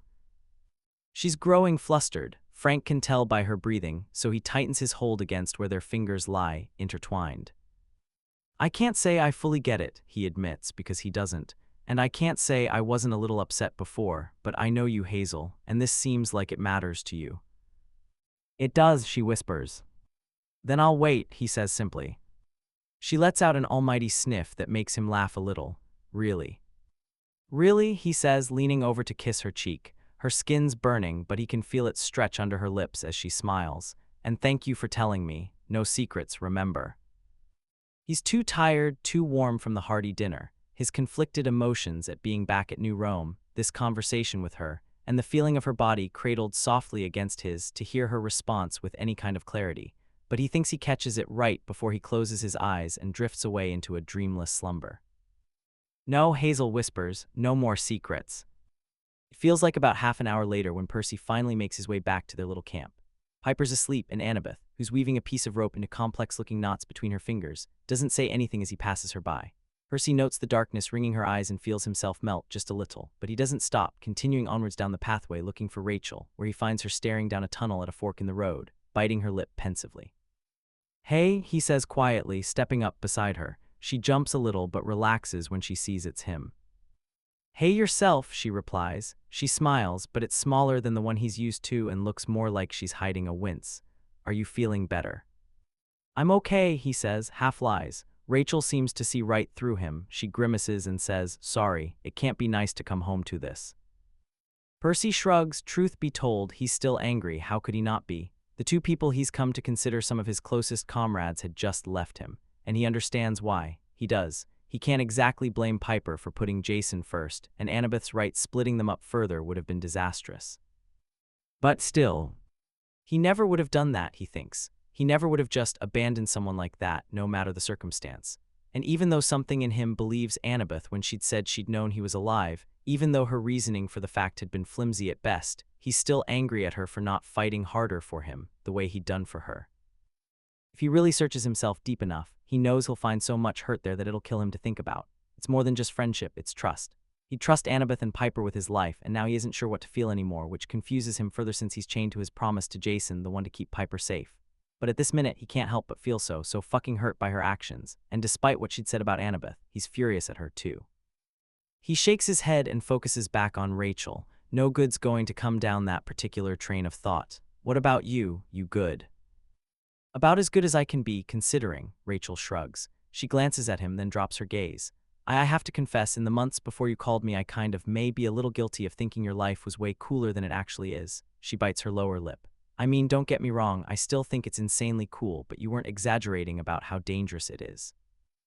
I really wasn't, Percy says apologetically. And well, Annabeth's right, it's going to get worse from here, so I'm sorry for dragging you into this.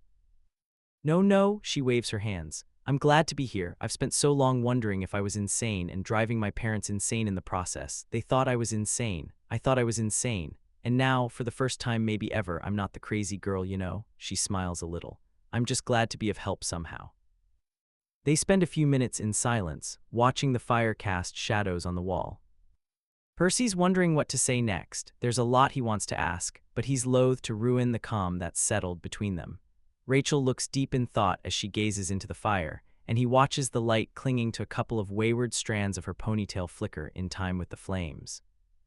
So, Rachel says after a long pause, I've been meaning to tell you. I keep having these dreams. Percy. They both turn around at the voice. It's Annabeth walking back down the tunnel towards them, sheathing her dagger in a smooth motion and pushing her hair from her face. Percy watches her retie her ponytail, twisting her wrist thrice around her scrunchie, a gift from her sister Beatrice, before she's satisfied it's tight enough. She stops when she's right in front of them, body tense and expression carefully concealed. Her walls are back up again, the same way she'd put them up the minute she'd seen him in the dimly lit passage leading to the doors of Bunker 9. Gone is the Annabeth that he's caught glimpses of since solidifying their friendship, softer moments on rainy days, late nights after bad battles, or a particularly rigorous sparring match. The Annabeth before him is cool, judgmental in her assessment of them, like she doesn't even know him. A spark of irritation ignites in him.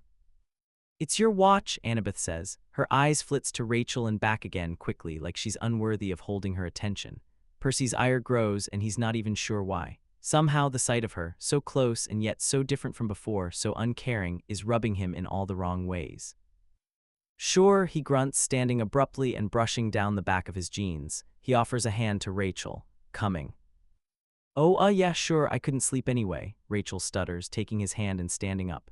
Percy turns to face Annabeth, whose face is a cool mask, even though her gaze drops down towards their linked hands. Her eyebrows rise, but just barely. Percy drops Rachel's hand as though it's on fire, and then he feels like a piece of shit for it. Actually, Annabeth says, Percy, I was actually hoping we could continue our conversation from before. Percy stares at her blankly. What? Annabeth's cheeks go pink. From MT St. Helens before everything went to shit, I wanted to tell you something. Okay, Percy says, resisting the urge to cross his arms as Annabeth's eyes pass over Rachel in what looks like a clear evaluation. Spill. Says Annabeth, I was hoping to talk to you alone. I can go, Rachel says at once, jabbing her thumb weakly back down the passage, where Percy can see Piper, wrapped in her sleeping bag and stirring slightly. I don't want to get in the way. You wouldn't be, Percy says at once, giving her a reassuring smile. When he turns back to Annabeth, she's pursing her lips like she's just swallowed a whole lemon. Rachel's basically the oracle, even though she hasn't been trained. There's nothing you can say that she probably won't know at some point anyway. Annabeth lets out a long breath. Percy counts. On 10, she speaks again. That's probably true, she concedes, but this is something I need to tell you. It's important. Percy considers her, swallowing down the lump in his throat. Is it about Luke? What? Annabeth asks, caught off guard. Is it about Luke? Percy makes sure he smiles as he stresses on every syllable. Annabeth's eyes flash. A little, she admits, but Percy, it's more about. I don't want to hear it. Percy, she says, the blankness in her face finally giving way to irritation. This isn't about Luke, it's just got to do with him, but I swear. I don't want to hear it, Percy repeats, stronger this time, and the funny thing is he thinks he might actually mean it. He feels sick and tired of trying to understand why the fuck Luke even matters to Annabeth anymore. He's tired of coming in second to Luke, even though Luke is literally evil incarnate and couldn't give two shits about Annabeth's well-being. I'm done hearing about Luke from you. Annabeth is silent. Percy sees her battling her own pride before she bursts out. Can you just listen to me? I've been trying to tell you this for months. Should have told me before you left to 6, Percy interjects. But you didn't seem to care about what I thought about Luke then, huh? Annabeth is silent. Next to him, Rachel shoots him a wide-eyed glance like she's scared he might explode or take off like before. To be honest, Percy hadn't meant for anything he said to sound this harsh, but he searches inside himself and finds that he doesn't regret it. Is that all? He asks coldly. Annabeth takes an actual step backwards, real hurt registering in her eyes before she catches herself and clenches her fists, her expression hardening and her mouth curving into an unpleasant sneer. Come talk to me when you pull your head out of your ass, she hisses, turning away and stomping towards Piper. Percy grabs Rachel's hand, feeling particularly petty as he stalks down the corridor and flattens himself against the wall once they make it past the corner. Are you okay? Are you having a panic attack? Rachel whispers, wrenching herself from him so she can fumble in her backpack for her water bottle, which is when Percy realizes how hard he's breathing. He declines the proffered drink and runs a hand through his hair, sighing deeply and trying to get himself under control. "I'm good," he says, eventually. "You're very clearly not," Rachel says at once, her brow furrowed. "Look, Percy, Annabeth doesn't like me one bit, and I can't say I blame her."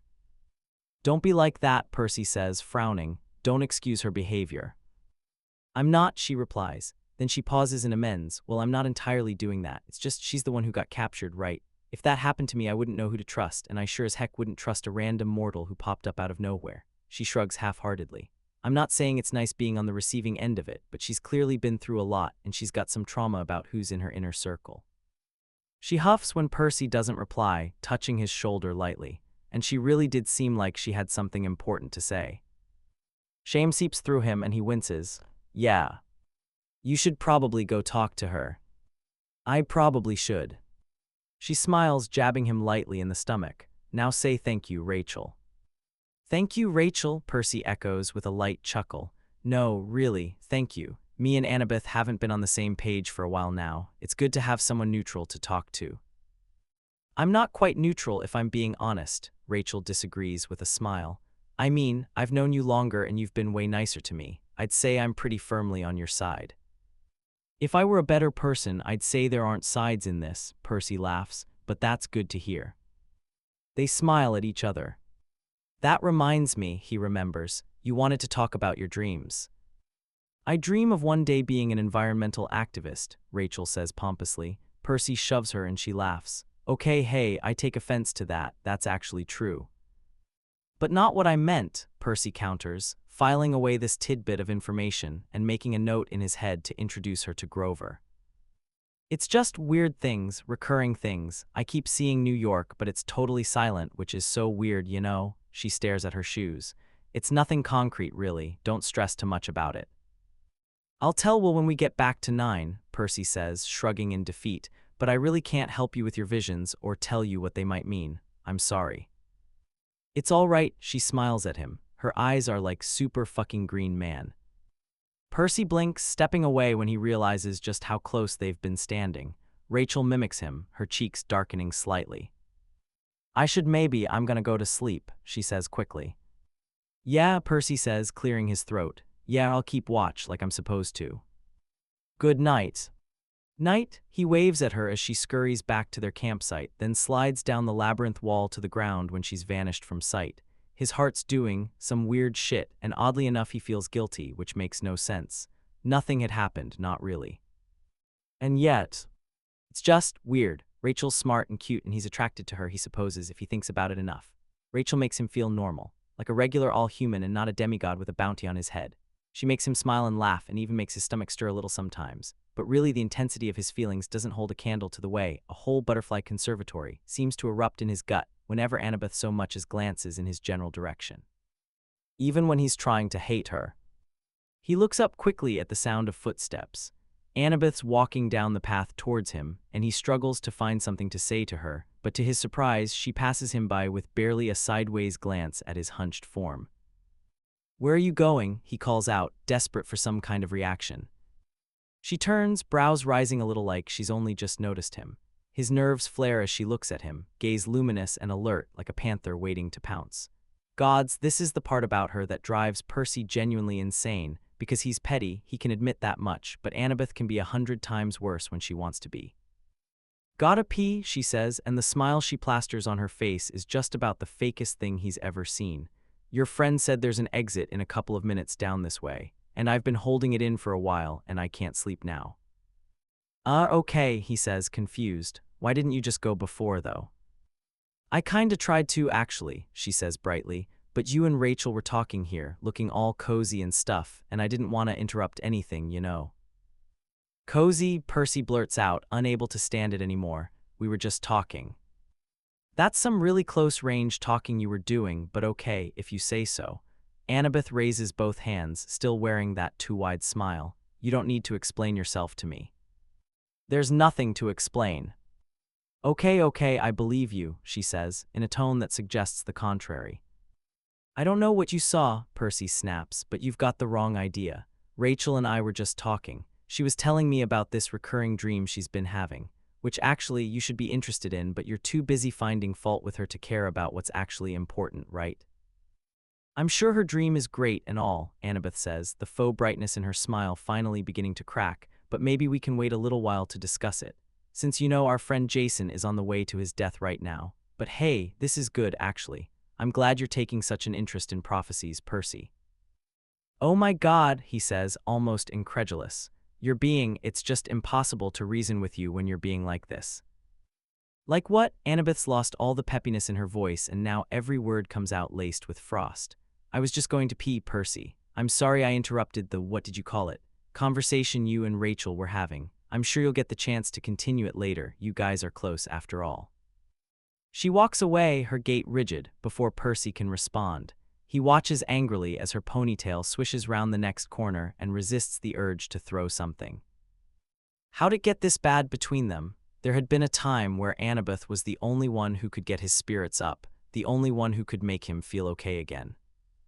He stares at the spot she had stood, his gut sinking. He'd wanted to talk to her. Make up, even since he knows he'd been rude before. He'd said he didn't want to talk to her, but he really had wanted to finish that stupid conversation that she's been initiating for a good while now.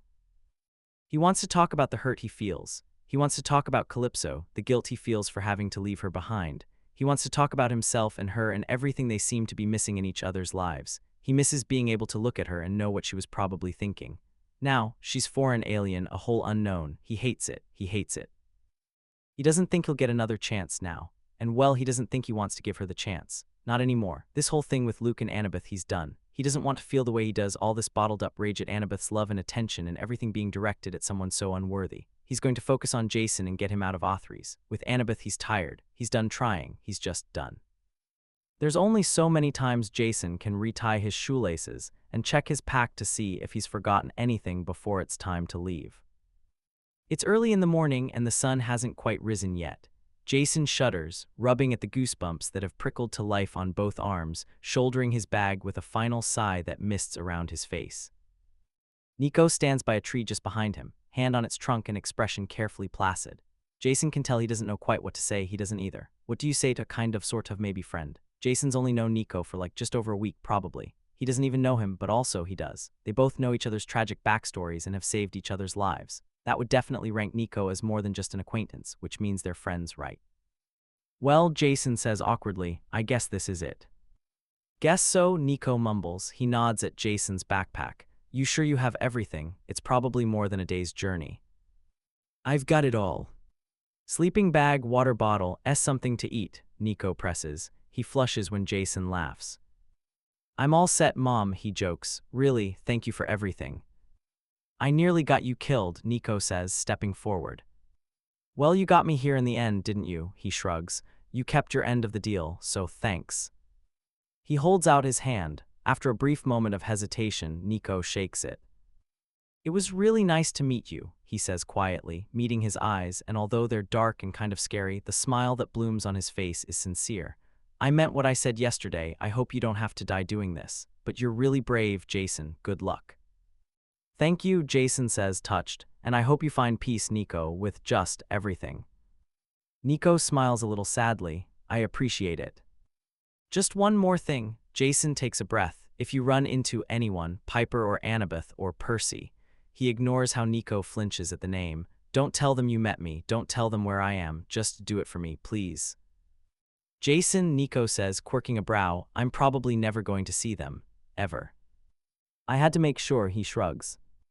Nico scoffs, shaking his head in disbelief as Jason turns away, looking through the woods at the path ahead. So now, he says, I just waltz into the castle and fight a titan. Sounds about right. Easy as pie. I could do it in my sleep. Maybe I should, Jason muses, would hurt less. Don't joke about that, Nico admonishes, though he's hiding a smile, but be careful. I will, Jason says. They look at each other. Jason knows he ought to feel something other than fondness right now. By all means, he should be shaking in his boots. But right now, in this moment, with Nico standing there, crossed arms and exaggerated frown as though trying not to show he cares, it makes Jason happy. It really does. The kid's mysterious and Loki a little terrifying, and his walls go up higher than Annabeth's, but he's a good person. Jason's glad to have run into him. He's glad to have been able to talk to him these past few days. Nico raises a hand in farewell. Jason mirrors him. Goodbye, he says, and then he turns around and walks away. He half expects Nico to be following him, just like the last time, but when he turns around to check, their little campsite is wiped clean, no trance of the son of Hades to be found. Jason is well and truly alone. Piper wakes up restless. Annabeth hands her a bottle of mouthwash to clean her mouth with when she sits up. Sleep well, she asks. Piper shakes her head. She knows she'd slept, but her dreams had been plagued with Creo's incessant laughter and the vision of Jason being stabbed with 100 gleaming knives and her mother's voice, saying the same thing she'd said the first time, distract the Titan.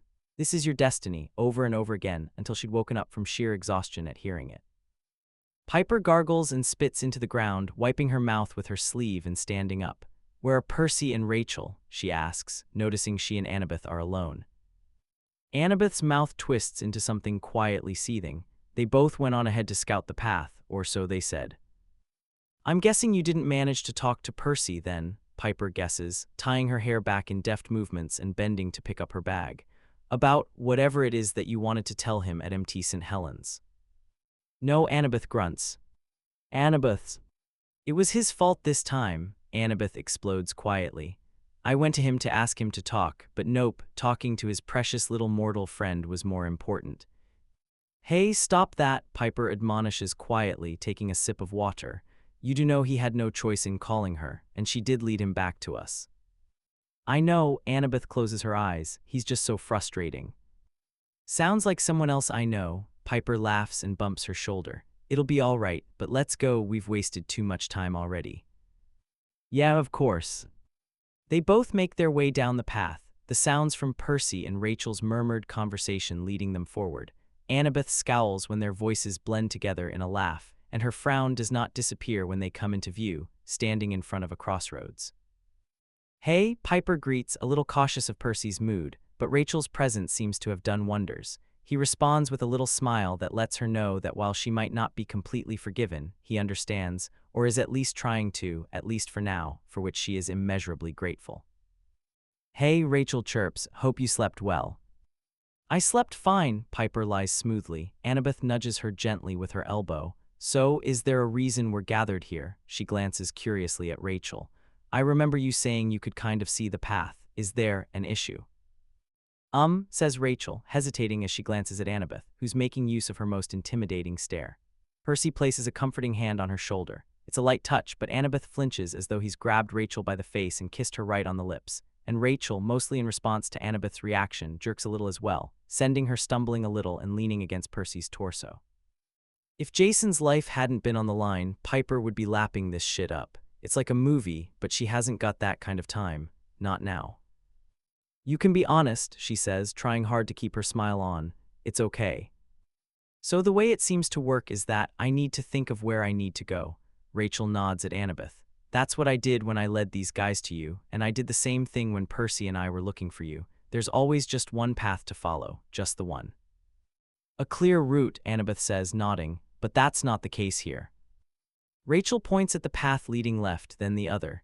Both paths seem to lead where we need to go. It's bizarre. They both seem to take the same amount of time as well. I'm not sure which way to go. Piper turns to Annabeth. Pick one. Piper, I'm no navigator, Annabeth says, worrying a strand of hair between her fingers. She brings it to her upper lip like a mustache. Rachel, go with your gut, Percy says unexpectedly. Piper turns to find his hand on Rachel's shoulder again.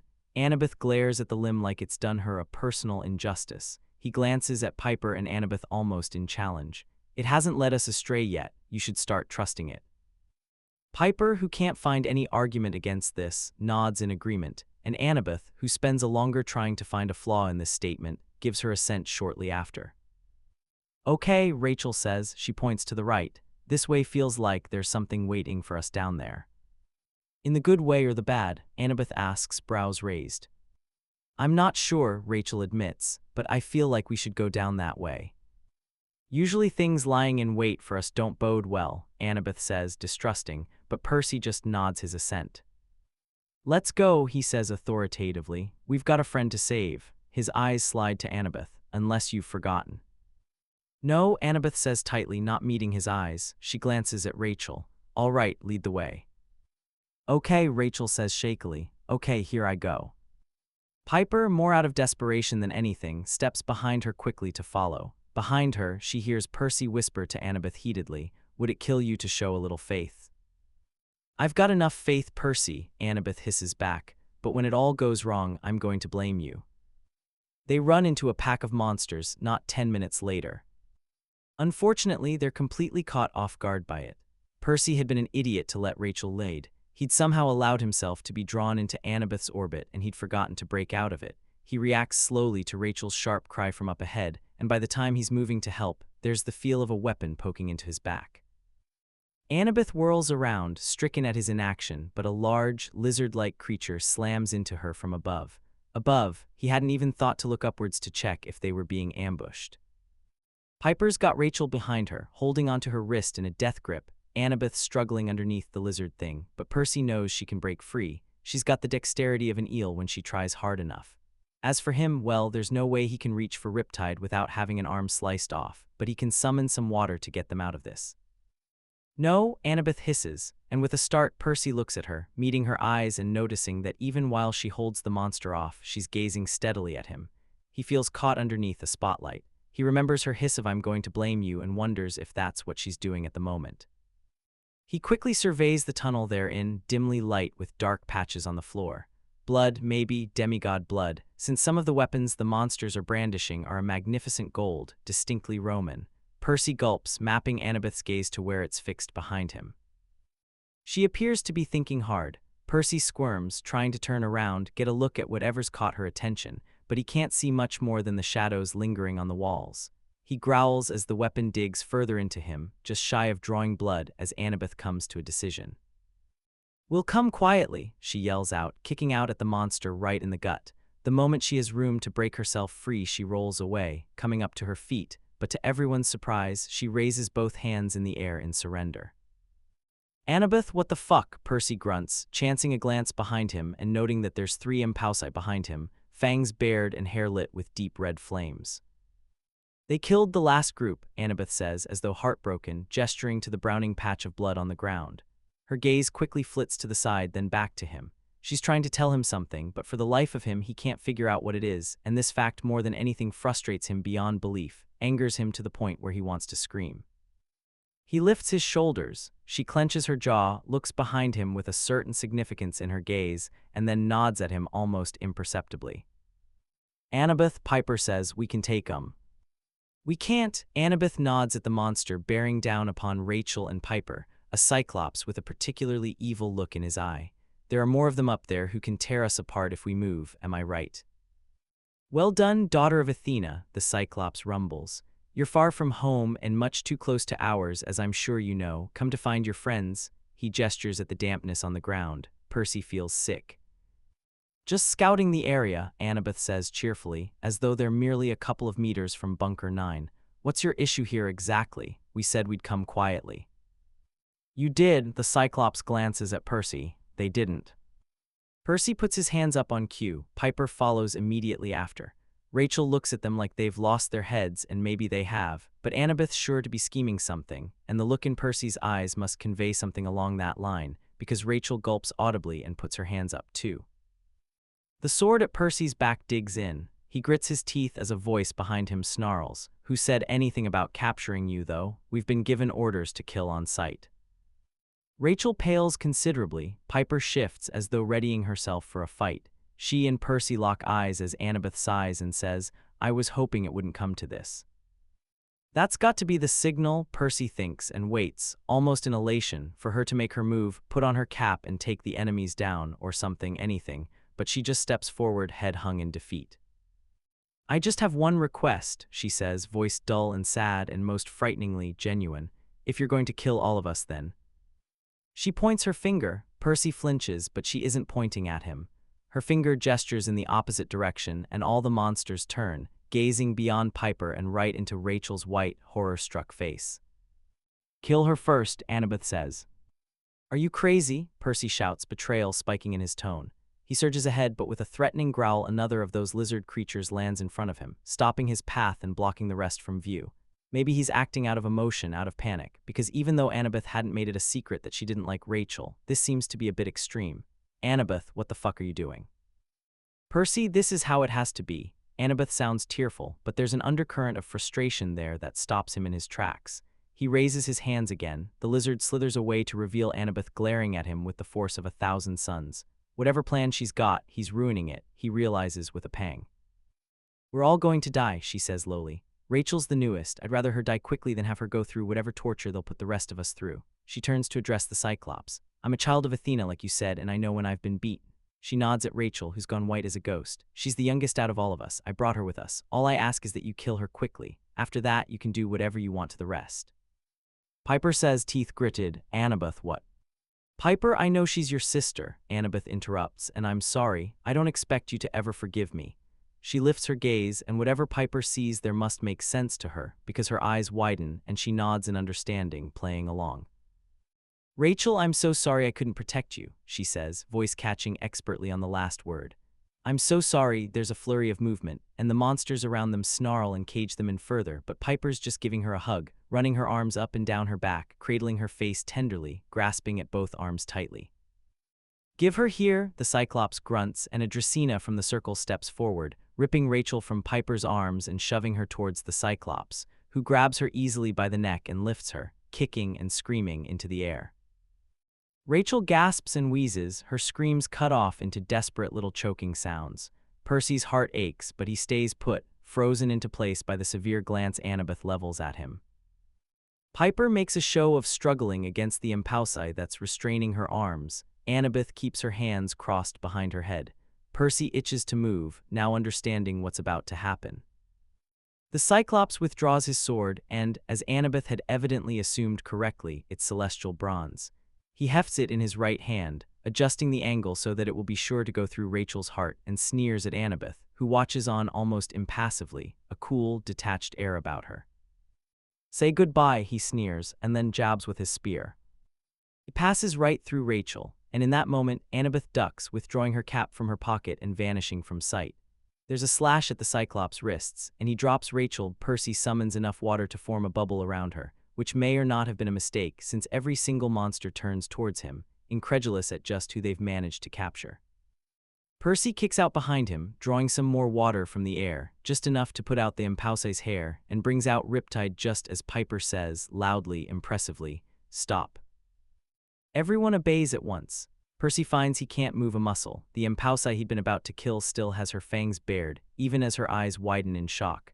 Just behind him, so close it makes him start, he hears Annabeth's voice. She must have moved to cover his back the way she always has, rasp, now. And the shadows up and down the entire passageway come to life. They surge upwards, reminiscent of a dark, silent tidal wave, and Percy watches in shock and awe as the upsurge passes through them, leaving Percy, Annabeth, Piper, and Rachel completely untouched whilst dragging the monsters mutely into the abyss, and they go silently, unable to move or even speak due to Piper's command. When they've all vanished and the shadows have receded into what they used to be, in the exact positions they'd been in before that, Piper sighs, releasing her hold on them, and Percy finds he can move again. He removes the barrier from Rachel, rushing to her side and helping her to her feet. She massages her throat and shoots them all a grateful look. You saved me, she says, but her words are directly mostly towards Annabeth, who removes her cap and joins the little circle. Sorry I scared you, she says, a tad apologetically. I needed your fear to be real or it wouldn't be believable. Rachel nods slowly, processing. You knew the monster's weapons wouldn't kill me. They're imperial gold, Annabeth confirms, picking up a knife that one of the monsters had left behind. They knew we'd be here. They must have killed some Roman soldiers before we came down the path, though I don't know why Reyna would have her people get this close to Othries. Godly metals don't affect mortals, Piper explains. She pats her dagger. I could stab you right now and it wouldn't do a thing. Good to know, Rachel says weakly. That's why I had Piper hug you, Annabeth says. She shoots Piper a grateful smile, the one reserved for her partners in crime, and Percy feels a flash of regret rush through him as his mind whines, unbidden, that used to be me. I needed you to smell like a demigod, enough for the monsters to lower their guard. It's a good thing you were unarmed as well. That hug was basically a grope, Piper says, biting her lip to stop smiling. Sorry about that, but I had to get my scent all over you. I did wonder if I'd given you that strong of an impression, Rachel says, laughing openly. Something about the sound relaxes them all. Piper giggles, sounding lighter than she has in months, and even Annabeth smiles, shaking her head in mock exasperation. Something seems to have changed in her, a flick of a switch brought on by the chance to have played a game, and one using nothing but her intellect. She stands taller, more confidently than she has a long time. "Thank you," Percy says quietly to her, and she looks away from the others to focus on him. He colors slightly under her watchful gaze, but barrels on, "We wouldn't have gotten through that without you. It was a good plan." "It was amazing," Rachel gushes. She smiles at Annabeth, wide and innocent. "Percy said you were smart, but that was insane. Best plan ever." "Thanks," Annabeth says, her eyes wide. She gives Rachel an actual, genuine smile. That means a lot. Piper claps Annabeth on the shoulder. "It all went off without a hitch, bait, but what was that at the end? Was that you?" Annabeth shakes her head. She looks around them with a keen eye, then focuses on a certain point and huffs. "What?" she says. "Don't you want your fair share of the credit? You did most of the dirty work, after all." She gestures with her hands like she's summoning something. "Come on, I know you're still there." Piper shifts closer to Percy, who keeps his hand on Riptide. He's expecting the worst, some kind of hellhound, or maybe even a fury or a ghost of some kind, but the person who steps out of the shadows is, quite possibly, the last soul he'd ever expected to see down here, so close to the surface, so close to him. Clothed in dark shades of gray, a pitch-black sword that had once belonged to his sister hanging at his side, Percy meets his eyes, ringed in black and filled with foreboding. "Nico," he breathes. Jason stands at the foot of the mountains, his heartbeat drumming uncertainly against his ribs. Autry stands before him, a couple of hours' worth of journey left ahead of him. He's tired right down to his bone marrow, having walked nearly non-stop over the past 2 or so days, and now that he's here he can barely stand upright. The Black Fortress is even more impressive up close, and yeah, he knows this is his destiny or whatever, but something about it fills all of his senses with foreboding. It's like every particle in him is telling him not to go. For a second, he allows himself to breathe. In and out, until the panic subsides. He has to remind himself several times that he's doing this for Piper, for all of his friends, every single demigod who deserves to have a life, to not live in caves, to not be hunted simply for what they are. Piper deserves to live. Leo deserves to live. Jason would like nothing more than to be with his 2 best friends forever, but, as Annabeth puts it, some things just aren't meant to happen the way you want them to. He looks around him. The peaks really are a magnificent sight. From where he is, he can see Ladon the dragon curled around the apple tree, and the whirling funnel of sky converging down upon a single spot where Atlas must be. The winds are a dream up here, full of power and refreshingly cold, and suddenly he knows where to go. He takes a sip of water, drops his backpack where he stands. He won't need it anymore. Ivliv's in hand, his body aflame. Jason begins to climb. Frank wakes to Hazel lightly shaking his shoulder, and sits up to find Octavian and Reyna at the foot of his bed. They both wear loose night clothes and slightly weary expressions. Frank gets himself ready in silence, accepting the map Reyna hands him with a nod and declining Octavian's offer of armor. He massages his throat, which prickles oddly from a dream he can't remember besides the crackle and heat that can only come from a fire. He takes his time packing up, pretending to look for his socks, Leo's pouch, his sphere. He's stalling, and they all know it. Still, though, he can't keep this up for long. He ties his shoelaces with deliberate sluggishness and debates how best to say goodbye. Reyna and Octavian lead them up the path that will take them to the surface. It feels like a long, arduous journey, but when they finally emerge into what looks like the edge of the forest, Reyna informs them it's only been a couple of minutes. "It's the weird labyrinth magic," she shrugs. "We've learned to accept it." For an awkward second, they all just stare at each other. "I guess we ought to get going," Hazel says at last, glancing at Frank for confirmation. Frank nods, kind of unable to speak at the moment since he's far too preoccupied with the myriad of emotions filling his chest. On one level, he doesn't want to leave New Rome. It had felt good to be around the Romans, and he's missed them. But also, he's not quite sure how to explain it, but it also doesn't feel like home anymore. Home is beside Hazel now. They've got a bit of a migration issue, and they can't seem to be able to catch a break for a couple of minutes before they're attacked by a monster, but still, it's home. Once he'd left New Rome, he'd spent so long building it up in his head that now he isn't quite sure what to feel. But the conflict doesn't erase the fact that these are his people, and he feels somewhat responsible for them. He really has missed the Romans. He hesitates, wondering if a hug would feel too out of place, but Reyna does the job for him, taking a large step forward and clasping his arm. "You're going down a treacherous path," she says thickly. "Your entire cohort lost their lives trying to get the eagle." "I know," Frank says, "but I think if this really is my destiny, it's something I have to do." "I respect that," Reyna says, releasing his arm. She gives him a once-over like a proud mother. "Good luck on your journey, Frank. Hazel, I trust we'll still be able to keep in contact via the spheres."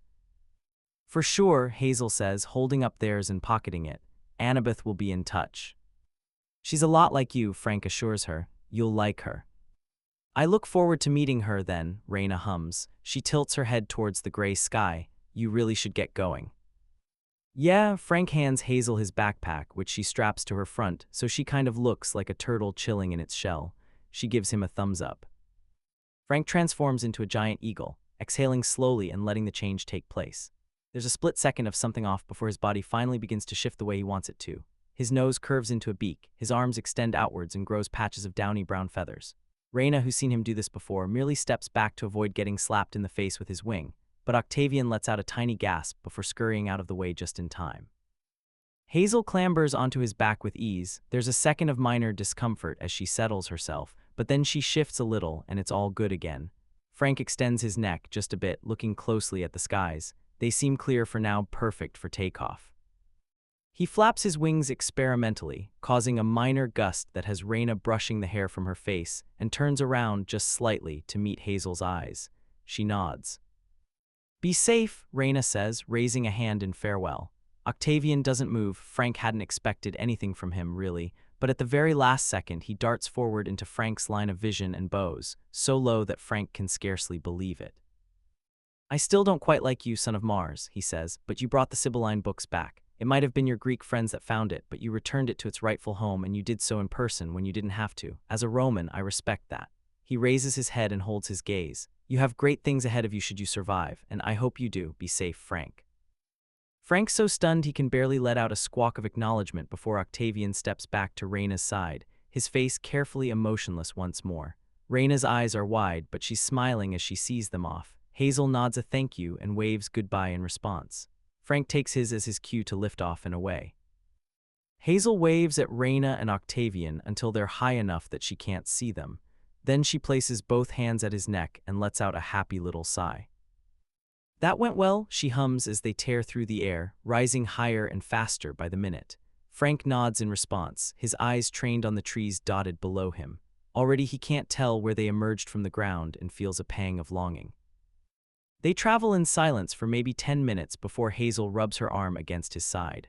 Frank slows their ascent, flattening his wings and curving the tips of them, slowing down into a glide so he can hear her speak. "Look," she calls out, pointing ahead, and Frank blinks downward, catching sight of a black castle hidden almost skillfully within the jagged peaks of Mount Tamalpais. He sees what looks like the cliffside where Atlas holds the sky, a noticeable blackness in the sky where it's concentrated upon his shoulders. "Feels ominous," Hazel murmurs, settling comfortably against him. "Feels like something evil is brewing." Privately, he agrees. He scans the ground once more, and for a second he thinks he sees something, a lone silhouetted figure scaling the rocks, and his heart leaps. He nearly dives down to investigate further, but then he blinks and the shadow is gone. It's peaceful on the cliff tops. The last time he was here, he and Percy had been getting their asses kicked by Atlas. There hadn't exactly been time to sit back and enjoy the scenery, not when he could see Annabeth struggling with the sky in the distance. Now, though, he takes his time.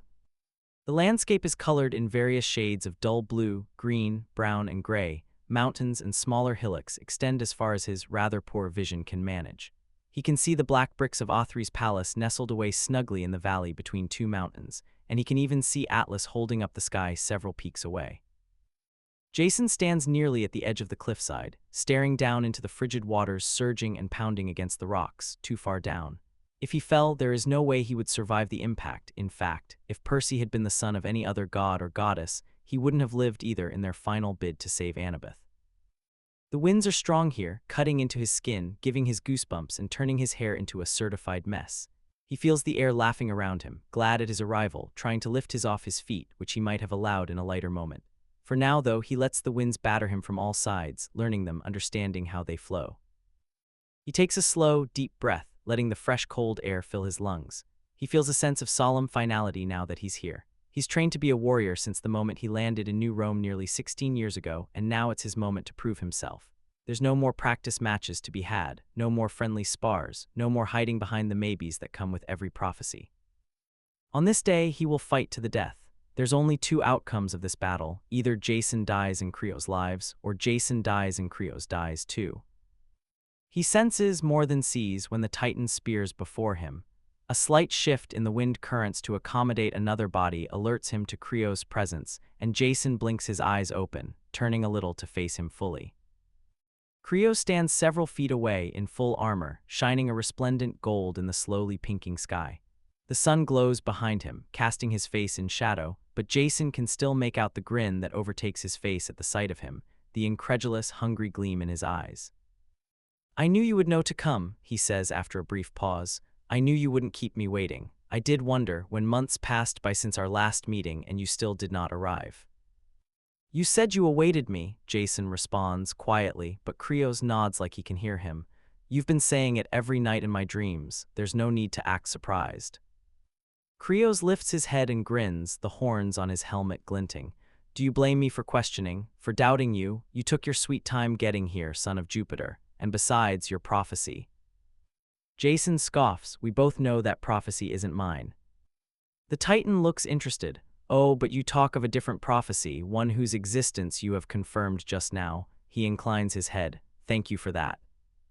Fuck, Jason thinks, but there's no time to dwell on his mistake, even though he might have doomed the rest of his friends with this untimely reveal. Creos seems to sense his inner frustration. "So it really is the son of Poseidon," he hums. "It all lines up. My brother has taken an interest in him, always has since he heard he slew Olympus, and even before that, when he tried to have him eliminated as a child." He smiles when Jason starts at this revelation and leans against his spear, a beautiful, lethal bronze thing that looks like it could cut through solid rock. It is not so easy, after all, to kill a Titan. "I'm sure we'll find out," Jason says, withdrawing Ivlivs and shifting slowly into a defensive stance. He keeps his fingers tight around the coin, ready to flip it. Creos laughs. "You know, I almost feel sorry for you. I half expected your little girlfriend to show up here instead. You must know by now that I tried to lure her here as well. And to be fair, killing her would have been a victory as well. But even so, I had hoped it would be you facing me. I've been waiting for this day ever since you escaped me 5 years ago." His eyes, molten gold, bore into Jason's. "Do you remember?" How could he forget? The dazedness from Prometheus' charm speak, the shock that shuddered through his system when Creo's spear cleaved through him, knocking him out nearly instantly. He barely remembers being saved. Piper still credits that to Leo, who had thrown a fireball into the Titan's face before rushing him to a healer of Apollo. In the time it had taken Annabeth and Claris to show up, Creos had run though a good 20 demigods who had been charm-spoken by Prometheus into surrendering their weapons and armor. Jason's failure that day, his defeat, had been costly. Today, there is no room for mistakes. There will be no collateral damage. It is just him and the Titan fighting to the death. "I lost once," he says, and with a quick movement he tosses Ivlivs into the air, neatly plucking the spear that falls back down at him. He feels instantly better with the weapon in his hands. It glows with a faint light only magical weapons possess, and little currents of electricity run up and down the shaft from base to tip. Creos, wearing a pleased grin, twirls his own javelin, gripping it with both arms as he leans slightly backwards, feet planted firmly, ready to attack or defend, whatever the case may be. "I lost once," Jason repeats. His entire body feels blazing hot, gathering up energy for the first strike, and it's not going to happen again. Spear held aloft, a roar bursting from his lips, Jason sprints forward. Creos laughs loud, the same as in his nightmares. It speaks of his amusement and disdain for Jason. It speaks of his own confidence. It speaks of finality. It speaks of death.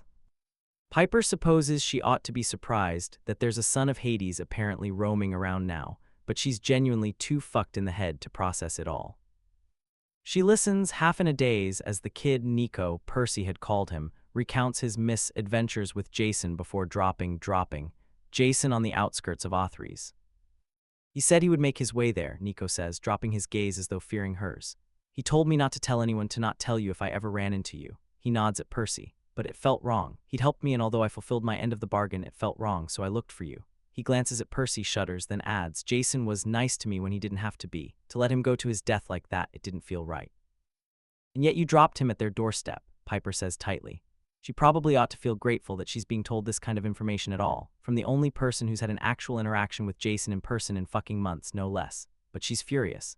Furious at Jason for his stupid, noble choices, furious with Nico for enabling him, and furious at herself because it seems, after all this time, all this way, that she's still out of reach of him. Nico looks up at her, his gaze mournful. I'm sorry. He stops, then says, Jason told me about you. He loves you a lot. His stupid love for me is what got us in his mess, Piper snaps. She steps forward and grabs his shoulder. Look, Nico, I don't care about this damn prophecy. I don't care if you, the expert, says he reeks of the dead. He's my boyfriend, my fucking soulmate, and I need to get to him. She stares at him, determined, defiant, a slow fire rising in her belly. Will you take us there? I don't know where he is, Nico admits. But here he glances at Percy again, then away quickly. I ran into your friends, a satyr and 2 others. They said they knew you, that they had to go to Authry's too, to retrieve the golden fleece, Percy says, suddenly alight with energy. Grover. Grover's going after the fleece, Annabeth demands. What about Pan? Pan's dead, Percy says quickly. Pan's what? It's a long story, Percy admits. Annabeth glares at him. So what's the plan? Piper presses, losing patience at a rapid rate. Her heart feels like a freight train in her chest. The plan is I take you to your friends, and then we go up Authry's together, Nico says, his voice unsure. He glances to Annabeth for confirmation, evidently having picked up on her being the one who takes the shots around here. The satyr can go look for the fleece, and the rest of us can go after Jason. I've searched most of the dungeons beneath us. There are a lot of really dangerous monsters down there, but no captives, no demigods, so he must be being held in the castle itself. The problem is how we're going to get you two. He gestures towards Piper and Percy, up there. I can hide myself well enough. Annabeth fingers her Yankees cap. Rachel's immortal, so she should be able to get off scot-free. Nico can do whatever shadow thing he was doing. Shadow travel, Nico says. That, Annabeth agrees. Tyson and Ella are monsters, so they'll fit right in. Grover can too. Percy, Piper. There's no way I'm staying back, Piper says at once, her head pounding. Percy nods in assent. I'm not saying that, Annabeth says, sighing. I'm saying, her eyes dip to the floor, covered in monster dust. How do you feel about a little bit of camouflage? Almost immediately, the same way Jason had felt facing Atlas, he is struck by just how big the Titans are. Krios has a good couple of feet over him, and Jason is tall, even for mortal standards. The height difference comes into play early on when Krios aims for Jason's head and ends up slicing air. Jason keeps himself moving, circling around the Titan with quick movements and half steps. He can't afford to stand still. One mistake and he's dead. Ivlev shines bright in the flashes that streak through the whirling clouds above them, gold and proud and beautiful as Jason twirls the spear from arm to arm in techniques he has rarely performed so confidently before. Up here, so close to the sky, this is the most at home he's felt in years, and despite everything, it feels fucking good. The air is his friend today. Winds lift him up into the clouds, higher than ever and out of Krios' reach. Lightning is easy to summon when the air itself is practically crackling with electricity. Jason feels light as a feather, using wind currents to propel him forward, block attacks, and evade in time. It's draining his energy, but it's frustrating Krios, which makes it worth it. For the first time in a fight, he thinks he's letting go, like, for real. A flick of his wrist summons a makeshift tornado around Krios, rooting him to the spot as Jason uses a blast of lightning to bring him to his knees. He plunges down at him, seeing opportunity, but is forced to recalibrate halfway as Krios produces a force from himself, battering the tornado away and forcing Jason to bring a blanket of air around himself to avoid being blown away. The force is a problem. Jason remembers Zoe's brittle body tearing up from the power of it, and Jason knows he can't afford to be hit by one. The problem is that Krios seems to be using this particular technique far more often than Atlas, even at the risk of his own stamina. Jason keeps having to summon winds strong enough to repel the force every time it comes his way. It's a good thing they're fighting with spears and not as close range. Any nearer, and he possibly might not have had enough time to react. Krios shoves the tip of the lance into the ground, using it to ground himself as he kicks out blindly at Jason. Jason barely manages to dodge before the Titans kick the spear out of the ground towards him, little shards of stone and mud spraying over his face. Jason coughs, dropping fully to the floor to avoid the whirling javelin, and rolls out of the way even as Krios steps on Ivlev's, wrenching it from his hand. Jason kicks out, and even though his legs miss, it kicks up a gust that follows up. going along the same path and whipping Creo's arm back with such a fierce jolt that the gold coin falls to the ground, and he feels it back in his pocket a second later. Jason twists Ivlev's in his palm as he withdraws it, coming up with a sword just in time to deflect Creo's next strike. The lightning that shoots from his blade is enough to stun the Titan if not stop him, and Jason manages to kick him right in the chest as he blinks, disoriented for a second. Creo's only growls before quickly moving into his next strike, but Jason notices that a strap of his armor's been fried off. He can work with that. He's more experienced with a sword and he lets it be known. Even though fighting with a spear warrants more space between them, Jason closes the distance, ducking and slashing at Creo's exposed lower half. Creo's nabs him with one of those expulsions of power that catches him off guard, nearly sending him flying off the cliff if he hadn't come to his senses in time and constructed a wall of air to prevent his fall. He manages to slide to the ground, but Creo's is on him again, faster and stronger than anyone he's fought before. The Titan seems to be thinking that it's time to end this if his bared teeth and suddenly swifter movements are anything to go by, and for a while it's all Jason can do to keep up. His vision tunnels, all he can hear is the whoosh of the winds around them, the harsh breaths they take as they joust, and the sound of metal sliding against metal, again and again as they thrust and block in equal measure. Right now, Jason's running on adrenaline, but it won't last forever. He ducks Creo's next swing, slashing at his knees with Ivlev's, hard enough to draw ichor, and the sight of the golden liquid enthralls him just as much as it infuriates Creo's.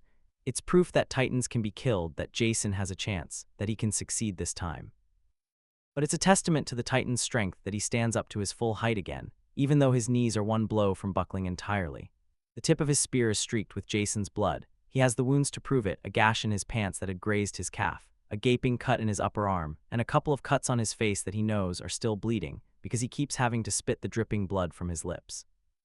He feels nothing. There's a brief sting of pain sometimes, when he leans too hard on the affected leg, when he raises his arms to block, but there's this rush, this burst of exhilaration he feels that comes from fighting, that comes from using his powers, and for now he finds he can ignore the exhaustion and the pain and keep himself going. Without Prometheus and Piper to distract their opponents, Jason and Creo's battle with their strength alone. Creo's is stronger than him, bigger than him, and more experienced than him, but somehow with Jason's unconventional use of his wind powers, coupled with his control of lightning that he hadn't had the last time around, he's somehow still holding his ground. There are moments of beautiful calm even between the battle where everything seems to just slow down. Jason blinks and finds himself back at Bunker 9, Percy demonstrating the wrist motion for a particular technique, Thalia encouraging him to mimic her footwork, Hazel disturbing the ground beneath him with a tiny giggle. Jason feels light as he executes movements that his sister had taught him what feels like an age ago, and he can almost hear her cheering when he bends electric currents to his will. Creo's finally loses patience. He actually catches Jason's next stab with Ivlev's in his hand, and the blade digs into his left palm, slicing off a finger when Jason grunts, twisting the sword with both hands. The severed finger falls to the ground with a rather disgusting squelch sound, and a pouring of ichor follows, golden droplets that seep into the soil where within seconds, fresh patches of grass emerge. Jason barely has time to take it all in before Creo's kicks right into his chest, following up with a slash so lethal it nearly tears his arm off. Jason steps backward, still holding on to Ivlev's for all he's worth, and with a grunt, summons another strike of lightning that slams into Creo's, denting the front of his armor. Without missing a beat, he commands the winds around them, turning them from something formless into a miniature storm with Ivlev's as its eye, shooting it right into his opponent and causing him to stumble backward. The currents he'd shot at the Titan must run even deeper, even further than he'd expected, because even as they separate, Jason can smell the stench of burning flesh. Creo surveys him with newfound respect. "You're really trying to kill me, aren't you? Even though you know it to be impossible, even though you have mortal blood and I do not." His grin splits his face wide open, manic and wild. "You're really trying to kill me." "Damn straight," Jason grins back, spits a mouthful of blood into the ground and lifts his sword back up again. "And I'm just getting started." Athri's castle feels like it could swallow them up at any point. They travel in silence in a single file up what must be some kind of fire escape equivalent that leads them through the castle, and then out of a side entrance that curls round one of the attached watchtowers. Ella and Annabeth lead the way, followed by Piper, then Rachel, then Percy, then Grover, then Tyson. Nico navigates through the shadows around them, occasionally popping up in front of the leaders and occasionally behind Tyson, seemingly scouting the area to see if they're being watched. Percy isn't quite sure how this shadow-traveling thing works, but every time Nico steps out of them, he looks a little wearier than before. Piper's peering through every crack in the wall for a sign of Jason. Percy feels sick as he gazes into windows, looking into barren rooms that feel like torture chambers. Half of him wonders if they've made a mistake, if Jason's actually captured and being hurt for information somewhere further underground, but they don't have anything to go on. They'd searched many of the abandoned lower levels thoroughly before making their way here, and Ella, who had remembered Jason based on Piper's rough description of him, hasn't stopped murmuring the lines of his and Piper's shared prophecy since their ascent.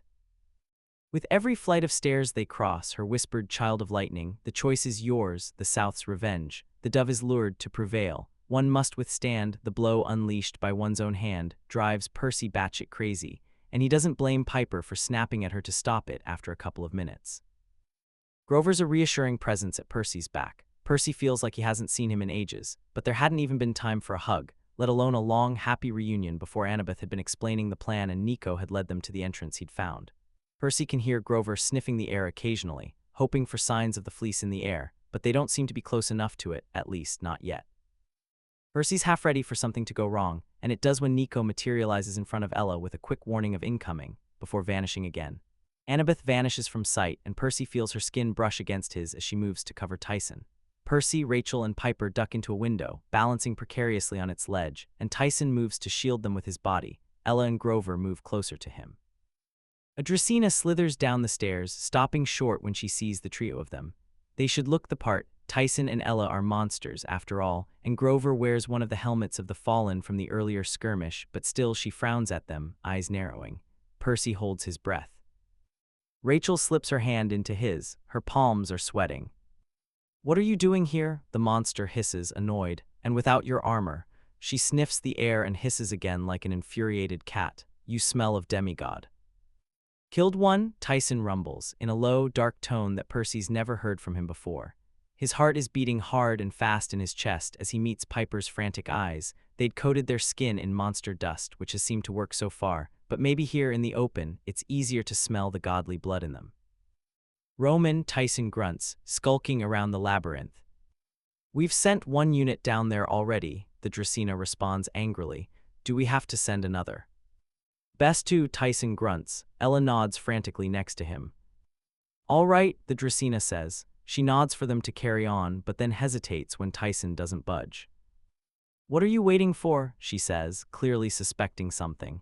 Piper's basically stopped breathing next to him. Percy's half expecting Tyson to move away so he can strike, but Annabeth manages to first. Invisibly, she's crept up behind the monster, and with a quick slash of her dagger, slices cleanly across her throat.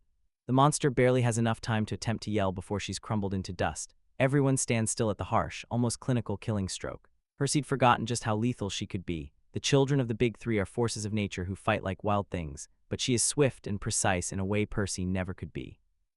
Annabeth withdraws her cap, looking harrowed.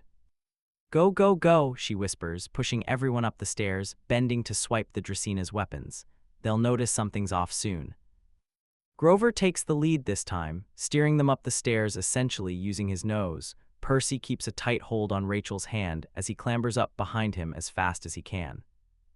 The screams start sooner than he'd expected. There are screams and cries of intruder in the castle, from beneath them as the Dracena's remains must have been discovered. Tyson grabs Ella and Rachel in his arms, scaling the steps 5, 6 at a time, leveling with Grover as Percy and Annabeth speed up to stay close. Piper trailing a little behind them since she's still stopping at every window to glance in, looking for signs of Jason. "Fuck," Annabeth swears as a Stymphalian bird that had been circling the castle's spires seems to spot them, descending upon their location with frightening speed and diving down at their heads.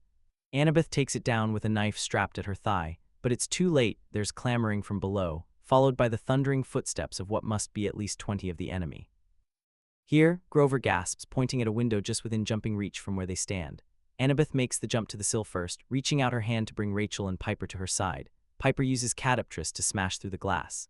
Ella flies through the gaping hole on her own, and Grover hops through behind her. Percy uses Riptide like a javelin, impaling another of those fucking devil birds in the head and watching it go down before following.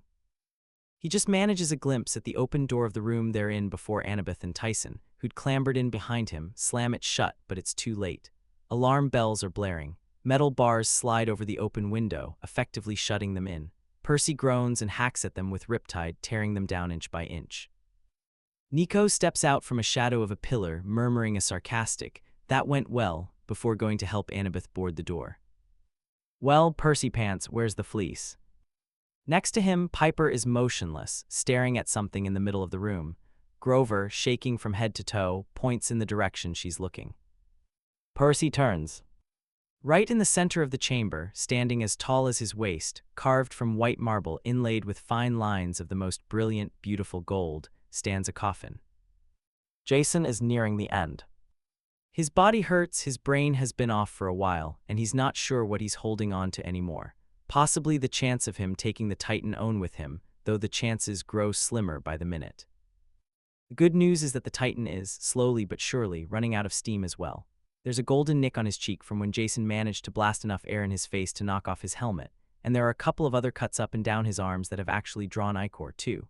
Every little drop of gold spilled gives Jason hope. He remembers his failed first battle against the Titan and recalls how Percy beat Olympus. To kill this Titan, he's got to give it everything he has. He has to fight smart. With a loud, unhinged roar, Creo sends another pulse of energy at him. They're growing weaker but are still nothing to sneeze at, so Jason digs Ivlev's, back in spear form after being disarmed again, into the ground and hangs on for dear life, hardening a cylinder of air around himself to keep him rooted. When Creos releases the force, panting, Jason solidifies blocks of air all around him, trapping him in a neat little cube, before frying off his armor with a lightning bolt right to the chest. Bingo. Creos snarls, ripping away the singed metal and charging again. Jason knocks away the first swing of the spear sloppily, using his free hand to punch Creos in the jaw when he gets too close. Creos uses the opportunity to bring his arm down on Jason's head, hitting him so hard that Jason's sure he gets concussed upon impact. He goes down without meaning to, and Creos pierces downwards with the javelin with a look on his face that screams finally. At the last second, Jason forms a shield of air just over his chest and slashes wildly with his own spear, cleaving Creos' weapon in two. He barely has time to celebrate. Creos grabs the other half as it falls with a crazy cackle and begins fighting again, this time doubly armed. Jason's head is slowing him, the heaviness hard to brush away easily. His hand touches the back of his skill and comes away coated with blood. Fuck. There's no time to think. Creos is upon him again. Jason leaps into the air, his muscles lurching with effort, and kicks downward, forming a wind tunnel that disarms Creos for a minute before he manages to free himself from the gust's pull. With a roar of victory, he reaches up, grabbing Jason's ankle before he can whisk himself away, and pulling him down with so much brutal strength that he has no time to react at all. His head hits the ground with an awful sound. He swings Ivlev's with his good arm. Creos knocks it away with one of the pieces of his lance. He puts his foot on Jason's chest.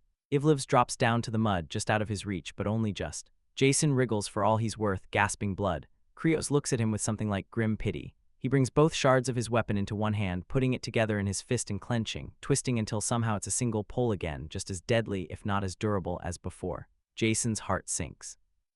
This is the end, Creos crows, and he aims downward, tip of the spear grating the skin just above his thundering heart.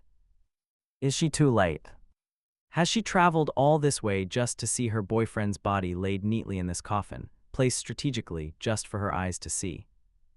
Her heart rate quickens. She feels faint. Somehow the thought of her being too late hadn't quite occurred to her. She'd assumed she would swoop in before Jason's great battle, or worst case, during it. If he'd been captured, she would break his chains and take him to safety. She hadn't expected to miss the fight altogether. She'd been so careful. She'd tried so hard.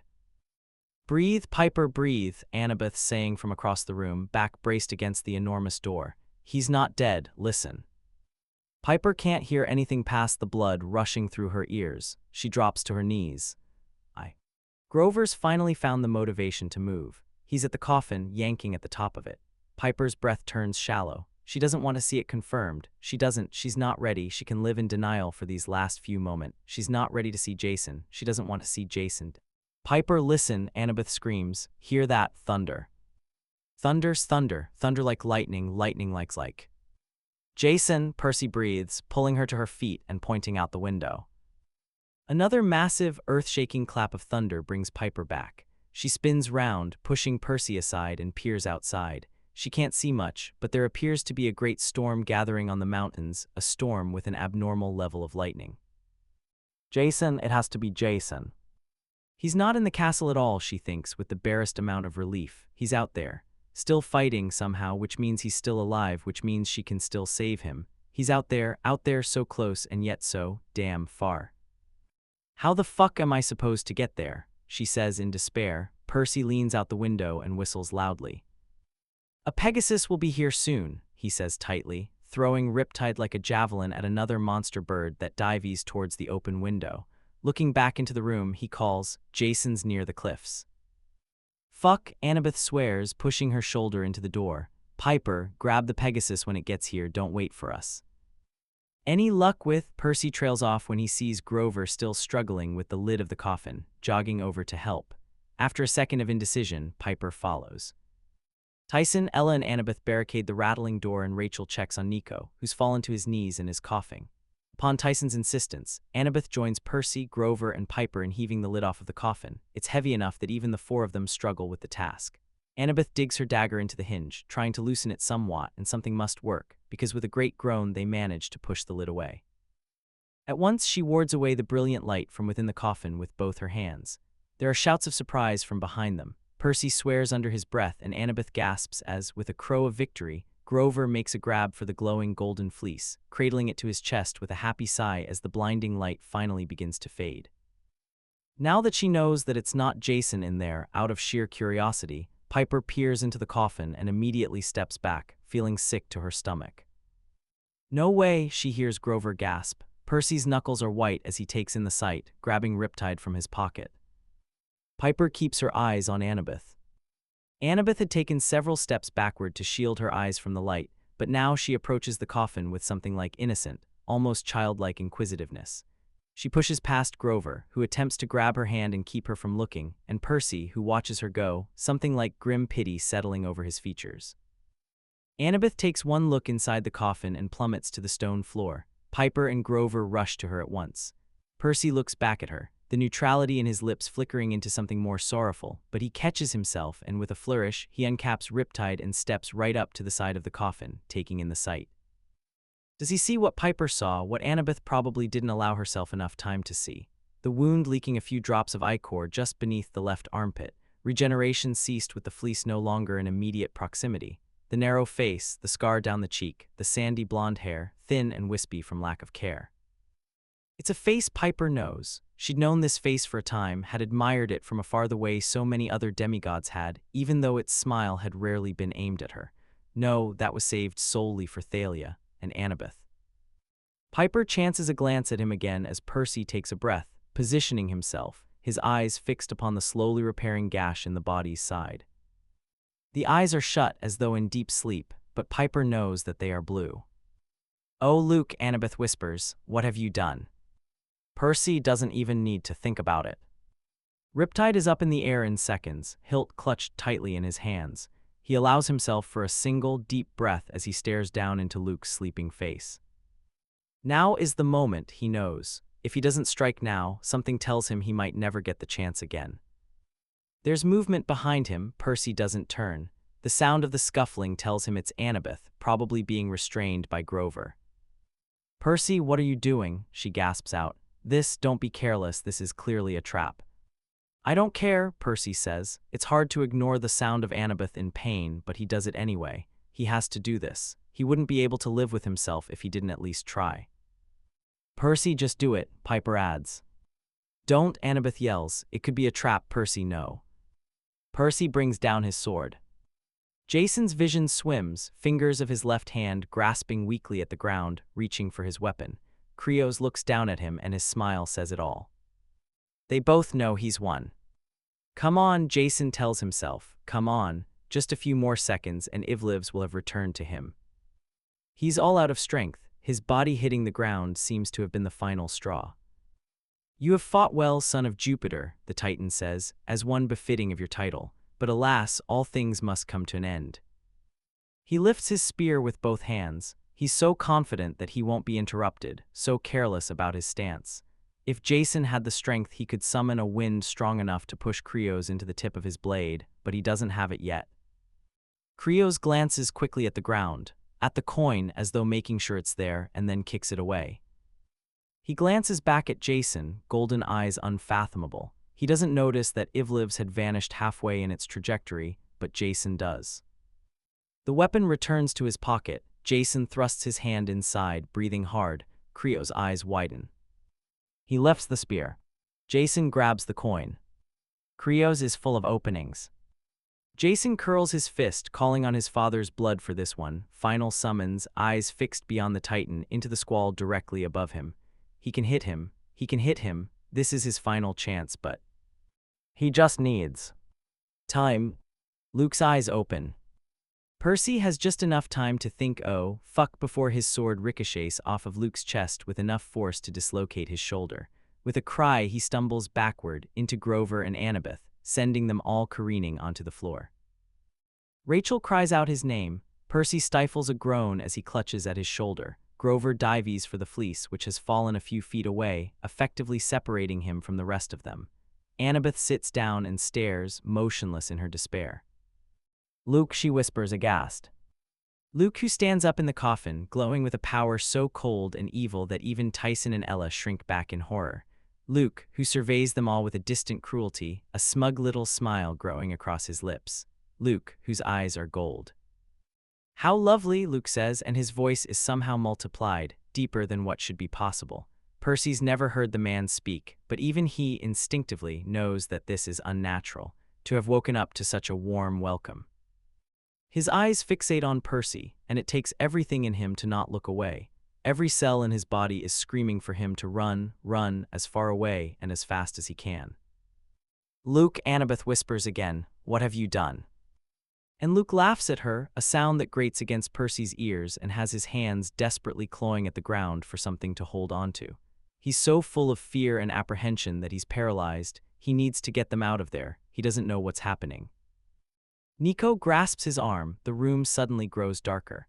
Percy feels himself breathe again as the shadows overtake them. He's so relieved that he forgets Nico's endangering himself by revealing his parentage. He grabs Annabeth by the arm, meeting her eyes as he does so. Hers are wide and full of tears. Oh, don't leave so soon. Luke's words drip with honey and poison. Don't you want to spend more time together? Duck, Rachel whispers in his ear from behind him. Percy responds to the command without question. There's a whoosh of air that lifts the ends of his hair slightly. Luke snaps his fingers. And time just stops. Jason feels like a candle, burning with a slow, flickering flame as wax slides down his sides. He can't move the same. His breath slows down, his heart rate slows down, but his mind seems to be working normally. He sees Creo's eyes widen as his downward strike slows and slows and slows until it looks as though it's scarcely moving at all. Jason's fingers, curled around Ivliv's, will not turn it fast enough to form a sword and parry the blade. But time is on his side now. Time has slowed down around them. Jason does not know how long it will last. When the bubble bursts, Creo's blade will find its path again and pierce his heart. He will not be able to escape fast enough. The Titan he is facing is strong, faster than any mortal. But even Creo's cannot outrun lightning. Nico's hold on the shadows begins to flicker. Percy wants to gasp, but he feels like he's stuck in a vat of glue. Oh, this body has been well prepared, Luke says approvingly, his eyes glowing. They're almost too bright to look at. And well, look at you all. It's been years, but it seems, even in his borrowed vessel, I still haven't lost my touch. He glances at them all, amused. Whatever he's done to slow down time, it's not affecting him in the least. He could rip out Percy's intestines in a flash and Percy would be powerless to stop him. Nico's shadows die out entirely. Luke laughs again. Oh, this is just pitiful, he says. This would be too easy. Riptide returns to his pocket. Percy spies out of the corner of his eye, a blue plastic hairbrush twisting though time and space to get to Luke, an item so useless, so mortal, that it's somehow being overlooked. And the heavens open up behind Creo's, slowly but surely, a funnel in the clouds, swirling with water and air and electricity, currents that Jason can feel even where he lies prone on the ground. A torn-up wheeze from beside Percy. Annabeth is crying, her unshed tears from before finally managing to spill over. The wound in Luke's side sizzles, just shy of fully closing up now, and something about it seems to flicker. Luke's eyes widen and turn to blue for the shortest space of time, before turning back to gold. The world comes back into itself with what feels like a dull hum. The skies flash, a bolt of the purest lightning, blinding white and true to its trajectory, comes raining down towards Jason. "I'm sorry," the winds say as they struggle against his grip, trying to divert the killer blow away. "I'm sorry." "It's okay," Jason whispers as Creo suddenly realizes he can move normally again. The winds, back in full force, buffet him about and he's thrown off balance just slightly for a moment, but he steadies himself quickly, growling as he places a foot on Jason's arm and takes aim once more. Ivliv's burns hot in his hand. "It's time." The hairbrush hits home, striking Luke in the eye as a dark, winged shadow flits past the open window. Luke, sounding far more human, suddenly groans in pain, righting himself. His eyes flicker from gold to blue and back again, then solidifies into cold, glowing metal. "Go," Percy screeches at Piper, who darts for the window and throws herself out of it with reckless abandon. Percy grabs Annabeth with one hand and Rachel with the other. Grover leaps at them, shoving the fleece into Percy's injured shoulder just as Nico summons the shadows to blanket them once more. Percy and Luke watch each other, unblinking, Percy burrowed in the embrace of his friends, and Luke all alone by his own coffin, as they melt away into the darkness. Piper cries openly, wind whipping her hair into a frenzy. Beneath her, Guido zooms past the castle and towards the cliff face, where the winds are stronger and the skies are darker. Arrows fly past her, the Pegasus weaves himself expertly around them. One catches her in the shoulder, she barely feels it. "Come on," she gasps, "come on, come on, come on."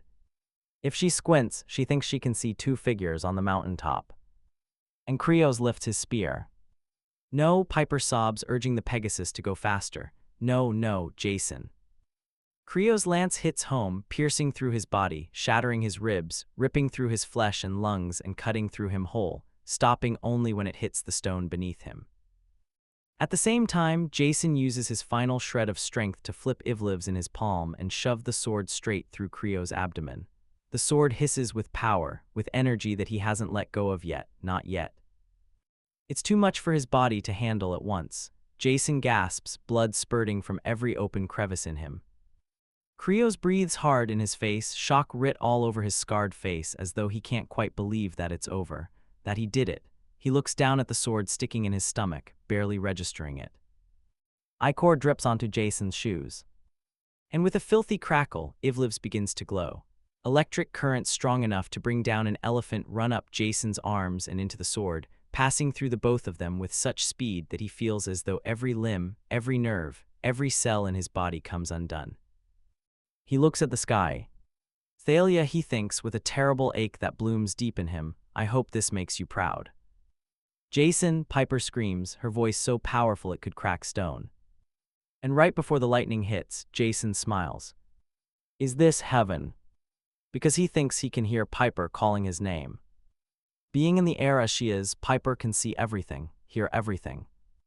Being in the air as she is, Piper has front row seats to her boyfriend essentially grilling himself and the Titan Creos, filling the air with the smell of ozone and burning flesh. The lightning strikes, hitting Creo's spear and running through both him and Jason, jolting them both off the ground in a shockwave that travels from the point of impact, through the ground, dislodging rocks and causing what feels like the entire mountain to shake. When the light fades, when the smoke clears, Piper can't see Jason anymore. All she can see is his body looking like. He's not moving, neither is Creos, but Jason. Jason isn't moving. She screams.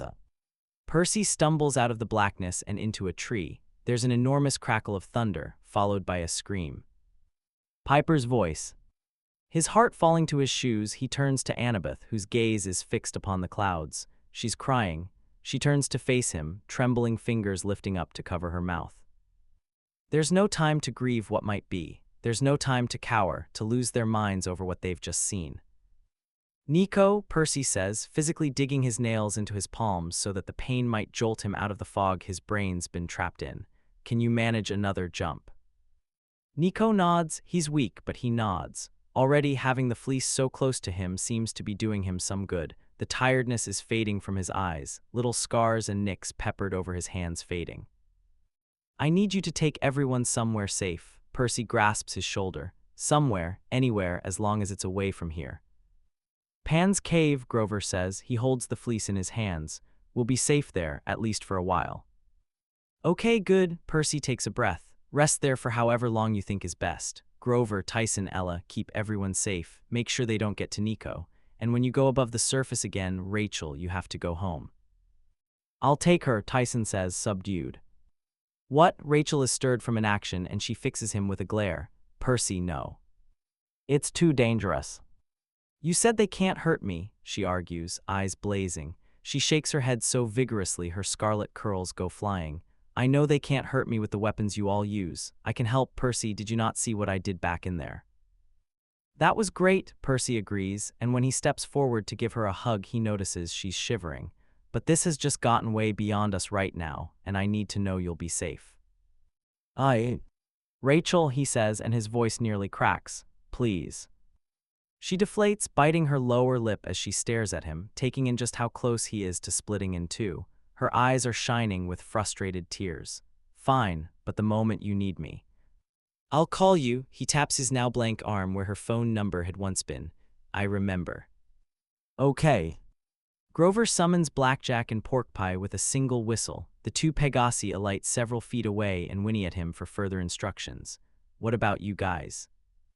Jason, Annabeth's voice is hoarse. It's the first she's spoken since Luke. We have to get Jason. Understood, Grover says. I'll take the fleece somewhere safe. If you need me, just empathy link. Got you, Percy says hollow. Be safe, Grover's eyes rake over him, then Annabeth. Please be safe. You too, Annabeth whispers. Let's go, Nico murmurs. He holds Percy's gaze for a long moment before turning away with a little nod, a silent acknowledgement that they will meet again. The sooner we're away from here, the better. Right, Grover steps back. Tyson manages a smile, Nico nods, and Rachel waves, wiping discreetly at her eyes. Percy swallows, unable to even lift a hand in farewell as the fade into nothingness. Wordlessly, he and Annabeth get onto the Pegasi and kick off from the ground. Percy keeps his eyes on the narrow spire of smoke sliding from the mountain. Behind him, Annabeth periodically wipes at her eyes, allowing herself to let out small, choked whimpers as she cries. Realistically, in this moment, Percy knows he should feel grateful. That had been Kronos, for fuck's sake. Percy should have, and definitely would have, been dead by now if something hadn't gone wrong with Luke's body. He's actually so fucking lucky to be alive, especially since he hadn't expected to be. But here and now, with Annabeth sobbing quietly behind him and Piper's scream ringing out in front, Percy cannot feel anything but slow, crushing defeat. The only silver lining is that finally, the universe has granted him his wish on a golden goddamn platter. The universe has offered him Luke, who is now so far gone that he's hosting fucking Kronos. Luke, who has committed so many wrongs in his lifetime that even the most delusional person would not be able to twist his actions into something that even comes near the vicinity of redemption. Not even Annabeth, he glances at her quickly, can even try to defend him now. Good, Percy thinks with vindictive hatred, his hands tightening in Blackjack's mane. This way, maybe she can finally move on. This way, it'll hurt her less when Percy kills him. Piper stands on the top of the mountain alone. Several peaks away, she can hear Atlas bellowing. Is he yelling in elation because Jason is dead, or is it out of grief since Krios is gone too? She stands where she is, several feet away, rooted to the spot. Guido circles the air far above where she stands. She wishes he would come back. She just wants something solid to hold on to. From here, she can just make out two charred bodies a couple of yards away. Krios is slumped over in a semi-erect postian. Jason's sword Ivliv's hangs low in his stomach, glowing a gold brighter than she's ever seen before, still sparking with electricity. The Titan's leaned on his spear, his enormous hands still curled around the weapon. The tip of its blade is run through Jason, who is immobile on the stones and leaking blood through the gaping wound in his abdomen. It's the sight of the still flowing blood that finally gets her going. Jason, she howls, a cry torn forcibly from her throat and lost in the wailing winds the second she says it. Shaking legs carry her to him. Clogged sobs rack her body as she gets closer. She keeps a hand on her dagger just in case, but Krios seems to have gotten the worst of the impact. His eyes are closed and little rivulets of ichor are sprouting throughout his body. Jason's eyes open as she nears. Angry red scars from the lightning race up and down his form, covered only by his soaked t-shirt and jeans. There are multiple gashes in him, all covered in blood. He's pooled in it, but Piper doesn't care. She kneels next to him and begins tearing at her shirt and sleeves, a futile task to try and stifle some of the blood flow. Jason's lids flicker shut as she works, crying loudly the entire time, and at one point when his body kind of slumps, she has to slap his face with her bloodied hand a couple of times to get him to wake again. "Don't you dare," she says, "don't you fucking dare." "Okay," Jason whispers, but it takes several tries for him to keep his eyes open. Her hands are trembling. They've never shaken like this before, not even the first time she ever shoplifted, and as the shock and the panic settles in her, she wants to scream at herself for being so useless. So pathetic. Now of all times is not the time to shut down. Jason is alive, Jason is breathing, and they can beat this fucking fate if she gets moving. With almost robot-like focus, Piper wraps each injury she sees on his person, using spare bandages in her pack ties together with chunks of her t-shirt and Jason's. It does little to still the flowing blood, but Jason's eyes shine a little brighter with every touch, so she convinces herself that she's helping. "Just keep breathing," she murmurs, tying the ends of the bandage together. Just keep breathing, stop bleeding, stop bleeding." She lets the charm speak flow freely into each syllable, stronger and more potent and powerful than she ever usually allows herself. A dreamlike air surrounds them, a veil charged with energy, as Piper places both her hands on his chest and chants like a man possessed. Words flow like butter from her tongue as Piper lets every ounce of her control go. Her voice, even to her own ears, becomes stronger and full of influence, brimming with magic and strength. Jason's breathing grows less labored, and the pool of blood soaking into her jeans slows its steady spread, and for a second of happy delusion, Piper allows herself to think that maybe, just maybe, it's working. "Oh, darling," comes a slow, sad voice from behind her, and Piper ceases her ritual in favor of turning around, her reddened hands curling around Cadaptr's hilt, to face Prometheus where he stands several feet away, wearing a mortal suit and a sad little smile. "Oh, darling," he repeats, and the sympathy that settles into his heavily scarred features appears almost genuine. "Even charm speak as powerful as yours can't bring back the dead." "Take one step and I'll slice you where you stand," Piper says at once, shooting to her feet. Jason makes a small noise of protest behind her, but she brandishes her dagger, feeling particularly mad in the moment. She isn't quite sure what she expects in response from the Titan, but he just holds both his hands in a motion of surrender and shakes his head sadly. "I don't doubt it," he says quietly, "but I'm not here to interfere, nor am I here to fight. I come unarmed." "Like I believe you," she hisses, holding Cadaptris up at eye level. She's shivering, she realizes, from rage or fear or possibly both. Prometheus regards her now the same way he had so many years ago on opposite ends of the battlefield, with amusement and a little bit of pity. Piper remembers it clear as it had been yesterday, Jason bleeding out between them as Krios cackled his victory into the sky. Piper sunk into the road, completely and utterly overpowered. Slowly, he nods at Krios, still bleeding out behind her. Piper chances a glance at him and sees that the little drops of ichor have turned into streams that trickle down his arms, dripping onto his legs and into the ground. What a waste of ichor, she thinks. Prometheus shakes his head at her like he's reading her mind. "I'm here for the same reason you are," he says, slow and mournful as he meets her eyes. "To collect the fallen so that they may receive a hero's burial."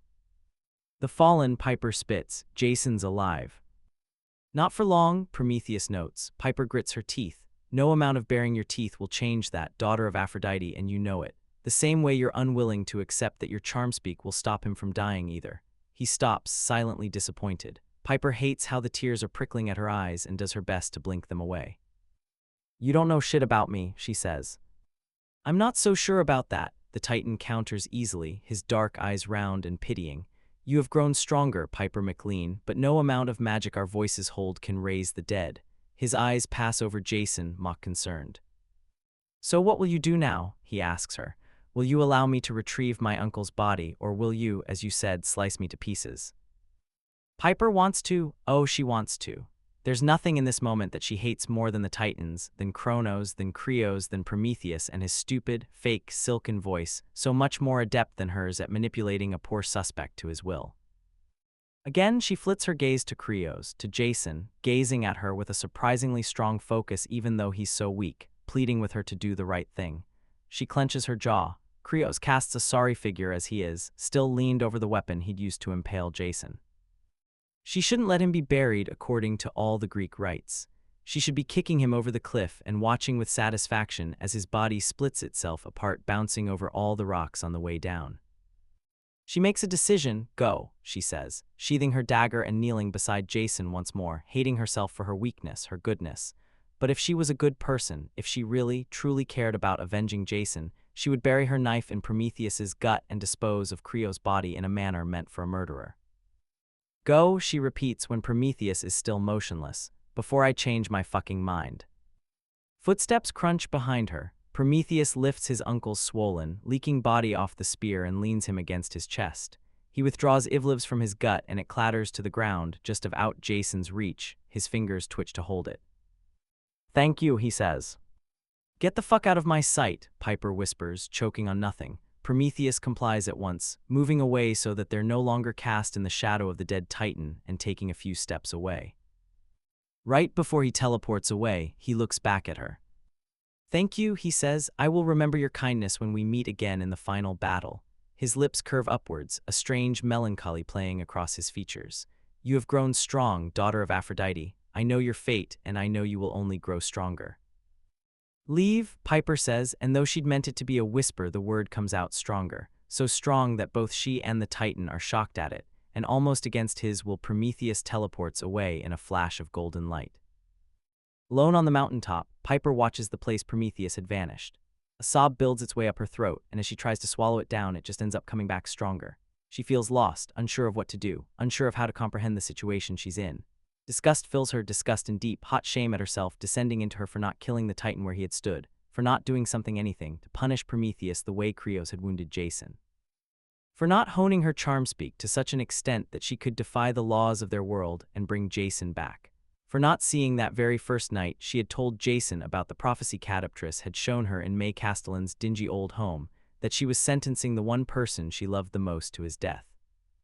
And finally, as Jason uses what must be his last surge of strength to slip his fingers over hers, Piper breaks for good. Is this what it feels like to die? Vision turning black around the edges, each breath growing harder to take than the last. His limbs no better than melted rubber, flopping at his sides uselessly. No sense of smell other than the metallic zing of his own blood, no taste other than that either. And the pain. Oh, the pain. His limbs hurt from all the fighting.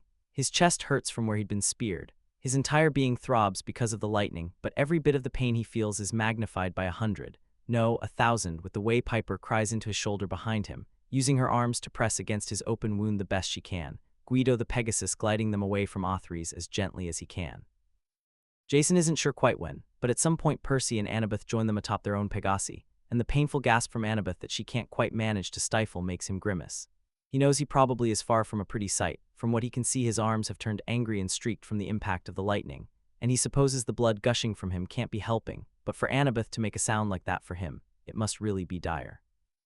Jason's eyes close of their own will as Percy and Piper gently lift him from the Pegasus and lay him onto the ground. Jason breathes, content for now, but a desperate plea from Piper to open his eyes for her, a plea charged to the brim with charm speak, has him complying to her will. Annabeth's ripping her clothes and the extra bandages from her pack. Percy's drawing on water from the air to coat his hand in a watery glove, which he uses to clean Jason's wounds smoothly. Piper holds onto his hands, her lips whispering into his neck, just keep breathing, the way she had on the top of the mountain. For her sake, Jason tries. Is this what Thalia had felt like in her final moments as Annabeth had tried to drag her to the elevator? Jason feels an eerie sense of sadness fill him at the thought. Here he is, surrounded by friends, and his sister had died all alone. He hisses low in his throat as Percy's hand grazes the wound. He's lost a lot of blood, and even though Annabeth's already wrapping his chest in clean bandages, judging by her horrified stare directed at his torso, they must have found the point of impact, and they must know what he's known all along. He isn't going to make it. Despite the confirmation written all over Percy's grim face, Annabeth's quivering lower lip, and Piper's silent tears, Jason finds himself seized with panic at the prospect of dying. Actually dying. He went into this knowing the outcome, of course, but in this moment he can scarcely believe it. He can feel it happening. As his blood leaves his body, it also takes away his life, his strength. Jason feels himself growing cold and pale, shivering through rattled breaths that are an effort to keep taking.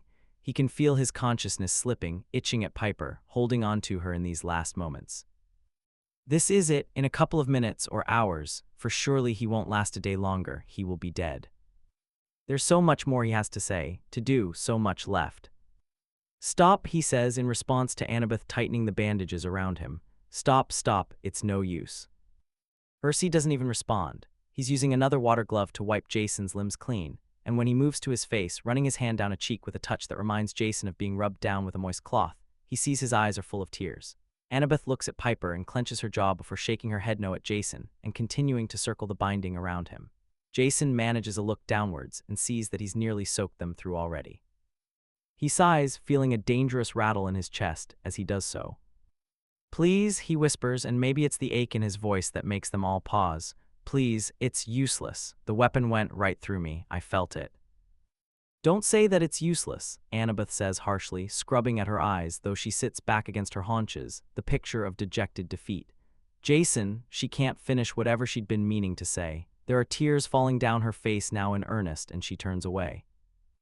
Percy, with a sideways glance at Piper, slowly lowers his hands.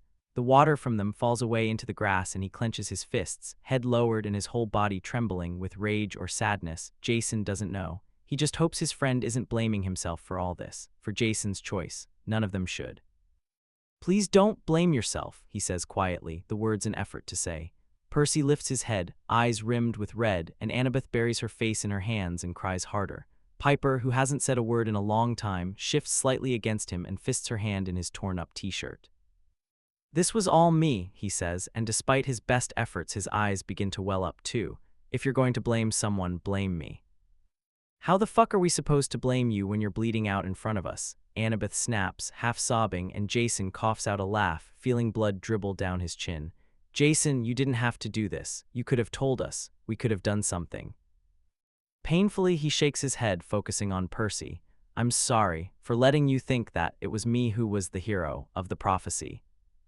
Percy's face contorts, rage and disbelief battling in his expression. Jason, I don't give a fuck about the fucking prophecy right now. I don't care if it's me now. I care about you.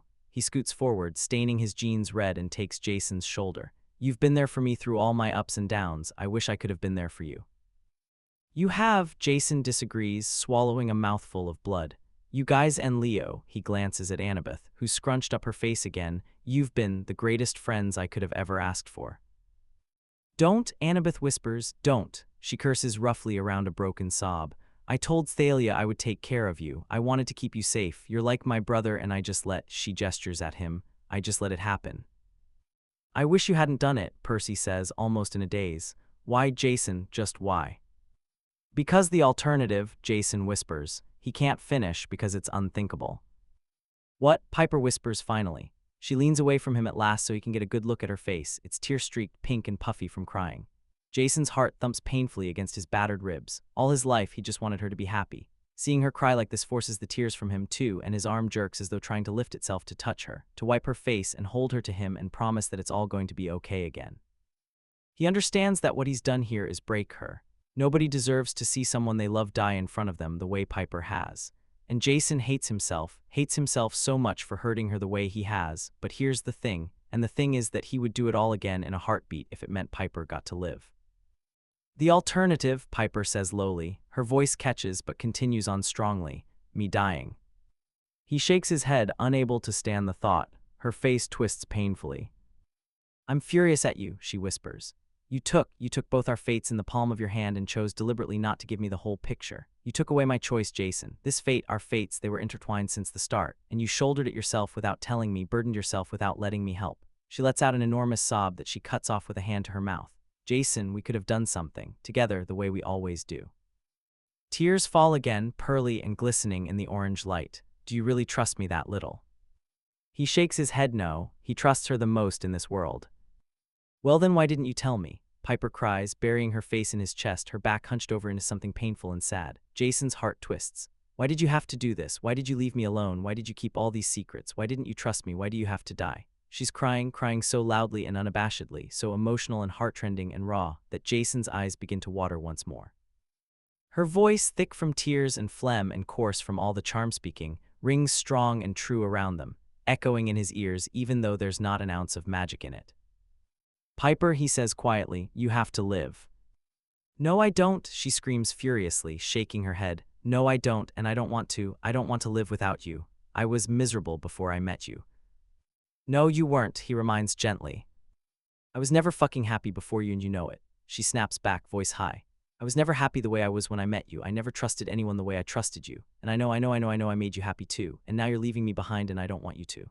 She slumps then, her arms clutching at his chest, going limp, and even though he can barely feel anything anymore, her touch lights him up, every point of contact burning with brightness and heat like starlight. I don't want to survive without you. I don't think I can. You can and you will, Jason whispers, even though it hurts to speak. You have so many people who love you, Leo, your siblings, Percy, Annabeth, your dad. He watches as this sinks in, as the heartbroken look on her face turns into something angrier and full of defiance. Pipes, you have so much to life for me. I just had you. You have me and Leo and Percy and Annabeth and everyone at 9 just as much as I do, Piper says angrily, swiping at her tears, unbothered that they just prick back up again.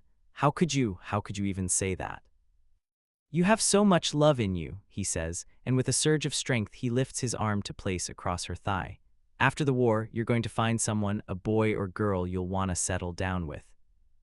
How dare you, she whispers. That was you, Jason. I was ready to find that little old house in the countryside and live out our old, boring lives there yesterday. Don't you dare. Don't you think I wanted that too? Jason finally admits, and his voice cracks. Piper leans away from her, her cheek and bangs stained wet crimson from his leaking wound. I still want that, and I'm sorry, okay? I'm sorry it's like this. I wish so much, I wished every day that it didn't have to be, but it is. He meets her eyes. It is. How can he explain that Piper deserves to live far more than he does? That someone so full of love and heart and hope deserves to live far more than he does. She's the future. She's got all these plans, and she's got the motivation to see them through.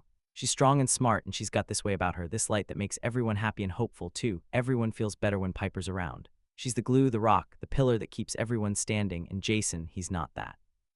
He's just not. Piper purses her lips, her chin shakes. I don't want you to go. I don't want to go, Jason admits as she wipes the blood dripping into his shirt from the corner of his lips with an expression so sad and tender that it cleaves him in two. I'm scared. Jason. I don't want to die, he says in a rush, crying again because he doesn't.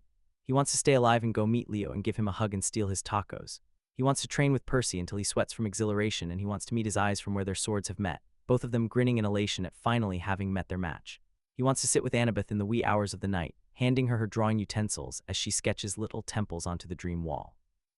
He wants to enjoy the warmth of the fire at 9, grinning at his bunkmates as they all settle in for the night.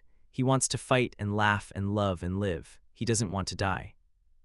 He wants to be with Piper forever. He wants to sleep next to her at night and wake up next to her in the mornings. He wants to hold her and hug her and touch her and kiss her until they're both breathless and pink in the face from it. He wants to talk to her all the time about things both meaningful and inconsequential. He wants to own that house with her, far away from the action where they can be stupid and awful and domestic together. He doesn't want to die. Jason, Piper whispers, wiping at his face with her thumbs, cupping his face with a touch so feather-light he can barely feel it. Oh, Jason.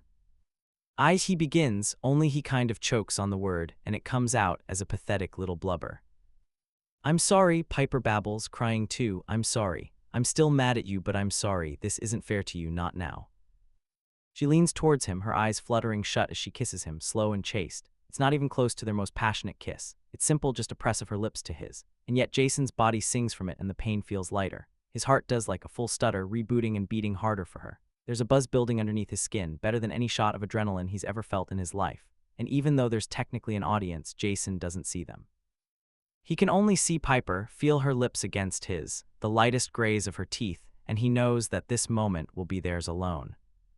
He smiles at her when they part, and she lets out a laugh as though she can't help it. I missed that, he tells her stupidly. She laughs again. Even though I sort of hate you right now, I still love you more, she relents, grasping his hand and winding their fingers together.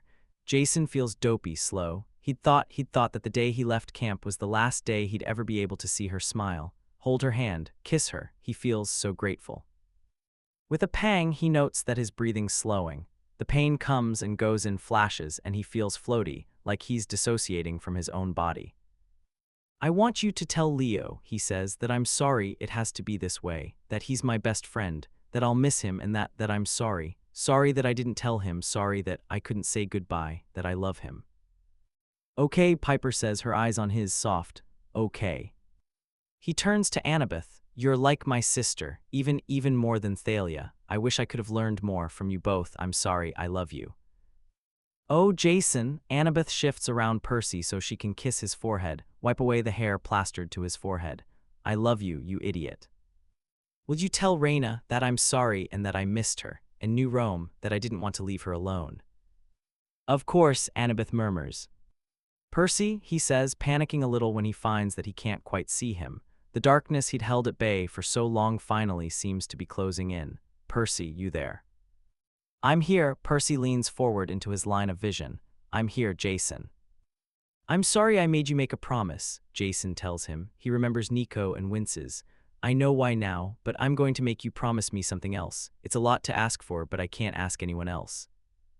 Of course you are, Percy glances skywards, blinking rapidly, grinning suddenly as though he can't quite believe Jason has the nerve.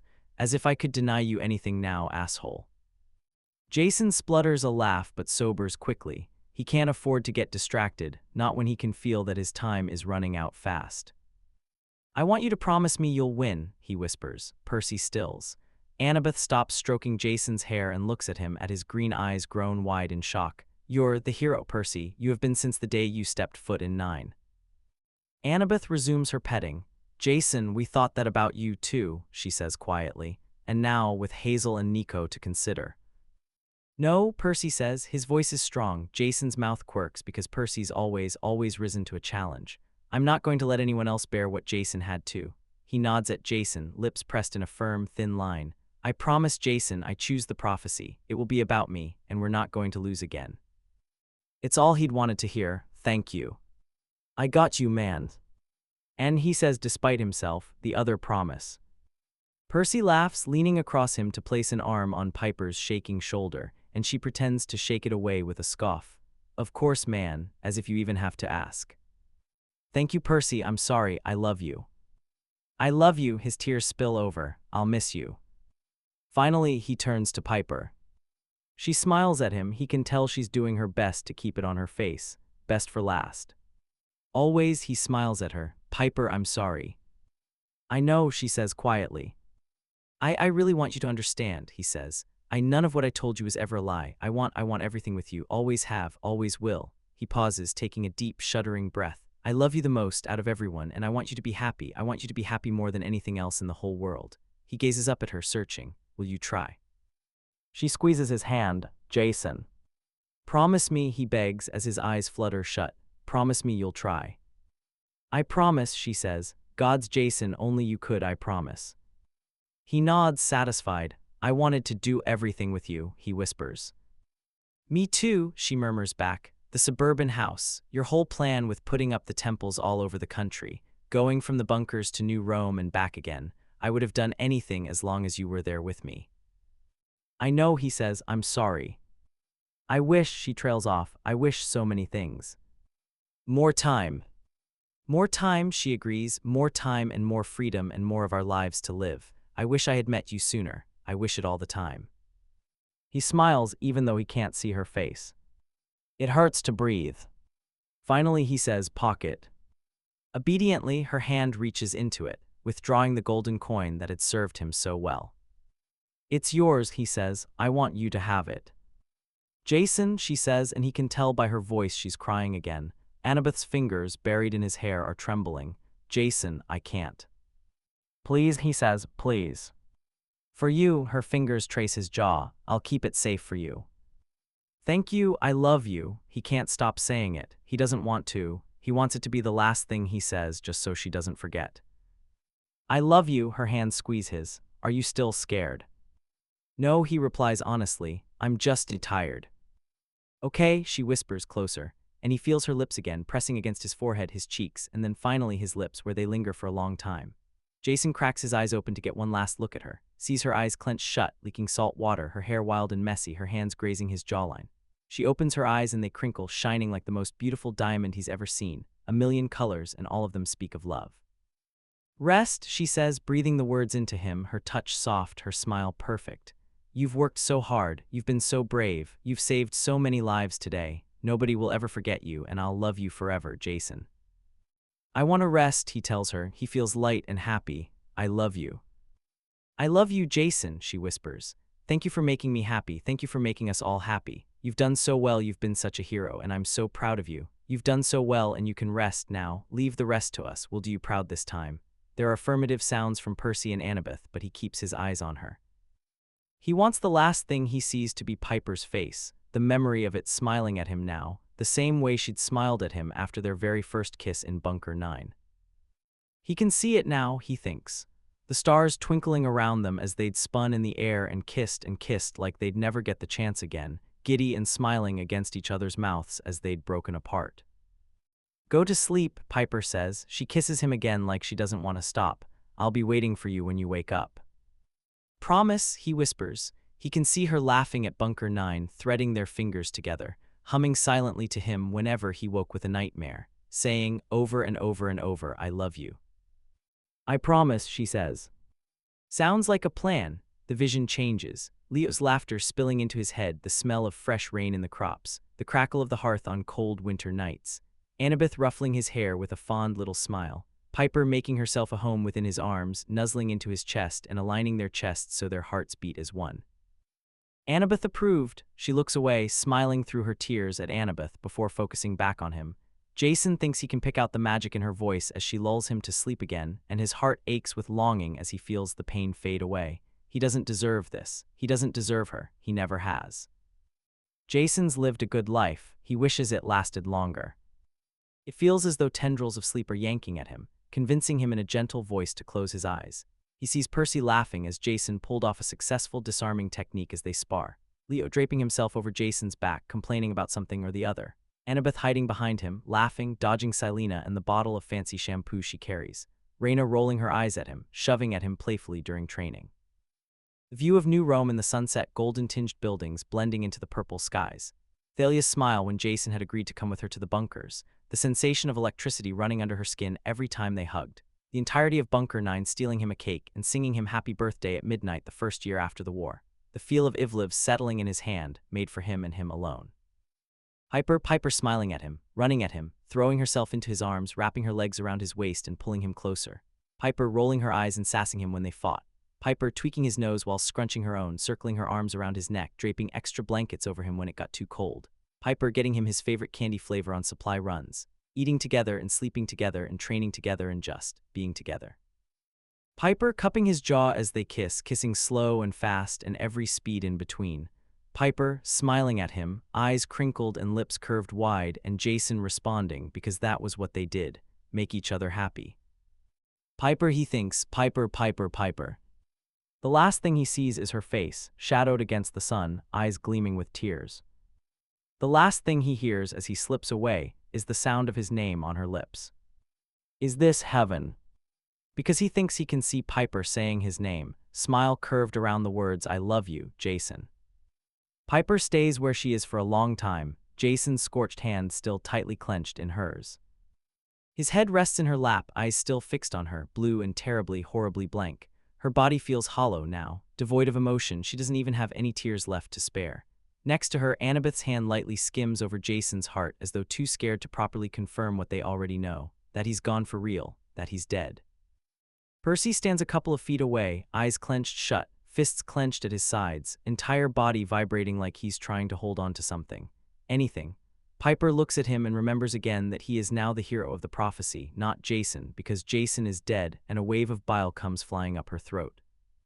She has to pull her hand out of Jason's to clap it over her own mouth to keep from puking all over her dead boyfriend's body.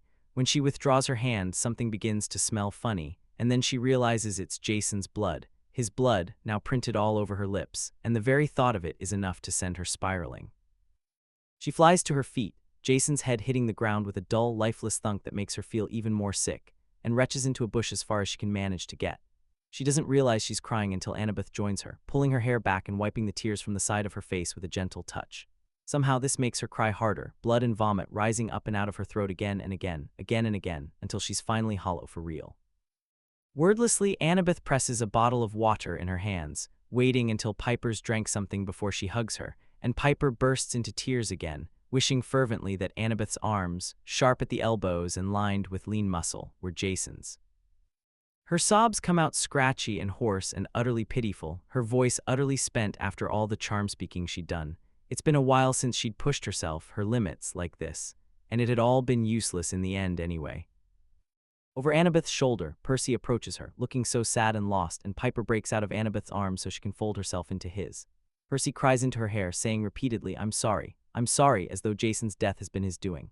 Piper can't find it in her to respond. She knows she doesn't deserve his comfort, not after how she treated him, but if she closes her eyes she can pretend his hands are Jason's, and that will have to be enough for now. Night passes, somehow none of them sleep. The three of them stare down at Jason's swollen body. She can scarcely recognize him like this. She might not have even believed it if she hadn't seen, with her own eyes, Jason opening up the heavens and charring himself in Creos to a crisp. He's pale, so pale, almost blue. His wound, just to the left of his navel, is still pouring blood. There's a dark red stain in the grass beneath him. Annabeth makes her way to him, sinking down at his feet and burying her face in her hands, shoulders shaking, but just barely. She's always been good at being strong for everyone else. Percy looks haunted. He collapses next to Annabeth, placing a hand on her shoulder as she cries silently, in a gesture more tender than anything he's shown towards her in what feels like months. His tears have subsided and now he just looks small and lost. Piper wonders if the aching etched in his expression is fully due to Jason's death. Surely part of it must be due to the burden that is his now to carry in his stead. How do we take him back? Annabeth whispers, looking up at Piper, bringing up her own hand to rest lightly over Percy's. She looks just as disgusted with the question as Piper feels hearing it, but someone had to bite eventually. Pegasus, Percy suggests, though the thought of someone riding doubles with a corpse makes Piper nauseous. She looks around. The sun is just rising, casting light into their little nook of the woods. It's beautiful here. Rolling hills and large trees, a calm breeze with just barely enough warmth from sunlight. Jason's favorite weather. We should bury him here, she hears herself say. He wouldn't want anyone else to see him like this. Besides, her voice catches slightly, this is California, this is his home. Percy and Annabeth don't respond. Piper looks at them and catches them looking away from each other. Percy looks up at her and nods, the tiniest of smiles giving life to his face. I think that's a good idea, he says quietly. Annabeth. Annabeth meets her eyes. Piper can tell she's thinking about it, the pros and cons, but slowly she softens. Her eyes sparkle with tears, almost beautiful in the first light of morning. I think he'd like that, she says. Together they begin to dig a pit, oblong in a patch of ground surrounded by trees. They use their hands at first, nails scraping into the soil for hours and hours, until Percy finally remembers his jeans and brings up some water from underground to loosen the soil a bit. Digging is relatively easier after that, and after a while Annabeth cuts a couple of thicker branches into makeshift planks so they can give their bleeding fingernails some respite. By the time they're finished, the sun has risen high into the sky and they're all pouring with sweat. Annabeth and Percy line the pit with a layer of rocks, then soft leaves and grass that they pull from the ground. Piper goes to sit by Jason. Unable to look at him, she settles for running a hand through his hair, something she'd do for him on lazy days. And good days, and bad days too, really. If she thinks about it, she's hard-pressed to find an instance where she and he weren't touching in some form. Piper's just that kind of person. The touchy kind, the kind who touches people more the more she likes them. Most of her siblings are the same. Silena's the type to offer casual touches all the time, and Lacey is definitely a hugger. Jason had never been too comfortable with touch, but he'd opened up beautifully over time, going from casual pokes in the side to full-blown hugs in what felt like no time at all. It's fucking bizarre to think that she'll never get to hug him again, kiss him again, look at him or tickle him or kick out at him playfully. It's unfathomable, out of the fucking question. Piper feels as though she's in a dream and she's yet to wake up. Maybe all she needs is a good pinch and she'll jerk back into her real life, and Jason will lean over her, call her a sleepyhead, and give her a good morning kiss before they both get ready for the day. Tentatively, she reaches out and pinches her own arm, and then, when it doesn't hurt enough, she does it harder. The physical pain is jarring, but fades almost laughably quicker, drowned by the screaming of her heart, the perpetual ache in her chest that she thinks might never go away. How is she going to get over him? How can she ever love again? She'd promised Jason she would try to be happy, and she's going to give it an honest shot, but Piper really doesn't think she can ever truly love someone else the way she had loved Jason, give herself, body and soul, to someone the way she'd done for Jason. Her love for him is the swell in her heart and the pounding in her skull when she'd first confessed her feelings for him, the warmth in her belly when they kissed. The swoop in her stomach when he smiled at her, and the way she'd known, with absolute certainty, on one random day when she'd woken up in her arms and thought, I want to stay like this forever, that she loved him. She's shaking and her breath hitches when she turns to look at Jason, lying peacefully beside her. She can almost imagine him stirring, slowly blinking his eyes open, soft and hazed with sleep, but he is motionless like a statue. Once more, against her will, reality slams into her, pushes into her so hard it clogs at the back of her throat. She can't breathe. Again, she cries so hard that she thinks she loses it entirely, screaming cries that she hadn't thought her body was capable of producing before this. Horrible sobs course through her, cut off her breaths and choke her from the inside, and Piper cries and cries and cries until her body feels as though it's expelled itself of any remaining liquid. She notices Percy and Annabeth crowding at her back, Annabeth's arms encircling her torso and holding her, while Percy's hands, coarse and scarred, run through her hair. They don't say a word. She's glad for it. After a while, Percy stands up and offers Piper a hand. The three of them lower Jason into the grave. Piper cries again when she steps back and looks at him. In fact, they all cry because Jason looks so peaceful and beautiful resting in the leaves, blonde hair spread out like a halo. In death, he's grown cold, so cold, and his mouth can't stay closed, and there's all kind of a fluid leaking from him. But for a second there in the crinkled foliage, so fresh and green and alive, he looks like he might be breathing. Almost like he could just sit up with a yawn and greet them hello, ask them why he's in the ground, if it was a prank of some sort. Annabeth and Piper hold hands as Annabeth chants a quick little Greek hymn, a request for his soul to pass safely through the underworld. She doesn't know what death feels like, not really, but she imagines a ghost look-alike retaining Jason's frame and personality, slowly drifting downwards and into Elysium. Piper knows he'll get there. Nobody deserves paradise more than Jason Grace. With a strained wave of his hand that ends up taking several tries, Percy covers the open grave with a layer of soil. As he takes a step back, a crack opens in the ground at the foot of the grave, a little spring that sprays them all in the face like a blessing. A glance at Percy's face confirms he hadn't meant to do that. They stand there for a long, long time. When the sun begins to set and the clouds hang low in the sky, as though what remains of Zeus is mourning the death of his son, 3 Pegasi descend from above and come to rest a couple of yards away, pawing the ground as they wait. "I don't want to go," Piper whispers to no one, but she knows that she has to at some point. They have to go to Bunker 9 and tell everyone the news. They have to burn his shroud and then discuss in painstaking detail what Jason's death means next for them. Piper loathes the idea of everyone's pitying gazes directed her way, but most of all she dreads telling Leo. She will bring him here after they burn his shroud. Leo deserves to say goodbye to his best friend with nobody else around. Silently she makes her way to Guido, who nuzzles her, sensing her grief. She strokes his mane, thanking him quietly for bringing Jason somewhere so beautiful so he could spend his final moments in peace. Percy and Annabeth strap on their packs. Percy grabs Piper's, before all 3 of them clamber onto the Pegasi and turn, one last time, to the fresh soil underneath which Jason's body rests. Piper can hear Annabeth whispering a prayer. She echoes each word in her mind. It feels like an age when finally, Percy wheels his Pegasus around and takes flight, mouth set in a dull, grim line. Annabeth hesitates for a moment before following. Piper lingers, but after a minute or two, Guido takes off by himself. Raindrops pepper her arms like little kisses, few and far between. She glances up at the graying clouds. There's a rumble of thunder in the distance, but no sign of any lightning. And Piper watches the ground recede, trees turning from massive giants to plaything-sized, her eyes fixed on Jason's grave as though hoping for a miracle.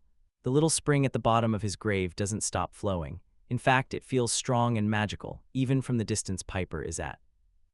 Tears fall freely from her eyes as she flies further and further away. She follows one as it cascades past her shoes and plummets downward and out of sight. Ivliv's feels as weighty as an anvil in her pocket, and she wraps her fingers around it, sniffling, grasping for some kind of warmth, some kind of reminder that Jason had been alive at all. In the last moments before his final resting place vanishes from view, Piper darts her gaze around, trying to find something to cling to, and in the final second, a flash of movement catches her eye. Swaying slightly in the breeze, it's a pine tree, one that she's fairly certain hadn't been there before. They burn Jason's shroud at dawn.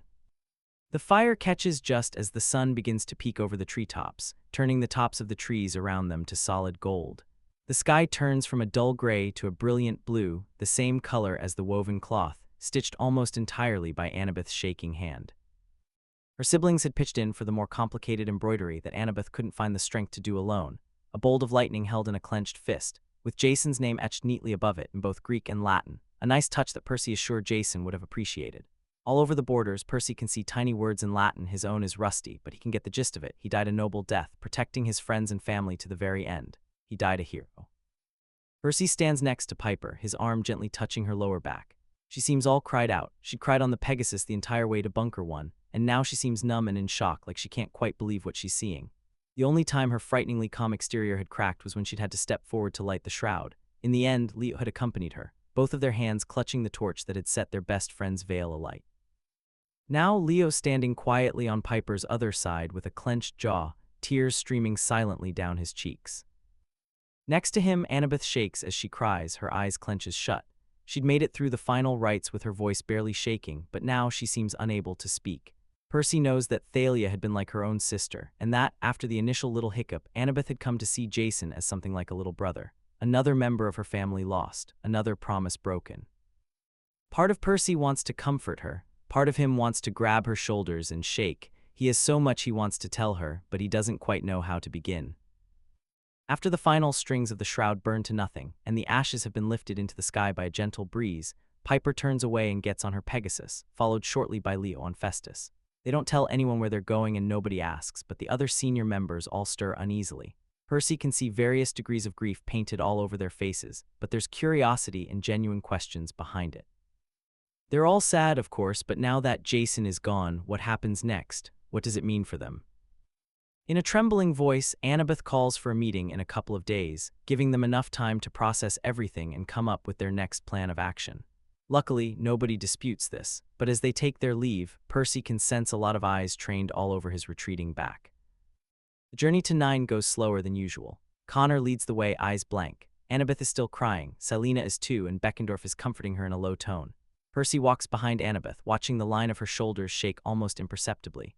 He's about to do something, say something to her, but he's foiled by Phoebe, who had been informed of the news by one of their scouting eagles and had hastened to Bunker 1 in time for the funeral. Percy likes her, he does, but something ugly unfurls in his stomach at the sight of her walking next to Annabeth, leaning into her space and saying something his ears can't quite catch. There's nothing he can do about it, though, so he just clenches his jaw and keeps walking.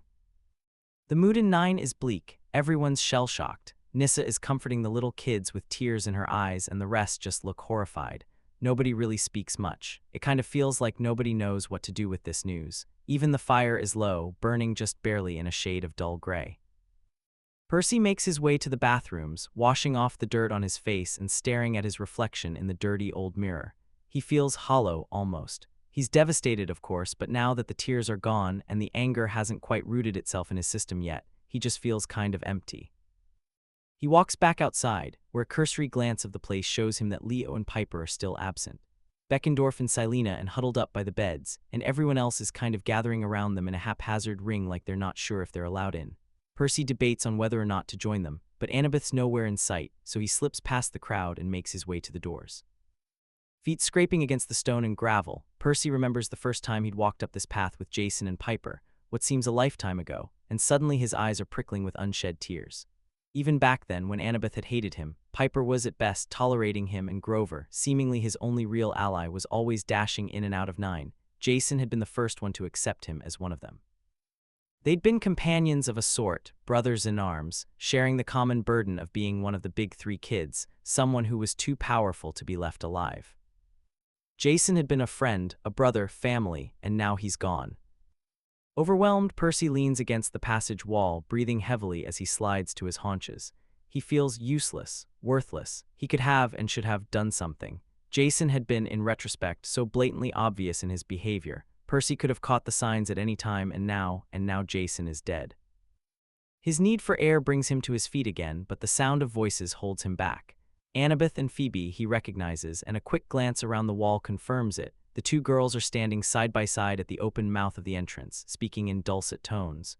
Annabeth's got her arms crossed. Phoebe's turned towards her. "All I'm saying is that we could use you," she says, and it's like a stone has dropped into Percy's gut. That's how quick he sinks right back to the floor, stunned. "I'm not telling you to abandon your people, I mean, you wouldn't be, but still."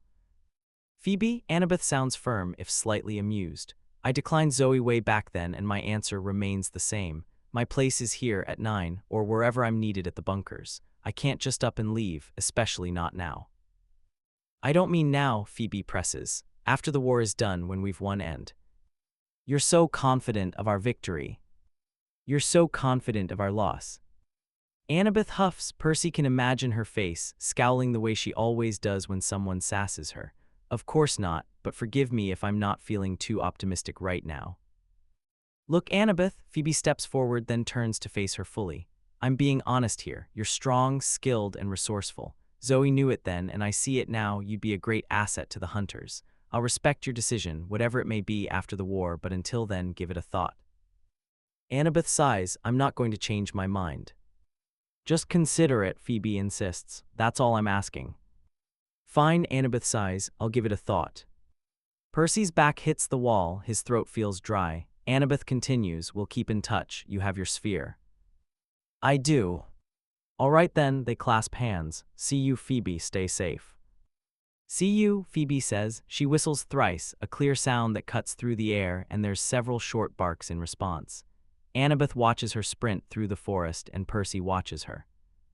He doesn't quite know how he made it further down the tunnel without her hearing him, but she jumps at the sight of him when she turns around to go, presumably, back into Bunker 9. Percy, her hands on her heart, you scared me. He ought to make some small talk. Ask how she's doing because he can still see how her eyes are red and puffy from crying.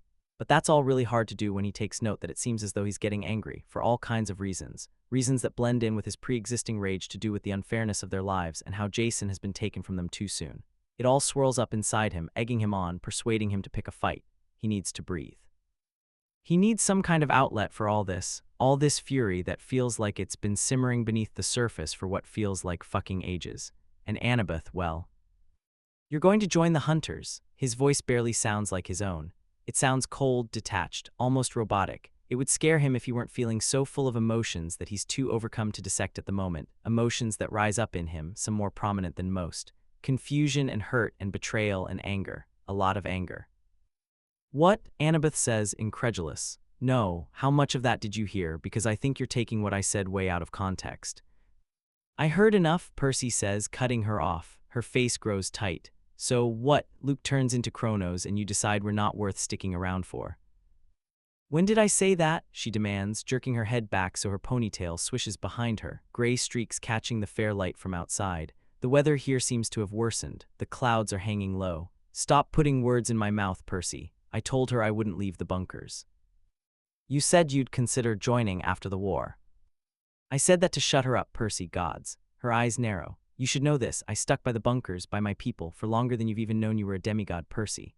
I through all the betrayals, all the deaths, all the failed quests and our defeat in the first war, I've stood my ground. Here, frustration and hurt laces her tone as she stamps her foot against the stone floor. Even when Thalia was gone and it looked like all was lost, I stayed. And yes, it's been hard, and I'm not going to lie, leaving is tempting sometimes. Joining the hunters is tempting, but I would never do it. I love this place and these people, and I would never, ever give up on them. Her lip quivers, curving downward into a sickened frown. And you know this. Why are you doing this, saying all this shit? Why are you picking a fight? He is picking a fight, and he does know deep, deep inside that it's a shit idea. This is probably the worst time ever to confront Annabeth, but here's the thing, he can't seem stopped now. Words flow from his mouth like water from a height, and for the first time when faced with Annabeth, he means for them to cut her deep to hurt, and he knows he should hate it, but instead he feels nothing but vindictive pleasure. I'm not picking a fight, Annabeth. I'm asking you about what I heard. You must know that I didn't mean what I said to Phoebe. Annabeth's laugh is more of a scoff. Do you really think I'm that heartless, that I'd just abandon everyone without a second thought? She sounds hurt. Because if you do, you don't know me very well. I do know you. Percy's breathing is speeding up. Annabeth's hand seems to constantly drift by her dagger like she's waiting for him to explode on her, which to be fair might actually happen. He feels kind of wild, like he's standing in the surf chest deep and the waves are battering him about from all directions, leaving him frustrated and without any footing. I know you, Annabeth. Well, she replies slowly, voice low, dangerous. Then you'd know I could never do that. Leave my friends and family in the middle of the night like Luke, Percy says. Annabeth pauses at the mention of his name. Pure, deep grief flashes across her face before it's replaced by her usual hard expression. Like Luke, she agrees, though the words come out through tightly gritted teeth. Is that what you came here to fight about, Luke? Percy wants to deny it, he does, but in his heart of hearts he knows he can't. Because isn't that what it all comes down to? Luke, his choice to betray everyone, his choice to capture Annabeth, who went willingly into his thorny arms even though Percy begged her not to. Luke with his iron skin that could deflect even riptide, Luke with his golden glowing eyes, with a sword in a hand and a soul that can stop time itself. Luke who Annabeth refuses to talk about, even now because. You still love him, the words come out in a whisper. You still love him, don't you? Annabeth chokes, her hands covering her mouth even as she hesitates, but that's all the confirmation Percy needs. You do? Percy can't help that his voice comes out dripping with such disdain, but he makes no effort to correct his tone, and the stunned, guilty look on Annabeth's face melts back into defensiveness at the sound of it. Do you have any idea what you're doing, Annabeth? There is no more Luke Annabeth. Not anymore. Do you even realize that? Of course I do, she snaps, though her voice has gone up in pitch like she's trying hard not to cry. I know, I saw it, I saw him, I know what it means. You will lose a love to worse than death, Percy recites, and every word hits Annabeth like a physical blow. She steps back, eyes wide. That's what May told you, right? Percy asks. It's about Luke, right? Wait, don't answer that. It has to be. I'd definitely classify becoming a host for a Titan as worse than death, wouldn't you agree? What do you want? Annabeth asks, tearful, though her eyes blaze with a fearsome anger that Percy matches with his own, equally intense stare. Do you want me to admit he's evil, that he's scum, worse than the grime that lines Tartarus? Because he is, you're right, Percy. Are you happy now? Her arms go up in the air, a mock celebration that has Percy gnashing his teeth together. Congratulations, you got me to say it, Percy. Now can you leave me the fuck alone? You don't get it, Annabeth, Percy hisses, stepping closer to her. Annabeth flinches back, and he'd take offense to it if she didn't harden her gaze immediately and gesture for him to go on with an expression so patronizing he wants to scream. Back in Authries, when I was about to stab him, you yelled at me to stop just as I did. Because I didn't know what would happen, she defends at once, and I was right. You dislocated your shoulder, Percy, and it woke him up, for fuck's sake. We were trapped, and it could have been worse if Nico hadn't got us out of there in time. You yelled at me to stop, Percy yells at her. You told me to stop, when killing him would have solved all our problems at most, or eliminated an enemy at least, and you told me to stop because you love him. That's not why I did it, Annabeth cries. It's not, it just seemed like an incredibly stupid, reckless idea at the time. Much like you abandoning your entire self at Authries to take the sky from him, Percy roars, and Annabeth chokes back a sob behind her hands. Annabeth, you love him so much you held up the fucking sky for him. And I was an idiot for it, she screeches back, losing her cool at long last, and the fury in her red face renders him silent for a second. I was so fucking stupid for believing there might be some good in him, and I paid for it 1,000 times over, 1,000,000 times over, and it took all I had, every bit of strength I had in me just to stay alive. Her fist clenches in her own shirt, just over her chest, as she heaves with rage and loud, racking sobs. I can't deny how fucking stupid I was, Percy, and I'm sorry for it, you know I am. But you can't deny you love him, he says harshly. Her eyes flash, then drop. I don't know what I feel for him anymore, Percy, but it isn't love. Need I quote the prophecy again? I don't expect you to understand, she snaps, gazing up at him again with flinty eyes. He was all I had, Percy, for years. Do you know what it's like to be run out of your own fucking house because your father, the only family you've ever known, can't even bring himself to look at you out of disgust? She's crying again, tears streaking down her cheeks, cutting a neat path through all the dust and dirt that's gathered on her face during their travel back to Bunker 1. Luke and Thalia were all I had for years and years, and I'm sorry, I wish I could forget those times, but I can't, okay? I fucking can't. She bites her lip, then bursts out, I know he's evil. I know he's so far gone that nothing can bring him back. I know he has to die. Her eyes well up again as she adds, it's a little hard for me to watch you do it. That makes you a liability, Percy says calmly. What? Annabeth says, so shocked that she doesn't even look pissed anymore. Percy, don't you dare even suggest. It's true, he snaps. You've made 2 big mistakes so far when it comes to him. Who knows what could be next? It could come at the cost of your life or mine, and then our whole cause is doomed. His gaze bores into hers, so deeply and strongly that he can see the exact moment her walls erect themselves again, this time doubly resistant to reason. I'll kill Luke myself if I have to, she says, and though he can tell her intent is strong, her delivery comes out tremulous. I just said he has to die, Percy. I'm not going to stop anyone who aims to kill him. I'm just not going to abandon all the good memories I have of him. What's the crime in doing that? Those feelings are what's keeping you from acting logically, Percy snaps. I made a mistake when I took the sky from him, and I won't do it again, she screams. What the fuck else do you want, Percy? Do you want me to drive the dagger into his chest myself? Because I'll do it. She slaps the side of her sheathed weapon now, nearly hysterical. I'll do it. I know who he is, who he's become, what he's done. I don't even blame you for hating him, because after all he's done to you, gods, you of all people deserve to run him, though. What? He asks, the waves of emotion coursing through him stop, allowing for a moment of calm, almost serene clarity. What do you mean, after all he's done to me? For the first time since the conversation first grew heated, all the fight drains out of Annabeth. She looks guilty, frightened, skittish as she explains, stuttering, what Luke had told her as she held the sky on Authries, that he'd seen Percy at the Empire State Building during that one school field trip. That one school field trip that Percy recalls meeting someone's eyes, someone's blue eyes, holding their gaze for a split second and feeling uneasy about it before breaking the spell and looking away. Annabeth tells him how Luke then figured out he was a demigod and sent a monster to tail him, and it wasn't just any monster, it was the Minotaur. New York it's a huge city, Annabeth whispers, her lips quivering, but he found you, Percy. He found where you lived and… He killed my mother. Yes, says Annabeth, dropping her gaze. He killed my mother, Percy repeats. He's so full of rage that it's coming out calm, but with the flick of his wrist he thinks he might be able to bring down the whole mountain. Luke killed my mother, and you kept it from me. I should have told you sooner, Annabeth says at once, biting her lip. But… Why'd you keep it from me? Percy asks, tilting his head, smirk dripping with derision. Why, Annabeth? To protect Luke, is that it? Of course not, Annabeth says back, evidently stung. Percy, the day Jason ran, when we were in the infirmary, I tried to tell you, don't you remember? He does, but that's no excuse. His laugh is full of scorn. You had months to tell me, Annabeth, months. I tried to tell you so many times, Annabeth says loudly, squaring her shoulders. So many times, only we'd always get interrupted. You could told me any number of times if you wanted to, Percy yells. But no, you fucked off to Bunker 6 to avoid me. I fucked off to Bunker 6 because you kept pushing me about what I'd been through on Authries, trauma that, forgive me, I wasn't eager to live through again. Annabeth shouts back, her lips pulled back in an ugly snarl. All you have to do was pull me aside and just tell me, Percy screams, swiping away quickly the tears that have only now begun to emerge. What the fuck, Annabeth, that's so fucked up. Whenever I tried in the bunkers, you just turned the conversation into something about Luke, something about me at Authries. Annabeth sobs. I know this is my fault, it is so completely, awfully my fault, but every time I came to you, you just start interrogating me about him again.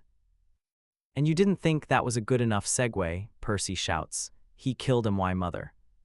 I know, Annabeth yells back, voice hoarse and cracking. I know, it's a sensitive fucking topic, so I couldn't just say it out of nowhere, could I?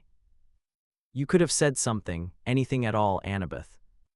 I tried, she shrieks. I tried so hard, even on the quest. But you, when we weren't getting interrupted by something external, you just blow me off to go talk to Rachel. What's this got to do with Rachel? Percy asks, bristling at her tone. Nothing, Annabeth throws her arms up in the air. All I'm saying is, I came to you that night to talk, and you said you didn't want to hear anything I had to say. Then you and Rachel just… Stop bringing up Rachel when you don't know shit about her, Percy snaps. I'm just recounting the incident, Annabeth yells back. What's your problem with her? She was nothing but nice to you and you acted like… Like what? Annabeth says, voice thick with emotion. You were so fucking rude, Annabeth, fuck, Percy says, gritting his teeth. She helped me so much, she helped me find you guys when, may I remind you, you left me for dead. You said you weren't upset by that. Annabeth bites her lip, eyes shut. You said you understood, and for the record, Percy, I waited for as long as I could, and I only left because Piper insisted on going and I didn't want us to split up any further. Yeah, I get it, Percy says bitterly, against his better judgment. He does get it, he does, but it's now of all times that it's all pouring out, and even though it's Piper he should be more pissed at, he can't take it out on her right now, can he? Well, you clearly don't, Annabeth grits out.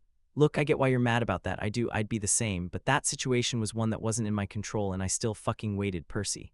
I knew you were alive, don't ask me how I knew, and I waited for you, and then I left directions the best I could, but… She stops abruptly, her eyes darkening almost imperceptibly. But you already had help. Reiterating, Percy says, barely managing not to snarl, what the fuck is your problem with her? Just because I don't trust someone I don't know. Oh, fuck off with that excuse. She clenches her jaw. It's the truth, Percy. What do you want to hear? That I'm pissed she basically monopolized your time when I was trying to tell you something important. Then, there you go. That pissed me the fuck off, Percy. There, are you happy now? She didn't do a damn thing, Percy fires back. How can you even say that? We had the perfect opportunity to talk that night, and the perfect opportunity to talk would have been any time we were in the bunkers, Percy manages. Any fucking time. I know, okay? Annabeth presses the heels of her palms into her eyes, taking a deep, shaky breath. Percy looks at her like he's seeing her for the first time. Despite everything, he's always had an enormous respect for her. Now he feels nothing but disappointment.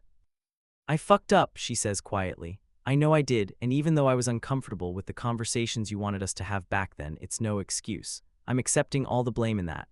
All I'm asking for is for you to understand the situation then and your hand in it. She levels him with a look which might have worked in the past, but not today. You were pushing me too hard about all the pain I felt on Othries, and you brushed me aside for Rachel multiple times when I came to you to talk. Like how you brushed me aside for Luke, Percy counters.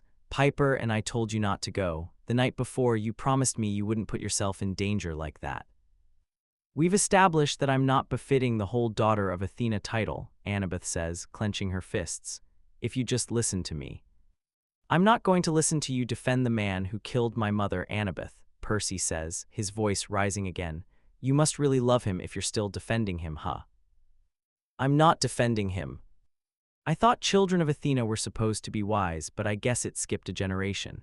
He says, sneering, walking right into a trap on the enemy's base, falling in love with a titan, he laughs, a strained, cold sound. And you're supposed to be the smart one. Annabeth reels backward, shocked. She looks like she's been slapped across the face. She takes a step back and blinks at him, her eyes going wide and glassy, like she's waiting for him to take it back. Part of him does, to be honest. He knows how much pride Annabeth puts in her own intelligence, and a line like this will hurt her more than any kind of physical wound. There's a sick, sinking feeling settling throughout him now that the blinding rage he'd felt is subsiding at last, and it feels like he's got out all that he's wanted to say from the very moment that Annabeth put on her invisibility cap and left him to watch as she was forced to lift the sky on Othries all those months ago. But he doesn't apologize, and he watches as his words hang over her, as she gulps, blinking rapidly, but never once breaking eye contact with him. I needs to be alone, he realizes out loud, his voice feeling rough from all the yelling. I need to get away from you for a while. She doesn't protest as he turns around, walking away from her, back to Bunker 9 on quivering legs. His knees feel ready to give out, and his heart is pounding like a gong against his ribs. He feels raw, somehow scrubbed clean on the inside. He can't look at Annabeth. He doesn't want to, which is a lie because he does. Every step away from her is killing him, even though he's furious beyond comprehension at her right now. He can't believe how she went from being quite possibly his favorite person on the planet to whatever this is. And then in a whisper he hears, "Go." Annabeth's voice is soft, spoken under her breath. She probably doesn't mean for him to hear it, but she's probably unable to stop herself saying it since she's always been one to have the last word. And Percy hears every word. Run, it's what you do, Percy. It's what you always do. It makes him stop in his tracks. He hears her sharp inhale, indicating she knows he heard her. Like she had done before, he waits without turning around for her to take it back, all the while knowing that she, like him, will not do it, because Annabeth is nothing if not a fair, just ruler who deals out punishment the same way it's dealt to her. She had aimed to hurt him the same way he'd struck her weak points, her pride, her mind, her love for Luke, and they've both hit home, and now this. Two people standing a couple of feet apart in the cave where they met the first time. She'd held her knife at his throat, but this feels worse somehow. This is them raw and exposed, having hurled the worst of insults at each other, both unwilling to apologize. Outside, Percy hears it thundering. Or maybe that's just the way his heart is beating, so fast that it's a whir of mindless noise, a constant hum that's drowning out everything else, even his own scattered thoughts. When he can't take the silence any longer, Percy walks away. Annabeth does not stop him. Percy doesn't mean to have an emo session in the rain, but of course it happens anyway. He isn't quite sure where he is. It's one of the little farming lands the children of Demeter use, possibly the same one Percy uses when he does the laundry, though it's hard to tell through the haze. It's freezing. Percy hunches on a rock, shivering, too exhausted to even keep himself from getting wet, which is a skill he can probably pull off in his sleep. He gulps, rainwater pouring down his nose and cheeks into his open mouth. He coughs. His nose feels stuffy and his throat is hoarse. He feels as though he can't breathe. In the rain, it doesn't matter that he's crying. His tears are washed away faster than they fall, and Percy doesn't bother wiping them away. He can't stop thinking about Jason, and his mother, and Annabeth too, he might as well admit it. He crossed multiple lines during their conversation, and Annabeth might have deserved it, but he shouldn't have hit her below the belt the way he had. Not when she's right, she had tried to talk to him. Multiple times before she left for Bunker 6 and multiple times after. That still doesn't fully excuse her, of course, but it doesn't make her the villain he'd initially painted her to be. His mother, Percy tilts his head upward, eyes closed, water pouring down his face and shoulder, pooling in his lap in the folds of his shirt and his cupped hands. On stormy days, his mother would make this weird kind of soup with leftover noodles and pasta and vegetables, and they'd sit by the large window in her room on the bed and watch the rain while slurping on the noodles. In later years, Paul would join them. Percy had liked Paul a lot, but he liked the times he spent with his mother alone the best. He'd run from Sally Jackson as she died. It will forever be his biggest, greatest loss, and nobody can change that. Percy can get mad at Annabeth all he wants. He can blame Annabeth for not telling him, the Minotaur for doing the deed, Luke for ordering the kill, and the Titans for poisoning Luke's mind, but in the end, Annabeth had been right about him running away. Percy's the one who stood there while the Minotaur squeezed the life from his mother's body. Percy's the one who ran when the monster turned on him afterwards. Her death is the result of many people, but in the end, when it came down to it, Percy abandoned her. Percy fled as she died without looking back. Compared to Luke, who is also guilty of abandoning his own mother, is Percy any better? You didn't betray your friends, he tells himself. But Percy is guilty of that too, isn't he? He'd promised Nico to keep Bianca alive and he'd utterly failed. He'd promised Bianca to keep Nico safe and he's failed there too. He let Jason die and he has no idea to make good on his promise to Jason now. How the fuck is he supposed to take care of Piper? How is he supposed to convince her that it'll all be okay when she's just lost the person she loves most? Suddenly filled with an overwhelming sense of grief and loss, Percy stands, jaw clenched, and pushes up at the air with a grunt. The rain stops. Percy watches what must be a million little droplets suspended in midair, shining the way water does when hit just right by a ray of light. He weaves between them, panting with exertion. He can feel the weight of all the water, new droplets falling into his little sphere of control and halting, tens and hundreds and thousands and millions of little pockets of water, frozen by his will. If he stands still, he can pretend that time has stopped, but it's not the same as what Chronos Luke had done, though. It's just not the fucking same. With a slight groan, she lowers his arms, and the rain comes crashing down on him all at once, like a waterfall, before it resumes its steady pace once more. Percy's still got that rush of power going through him, like at Mt. St. Helens where he'd pulled water from every living being around him to jet himself out of the volcano. With a single step now, he thinks he could level the ground, but he resists. "You've gotten stronger," comes a voice from behind him, almost a whisper, and Percy whirls around to see Nico stepping out of a shadow. "When I was a child, I thought you were so strong, the strongest. I thought that was you at your peak, but you've gotten even better now." "A lot of good that did," Percy says bitterly, watching Nico carefully as he steps towards him, nose crinkled from the cold. "You did the best you could," Nico says quietly. "There were a lot of things out of your hands, Bianca most of all. I am beginning to realize that now." Percy looks at him, clothed all in black. He looks even paler from the rain. Grime washes off his face in wave after wave. He wonders how long it's been since the son of Hades took a bath. "What are you doing here?" Percy realizes with a start. "I asked Grover to." "He took me someplace safe," Nico assures him at once. "Nobody found us. Tyson and Ella guarded me well. We only split ways a few days ago. Grover went to try something with the fleece. I went to Mt. St. Helens to confirm something and then to the underworld to consult with some ghosts." He shrugs as though this is normal. "Then I came here."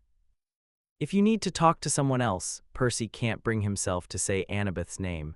"Now might not be the best time. We just held Jason's funeral." "Oh," Nico drops his gaze. "I didn't realize."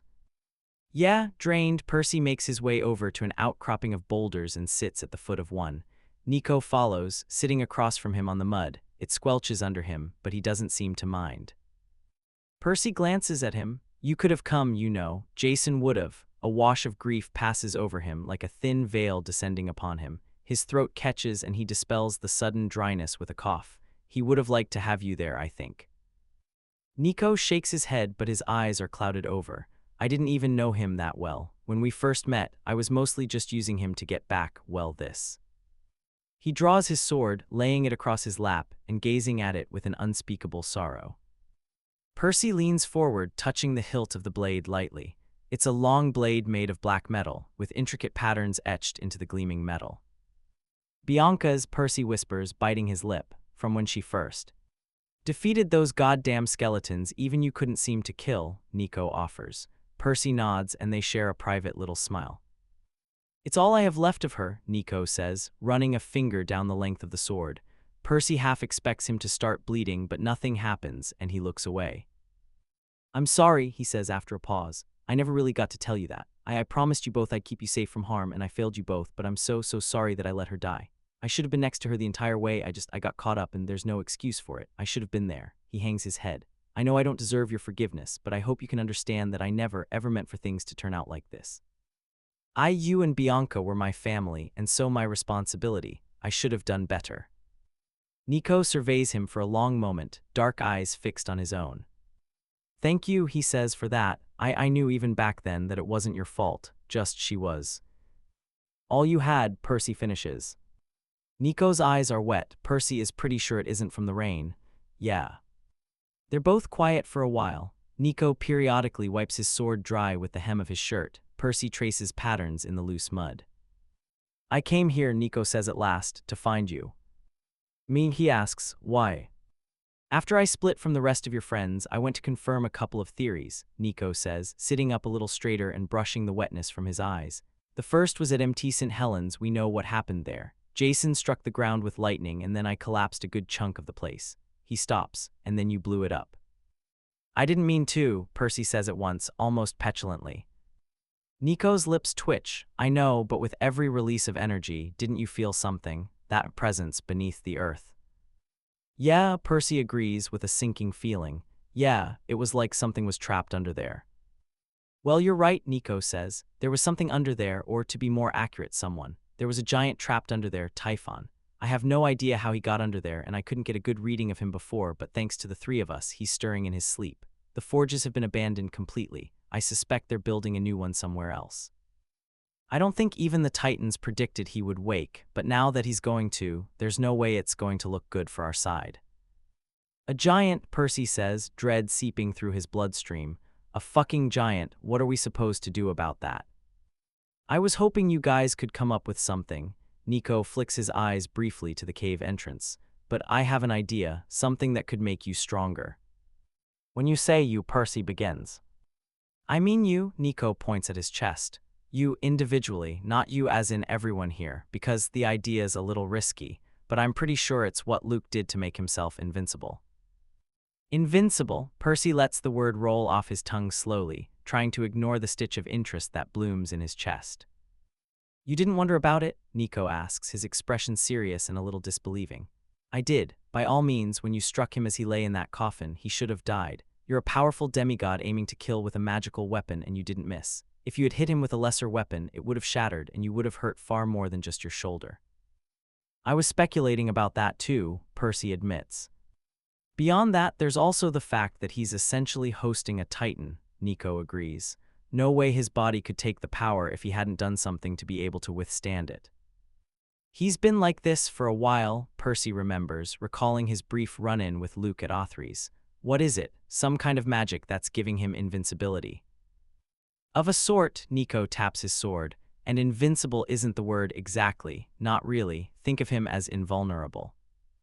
He lightly rubs at the back of his palm, skin made of steel so that no weapon could ever pierce through, all except for a single point on his body, where, if he struck with even a needle, it could prove to be fatal. An Achilles heel, Percy breathes, his heart stuttering as he remembers Lupa telling him the tale. He went and bathed in the fucking Styx. He did, Nico worries at his lip. I went to the underworld myself to check. Multiple ghosts saw him do it. He came with a Titan as witness, Prometheus. No wonder we couldn't make a dent in him, Percy marvels. So, is that why you want me? Nico's cheeks color slightly. I think you should bathe in the Styx as well, yes. It's quite possibly the only chance we have. It'll be dangerous. I'll do it. Nico gawks. Percy, you can say no. When I say dangerous, I do mean that there's a good chance you could die. I'm doing it, Percy says, adamant, standing up with purpose. If I don't stand a chance. I have to at least try. He feels a little unbalanced and a little desperate, but something in his expression must convince Nico that he really is serious about this, because the son of Hades stands up, wiping at the dirt on the back of his pants. How do we get there? Percy asks. What you want to go right now? Nico asks in disbelief, eyes going wide. You aren't going to tell anyone. He probably should is the thing. He can't leave without an explanation the way Jason did. But he can't stomach the thought of facing Annabeth again, and anyone else he talks to will probably convince him to stay. He can't afford to do this the way 9 will handle it, assigning a quest, getting ready, all of that. He's got about a month before he turns 21. He's got to move, and he's got to move now. "Can you steal me a pen and paper? There's some at the bunker workspace," he asks Nico, who grumbles an assent and vanishes. When he returns, stationery clenched in his fists, Percy sits down and begins to write. Annabeth, he writes in Greek. First and foremost, he warns her of Typhon, giving the credit to Nico, who he refers to as N. He tells her to try and get in touch with Raina, Hazel, and Frank, to inform them to be at New York at least a week before his birthday, where he's sure the final battle will take place. He tells her to keep the bunkers armed and ready for war. Lastly, he says that he's going to be gone for a little while. He will be back in time for the war to begin, but there's something he needs to do first, something that will hopefully give him the edge he needs to defeat Kronos permanently this time. "I will be back," he promises. "Tell everyone I'm not abandoning them. This isn't me running, despite what it looks like, and this isn't going to turn out like last time." "I'm sorry," he writes, and then scratches it out immediately, ears burning. He replaces it with a simple goodbye for now, and folds the letter closed. Nico gestures at it. "Want me to put it back?" "It's all right." Percy places it very deliberately in the middle of the passage. "Someone will find it." "If you say so." Nico twists the hilt of his sword as though debating what to say next. "Let's go," Percy says quickly. He's already feeling the familiar sense of guilt, and his mind is already trying to convince him to tell someone, Annabeth, or Piper, or Leo, or Beckendorf, or Silena, in person, so they'll know he isn't leaving them for good, before I change my mind. "Okay," Nico mumbles quietly. Percy douses a nearby brazier with some water, casting the labyrinth into darkness. Nico's eyes gleam in it, even as he calls forth a shadow with a wave of his hand and steps into it as though it's just another door. His hand, pale in the dark, reaches out to him. "Are you coming?" comes his voice. Percy swallows. He thinks of Jason, leaving all alone on a quest that he knew would kill him. There's a part of him that's wondering if he's making a terrible mistake, if he really is doing the right thing. If this goes wrong, it'll all be for nothing, and he's got so much to lose now. He's not just fighting for himself, he's fighting for every demigod in the bunkers and New Rome. He can't let anyone down, not again. He doesn't want to leave Piper when she needs people supporting her, now more than ever. He doesn't want to leave Leo, who will be so focused on Piper that he'll forget, even blame, himself. He doesn't want to leave Bunker 9, where he could be of use, teaching everyone sword techniques that they will surely need in the war to come. He doesn't want to leave Annabeth. Despite everything, he knows that him leaving is going to affect her on a personal level, because of all the people she's lost in her life. He doesn't want to leave her, not now, not when she's going to be beating herself for being unable to save Jason and Luke. He doesn't want to leave her, not now, not like this. Him leaving now would encourage the final line she'd spat out at him, that he runs, that it's what he does. And the thing is, ever since Percy got here, ever since he got to Bunker 9 and met Jason and Piper and Grover and Leo and everyone else, ever since getting to know Annabeth, he hasn't wanted to run, not even once. He hates that they are parting on terrible terms. He wishes he could talk to her. He wonders when he's going to see her again. "I'm coming," he tells Nico. He puts out his own hand, grasping Nico's fingers, surprisingly warm and comforting in his own. He takes a step, then another. Nobody is around to hear his startled cry as he's pulled into the gloom. They're halfway across the country when they get the call. Frank lands on the shore of a medium-sized lake, transforming into his human self and stretching his limbs after Hazel's slid off his back. She withdraws their sphere from her pocket with shaking fingers. It's vibrating. The gem on the bottom glows on and off with a faint red light. She manages to press the button after a couple of seconds, and once again, Annabeth's voice rises into the air. "Frank, Hazel, I hope you're getting this," she says. She sounds terrible, like her nose is blocked. "Leo's told me to inform you that the Mother Sphere is now online and ready to go, so just press 0 if you want to broadcast a message to everyone with a sphere, and I'll have everyone else's codes listed out in a while. But that's not," her voice catches, "that's not why I called." She takes a breath. Frank can hear the shakiness in her voice, and his hand finds Hazel's almost instinctively. "Jason is dead," Annabeth says, cracking on the last word, and there's a couple of minutes of silence as Hazel and Frank, chilled to the bone, digest this as Annabeth sniffles quietly. When she speaks again, her voice is muffled like she's buried her head in her hands. Frank can actually picture her bent over her desk, the sphere atop it, recording her as she cries. He wonders how many takes she had to delete before she managed to get the words out. How she probably volunteered to send him and Raina this message just to save Piper or Leo the trouble of having to do it. "Oh, poor Piper," Hazel whispers, her eyes full of tears. "Poor Leo." "Poor Jason," Frank murmurs. "How did Jason fulfilled his end of a prophecy he received?" Annabeth continues, effectively answering his query. "He fought Creos at Othrys and managed to defeat him." "Oh my gods," Hazel says, the tears spill over. "Jason. He died a hero's death." Annabeth's voice grows stronger. "He fought for our survival, knowing full well he was not the hero of the great prophecy, knowing full well he was fighting to the death against an opponent who had almost taken his life before, and he did it anyway. He defeated Creos so there would be one less for us to face. He did it because he believed in our survival. He believed we would win." She pauses. Hazel clenches her jaw as though deciding something, and when her eyes meet Frank's, they're full of fire. "Till his last breath, Jason is a hero," Annabeth says. "He defeated Creos so that we might stand a better chance in the war that's to come, and by all the gods we will not let his sacrifice be in vain." Frank stands up straight, one hand wrapped around Hazel's and the other gripping his bow so tight he's worried he might snap it in half. But there's something stirring in him, some untapped power waiting to be unleashed, the beast of his dreams spreading its wings and roaring to the skies. He feels as though someone's lit a bonfire under him. He's never felt this way before. He's battle-thirsty. He's itching to fight, to get revenge for all the bastards who have taken his friends and family from him. It's bizarre and a little scary. He's always fought because he had to, never because he wanted to, but now all he wants to do is plunge his spear into the enemy and literally slice them to pieces. His blood feels hot. His breath comes out in little puffs. "We can now only assume that Percy is the hero of the prophecy," Annabeth continues, her voice rising in volume and conviction. "He turns 21 on August 18th. That gives us a little over a month to prepare ourselves." Hazel glances at him. Frank nods. "They'll get the eagle by then. They will." "1 week before the 18th, we will begin our attack on New York," Annabeth says. "We're going to kill every single enemy that stands in our way. We will take back the city, kill any titan that dares to oppose us, and build Olympus back up again, brick by brick if we have to. Stone by fucking stone." The thing inside Frank curls up, growing hotter and hotter until Frank feels ready to burst from within. He releases Hazel's hand and staggers backward, shaking his head when she tries to come close.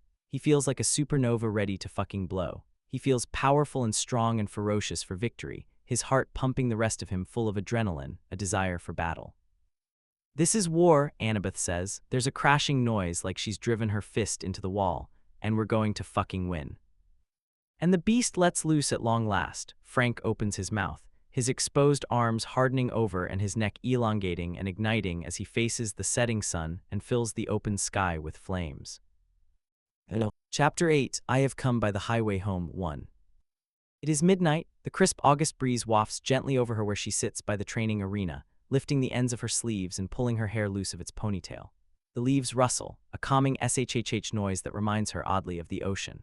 The sound of gentle chatter reaches her ears as most of Bunker 9 settles in for bed after another grueling day of training, and Annabeth waits alone. It's been roughly 3 weeks since Percy left 9, and Annabeth hasn't had a peaceful night since. The way her heart dropped to the soles of her feet when Connor gave her the hastily scribbled letter he'd left in the corridor, man. She'd never felt so remorseful in all her life. She takes out the note from her pocket now, smoothing it against her thigh and shifting slightly so that she can read it again in the light, even though she'd had it memorized after the first read-through. "Annabeth, do you remember MT St. Helens and the rumbling beneath it? And tells me I might have freed Typhon when I caused the explosion that blasted me out of the mountain. We're going to go investigate and follow up on a couple more hunches while we're at it. N says that war is inevitable at this point. He might have a solution for me to stand a chance against Lou Kronos. It's a little risky, but I think the risk is worth it. I'm going to try it. It's important. I wouldn't leave if it wasn't important. I don't know how long I'll be, but if I'm not back within the week before my birthday, gather all the bunkers and head to New York. I'll meet you there. I've told Grover too, but you can use the spheres to contact Raina, Frank, and Hazel, just to keep them informed. I know that me leaving isn't helping boost morale, but I will be back. Tell everyone I'm not abandoning them. This isn't me running, despite what it looks like, and this isn't going to turn out like last time. Sorry I couldn't give you more notice. I'm sorry, goodbye for now. Percy." Whenever Annabeth reads the letter, she gets fucking pissed, man. Which is stupid, she barely has the right anymore. After the way she treated Percy the night he left, the things she said, she deserves to be left in the dark. A taste of her own medicine, almost. She wonders if this is how Percy felt when she was stuck on Othrys, if he was losing his mind wondering what state she was in. Because Annabeth is, losing her mind, that is. It's a horrible, horrible thing to feel. She goes through the motions every day, the way she's been during the 2 weeks or so since their fight, and although her mind has more than enough to be occupied by, namely, figuring out which statues might be left to use after the last war, sending satyrs to lay out the city anew so they can figure out where to lay their new Greek firebombs, running sparring sessions every night, keeping in contact with Grover, Hazel, Frank, and Reyna via the spheres, and going on supply runs to keep 9 well-stocked and ready to produce more weaponry for their side. There's a part of her, it seems, that has dedicated itself to, well, just Percy. Where is he? The part whispers when she wakes up every morning. What is he doing? It hisses as she brushes her teeth. What if he's lost? It warns as she eats her breakfast with Leo and Piper, all 3 of them trying their hardest to ignore the Jason-sized hole in their midst. What if he's doing something stupid and reckless and needs your help? It cries as she converses with Reyna about their daily progress. What if he's lost and cold and alone and in hiding? It yells as she listens to the satyr's report. What if he's on the brink of death and he needs you and thinks that you've abandoned him again? It yells during her training sessions as she tries her hardest to call out feedback on Nissa's footwork. What if he's called Rachel again? It thunders as she retires for the night, clothed in a midnight blue hoodie that still smells faintly of the ocean.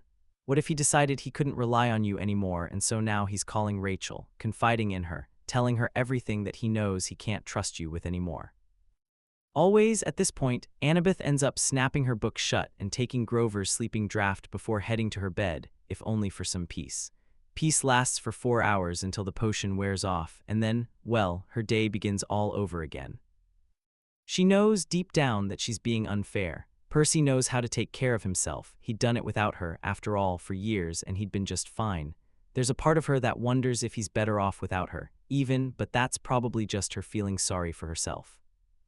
The bottom line is, Annabeth can't dictate what he does, as much as she'd like to, even though this selfish nugget of a thought is coming more from a place of concern than from her desire to know things, her need to control. It's just after all she's lost, after all she's seen, she doesn't want to lose him. Even if it means their relationship will be like this forever, sour and strained and full of things they wish they could say without hurting each other. Percy deserves someone who won't hurt him, someone who won't force him to leave the way she did. And if that person is Rachel, here she swallows thickly, well, that's his choice, and really, who is she to stand in the way? And he wouldn't even be making a bad choice. Rachel is fun, cute, light, carefree in the way Annabeth doesn't think she can ever be. She wonders if Percy feels better, breezier, just by being around her. Rachel isn't privy to a lot of the darkness of their world, of course, but maybe Percy sees that as a good thing, an escape. No wonder he sought her out the way he did. Maybe she really is his guiding light, she thinks with an edge of bitterness, his way through the convoluted maze of his life. Annabeth feels a twinge resonate somewhere deep inside her. She regrets the way she'd acted around Rachel, of course, but she remembers how she'd caught them in the labyrinth, standing so close, so still, lips parted, and feels that familiar monster inside her stir back to life. Massaging the stiffness from her thighs, she picks herself up, feeling that helpless kind of anger that you really can't do much against. And so she decides to give into it, walking into an inner cavern that's been converted into a training room, set up with several crude-looking mannequins lined up against the wall, with a big X marked right over their chests. Annabeth gathers an armful of throwing knives and dumps them at her feet. With a great heave she tosses the first one, it flies in a straight line and buries itself in the mannequin's head. If the thing had had eyes, she suspects the weapon might have hit right between them. Knife after knife hits their mark, and Annabeth doesn't realize until the only weapon left on her is Luke's that she's breathing ragged and heavy, like she's climbed a steep hill. This reminds her of when she'd first heard the story of Hazel's life and had briefly lost complete hope in their cause. She had felt as though she was free-falling in those moments, unsure of what to do. But Percy had been there to catch her. They'd sparred, and everything had been okay for a few precious moments before it all went to shit again. Her arms feel like they're on fire. There are tears stinging at her eyes. She looks at the knife in her hand, cool bronze and lethal, Luke's name carved into the hilt. She stares at it until she realizes that the emotion welling up inside her is sadness, at which point she flings it away. It hits a mannequin slightly above the navel, just beneath the vertex on the X emblazoned across its chest. Yikes, comes a voice behind her. That's your worst shot yet, and Annabeth whirls round, coming face to face with Piper, who had left to Bunker 10 a week ago, and who barely has enough time to brace herself before Annabeth rushes her and throws both arms around her. She hadn't quite realized how much she withdraws when Piper isn't around, but with both Piper and Percy gone and Leo too busy working on, well, everything, Annabeth's been feeling a lot lonelier than she'd ever like to admit. "Hey," Piper says into her hair. Annabeth knows the smile she's smiling, soft and pretty and touched. "Miss me that much?" She shakes her head, which is a lie. Piper scoffs, then steps back from the hug, but keeps her own hand on Annabeth's shoulder, looking at her up and down. Annabeth feels self-conscious. "What? I've been eating." "Not enough," she sighs. "Annabeth, I told you." "But I'm fine," Annabeth says before Piper can continue. She steps a couple of feet back and takes aim at a dummy, planting her right foot in front of her and twisting her body sideways, bringing her left leg into a kick so strong it sends the mannequin sprawling. Satisfied, she turns to Piper with a smile. "See, I'm in tip-top physical condition." "You look tense." Annabeth lifts the dummy back into a standing position. She walks a couple of paces away, adjusts her stance, and throws a knife into its heart. "What do you mean tense?" "You know," Piper waves a hand in the air, making small circular motions. "Frustrated, on edge." "This is controlled aggression," Annabeth corrects her, wedging out another knife from a dummy and throwing it so sharply that it lands only a few centimeters from the first. "You're not okay," Piper says, sitting down a couple of feet away and bringing her knees up so that they touch her chin. "And don't say you're fine, because I know you're not." Annabeth pauses in the act of mauling the training dummy to stare at Piper, but when all she gets in return is a deadpan stare of well, she bites her lip to stifle what would have been an angry sigh. Great, she's such a mess. Even Piper, who's still hurting from the death of Jason, has to come and comfort her. By all accounts, Annabeth should be the one supporting her. It's just Percy. "You miss him," Piper says, echoing her thoughts. "It's okay to miss him. You two were." She makes some weird gesture that looks like it might represent some filthy sexual act that Annabeth's never heard of because she doesn't care about this stuff and Piper's kind of a pervert. Still, though, her cheeks heat. "Fighting," Annabeth says shortly, looking away, sheathing her dagger and dragging the dummy back to its stand. "We were fighting. We fought pretty bad the night he left." She frowns at her own shoes. "It's almost been a month. To be more accurate, it's been 3 weeks and 2 days since he'd left." Annabeth's been counting the days, making small dashes in her notebook, convincing herself that Percy would show up soon. She'd spent half the day today staring at every entrance to the bunker in turns as though willing Percy to walk through one, and when that hadn't happened, she'd done the next best thing. Work herself silly until all her limbs were screaming for her to stop. "He'll be okay," Piper says quietly. "It's Percy." It's a little funny because she could very well be referencing their whole misadventure in the labyrinth post-MT St. Helens. Percy had practically come back from the dead after all, but it's something Annabeth often used to tell Piper when Jason was on a quest. "He'll be okay. He'll be back. It's Jason," because Jason would always come back. She glances quickly at Piper and looks away, biting her lip. Losing Jason had been hard, and even though they've talked about it, Annabeth still isn't quite sure how to broach the topic. Piper notices the look on her face, and the resultant smile is forced. "I'm not going to explode, Annabeth. You can stop checking." "Okay," Annabeth says, but she can tell by the look on her friend's face that she knows the significance of the words, and Annabeth wants to comfort her, but she doesn't know how to. Jason had been like a brother to her, her last real link to Thalia. Annabeth feels like a failure for not being able to keep him safe, for not spotting the stress he'd been under, for not offering to help, for not being fast enough to reach him.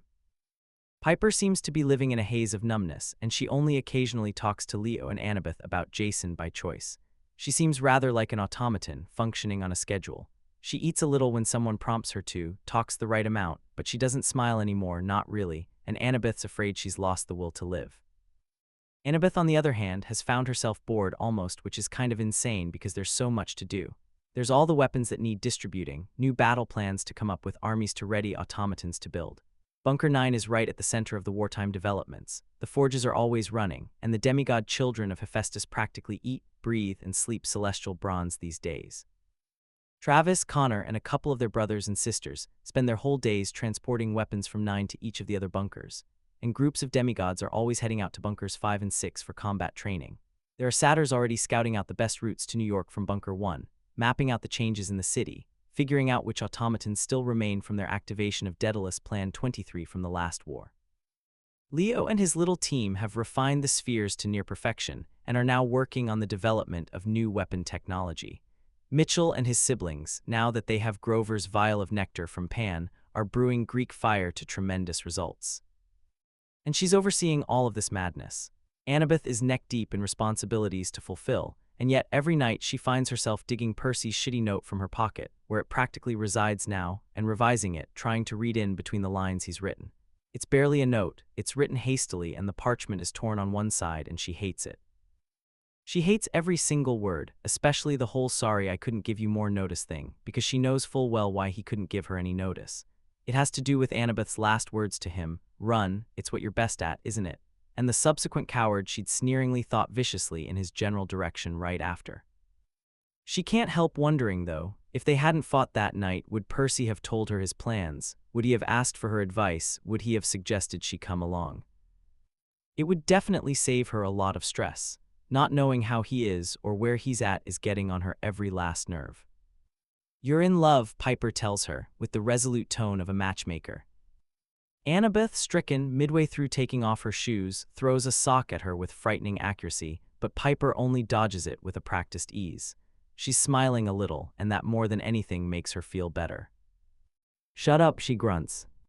"Will not," Piper says, fixing Annabeth with a gaze at once so determined, and pleading. Annabeth finds herself pinned underneath it, unable to move. She feels her palms begin to sweat. She isn't ready to think about this yet. The lines May had told her all those months ago, "You will lose a love to worse than death," they had definitely applied to Luke. Watching him rise from the coffin, so cold and powerful and so not Luke, to date it's one of the worst experiences of her life. She cares about Luke, yes, and she does love him, or at least she loves who he had been. Annabeth loves the Luke who had pulled her into his arms and promised to be her family. She loves the Luke who had once fought with every bit of life in him to keep her safe. But that Luke is long gone, and she thinks it's finally sunk in now. Too much has happened since, and Annabeth will never forgive him for it. She does not love him the way she suspects Percy thinks she does.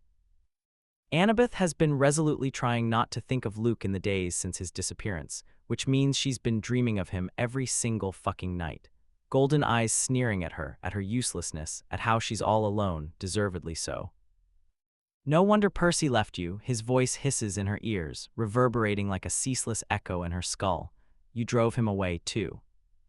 "I do not love him," she says, even though her voice sounds stupid and uneasy and small. Piper shoots her a look of sympathy.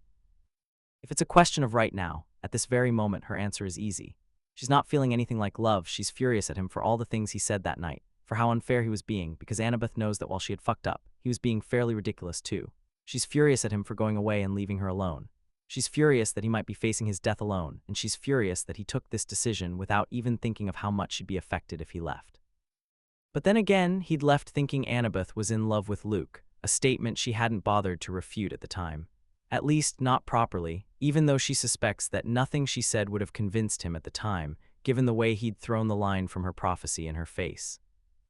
But Annabeth feels something for Percy, something terrifying and strong, and the kind of thing that is taking over all her senses and monopolizing her thoughts. It's not love, or maybe it could be. To tell the truth, Annabeth's never felt anything like this before. It hadn't been love at first sight, of this at least she is certain. It hadn't even been like at first sight. Percy had looked like he'd bathed in a puddle and had smelled no better. There had been no choir of angels, no fluffy white clouds blocking everyone else from her vision, no golden sparkles raining down upon them. There hadn't even been a sudden revelation. Annabeth's feelings for Percy had grown from nothing into a very, very unable to ignore something. It had taken her months to piece it together, and that was only after Piper's well-meaning meddling. "I don't know what I'm feeling," Annabeth admits in a whisper.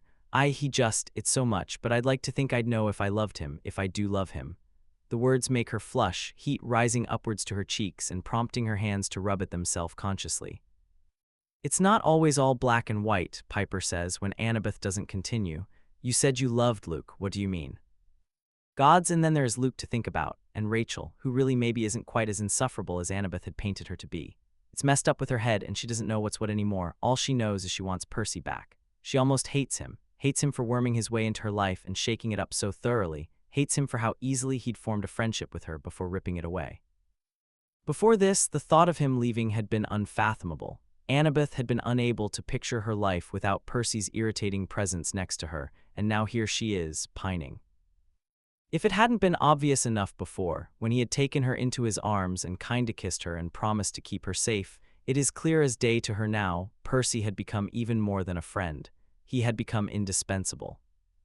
Struggling to explain as much to Piper doesn't come easy. Piper had seen Luke rise from the coffin. She knows what he's become. But for the first time, Annabeth really tries to explain what Luke means to her, how he saved her back then, and why it's so difficult to let go.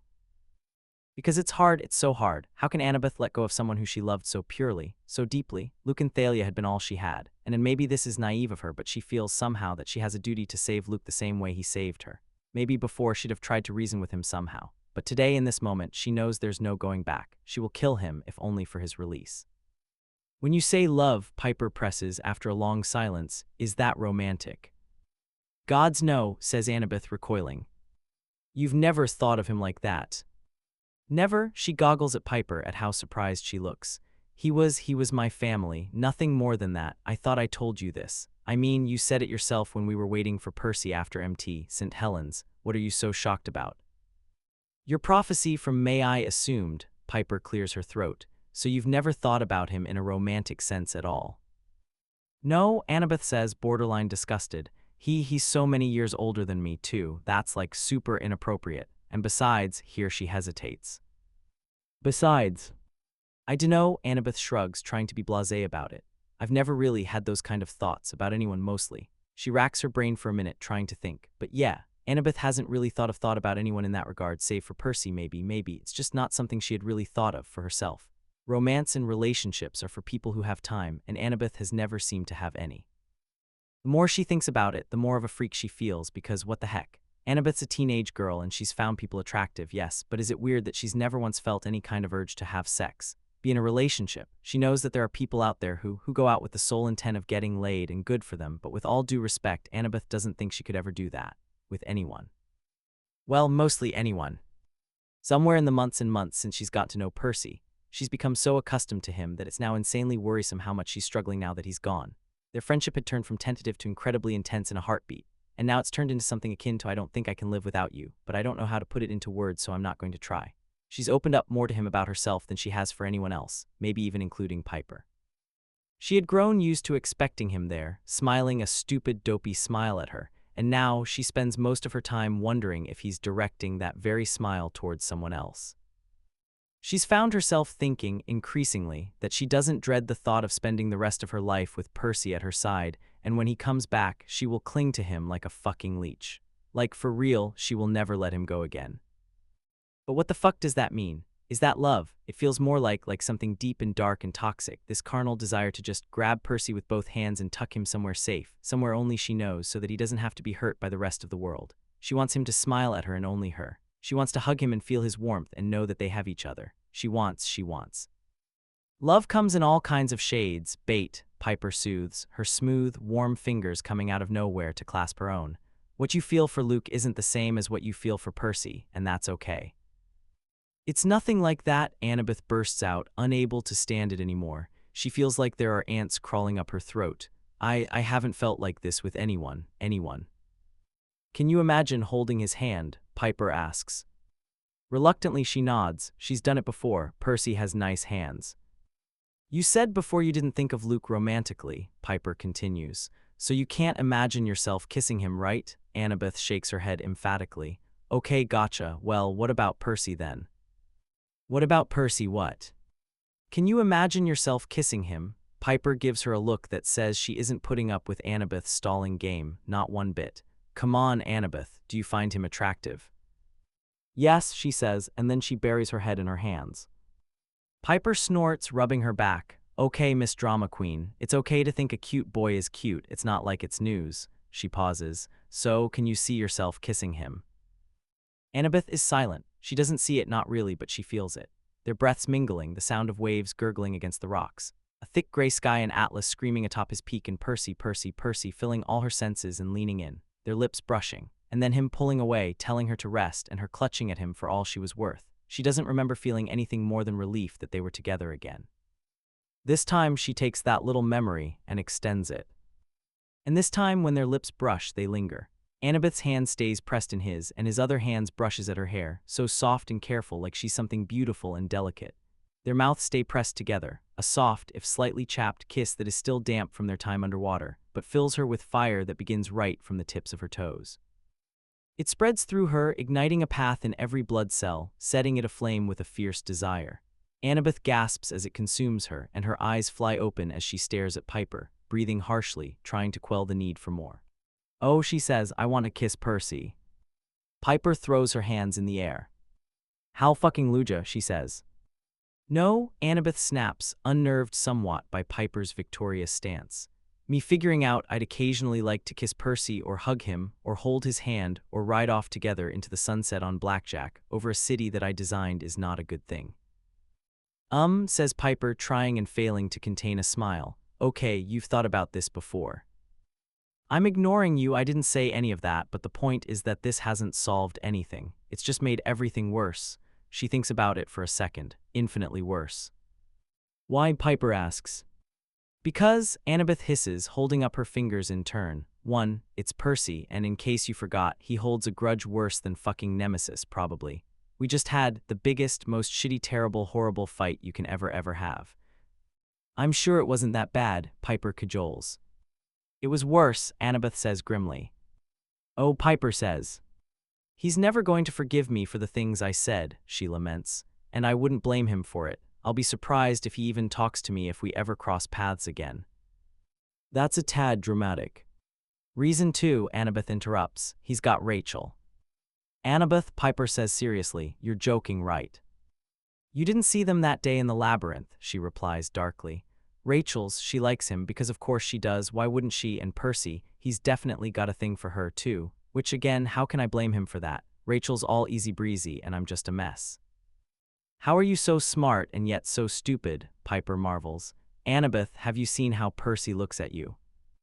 3, Annabeth says loudly. She swallows, then blusters on. "He's the hero of the prophecy, Piper. He's after Thalia. I don't dare hope for anything, because if he and I," too late, she recognizes that the blurriness in her vision is from tears. Embarrassed by the sudden outburst of emotion, she turns away, swiping at her eyes. "I can't love him, Piper," she says, half angry. "I can't love him and then lose him like..." She trails off, realizing her mistake, and has to suppress the urge to smack herself. "Fuck, Piper, I'm so sorry, I didn't mean it like that." Piper shakes her head, but she can't quite manage to hide the hurt, still so potent, that flashes like a streak of lightning across her face. There and then gone. Annabeth pulls them both down to the floor, holding her hand. "I'm so sorry," she says again. "I wasn't thinking. It was selfish of me to say all that without even considering." "Don't be sorry," Piper chides gently, smiling in a very resigned sort of way. "If anything, I'm happy for you. Percy's perfect for you and you deserve to be in love, Annabeth, because it's great." She clenches her jaw. "So do me a favor, okay, and tell him. Whenever you see him, whether he talks to you or not, tell him. If Percy dies, if our entire lives have been one big, colossal joke up until this point, tell him. Because you're right, you could love him and lose him." She shrugs, like me. "Piper." "But it's better that way," she continues. "To lay it all on the line, to give into it, to just embrace it. Maybe it's because my mother is who she is, but I think love is incredible in all its forms. It can hurt, yes, like how you lost Luke, or how I lost Jason, but I don't regret a single moment of it." She searches Annabeth's face. "And I don't want you to regret loving Percy, to regret not telling him because what, you're scared." She scoffs. "You're better than that, Annabeth." "And imagine if Percy does die and you never got to tell him." She shakes her head. "That's something you'll carry with you for the rest of your life." Annabeth lets this sink in. She bites her lip, tightening her grip on Piper's hand. "I am scared," she admits. "I'm terrified. I wish I knew what to do, and the worst part is I want to talk to him about it, but he's not here, and I miss him." "It's okay to miss him." Piper looks both entertained and pitying. She scoots closer so that she can lean her head on Annabeth's shoulder. "It's okay to miss him," she says again, only she sounds close to tears now, and Annabeth knows she's thinking about Jason. "I know it is." She bites her lip and squeezes her eyes closed, grasping for Piper's hand and holding it tight. "You need to remember that too sometimes." "I know." Piper dabs at her eyes with her sleeve. It's been hard." "I know," Annabeth responds. "I miss him too," Pipes. "It's just so fucked," Piper says quietly, her voice shaky. "Of all the people, and I'm not trying to offend anyone, but he was the best of us. He didn't deserve to." Yeah, there's an awful bitterness that fills her mouth every time she thinks of Jason and Thalia, 2 of the best people she'd ever known, 2 of her family lost now to this war. 2 children of the big 3 gone, leaving 3 behind, and with Percy's birthday looming just over a month away, Annabeth would be lying if she said she had full faith in him surviving the future the prophecy has spelled out for them. The kicker, she's the worst person for even thinking it, for even entertaining the slivers of thoughts the way she has about this. Because back when they'd first figured out the mistranslation in the prophecy in her deepest of hearts, in her most innermost crevices of her brain, Annabeth had been glad that Jason was the child of the prophecy, not Percy. She'd been glad he'd be spared of the death sentence it foretold. She'd been happy to have the chance. To have to not lose someone the way she has so many others. And now Jason is dead, and any slim chance Percy was not the hero of the prophecy had been wiped clean away when the man himself had looked Jason in the eyes and said, shoulders squared, spine straight, I choose the prophecy. It will be about me. And now, while Percy is presumably alive and well, Annabeth finds she has lost him just the same. Looking at her best friend now, her best friend and quite possibly one of the only people alive who knows Annabeth inside and out and loves her just the same for it, Annabeth feels a wave of deep remorse and cold guilt settle over her. Piper's right, Jason had been the best of them. He had fought for them, died for them, even when none of them had helped him in return. Everything he'd ever done in his life was in the service of someone else. In comparison, Annabeth feels like a miser of sorts, stealing ruthlessly from the poor. The rest of them are tainted, haunted by bad decisions, mistakes they've made. Piper feels guilt from the many little crimes during her shoplifting days. Leaf still wonders if he had aggravated the fire that had killed his mother. Percy, as Annabeth had accused him of doing, had run from his mother as she had died, and is still tremendously impacted by his choice. And Annabeth, she's made enough mistakes in recent times, enough to cause her to doubt in herself and her own abilities and intellect. The days after her rescue from Othries had been dark and depressing. With Jason gone as well, everyone had turned to her for advice and guidance and a plan, and for the first time in her life she simply hadn't had one. Every decision that lay on the tip of her tongue cast layer upon layer of doubts in her mind. Was she making the right decision? If things went wrong, what would their plan be? Would the others doubt her, now that she had made such a grave error in judgment regarding Luke? A mistake that had no doubt cost her friends in the bunkers a great deal of time, effort, and resources to rectify. And Zoe had died in the battle to get her. Annabeth will never forget that. How was she supposed to lead a group of young, lively demigods, possibly to their own death? Jason should be here instead of Annabeth. Jason would know what to do. He was a calming presence of sorts, a breath of fresh air any time the crevices of her own head got a little too stifling. He might not have liked being a leader, but he would have been a good one. He was always a fair sounding board whenever Annabeth needed one, and she misses him dearly. She misses him for Piper's sake. She misses him for how happy he and Piper made each other. Annabeth still isn't sure what love means and how she expresses it, but she knows beyond shadow of a doubt that Piper and Jason had had it. They'd loved each other purely, fiercely, deeply, and she wishes she could bring him back somehow. Touch a magic wand to his grave and have him back again with them, safe and sound. She had told Thalia, promised to keep him safe. How will she ever forgive herself? This prophecy, Piper murmurs, all prophecies, actually, I'm sick of them. I'm sick of everyone they've taken from us. When all of this is done, she doesn't finish.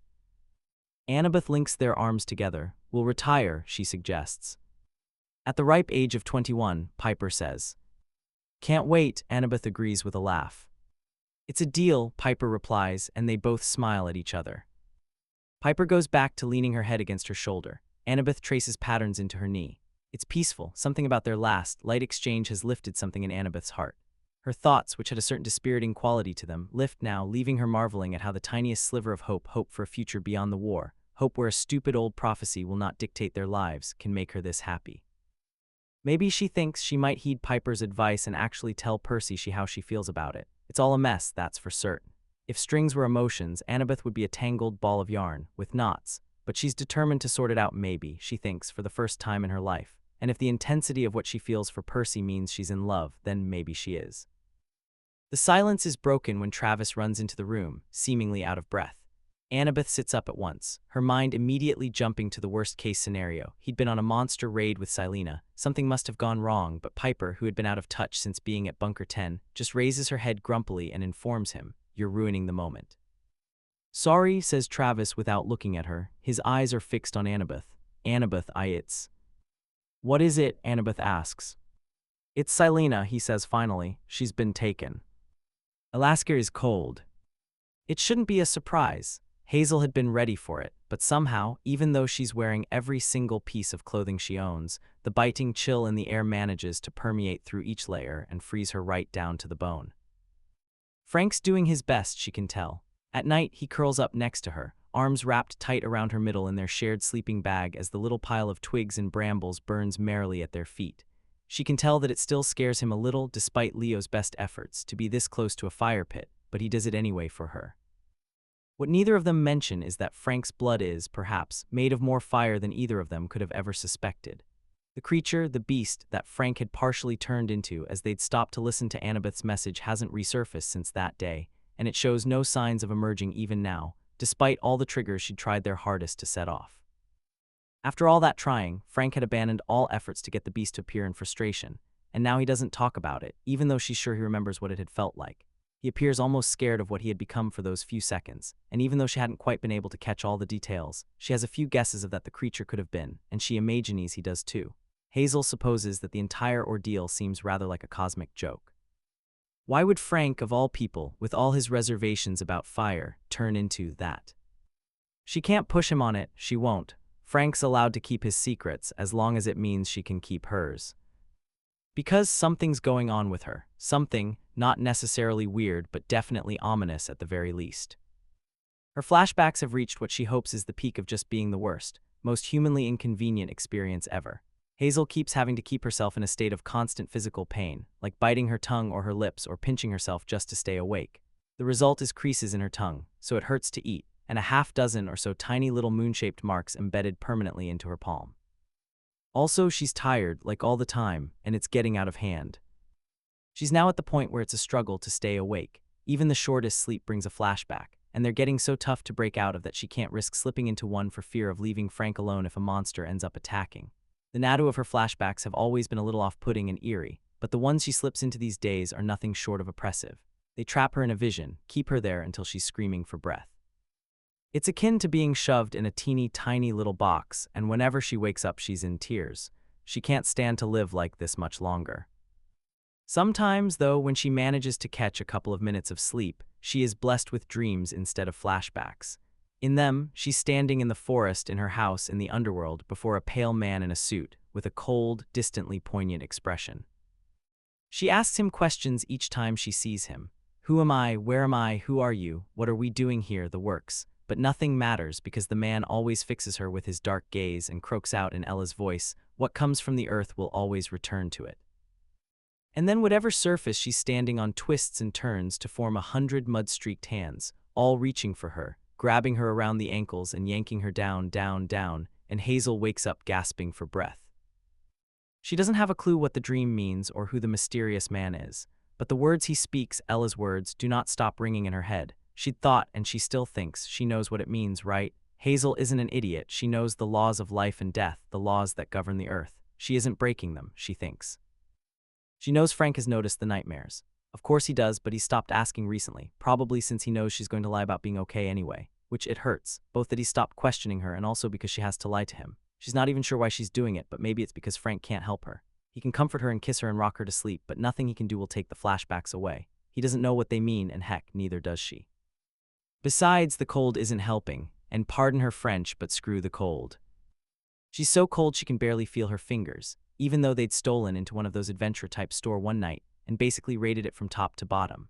It's one of those things she feels bad about, actually. After the way her mother would sell her gemstones, after everything with her basically being forced to raise Kronos from Tartarus, Hazel had never wanted her moral compass to shift its point from anywhere other than true north. But desperate times call for desperate measures, and she and Frank had been grossly underprepared for the icy desert of Alaska. Alaska is cold and white and beautiful, despite the chill that lingers heavy in the air. They're lucky it's only August and not January. The trees are just beginning to turn from green to orange, casting the landscape in shades of fall. Hazel doesn't think she's ever seen the vast, wide stretch of sky look anything like the way it does in Alaska. It stretches on in all directions, so bright and expansive that she feels teeny tiny in comparison. Alaska is huge, and they have no idea where to search, even though they've got a poorly drawn map from Raina depicting where Michael Varys' last letter to the Legion had come from. Hazel and Frank had speculated that they would have to somehow sense the Legion's eagle from the ground and figure out where to go from there, but what ground? It feels like there are only glaciers as far as the eye can see, and thanks to Frank, she's got a bird's-eye view. Cold air bites all the way to her insides, and Hazel decides she can't take it anymore. She pats Frank's enormous head 3 times, and he understands, slowly but surely descending into a thick quilted mountain colored in gold and olive green. Once on the actual ground, Hazel shivers, massaging her arms and the sides of her thighs to give them some warmth. Frank turns back into human form and she hands him his jacket from her rucksack. Being on the roads for as long as they have, Hazel and Frank are kind of experts at setting up camp whenever, wherever. Within minutes, he's got out the little tent they stole from the store before and is setting it up. Hazel divides up what remains of their rations, lays both their sleeping bags on the ground and gets to work setting a fire. In the old days, back when they were both chasing a minor god that she wasn't fully convinced even existed, setting up camp used to be fun. They would talk and laugh and argue over who deserved the bigger share of the food. Today, they work in silence. It's late in the evening. Hazel settles down near the fire and nibbles at a granola bar. It's apple and cinnamon flavored, her favorite. Frank must have left it for her. Having set up the tent, Frank joins her at the fire, sitting further from it than her but still close enough that his knees brush lightly against her side. With his cursed piece of wood stored comfortably in Leo's fireproof pouch, Frank's grown more comfortable than ever in the presence of an open flame, but there's still some reservation there, fear that's been reinforced from years and years of trauma. Selfishly, Hazel wishes she still carried the piece of firewood though. It's a stupid little wish, but she'd felt connected to him somehow, like she was holding a literal piece of his heart in her hands, and it had felt nice knowing that he trusted her enough to carry it. She doesn't deserve that trust, not since the last incident, accidental though it might have been, and now that he's got Leo's little pocket, there is no reason at all for Hazel to hold it. But still, she misses the feeling. Like she said, it's a stupid little wish. Frank nudges her lightly, holding out a hand, and Hazel passes 2 granola bars into his palms. She hears him munching thoughtfully behind her but still says nothing, and she wonders what he thinks of all this. "I don't really sense the eagle yet," she says, just to break the suffocating silence. She turns around to face him, so her back faces their little campfire. It probably is closer to the glacier, like Raina said. Frank hums thoughtfully, looking from her to the fire and back again. He looks doubtful, and she's suddenly reminded of their conversation back in New Rome, where he'd expressed his worries about summoning the eagle from the earth because of Hazel's prophecy line. She hadn't thought much of it back then, but given her new dreams, it's beginning to dawn on her that the line, something Nico had taught her back when he had first raised her from the ground, holds far more weight than both she and Nico had ever imagined. She's beginning to second-guess everything, even raising the pure bronze for Leo and Charles back at Bunker 9. She doesn't touch her gems for a reason, after all. After her mother had sold them with nothing but selfish dreams rooted in her heart, Hazel had sworn that she would never touch the riches she pulled from beneath the soil, and she wouldn't let anyone else touch them either.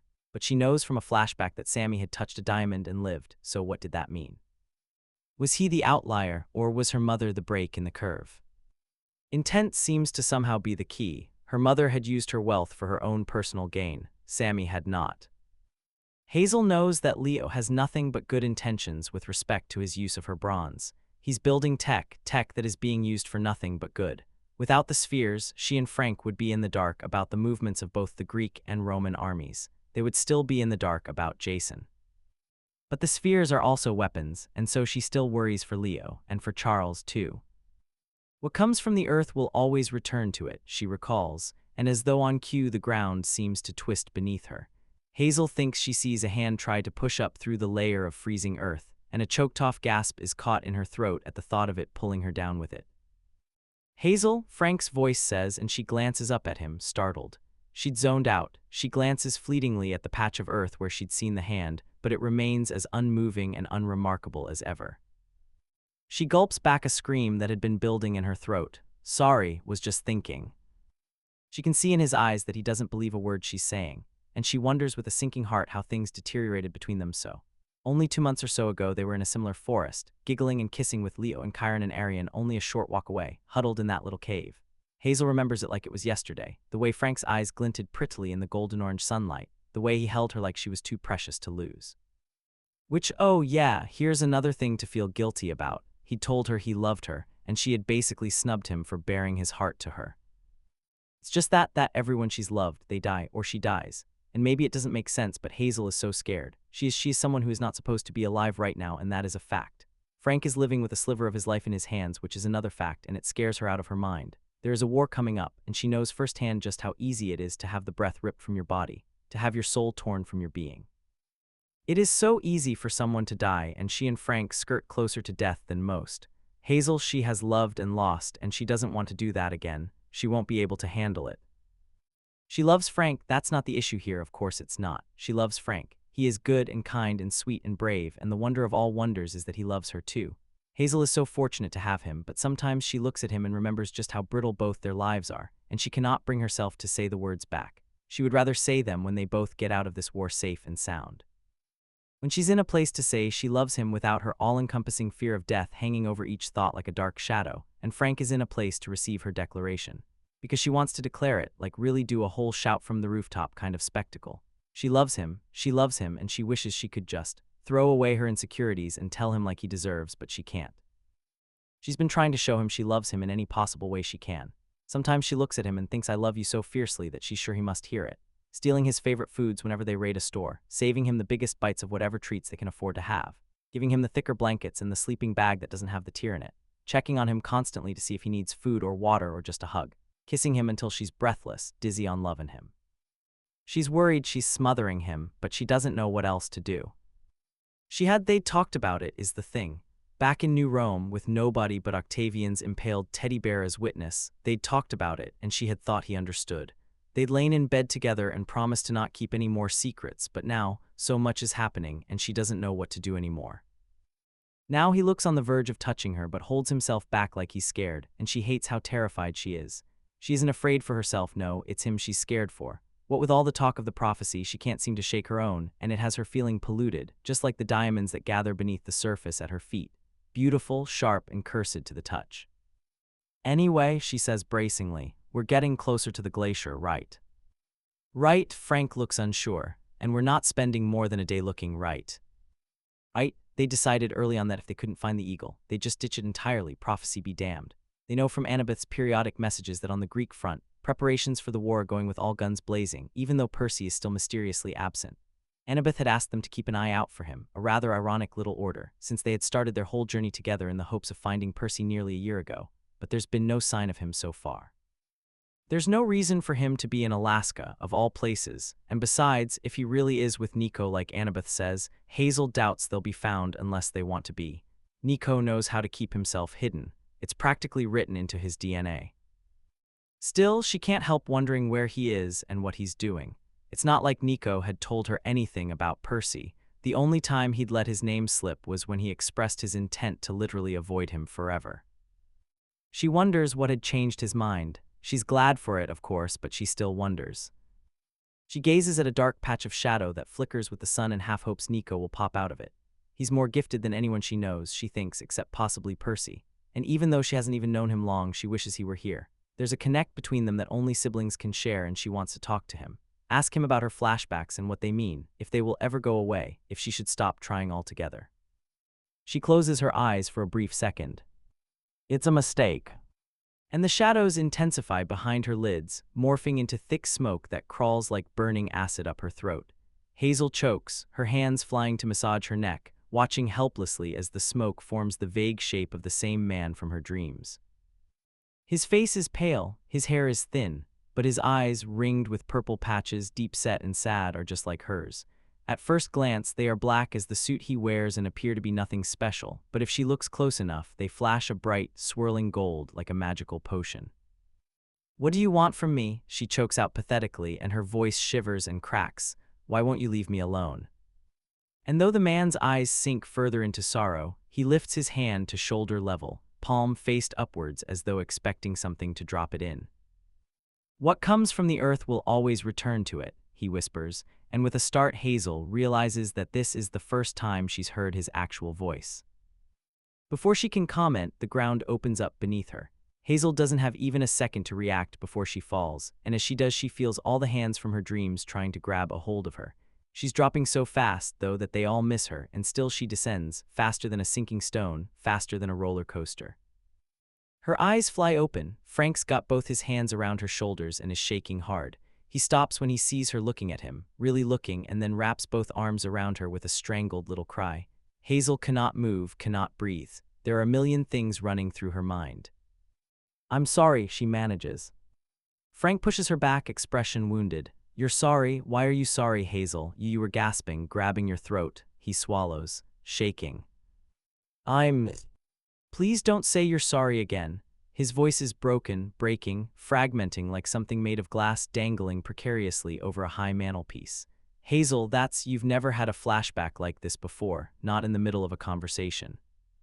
She only hasn't had then because she's been trying so hard not to. but there's no way in which she can tell him that that wouldn't end up with them yelling and crying at each other. How can she tell him how much pain she's in without him worrying? How can she tell him she's not sure if the pain will ever stop? His hand reaches out to graze her cheek and comes back wet. Astounded, Hazel neatly captures another rolling tear on her fingernail and stares at it as though it is something foreign. "You're crying," he says, and whatever wall he's put up for her sake, pretending that everything is fine between them, comes crumbling down before her eyes. "Hazel, I know we're not talking about it. I know you probably think that nothing good will come out of telling me. I know I can't help, but please just talk to me." He sounds on the verge of teetering over from exhaustion. "Just tell me so I know what to expect." But here's the thing, she doesn't know what to expect either. She's got all these disjointed clues. She has pieces of the puzzle without knowing what the final picture is supposed to look like. She thinks of the man in his suit and the way he had looked so full of misery when he looked at her. She thinks of his sunken white face, so like her brother's. She thinks of his gnarled hands like an ancient tree, and the way his eyes shine just like hers, even though she is quite certain she has never met him before. Slowly, pieces of the puzzle begin to shift. Hazel feels a wave of panic wash over her like a tidal wave, and she bites her tongue again, so hard that she draws blood. She hates lying, she hates it. She hates how, after all this time, after all these years and months spent trying to be a good person, she is going to have to deceive the boy she loves just to get her way, to stop him from hurting, whatever the cost may be. Maybe she really is her mother's daughter, beyond redemption, in too deep. And so she lifts her gaze to his and says calmly, "It's nothing." For the first week or so, Percy had spent most of his time looking behind him, expecting Annabeth to show up. She seemed like the kind of person who would track you down and then berate you for all your bad life choices, and God's Percy misses her even though they hadn't parted on the best of terms. It had taken him 3 days after the first week for him to finally understand that Annabeth wasn't coming after him. He hadn't told her where he was headed in his note. After all, and besides, she would probably think bathing in the Styx a bad idea. Which it might be, but if it's the only way to kill Kronos, Percy's got to do it. A few days after that realization, Percy had been made aware of the fact that he didn't need Annabeth to berate his life choices after all, because Nico seemed to be doing a well enough job, and he seems to take some kind of twisted pleasure in doing it, too. Like now, Percy, the Styx isn't going to get any closer if you drag your feet like that. "We've been walking through this damn tunnel for like 3 days, Percy whines. Nico doesn't even bother to respond. "Are we even in the underworld yet?" Percy asks doubtfully. "We haven't even, gone any further down, I think. I thought the underworld was below the labyrinth." "It is," says Nico shortly. "So we there yet?" "No," Nico snaps. "We aren't going there just yet. There's something else we have to do." "More?" Percy stops in his tracks and stares at him, aghast. "Like more than Typhon? I thought you said that was all we had to do." "Did I?" says Nico blithely. "Yes, I'm 100% sure." Percy racks his brain and can come up with no concrete proof of this, so he backtracks with a scowl. "I'm pretty sure you did." Nico stops in his tracks, turning halfway to Percy and pinching his nose in irritation. "Whether I forgot or not isn't the issue here, Percy. Just look." He crosses his arms. "I told you I'd take you to the Styx. In time. The MT St. Helens detour was necessary, and so is this." Their eyes meet, and Percy has to resist the urge to shiver. "Do you trust me?" Nico asks. It's a loaded question, even though it shouldn't be. On a surface level, of course Percy trusts Nico. This is a boy that he's seen grow up too fast, even. He's spent a lot of time with Nico, but here's the thing. That was ages ago. He has no idea where their dynamic stands as of this moment. Until a couple of weeks ago, Nico was actively avoiding him. Like we're talking about a kid who had fled to the literal underworld just so he could be rid of his face, and for good reason. Percy'd broken his promise. He'd killed Bianca, well, he'd let her be killed. He completely understands Nico's animosity towards him, even if it pains him. Nico forgiving him on that fateful day in the rain, Percy appreciates it. And it's not like he doesn't believe it, but it's just that he doesn't understand the 180. He suspects that Nico's time with Jason, however fleeting it might have been, had something to change his mind, but it's not Percy's place to ask about it. And besides, the thought of Jason sends an ache right from his gut to the top of his throat. Everything about what he's doing feels like he's doing his friend dirty. Bailing on 9 right after his funeral. Leaving Piper alone when she must be going through what must be the hardest time of her life right now. Going to the underworld to gain a blessing, one that, if Jason had known about, might have kept him alive. Looking into Nico's pitch-black eyes, trying to make sense of his stoic expression, it's hard not to feel wary.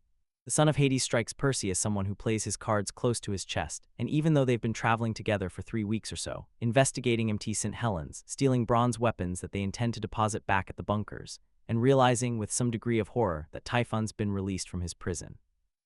Percy told Grover about it at once, who promised to get word to the Romans or the Greeks, whoever he ended up running into first.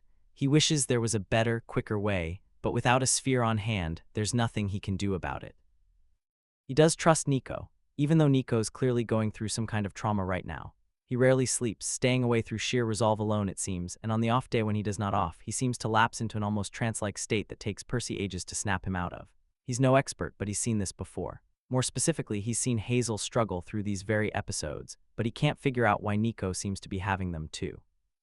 He wants to bring it up, he wants to help, but Nico hasn't brought up the topic. He seems intent on ignoring it, actually, and Percy feels like it's not his place to ask. It's just that he doesn't understand how he could forgive him, or maybe it's just that Percy doesn't believe himself worthy of being absolved. There's hardly a day goes by where he doesn't remember the tortured expression on Nico's face when Percy had told him Bianca was dead. How can Nico even stand to be around him after that? He supposes that if Nico really wanted to take revenge on him, he could have abandoned him after their first shadow travel experience, or even thrown him to the wolves at MT St. Helens.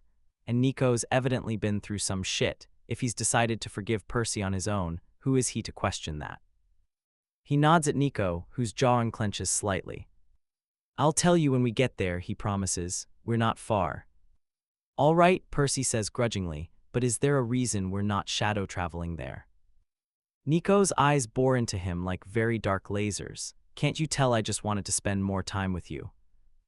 He sounds so serious that Percy can't quite tell if he's joking or not, but he must be, so he attempts a laugh. "Good one, man." Nico just rolls his eyes and starts walking again, leaving Percy no choice but to follow. The son of Hades isn't too much of a talker, so Percy's mind is largely left up to its own devices. He tries to think of happy things at first, but each lighthearted thought inevitably leads down a very depressing road. There's Jason, who is dead, Piper, who is no doubt struggling mentally and emotionally, his mother, who is also dead, Grover, who is despairingly far away, and Annabeth, who probably hates him right now. He's still carrying a lot of guilt around, like 2 large sandbags glued to his shoulders, so heavy that he has to hunch over. He can't help but that Annabeth was right when she said he ran from things, because he's sure that Bunker 9 is a hub of activity right now. There are weapons to make and plans to come up with and people to train, and Percy should be there, being the hero everyone wants him to be, helping out wherever he can. He knows what morale can do to an army, and so he knows that his absence is probably hurting their cause. But here he is, skulking through a tunnel, who knows how far away from 9. Realistically, he knows he's here for a reason, for the greater good, but part of him, a significantly portioned part, itches to be back on the front lines. He wants to be where the action is, he wants to help. And he misses being around his friends, Piper, Leo, Frank, Hazel, Beckendorf, Silena, Travis, Connor, Grover. Oh hell, why not admit it? He misses Annabeth like a severed limb. He even thinks he wouldn't mind going back to the horrible tension from before if only he could see her again, make sure she's safe and close. It's this feeling. Ever since Othries, Percy's just wanted to have her close by. Seeing her brittle and frail and weak the way she'd looked under the weight of the sky had shattered something inside him. And despite everything that had happened between them, he still wants to keep her safe. Gods, it's like if there was a place on Earth out of reach of the Titans, of Luke, of anything evil in the world, a place that's safe and sound, Percy would tuck Annabeth in there without even having to think about it. He just doesn't want her to get hurt again, not by someone who evidently doesn't give a fuck about her at all. Which is the most weird, creepy thing to think, he knows. Who thinks things like this, and not wanting to hurt her? Percy had taken so many shots at her before he left that he really doesn't have any right to make a comment on the topic. He regrets going into that last conversation looking for a fight, and he regrets everything he said. Of course he does. He'd pretty much regretted it the moment he'd said it, but in the heat of the moment, in the face at everything she'd said back, he hadn't been able to express any of that. He'd walked away from that fight knowing that they'd both need time before they attempted to repair things between them, but he really, truly hadn't intended for their time apart to stretch this long. Surely she doesn't think he's abandoning them. He'd left the note just to dispel that thought, but she must be worried and pissed. Percy wouldn't be surprised if she's letting it fester too. A lot of his talks with Piper and Jason are making a whole lot more sense now. Jason had been a lot more subtle, and Piper had basically said it outright. Percy had tried to deny it kind of, but they'd known he was lying because of course they had known. Percy has spent much of the past month trying to come up with some excuse for all the swirling emotions that burst forth whenever he thought of Annabeth. But now, if he's being honest with himself, he thinks probably been in love with her for the better half of the year since their very first meeting. He's been transparent as hell, he thinks forlornly. No wonder nobody took him seriously when he said that they were friends. Piper and Jason had probably known forever, which means Leo did too. Hazel had sensed enough to assume that they were an item, and oh no, if Percy's always been feeling this mushy about Annabeth, Grover must have been getting the signals too. He remembers now how most of the demigods in the bunker would shoot him waggly brow-accompanied smiles whenever he and Annabeth were spotted alone together, and literally wants to die. He's scared her off for sure, he knows. He'd been the definition of a crazy person whenever it came to something regarding Annabeth, and he'd scared her off. Piper had even told him once that he was acting like a jealous boyfriend, which, oh my god, he's such an idiot, what the fuck, he's never going to be able to live this down, like ever. And the fucking kindicus, at Authry's, Percy's going to pass away. Why had he done that? Why?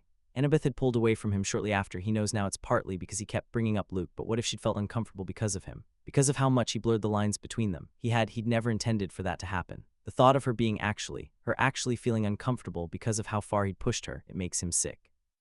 He feels terrible. He just with Luke especially. He just doesn't want her to get hurt again. He'd like to think he knows Annabeth. He knows her and she's just incredible. She deserves the best kind of person to love her and accept her love in turn. Even if it's not him, but just not Luke, please. He knows she loves him and there's even a damn prophecy for the world to see, written out in black and white for the world to see. Annabeth loves Luke even though he's given his life and body and soul to Kronos, and there is nothing he can do to change that. How can it be love, he wonders. How can it be love when it hurts so bad? The worst part is that he wants to talk to someone about it. Piper would be ideal, Grover too, to some extent. But mostly Percy wants to talk to Annabeth about it, curl up next to her comfortably in some random passage close to 9 and chat the night away. He misses being around her. He misses just being her friend. He misses everyone, to be fair. He misses 9. Now that he's all alone and letting the prophecy sink in for the first time since Lupa had set him off to Camp Jupiter 8 or so years ago, Percy is actually truly terrified of the future. With Bianca and Thalia the first time and Jason the second, he kind of had been feeling a sense of relief. But now, he's the oldest living child of the big 3 gods, and he will not let either Nico or Hazel take the fall for him. There's no hiding behind anyone else, no running from his fate. Like he told Jason the day he had died, this prophecy is his and his alone, and he's going to beat its ass. It's a promise he intends to keep this time. Percy doesn't think he fears many things. He fears death and heights and a big all-monster just as much as the next person, but these are all fears he can overcome. It's just he cannot stand the thought of losing someone he loves because of a mistake that he's made. Like his mother, or Bianca, or even Jason. They are all dead directly or indirectly because of him. Because of the actions that he had been unable to take at the time. If that happens again. If something happened to one of his friends again, he doesn't think he'll be able to take it. And even if he does succeed in acquiring the curse of Achilles, he will be unbreakable from the outside, but nobody said anything about within. He's nervous about his upcoming dip in the Styx. As he is with everything, Nico is being annoyingly tight-lipped about the subject, but Percy vaguely remembers Lupa telling him legends of the trial. He doesn't know how intense the experience will be, but it's definitely not going to be anything like going for a casual dip in the local swimming pool. He's not sure what might happen should he fail, here at least. Nico had shaken his head firmly. "You can't fail," he said grimly, mouth pressing into a thin line, "and you won't. As long as you think of your mortal tether, you'll be able to swim back to the surface." His mortal tether, the fuck is that? His first thought, embarrassingly enough, had been Annabeth. She just struck him as someone he'd want on his side to yank him back to shore, but maybe his tether needs to be more abstract, like a place or a feeling.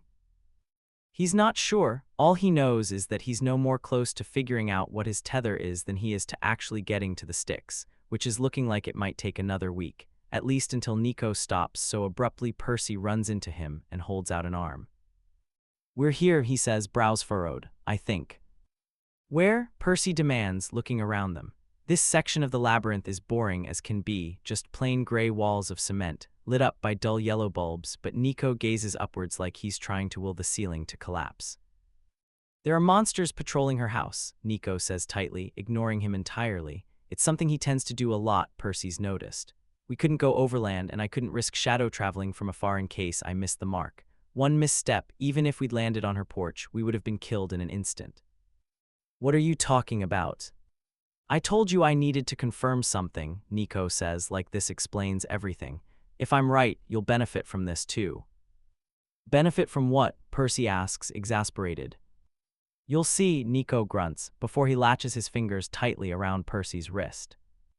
Percy feels his eyes close on instinct as the shadows envelop them. He doesn't think he'll ever get used to this mode of travel, but he thinks he's getting used to it. At least he doesn't fall to his knees every time they pop up in a whole new place, which today is a good thing, because he would have rammed himself right into the wall, dislodging several ornate picture frames coated in a thick layer of dust that must have taken years to accumulate. He frowns, getting himself used to the low light. He's in a house, he can tell that much, but it feels familiar somehow. Nico squeezes his wrist again, urging him forward. He looks pleased with himself. Why, Percy can't tell, but he takes a couple of steps forward, wincing as the floorboards creak beneath his sneakers. He barely has time to react at the resultant sound, an enormous clatter of utensils followed by a flurry of footsteps. Percy braces himself for impact, riptide already clenched between his palm and fingers, but instead of an attack, the figure that appears like a whirlwind around the corner throws herself into his arms with a loud, frantic sob.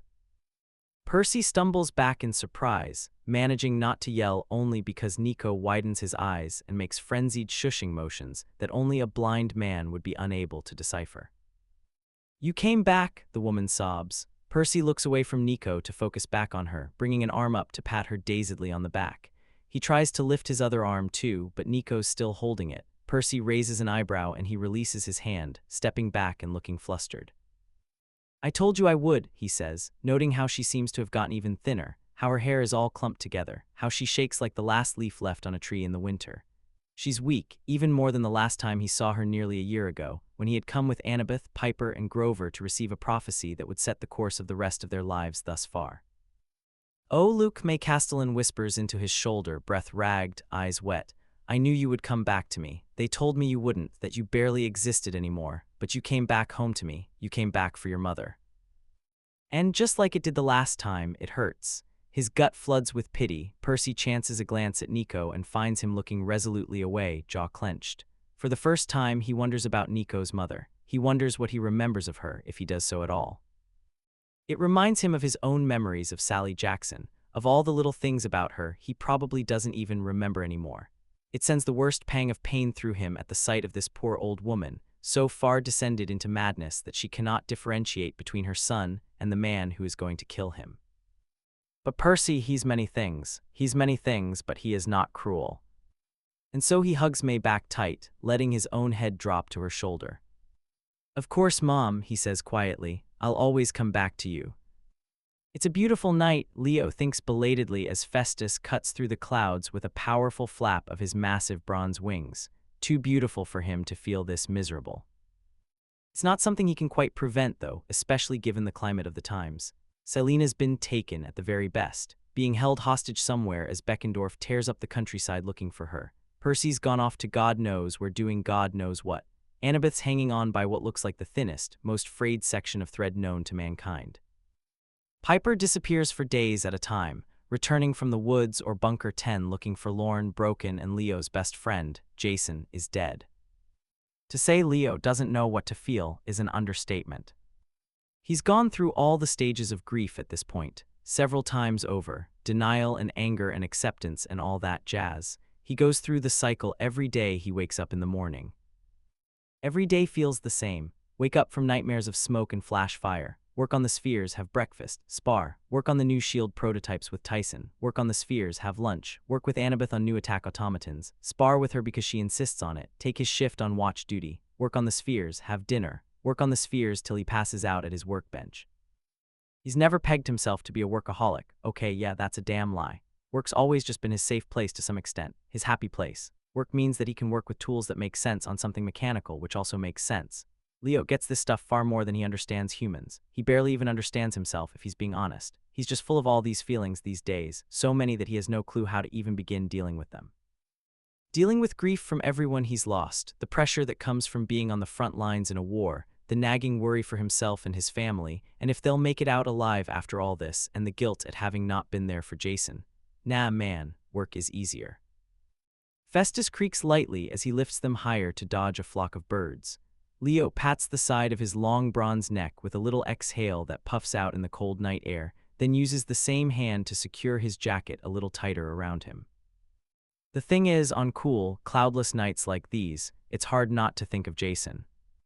There are hints of him, Leo thinks, in the way the breeze wafts through his hair, lifting through his curls, in the way the winds lift him and Festus gently, weaving around him with a slow, soft, comforting little whoosh.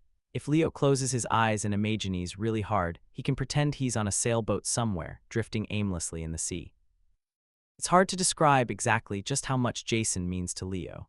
Jason had been a friend and a brother and a confidant all rolled into one, and even though Leo had worried when he and Piper had first got together, Jason had never let his relationship eat into his friendship with Leo. Leo's never really struggled making friends, but they'd never really been friends. They were just people who laughed at Leo's jokes and kept him around because Leo had this uncanny ability to make light of most situations. They never cared about Leo, not the way Jason had. Guilt isn't a strong enough word for the sickness that spreads through him every time he thinks of Jason, of Piper's shattered expression, of his own special shade of cowardice. Because who does that? Who does what he did? Leo knew the stakes. He'd seen himself how Jason was slowly deteriorating. He knew he was having nightmares. He knew his friend's self-sacrificial nature, and still he'd let Piper go without him. 4 to 5.